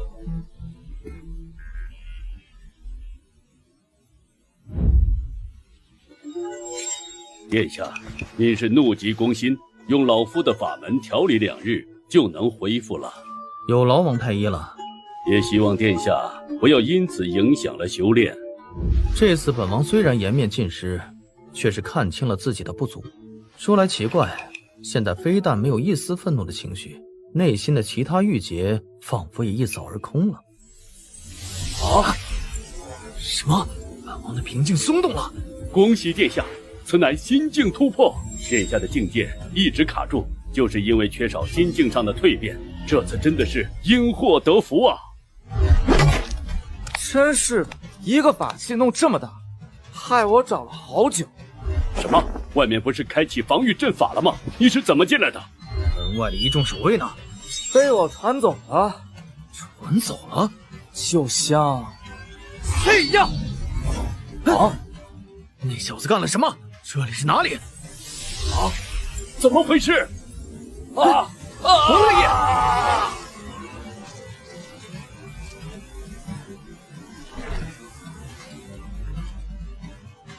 这是什么法宝？王太医还有一众守卫都被收进画卷里了。别担心，林老头清除他们的记忆以后，会放他们回去的。等等，您是林志远，林前辈？您这是何意啊？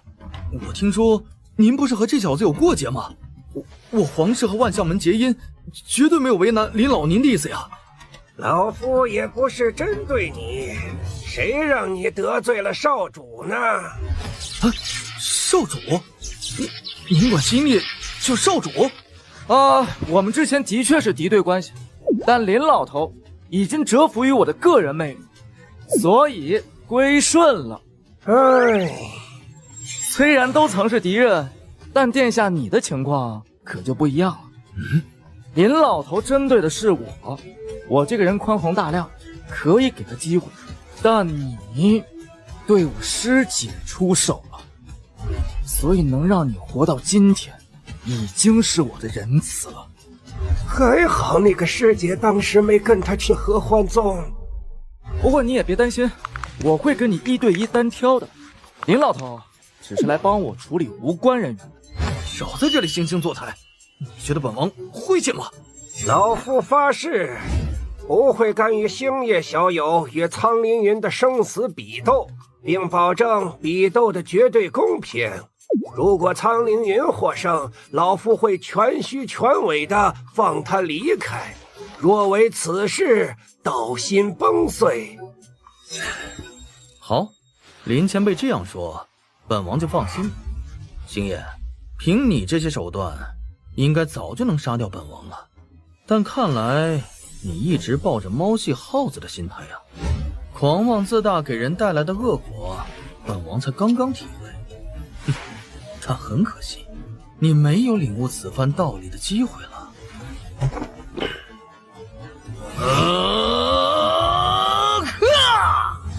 哎，又是嗑药，就没点新花样吗？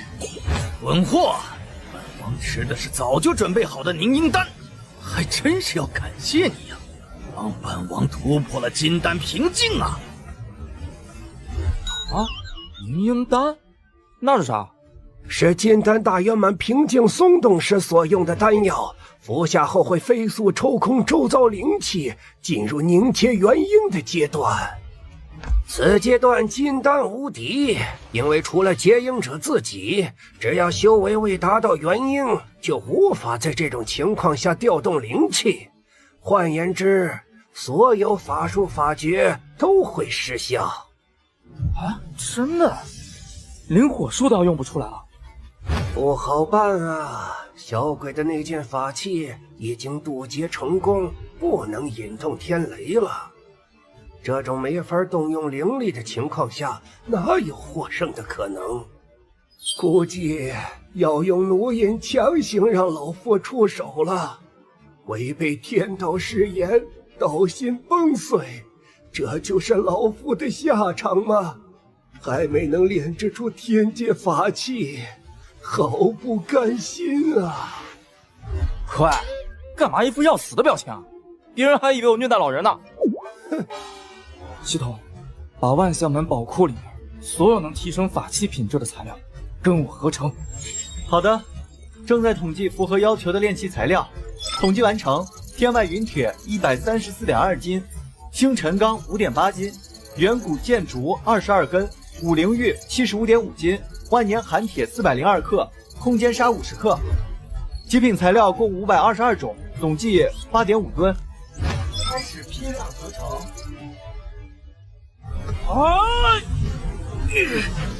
怎么可能？周遭的灵气已经被我吸空了，为什么还会给我造成这么强的威压？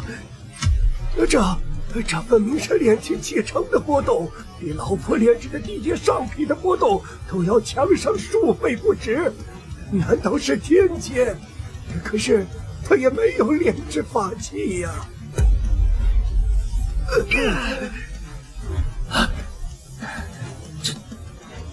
这个是，又是天道威压啊！又，难道他身上还有其他超过天劫的至宝？不是吧？怎么又引来天劫了？能屏蔽吗？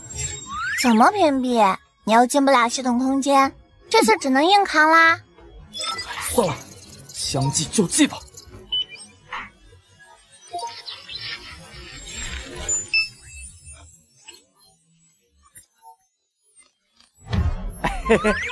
中场休息，我去渡个劫啊，回来后再开始。想逃跑吗？逃跑？你别太大了不行。哼，去死吧！苍蓝破天诀！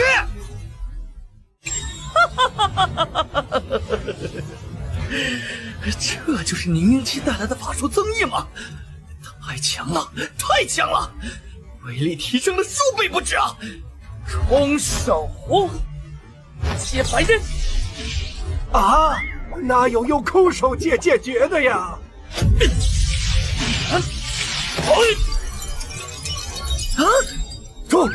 出手捏碎了！啊，别误会了，苍凌云，我是怕你不小心被劫雷给劈死了，那就不好玩了。他是什么怪物？哎，抽烟，给你个少门主高光时刻，你要不要？怎么回事啊？涌过来好多乌云。啊！看，飞行宫殿上有个黑衣人。这是天道威压。你留下来照看厉门主吧，我们要出去看看。是。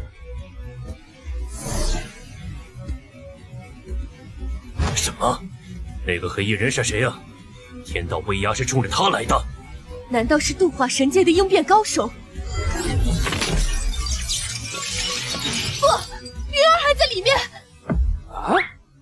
我竟然扛住了雷劫，这次没有上次那么强啊。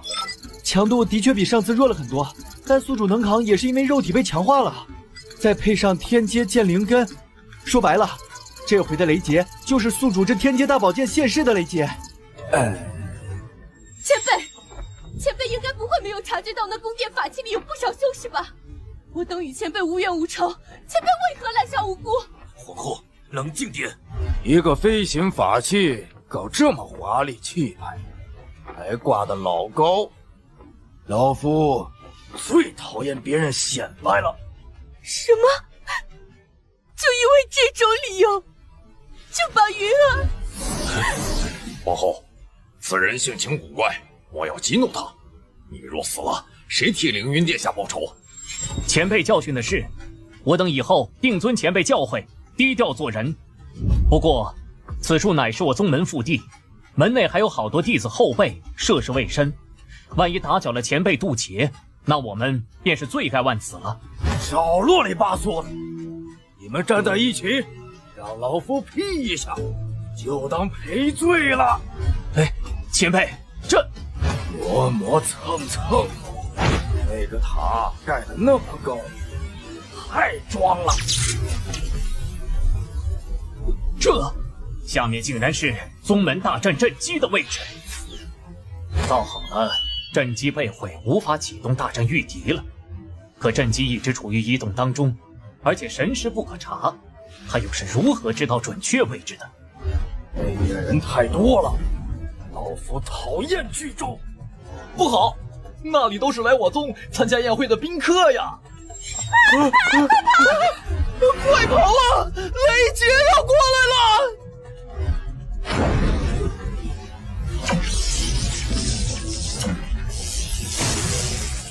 不准跑！谁跑，老夫杀谁！怎么办呀？这个斗篷真合适装逼啊！我都被劈成这个鸟样了，从外面看上去依旧酷炫拉风啊！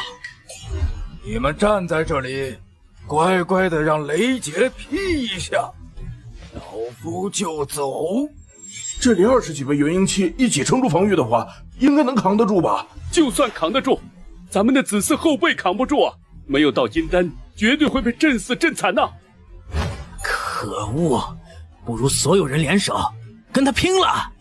他已经挨了3下雷劫了，一脚都没破，怎么拼？铁杵啊！前辈，我是万象门少门主程岩，这里都是我请来参加婚宴的宾客。要说聚众，也是我把他们聚在一起的。前辈要劈就劈我吧。筑基期的小鬼，挨一下你可就灰飞烟灭了。如果这样能让前辈消气，就来吧。想不到万象门少门主竟有如此担当，如此胆色。爹爹，他好帅啊！爽呀！这就是当英雄的感觉吗？不行不行，嘴角要压不住了。勇气可嘉，那就依你一个人吧。这个说的不一样啊！星爷，我丢雷蒙了！什么？雷劫呢？发生什么事了？我改主意了，你和老夫那已故的孙儿很像，你以后就是我干孙子了。啊！你们快看，劫云怎么变成暗红色了？这天道威压竟然变得如此骇人，到底发生什么事了？都告诉宿主不要用系统空间转移雷劫了，违反天道法则会导致雷劫威力提升数倍的。操！难怪加了那么多造化池。大家都没事吧？死不了。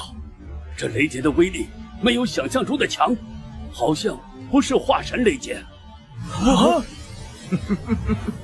很抱歉，刚才的雷劫没有达到亲们的预期，这就为亲们补发一道了。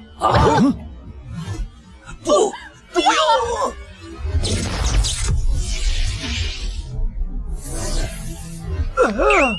这怎么搞得跟合欢宗那次一样了？可恶啊！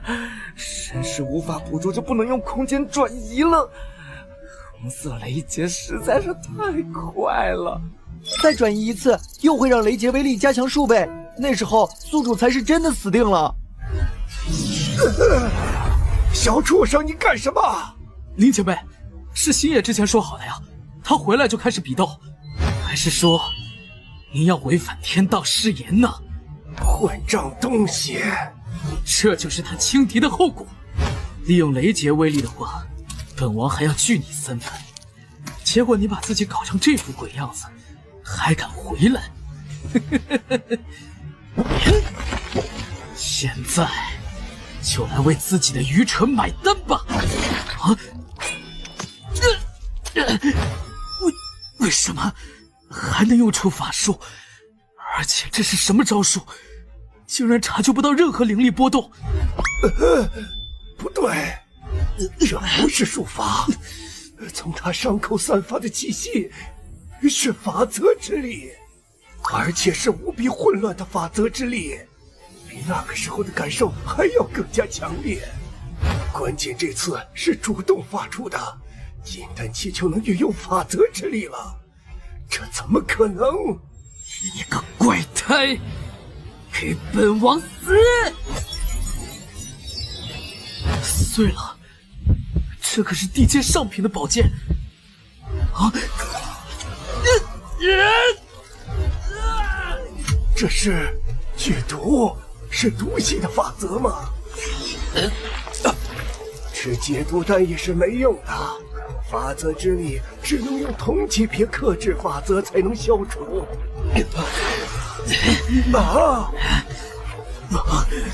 好冷！竟还有如此手段，在毒系法则上又融入了冰系吗？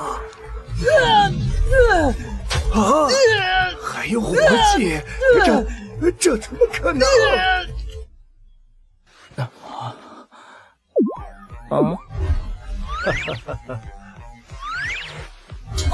四老头，你干嘛呢你？失礼了，少主的身体对老夫的诱惑实在太大，一时没忍住。这个变态对我做了什么？不是啊，少主，因为你散发出天阶法宝的气息，老夫就想研究一下，而且就差一点了，老夫好像要悟到什么了。少主，再让老夫摸一下。发生什么事儿了？我身体怎么恢复的？你昏迷有1个时辰了。奇怪了，我没感觉到伤势严重到要昏迷的地步。苍凌云呢？少主，你什么都不记得了吗？啊，我记得被苍凌云偷袭，然后我就很生气，想干他。之后就什么都不记得。哎，这棵大树哪来的？我记得之前没有的吧？这就是苍凌云。是少主你用法则之力把它变成这副样子的，他已经气绝身亡了。法则之力？我才金的，怎么用的法则之力啊？你问我，我问谁去？还想好好跟他算算师姐的账呢，竟然就这么挂了，真是便宜他了。也不是很便宜，毒、冰、火、妖王生命，他被身上的各种混乱法则足足折磨了1个时辰才咽气的。啊，知道怎么回事？我用法则之力了？因为宿主本身就用合成功能合成了很多本来不可能相融的东西，这次可能受了雷劫影响，让融合之物混乱的法则溢出了。伪欺凌就是伪欺凌，这可不是法贼一出，哥哥竟然有此等天赋，看来这计划可以适当改变一下。哎呀，出来太久，我得回去了。这个怎么处理？先放着吧，到时候砍了，给外门弟子当茅房。好。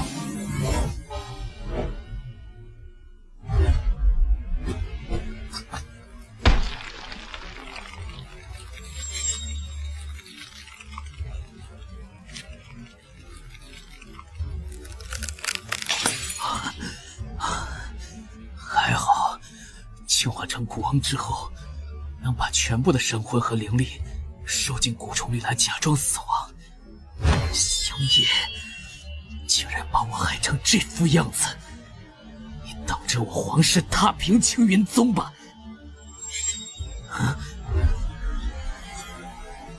有奴，这家伙一直在看戏吗？有没有通知人来救援？殿下，您做的已经够多了，剩下的就交给我吧。什么？你要做什么？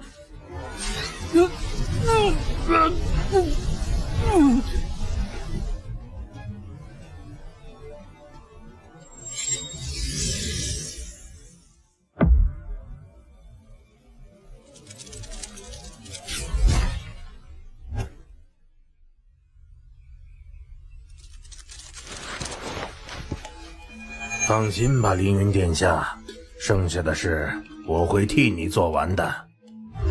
师姐，我回来了。干什么去了？也不打声招呼，传音也不回。抱歉，出去处理了一些事情。林志远，不用担心，他已经被我说服了。少主，能再把衣服脱一下吗？老夫真的就差一点悟道了。林志远，我退出了。老三是林志远，我接受不了。嗨，说什么呢你？完了，少主费了不少力气捞着诚心，看来两人关系也不一般。他为了大师姐都不惜得罪整个皇室。那诚心要是给少主吹吹枕边风，老夫还哪有命在？不行，残我天界的机会就近在眼前，老夫即使扒下这层脸皮，也要苟活下去。请诚心姑娘原谅老夫，老夫真的是鬼迷心窍了，才做出了那等畜生不如的事情。看吧，这就是你不主动的后果，师弟被糟蹋了。什么乱七八糟了？你是说你现在相当于天阶法宝，刚才还去渡劫了？所以林志远只是单纯馋你天阶的身子？闭嘴吧你！诚心姑娘真的不怪罪老夫谋害老门主的事。我听贾执事说过，外公其实是反对父亲母亲在一起的。如果他还活着，我可能也不会出生了。那倒是。所以我真的想把你千刀万剐。为什么要让我出生在这个世界上？为什么？别说了，我这不是逃避责任，不是的。够了！他在跟谁说话？难道？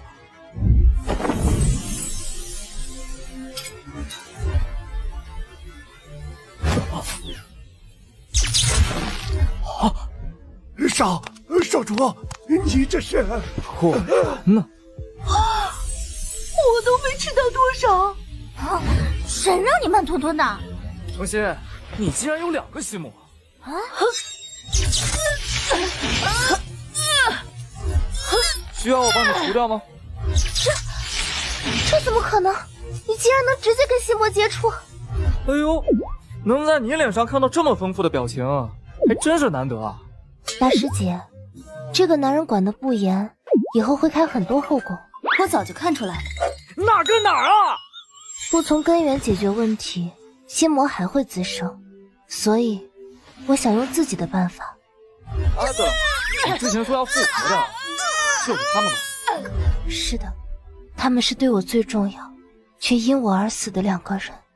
说说具体方法吧，虽然我不觉得邪修会真心帮你。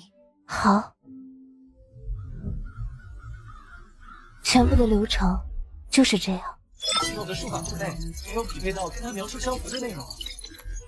也就是说，程心被骗了？那倒未必，因为整个系统的能力也才解锁2成左右，说不定对应的术法还没解锁。要是有什么方法能推导出他法子的可行性，那就好了。目前还没有这种功能。说到推导，我倒是想起一件事。什么呀？哥哥，你那次修炼分身的抽奖其实是被我调包成自己了，真正的奖品被我藏到了系统空间深处。好，这种事情你怎么不早说呀？哎呀，人家忘了嘛，藏起来前我打开看过，那个东西好像现在刚好用得上。你呀，居然敢开我盲盒！那些都是为了骗哥哥上瘾做任务的，其实里面塞了什么都已经定好了，但那东西放的地方，我现在的权限进不去喽。提供坐标位置，我去取。W21 T6 B89。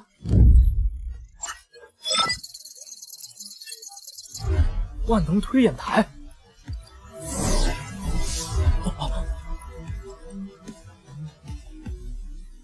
啊，这是哪儿？欢迎进入万能推演台。今天已播放使用说明。万能推演台依托宿主的尸骸构建，需以神识形态进入，可以对万事万物进行模拟推演。所能进行推演的内容受到宿主识骸算力的限制。神识槽一旦归零，推演失败，外界的肉体则会因神识耗空陷入昏迷。我什么都没做，神识怎么也在减少？这是维持意识高速旋转的算力。推演台内的时间流速是外界的1/1000，外界1秒相当于这里的2.8小时。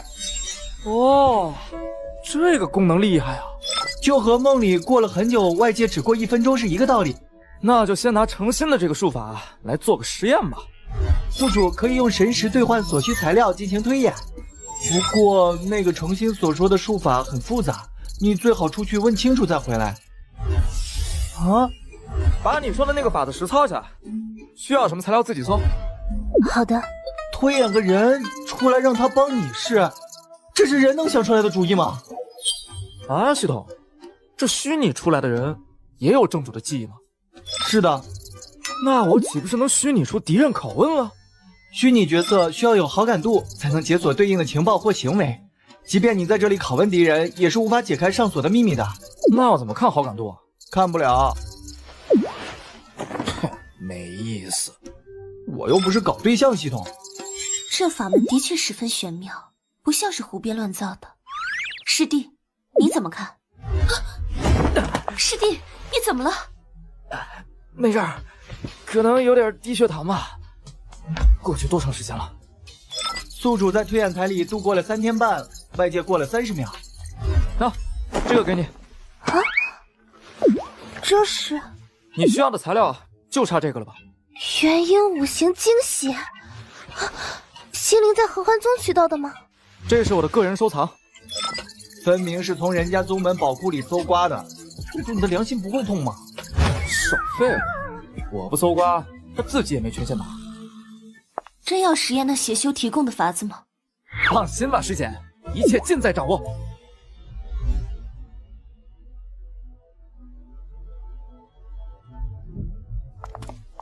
弄好了。哇，还挺快的嘛。我从未见过这种类型的法阵，虽然布置起来不难，但跟我所熟知的法阵运行原理都不同。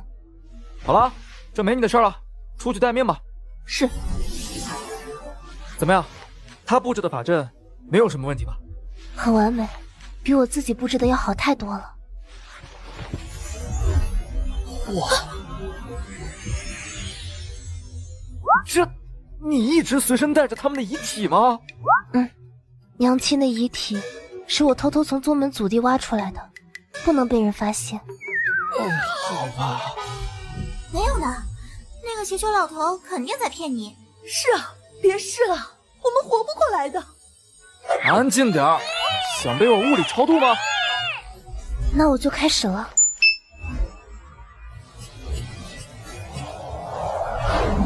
聚魂鼎、暗影物、养魂石、寒霜玉笋，你竟然能凑齐这么多稀有材料！不择手段的话，你也可以。阿周天天高头高，阿天高。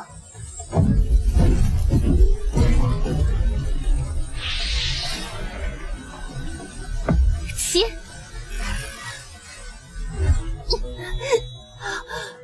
怎么搞出这么大动静？你的大隐匿阵法扛不扛得住啊？少废话，快来帮忙！成功了！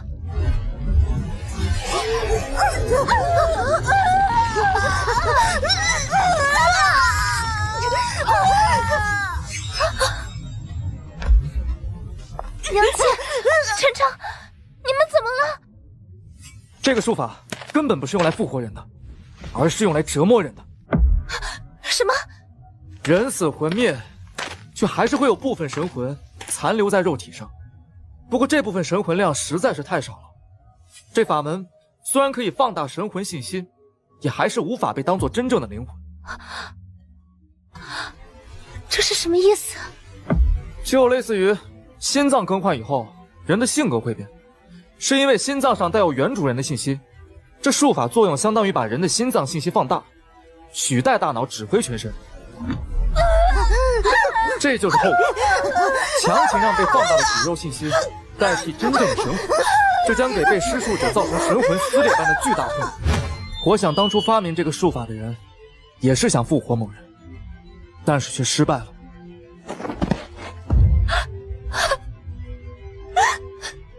怎么会这样？师弟，你知道这个办法？哦，刚知道的。什么叫刚知道？虽然知道，但不让程心亲自试一遍，他肯定不会甘心的。太爽了，源源不断的负面情绪涌进来了。他的识海马上就分散了。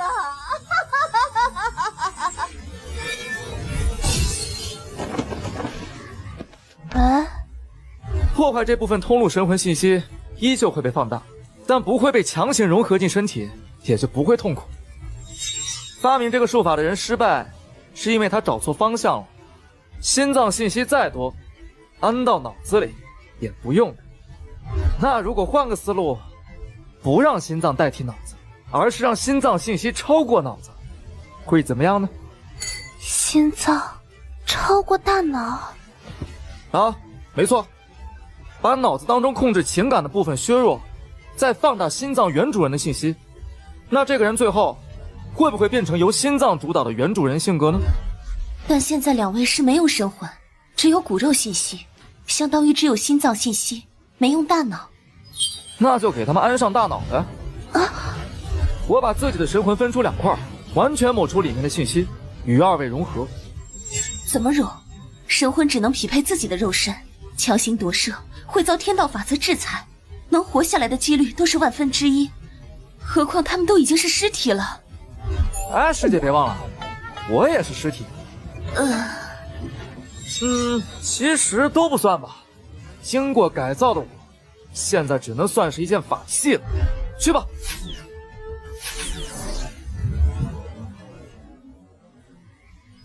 没有反应，失败了。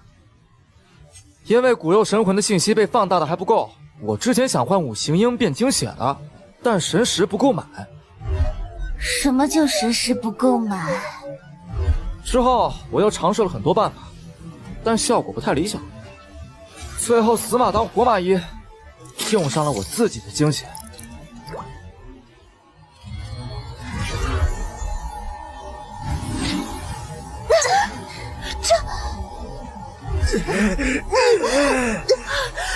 怎么灵力波动更强了？又顶不住了。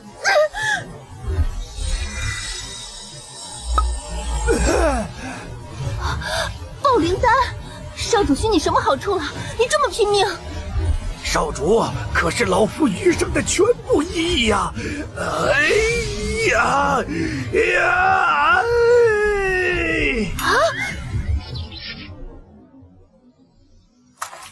怎么了，小畅？愁眉苦脸的。我们宗门可能要解散了，因为你父亲之前被骗的事情。是啊，有个冒充皇室的骗子，把我们宗门的灵石都骗走了，还让父亲欠下了很多外债。我这里有个东西，说不定能帮到你。啊？地图？这是我偷溜进外公的房间，在一个暗沟里发现的，说不定是藏宝图呢。小姐，门主叫你回去。拿着。先放在你这里，到时候咱们一起去探宝。好嘞。为什么会这样？你再坚持一下，我已经告诉我们宗门的人来救援了。别管我，快跑！父亲被那把剑控制了，我阻止不了。对不起。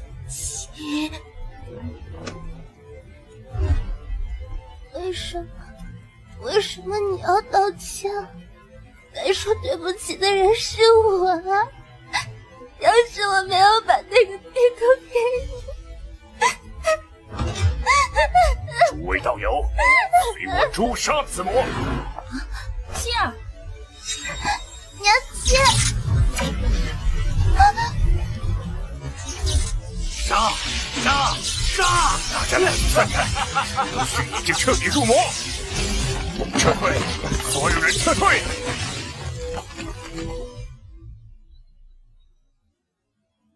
程心不知道自己是被谁从竹山宗的废墟里救出来的，他只知道，因为自己的原因，害死了娘亲，害死了挚友，害死了数不清的无辜生命。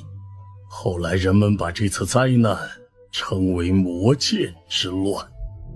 只有13岁的程心无法承受那痛入骨髓的内疚与负罪感，他想用死亡来逃避，但都被人发现救了回来。之后在父亲的严格看管下，他连死都做不到了。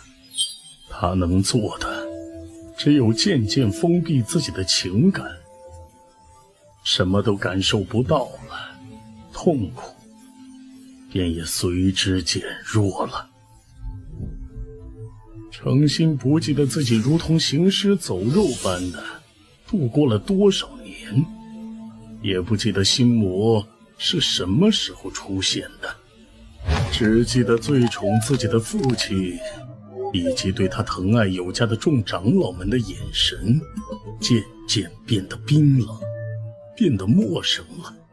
程心很害怕，害怕他们是知道魔剑之乱因他而起。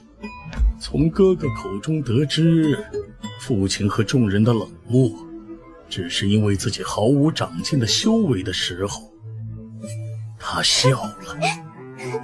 程心不清楚自己多久没有笑过了，又为什么要笑呢？或许是因为本以为已经沉底的心却向更深处跌去了吧。那里太深了，太黑了，黑到让他终于注意到了，一直照耀在身边的却被他忽视了的亮光。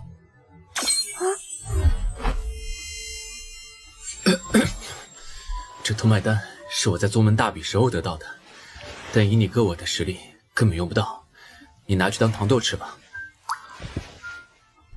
突然这是怎么了？有哪里不舒服吗？我需要药糖的人。哥，谢谢，对不起。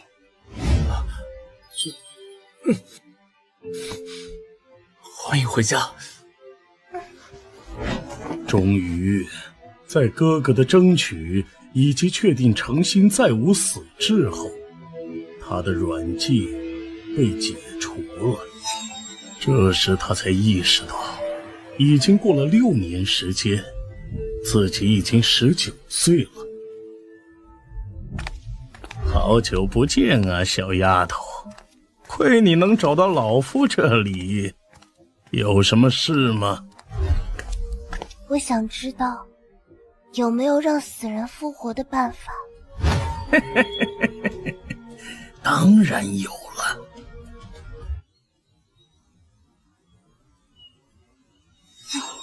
好，总算稳定下来了。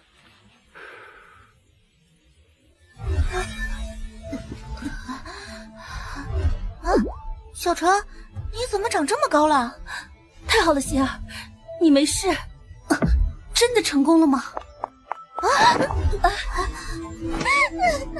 这孩子这是怎么了？小陈，轻着点，脖子要断了。能修复如此复杂的术法，师弟费了不少心思吧？还好吧。嘴上说人家是毒妇，原来一直在默默付出呀。嗨，没呢，才付出了30秒。要是在大师姐身上，我付出会久得多的。怎么会？竟然真的有复活法术！不，这样下去，咱们会消失的。上天有好生之德，心魔的命也是命，杜绝浪费。让我来拯救你们吧！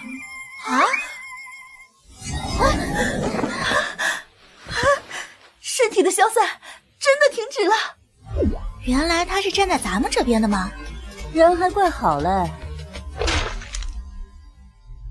直接消散还不如做成心魔天然凉，吃着放心，主人也安心。楚楚，你是魔鬼吗？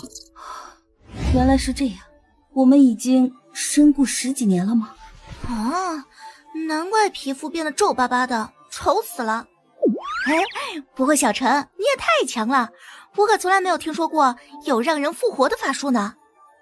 这法术本身问题很大，多亏了星夜道友帮忙，才能这么顺利。不错嘛，长得蛮帅的，是你男朋友？还没到那个地步，现在只是婚约者而已。10年后的恋爱顺序这么混乱吗？是联姻对象吗？你父亲授意的。是的。混账东西，竟然把自己的女儿当做宗门联姻的牺牲品。他多大了？什么修为？21，金丹中期。资质还算过得去。希儿若不是受了我们影响，修为也定不比他差。他1年前是筑基5层。什么？一年？这么急功近利，不怕损害根基吗？仙儿，记住，修为只是次要的，主要的是人品。他让一个元婴中期炼气宗师和一个元婴中期阵法宗师心甘情愿当奴仆。贤婿，站那么远干嘛？过来聊聊。那也就是说，剑魔之乱的起因是你把地图给了陈畅？这不怪小陈，都是我拿去跟父亲显摆才造成的。怎么会？是我拿的地图，谁也不知道会发生这种事情。厉害啊，竟然都被大师姐猜对了。那只是为了应对诚心的威胁，没想到你们关系好得很，是我多余了。大师姐误会了，我们那会儿就是敌对关系。没错没错，是结亲之后才如胶似漆的。才没有呢！希儿，还没跟为娘介绍呢，这位姑娘是……如娘亲所见，是横亘在我面前的大山。真好呢，我还怕小陈会因为我们的事一蹶不振来着。冒昧的问一下，你们2位记忆完整吗？回顾一下一生，有没有什么完全记不起来的时段呀？没有哎，都能记得。我也不觉得有什么记忆缺失。那就奇怪了，骨肉神魂信息无论再怎么被放大，也不可能像原有神魂一样完整啊，肯定会有记忆缺失的现象的。难道是师弟你的精血把这部分补全了？嗨，怎么可能？假设那邪修炼制你的时候用到了他们的神魂了呢？体内有万人神魂，不可能探查不到的。他们神魂的层级也没有超过我的。那你身体里有没有什么你神识无法深入探查的东西？神识无法深入探查。抛开系统不谈的话，难道说……怎么了，宿主？我要许你一个身体里没有积血阴煞珠的自己，再做一遍实验。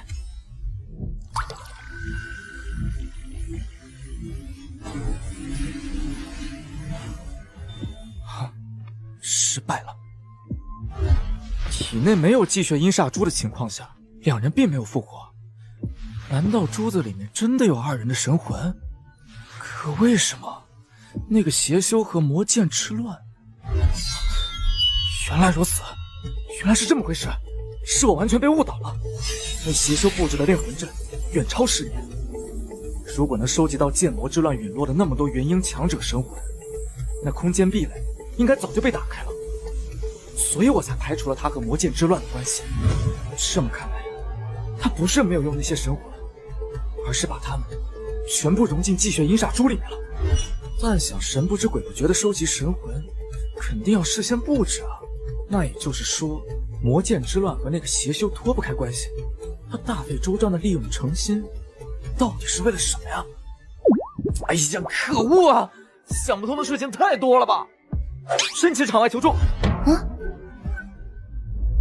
你是说邪修是始作俑者，但猜不出他利用诚心要达成什么目的？有必要知道吗？他人都死了。不，就是死了才有必要。邪修把阴煞珠的优先级放得比净化神洞府还要高，他的死没有那么简单。我怀疑他还有办法复活，而诚心就是条件之一。是他给你的阴影太大了。才不是呢！那邪修的戒指不是在你那里，里面有什么线索吗？啊，大师姐，你帮我看看吧，我是觉得没有什么特别的。我也来帮忙吧。哇塞，东西也太多了，都是些没见过的邪乎东西，哪一样都很可疑。这不是古王诀残篇吗？杜老给王登的那个。虽然是残篇，但这功法阶级很高，可能有天阶。功法严重残缺，这你怎么看出来的？凭经验，不，大概是直觉吧。这算什么？行，我研究研究。系统，推演台可以推演补全功法吗？功法推演需要宿主达到元婴，解锁法则感悟。那如果我用之前奖励的功法 DIY 券呢？可以的。DIY 券不能在万能推演台上使用。别想卡 bug 了，宿主，你的神识是不可能虚拟出系统道具的。可恶！在外面用总行了吧？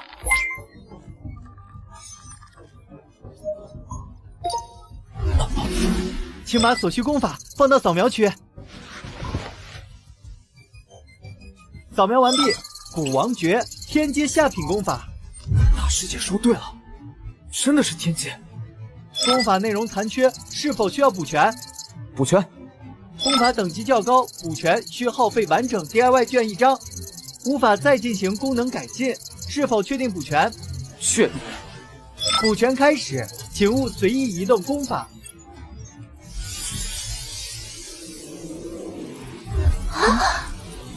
正在对古王诀可能的走向进行推演续写。这怎么可能？他在靠自己的推演补全天阶的功法，瞎写的吧？不对，续写部分的法则之力与原有的完全契合。怎么又来？少主，你再这样，老夫的身体可撑不住了呀！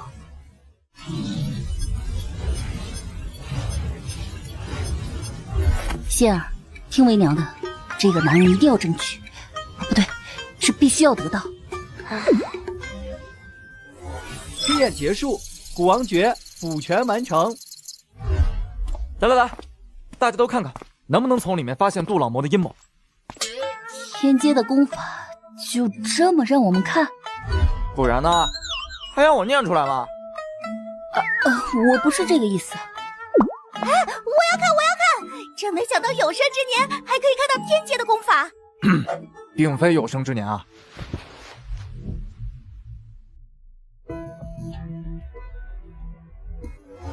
师弟，这部分功法……又被大师姐你说对了，这样子拼图就凑齐了。心魔骨，一开始我就被利用了。魔界之乱原来不是因为我和小陈。圣主，出什么事了？皇室和万象门的人在联手攻打青云宗的护宗大阵。什么？还有，刚才刁长老来过，说有重要的事情，请您去一趟宗门祖地。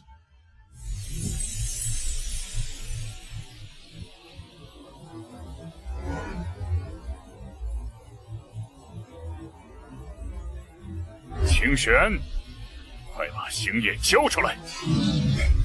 干嘛一上来就打打杀杀的？各位消消气，坐下来谈谈嘛。对呀，是该谈谈的。收起你的魅惑术法吧，洛生哥。你要是掺和进我们和青云宗的争端了。太阳别误会，人家只是带着徒弟来做客的。姐姐，李门主，还有皇室的各位道友，你们这是什么意思？清玄老贼，你还敢问我什么意思？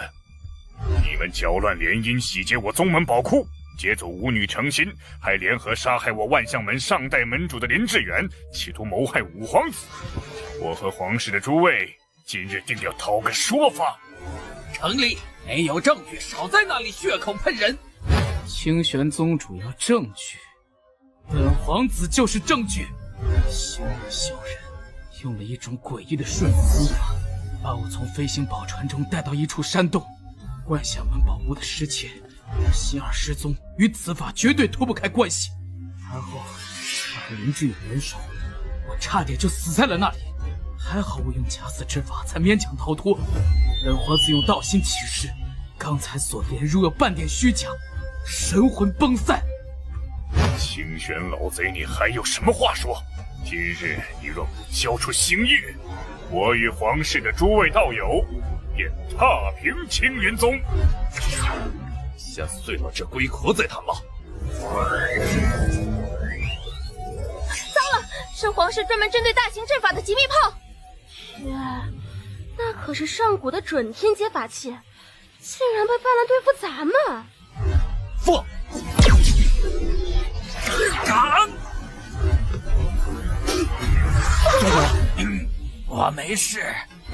为了保护宗门大阵，应接极灭炮，清玄宗主果然胆色过人。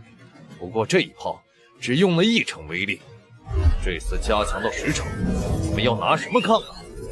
关州长老，如果阵法破了，我和其他元婴期长老会拖住他们。你负责疏散所有内门弟子，务必护送星夜小友安全撤离。只要他在，青云宗就不会倒。小兔崽子们，这没你们的事儿了，都滚回内门广场。宗主，带我一个。宗主，带他们离开，刁长老一个人就够了。我这把老骨头不想折腾了，就留下当个马前卒吧。关州长老，所有金丹期以上修为者，随我护阵。怕死的滚蛋！剩下的弟子接青云凌霄阵。是四捍卫宗门。一群蠢货，根本不了解极灭炮的威力。这一发就让你们全员重伤，下一发破你护宗大阵，然后青云宗就可以成为历史了。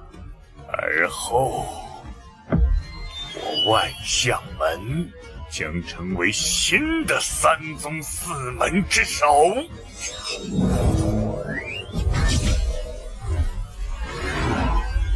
别随便在别人家宗门口打炮啊！什么？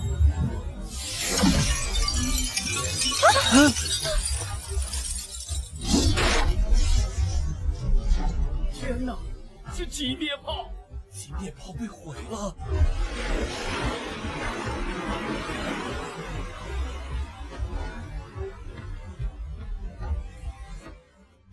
啊，不不是吧？极面炮的攻击怎么被弹回去了？我都做好赴死觉悟了，什么情况啊？这难道是宗门凝聚力团建活动，搁这儿表演啊？不好，小友在护宗大阵外面。小畜生，屡次三番坏本门主的事，竟然用邪门歪道掠我皇室传承法宝，受死吧！烈万怪天诀！蠢货，不要用远程术法！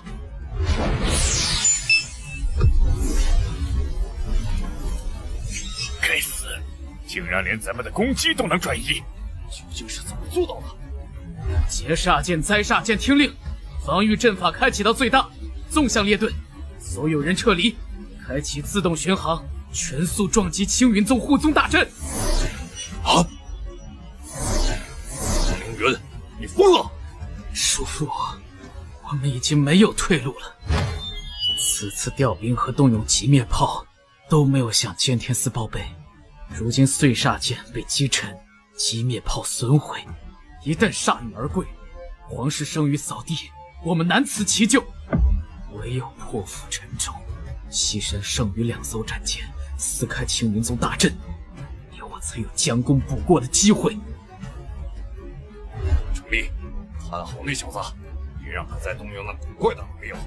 放心，他跑不了。万象所就是专门针对空间神通的。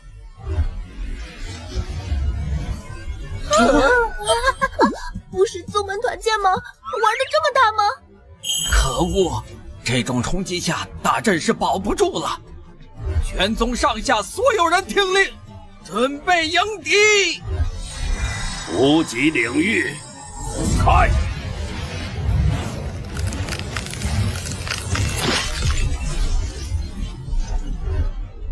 万象门皇室的小兔崽子，竟然敢到老夫的地盘撒野！太上长老，既然来了，就都别走了。如此恐怖的剑气爆发，竟然能做到重伤程立他们，却丝毫不伤及我。这是因炼气才能运用的领域技能，可改变一定范围内的天地法则，使其更契合自己的领悟。可恶！他怎么还能发动领域技？不是说青云老祖被魔气侵蚀，导致生机断绝，只能在宗地苟延残喘，靠阵法续命吗？我也不清楚现在是什么情况啊！不好，快跑！既然来了，就都别走了。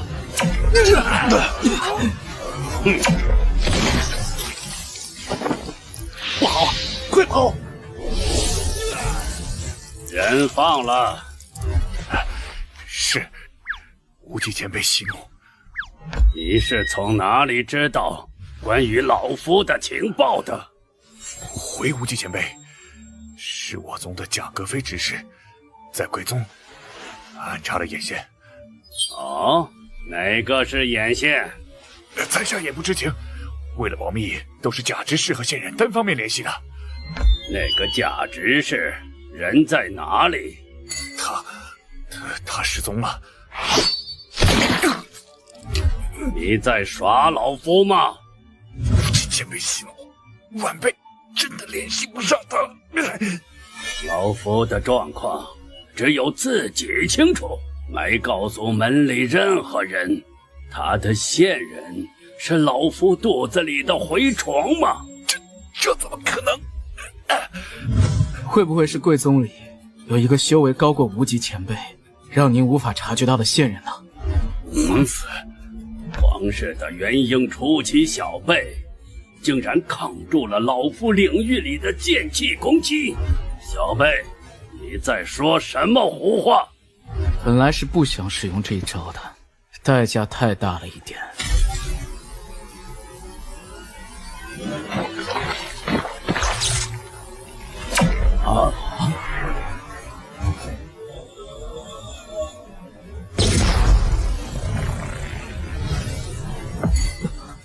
被斩杀的万象门和皇室之人的血液都被那个阵法吸走了。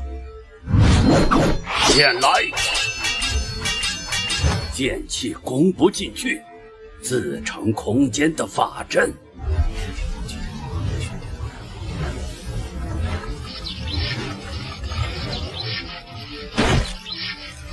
啊，这股气息是阵法阁的方向。大师姐，应变炼师，大师姐，成心，应变境的炼师不是被我给破坏了吗？怎么还能动？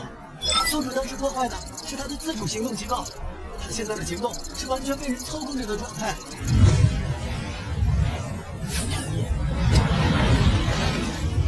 星夜啊，你和柳千云所在的是共生能量罩，如果能量罩范围出现人数上的变化，两边会同时爆炸，所以你最好不要尝试用那个古怪的瞬移法术。休走！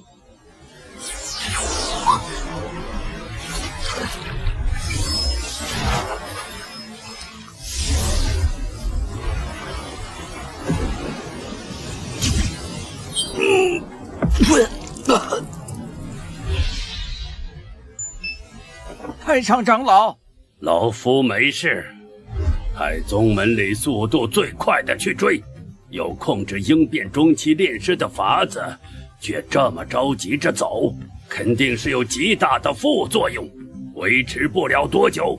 是。你闺女被带走了，却把你扔在这里，你觉得是为什么？晚辈不清楚。哼，因为你屁都不是。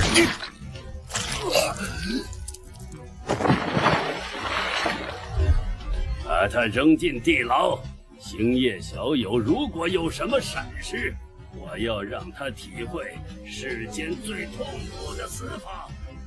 老夫不能离开祖地太久，有星夜小友的任何消息，第一时间通知我。是。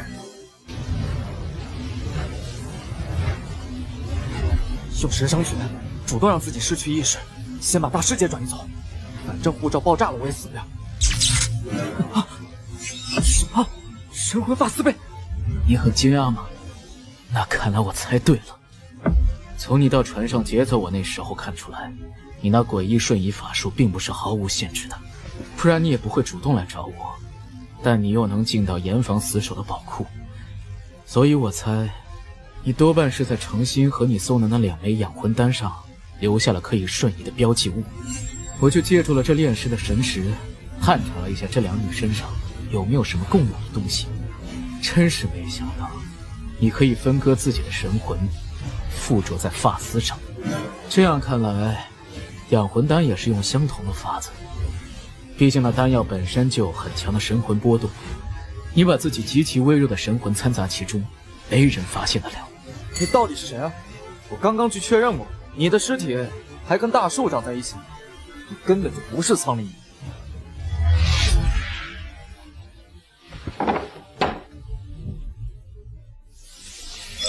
宗主，这是一次性的长距离传送阵。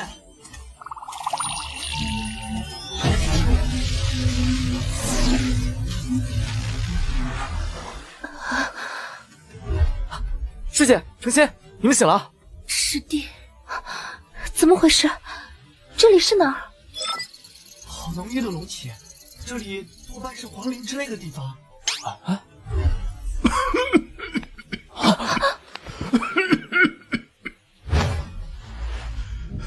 控制着炼师，果然还是太勉强了，都没法维持顽固的幻化了。假执事，这是怎么回事？是我父亲让你做这些事的。他对此事并不知情，但是走到这一步也是拜你父亲所赐，而且都是他的愚蠢举动，才让杏儿小姐诞生心魔的顺序出错，害得我不得不这般大费周章。你说什么？什么心魔顺序？杏儿小姐，你没有觉得奇怪吗？发生奸魔之乱的青竹宗，分明离咱们万象门最近，为什么咱们宗门的伤亡人数反而最少呢？因为你父亲早就知道剑魔的恐怖，所以指派了与他理念不合的一批人过来送死。难道我手里的地图是父亲？不，那个是我布置的，包括把青竹宗弄得债台高筑，也是老夫的手笔。为什么？你为什么这么做？你不是一直说很感谢我外公的救命之恩，愿意为程家肝脑涂地吗？我记忆里那个对我关怀备至的贾伯伯，也都是演戏吗？并非演戏，我真的很感激老门主，他不但对我有救命之恩，还在这个实力为尊的世界力排众议，让当时只有金丹初期的我担任万象门执事这一要职。但很可惜，他被你的父亲害死了。你在说什么鬼话？我的外公是被林志远害死的，而且林志远自己已经承认了。老门主修炼了一种特殊保命的术法，林志远灭掉的是此法修炼出的假元婴。老门主真正的元婴被传送回了万象门的一处密室。不幸的是，他遇见的第一个人是你的父亲，亦是他最信任的爱徒。他把事情的经过告诉你父亲，命其帮助搜寻让他可以重组肉身的材料，却没想到他认为最值得信任的人，却在他最虚弱时给予了他致命一击。骗人！父亲为什么会？老门主想把下任门主之位交给女儿，让程丽成为爱女的利剑，稳固门主地位。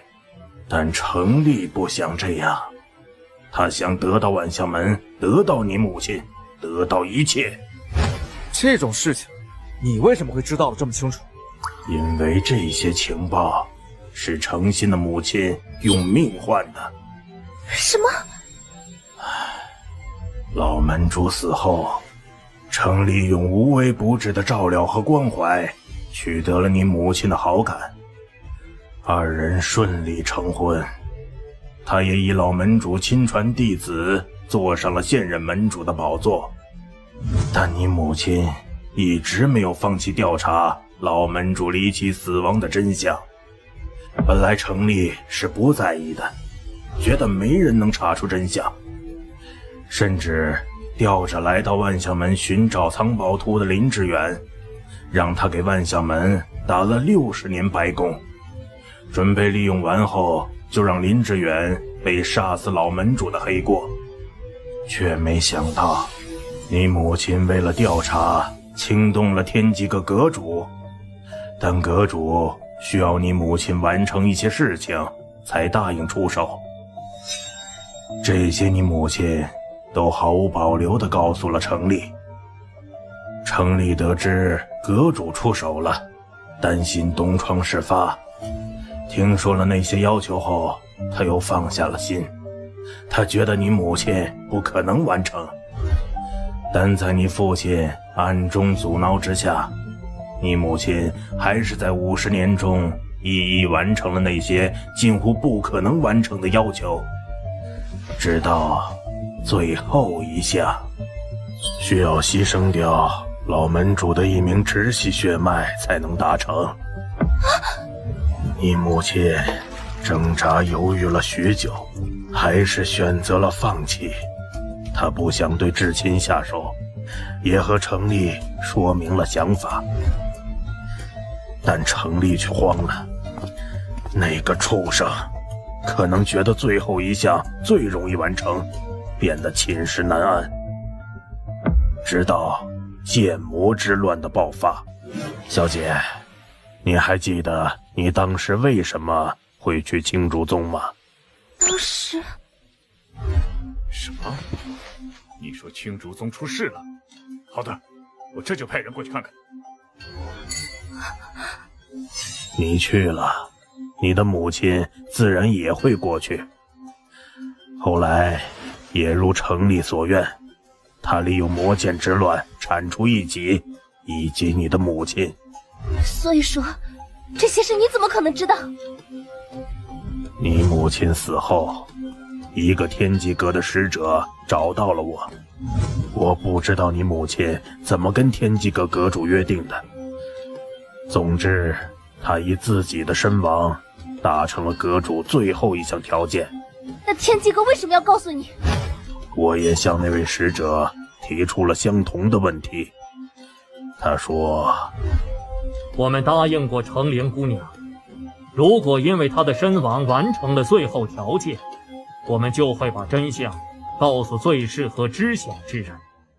最适合知晓之人，也应该是程岩或者程曦，怎么也轮不到你吧？”当时的我也很迷茫。我虽然很想替老门主、替夫人报仇，但我的天赋太差，修为一直卡在金丹，无法更进一步。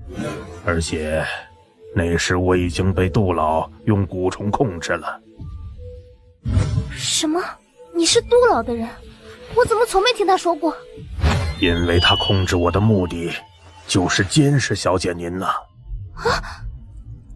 小姐您10岁时遇到意外，被妖兽袭击，坠入深谷，最后被杜老所救这件事，您还记得吧？其实杜老并不是为了救你，而是要拿你做了心魔蛊的实验。心魔蛊？你知道杜老他手里有一本叫《蛊王诀》的功法吧？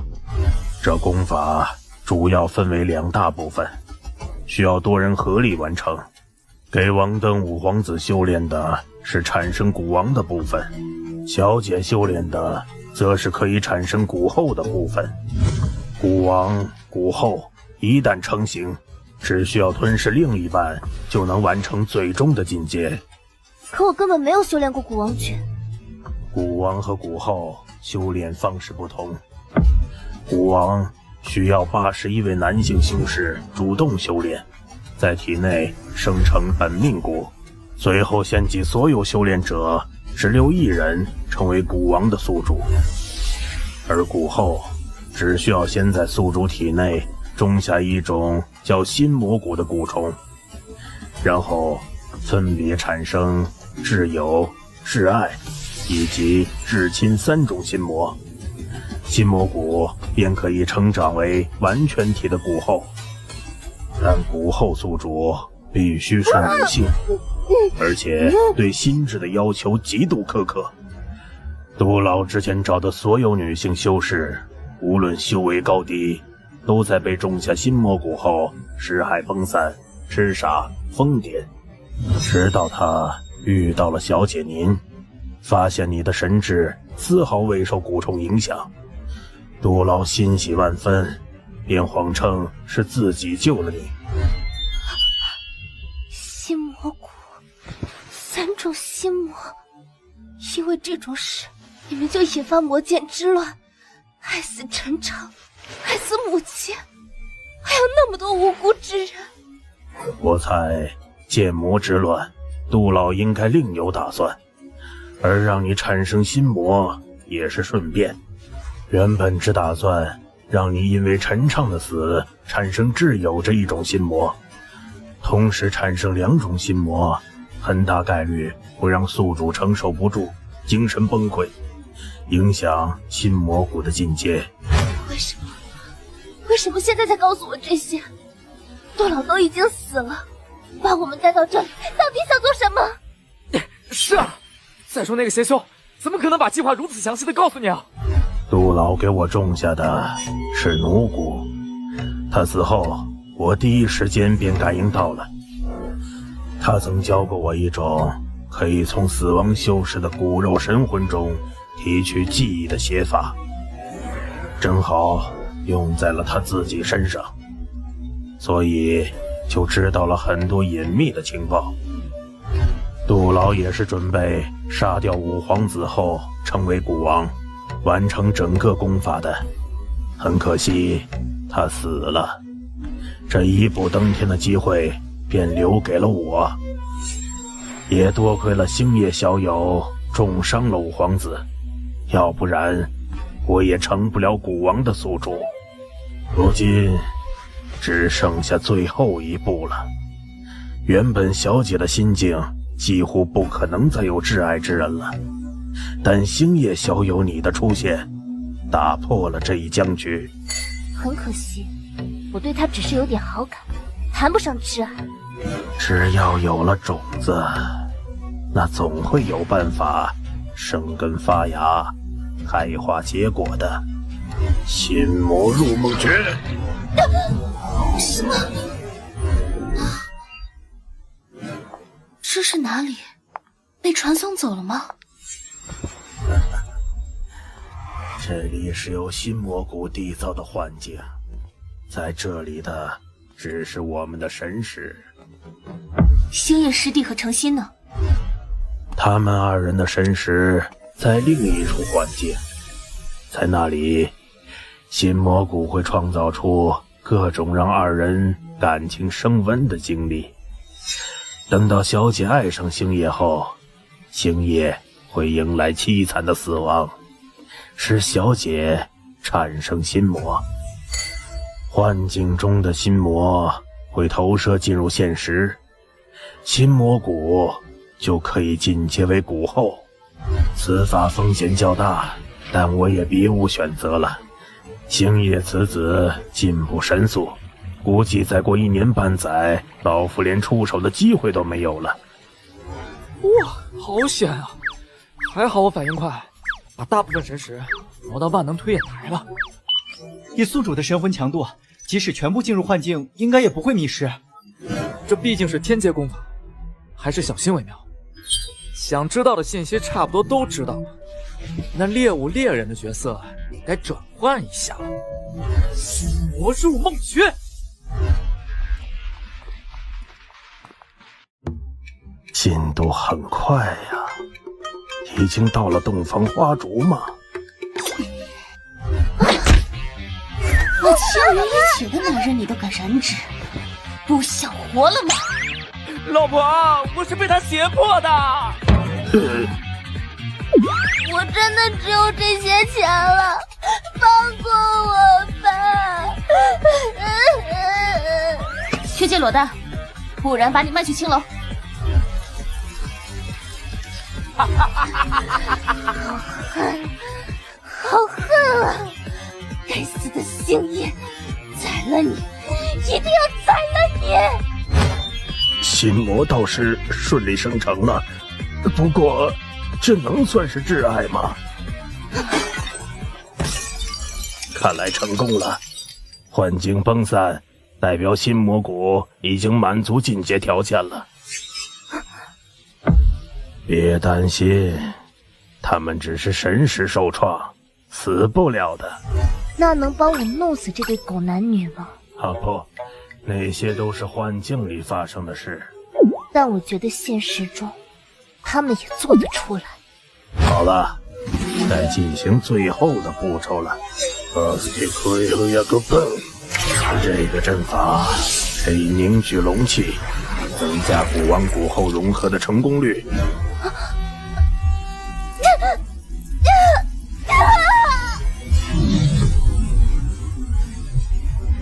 古王可以召唤心魔谷，3只心魔此时会实体化，包裹住幼虫状态的心魔谷，使其进入化蛹状态，而后迅速进阶为谷后。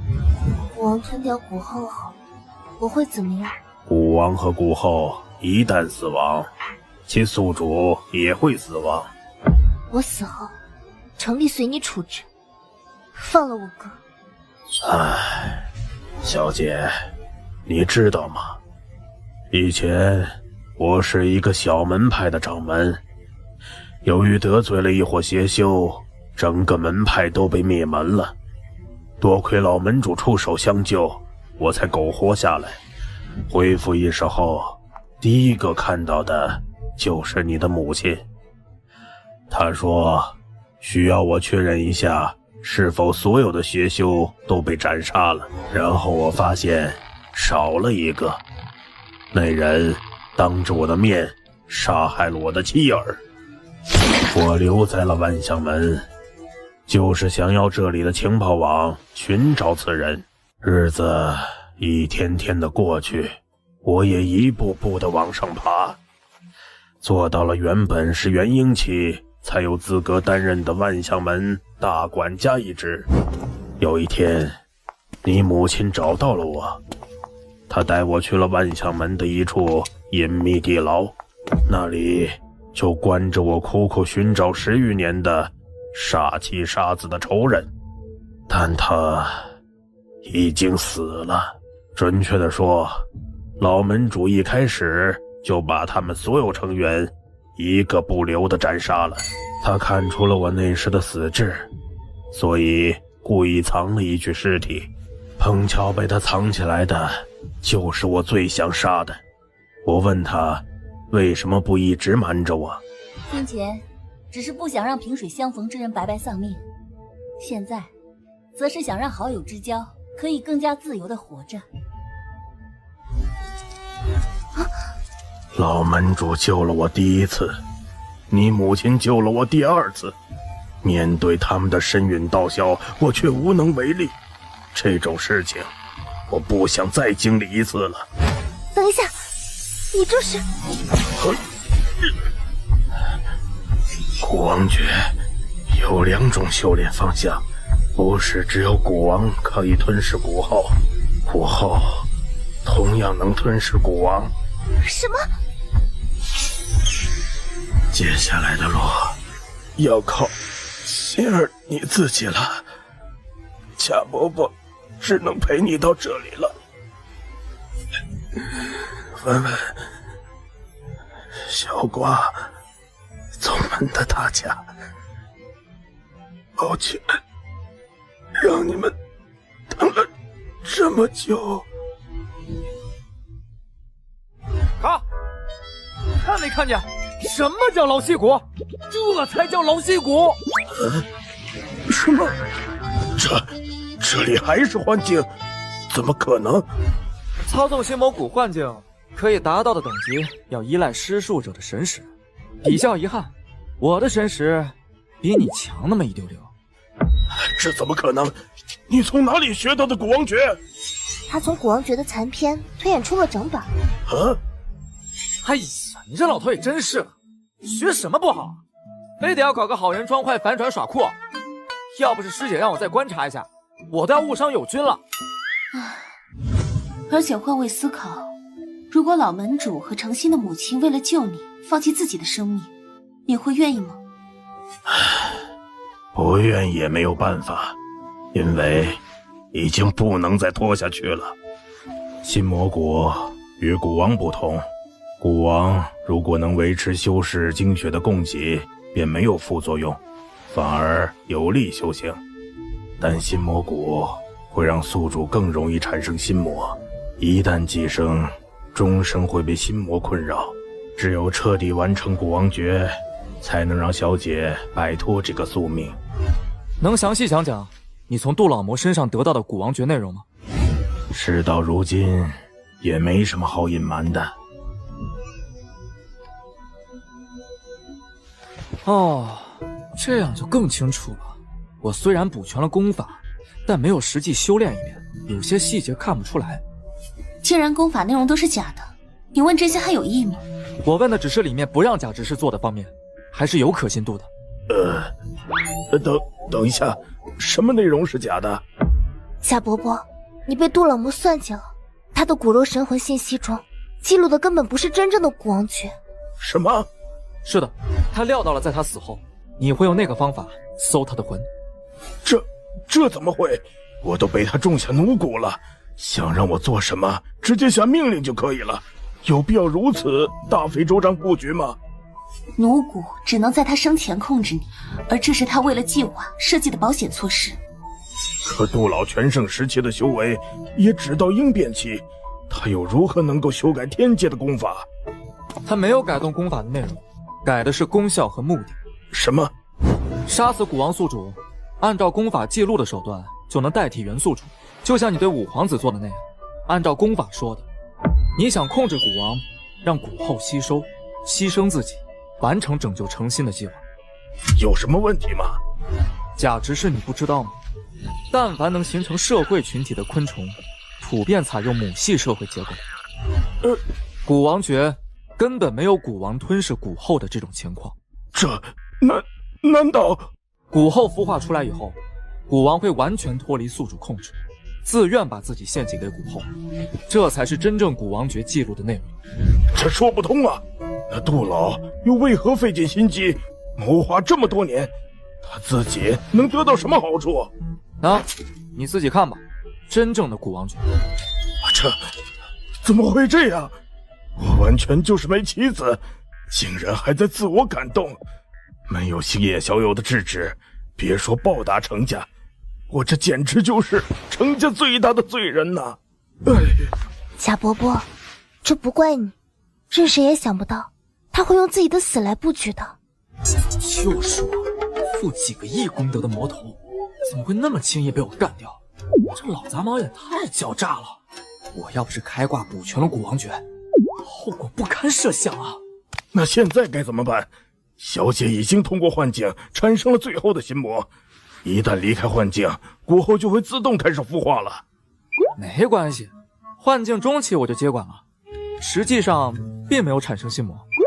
我就说内容为什么会变得那么奇怪？而且程心身上的2个心魔也被我除掉了。什么？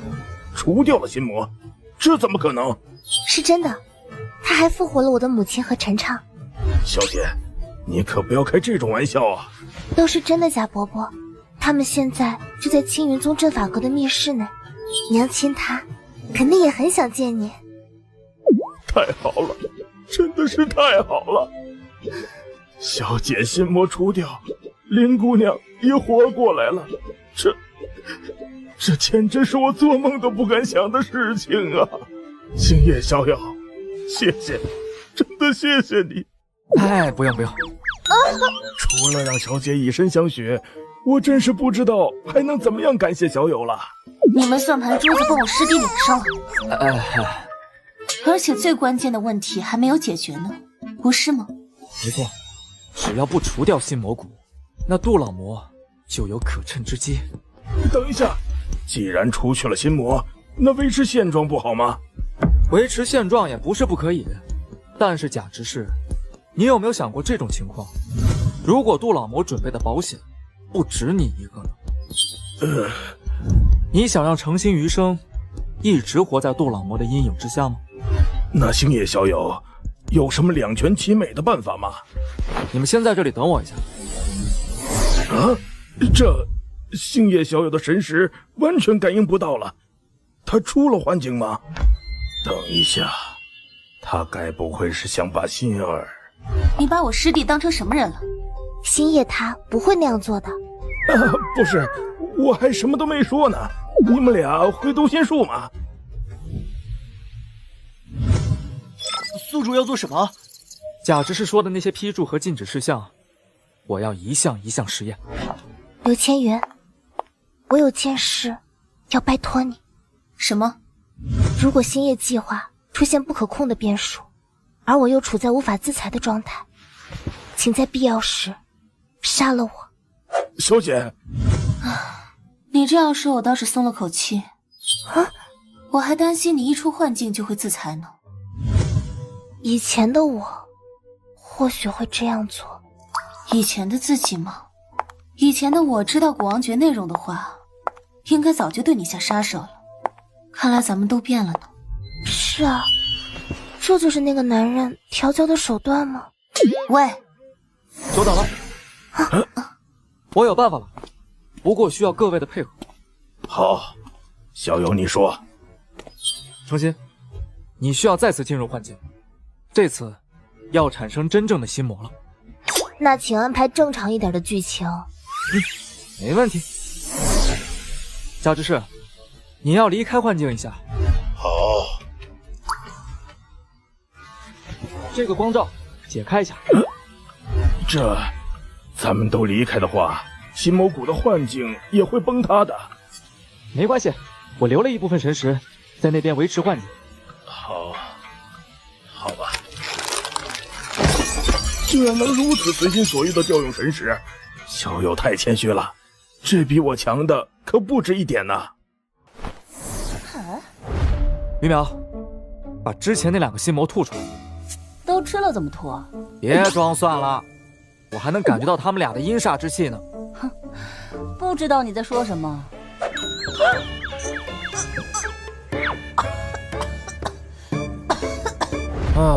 应该还能用吧？还好没有消化彻底，不然可要难办了。小友，你在干什么？在和谁说话？没事没事，接下来就轮到贾执事你了，会稍微有点难过，请忍一忍啊。等等，小友，你要做什么？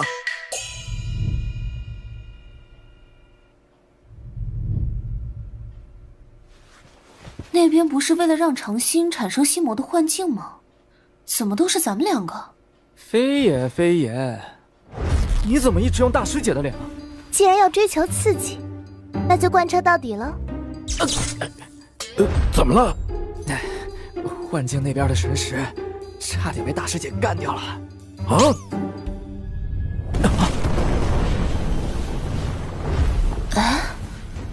这里还是幻境？不是了，已经成功诞生第3只心魔了。蛊王诀，成功修炼此法诀，可在体内形成心魔蛊。心魔蛊完全同步修炼者的神魂信息，成为身外化身。心魔蛊化身的本质是一种人造心魔，即使修炼者意外身亡，此化身也可独立存活。化身的初始阶段会处于休眠状态，只有让幼体形态的心魔蛊完成最终进化，才可唤醒化身的意识。心魔蛊的培养需额外寻找适合的宿主，一旦种蛊成功，只要宿主生成至亲、至爱、至友3种心魔，且蛊王已经诞生，心魔蛊便会自行进阶为蛊后。这完全和星野小友蛊权的蛊王诀里描述的一样。我知道的版本果然是假的。这就是蛊后，体型居然如此巨大。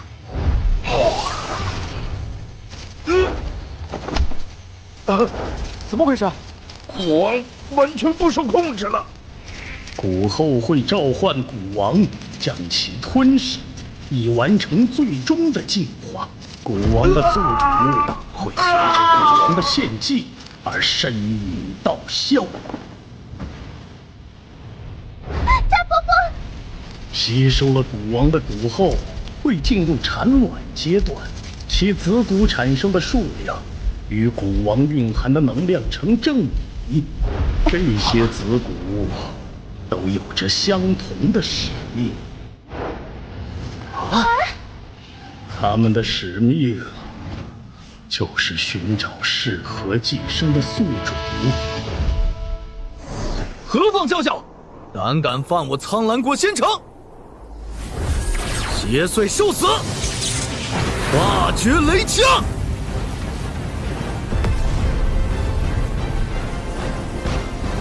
哼！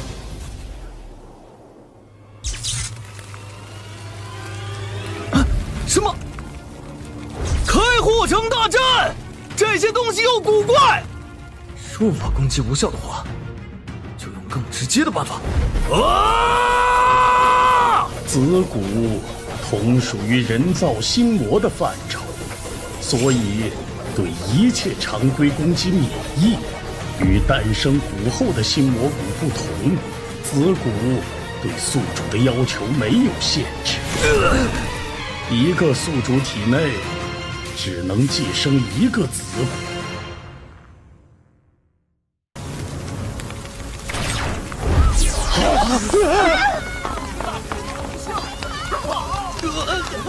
这些都是什么鬼东西啊！只要是修士，无论修为高低，都可以成为被子蛊寄生的宿体。统领，你没事吧？被寄生者虽然不会马上殒命，但会沉浸在子骨的幻境之中，持续地产生出心魔，直到神魂崩散。与常规的心魔不同，这些由子骨催生的心魔是可以被任何人看见的。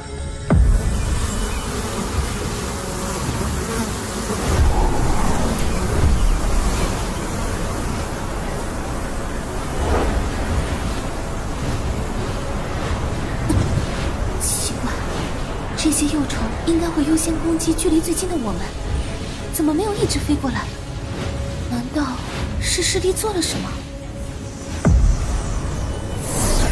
何方宵小，敢擅闯我苍兰国皇陵？这里危险，不想死就快点离开！大胆，竟然对殿下无礼！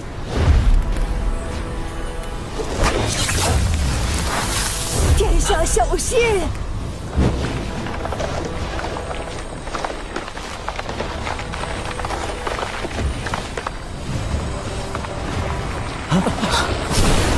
杜老魔，优先处理这邪物，它在吸收龙脉气运。是。穿过去了。啊！这！殿下！殿下，你没事吧？可恶，这里是哪里？魅惑歹人用了什么邪法？那少年应该是想救咱们。殿下，老奴刚才与你的全力一击，没能伤到那怪物分毫，而老奴只是被他的攻击稍微擦到一点，就成了这副样子。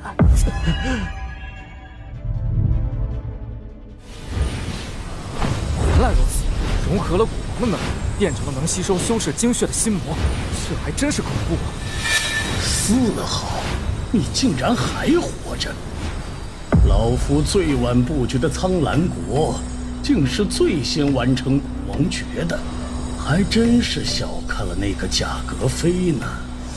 能感应到阴煞珠还在4号体内，他竟然找到了隐藏气息的方法。真是天助我也！现在的我已经可以炼化珠子了，到时候就能真正的做到不死不灭了。啊！真没想到，除了天阶的魔剑，竟然又在我苍兰国出现了此等天阶魔功。这个人能伤到心魔状态的杜老魔，但很可惜，你选错了修炼地点。荒领域。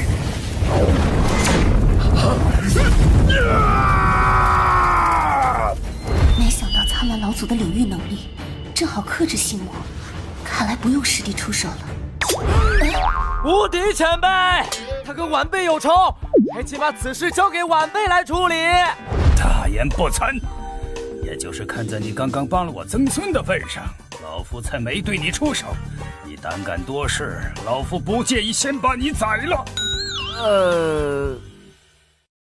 不要再挣扎了，这整座龙脉上埋葬着数不尽的枯骨，他们都化作了老夫死亡领域的养料。你补充能量的速度，快不过老夫赐予你的死亡，你撑不过1刻钟的。真是厉害呀！能赋予心魔死亡法则，真能这么简单的除掉心魔，武圣殿早就把你供起来了吧？你也不会沦落成一具只能苟活在皇陵里的僵尸了。老夫能除掉你就够了。这样啊。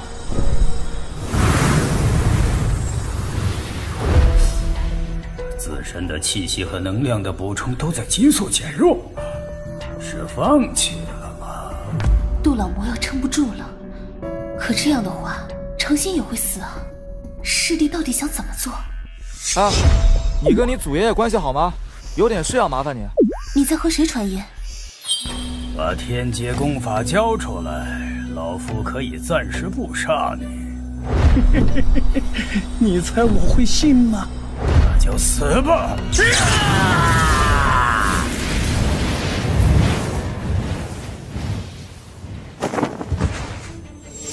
轮到你们了，把事情的来龙去脉说清楚，老夫可以给你们一个痛快。前辈还是先顾好自己吧。这家伙不是被我的领域消灭了，而是变成真正心魔的状态了。从现在的状况来看，我虽然拿纯心魔化的他没办法，但是他想要攻击我，也需要显露身形。这样的话，只要小心防范。这么死！在完全心魔化的状态下接触老夫，然后再实体化吸收精血吧。这样根本没办法防御，跟他耗下去，先死的会是老夫啊！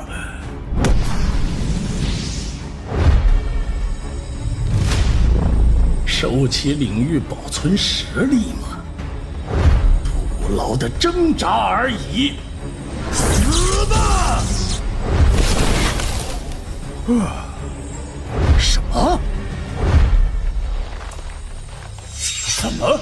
这次一点精血都没吸到吗？真是个疯子，竟然把死亡法则这种危险的东西压缩到自己身体内部，进行无差别攻击。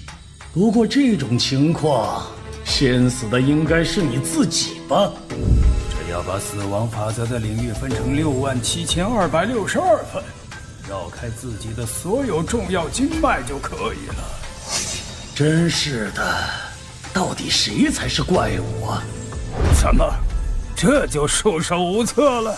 天阶的魔功不会就这点能耐吧？还是说你是个连天阶功法都救不了的废物呢？我从你的曾孙口里听说了，你离不开苍兰国皇陵吧，所以才想激怒我。我不对你出手，你就拿我没有任何办法，不是吗？但老夫可是有很多办法对付你呀，比如到皇陵外边吸收掉你所有后代以及所有苍兰国修士的精血，突破到半步化神，再回来像踩死蚂蚁一样踩死你，如何？我操！真是期待呀！啊，消失了，有了什么高阶传送卷轴吗？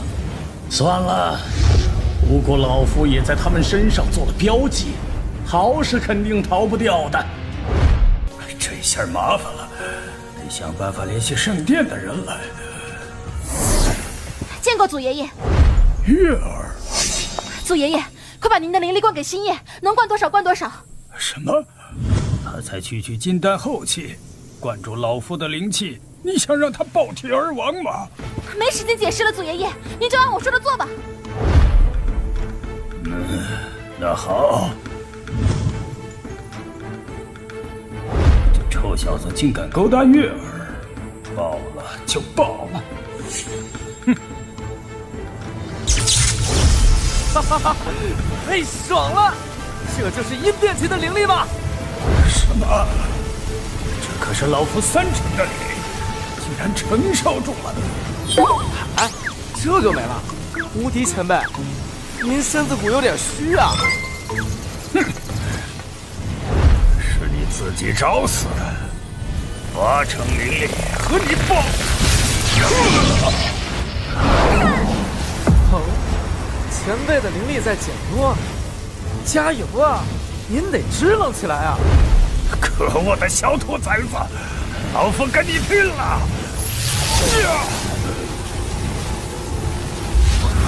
祖爷爷，你把死亡法则灌给他了，你要杀了他吗？没事啦！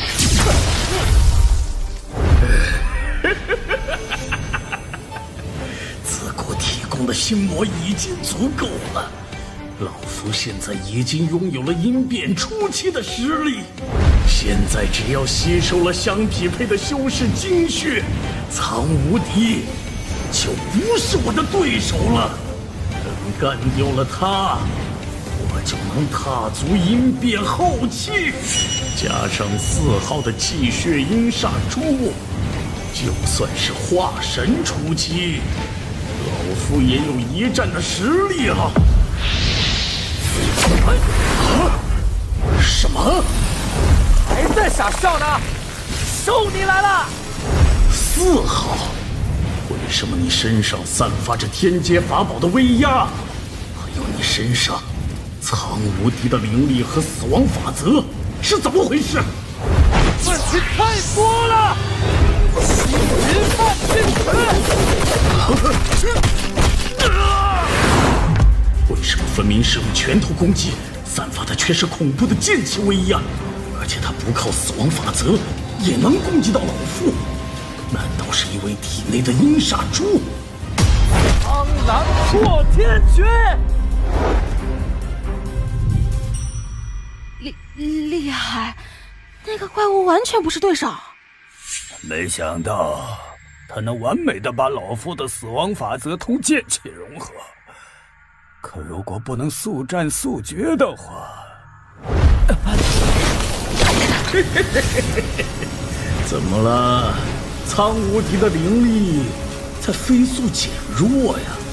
虽然不知道你用了什么法子借用他的力量，但他本人都奈何不了老夫，你又觉得你自己能翻出什么浪花呢？果然还是不行。只要不能一击瞬杀那个怪物，那红色的能量就能给他提供源源不断的补充。拖延了这么久，终于分析完成了。先把你的电源线拔掉。什么？你做了什么？为什么自古产生的心魔不受我控制了？其实吧，学习功法就像是往电脑里面安装程序，只要是程序就会存在漏洞，等级越低的功法漏洞就越多。但是古王诀这种天阶功法的漏洞显然没有那么好找，我就算有推演的能力，没到化神也毫无办法。我就想，我一个人不行，那如果数百万人、数千万人一起找，结果会不会不一样呢？你这家伙到底在说什么？只要是程序就会存在漏洞，数千万只子骨找到了他们宿主的同时，我需要的寻找古王诀漏洞的庞大网络就搭建好了。你吸收子骨心魔，吸收精血的时候，你的身体被死亡法则攻击，你利用心魔修复身体的时候，你完全心魔化隐藏自身的时候，你被我的剑气攻击的时候，这些在你身上发生的种种变化，都由吸收进你体内的数以万计的心魔进行感知，并传回了我构建的庞大神识网络当中，反复分析，反复推演，反复解构，然后我终于做出了针对古王诀这款软件的修改器，功能还蛮多的，比如用子骨的心魔来虚拟出一个权限更高的骨后，然后本来应该补给你的心魔就被他截胡了。这不可能！怎么会有这种事？那继承我的消失是被我的子骨寄生的，怎么会受你控制？嘿，很简单，因为子骨是吸收古王的力量产生的，而我就是古王的宿主啊！什么？古王可以转移宿主，但是需要先杀死原宿主。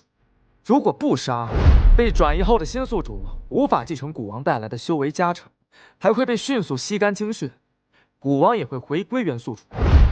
不过嘛，他吸收我精血的速度，并没有快过气血阴煞珠的恢复速度。这样，古王诀的第一个 bug 就产生了。贾直是活着，我也成为了古王的新宿主。然后为了让你察觉不出异样，我只需要跟贾直是演一出戏，控制蛊王钻进假执事的身体，再让他服下能让生机之力断绝的假死丹药，就可以骗过你了。你虽然吞噬掉了蛊王，但在阴煞珠的恢复作用下，我这个宿主并没有死掉。这样，蛊王诀的第2个 buff 就产生了。蛊王死了，我这个宿主却没有死。然后我惊讶地发现，在这个状态下，我能感知到你孵化出的所有子蛊，还能借由每只子蛊深入被蛊虫寄生之人的识海。于是，我尝试通过子蛊，让所有被寄生者的识海产生联系。就这样，数千万修士的神识共同构建出了这个拥有庞大算力的识海堡。为什么你既然对蛊王诀这么清楚，直接除掉蛊王不让我复活，岂不是更简单？因为蛊王蛊后都可以复数存在，比起赌你没在诚心以外的人身上下蛊，我更偏向亲手帮你复活，破解蛊王诀，让你的复活手段彻底失败。别太得意忘形了，你只是我炼制的最低阶炼士而已。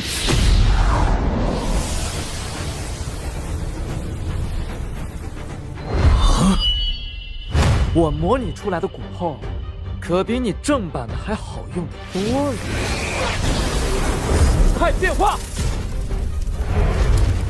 啊，这是什么？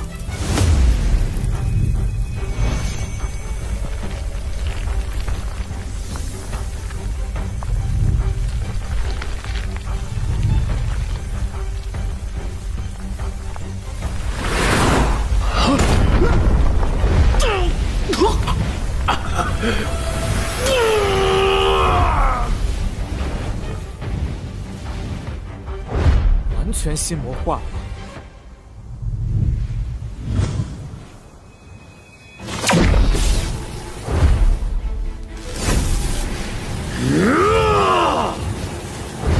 都是一个模子出来的，你以为你这样能逃得掉吗？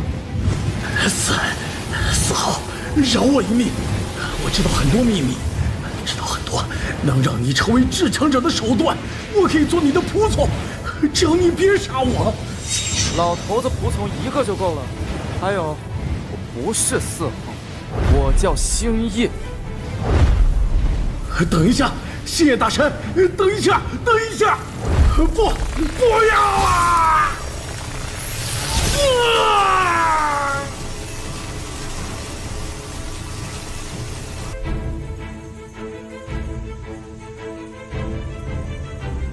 分明只有金丹期的修为，那个魔头竟然真的被他干掉了。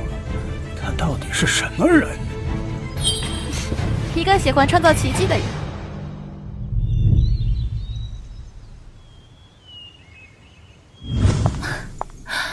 好久不见，大叔，你老了好多呀。夫人，这竟然是真的。我没骗你吧，贾伯伯？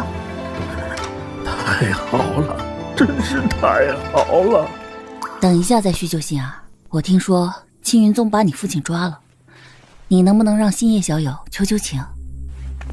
啊？怎么了？你们这是什么表情？娘亲，天机阁已经查清我外公去世的真相了。啊？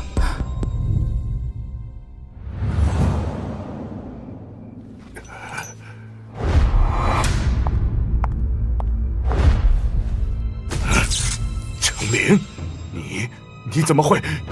好奇我为什么死而复生是吗？因为你的畜生行径，让我死不瞑目。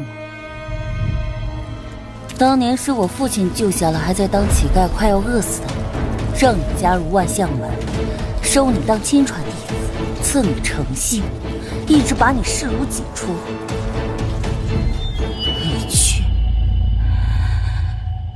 你去。灵儿，你不要听信天机阁那帮家伙，他们一定是有所图谋，想用这种方式分裂万象门。你一定要相信我，相信我呀！够了，念在我们夫妻一场，我可以给你一个痛快。贱人，你敢！走吧，心儿。说是给个痛快，用的却是最整人的焚魂焰。夫人的性格真是一点没变啊！苍无敌，你的那些重孙来我宗门闹事的事情，老夫需要一个说法。苍凌云那一派系的人，老夫都已经给屠了，都葬在那边陪老夫了。你还想要什么说法？啊？那没事了。对了，那个叫星夜的回去你那边了。你想干嘛？那可是我宗亲传弟子。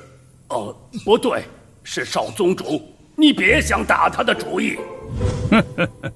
我有很多重孙女都还未婚配，我想着不如给星夜小友说个媒，让我苍蓝皇室和你青云宗强联合，你觉得如何呀？我们宗是自由恋爱的，小辈的情感概不干涉。你可以让你那些重孙女去尝试一下，能拿得下，算是他们有本事。有你这话就行了，老夫这就让那几百个重孙女去合欢宗进修一下。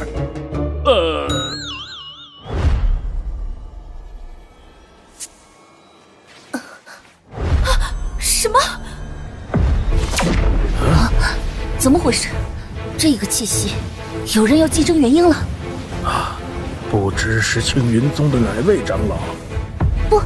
不对，那不是星夜吗？我这是怎么了？身体怎么变成这副样子了？宿主，您现在正在突破到元婴期，这些光力都是法则之力的本源，只有极少数人，金丹晋升元婴的时候，才能踏入这个境界。我的剑之法则竟然被那突破之人吸引过去了，究竟是谁在晋升元婴？这怎么会？老夫能感到死亡法则也在往你宗门方向牵扯。老东西，你开什么玩笑？咱们两家相距几千里呢！我的神识范围内根本没有其他人在突破金丹，绝对是被你宗门的那个人引过去的。怎么可能？只是晋升元婴，竟能引动千里之外的法则之力。清玄，咱们宗门是谁在突破？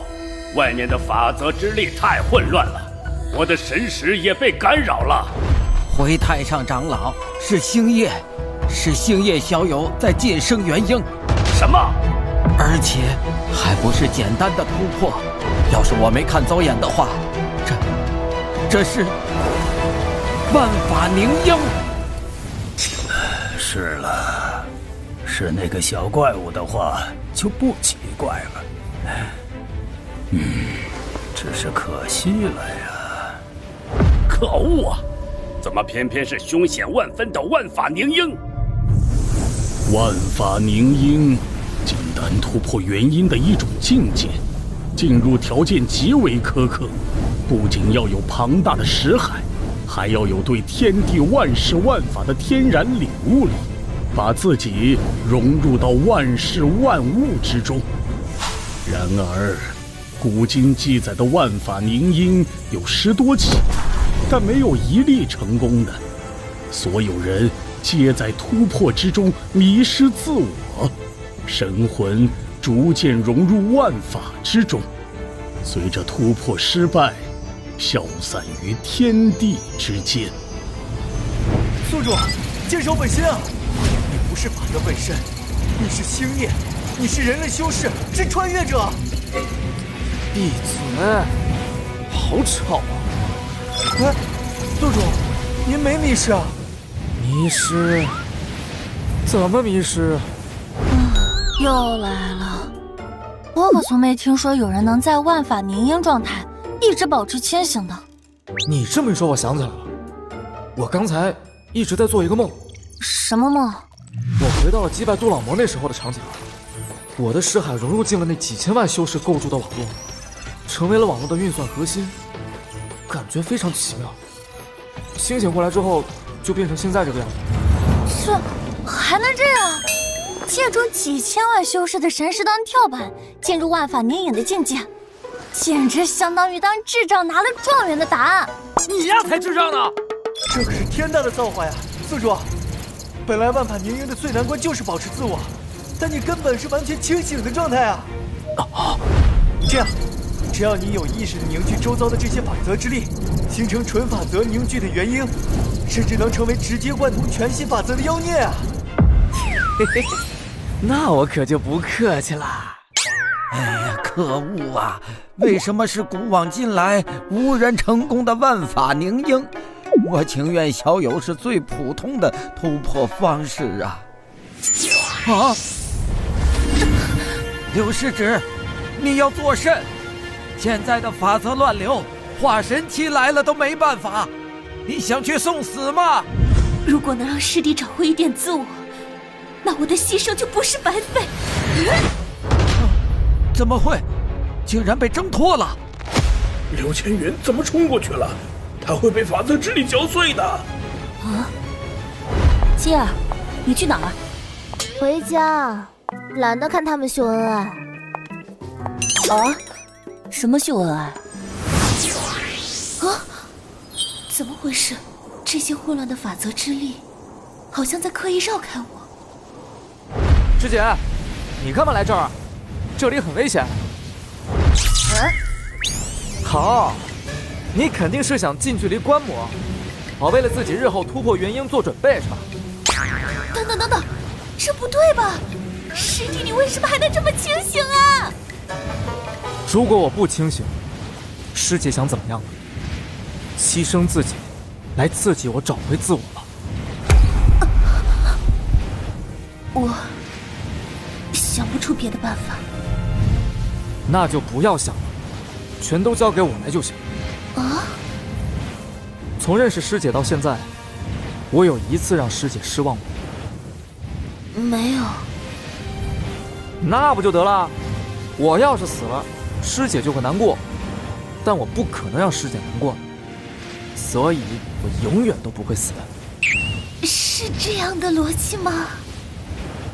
清玄，星夜小友怎么样了？老夫现在就出关。他大概是在打情骂俏。啊！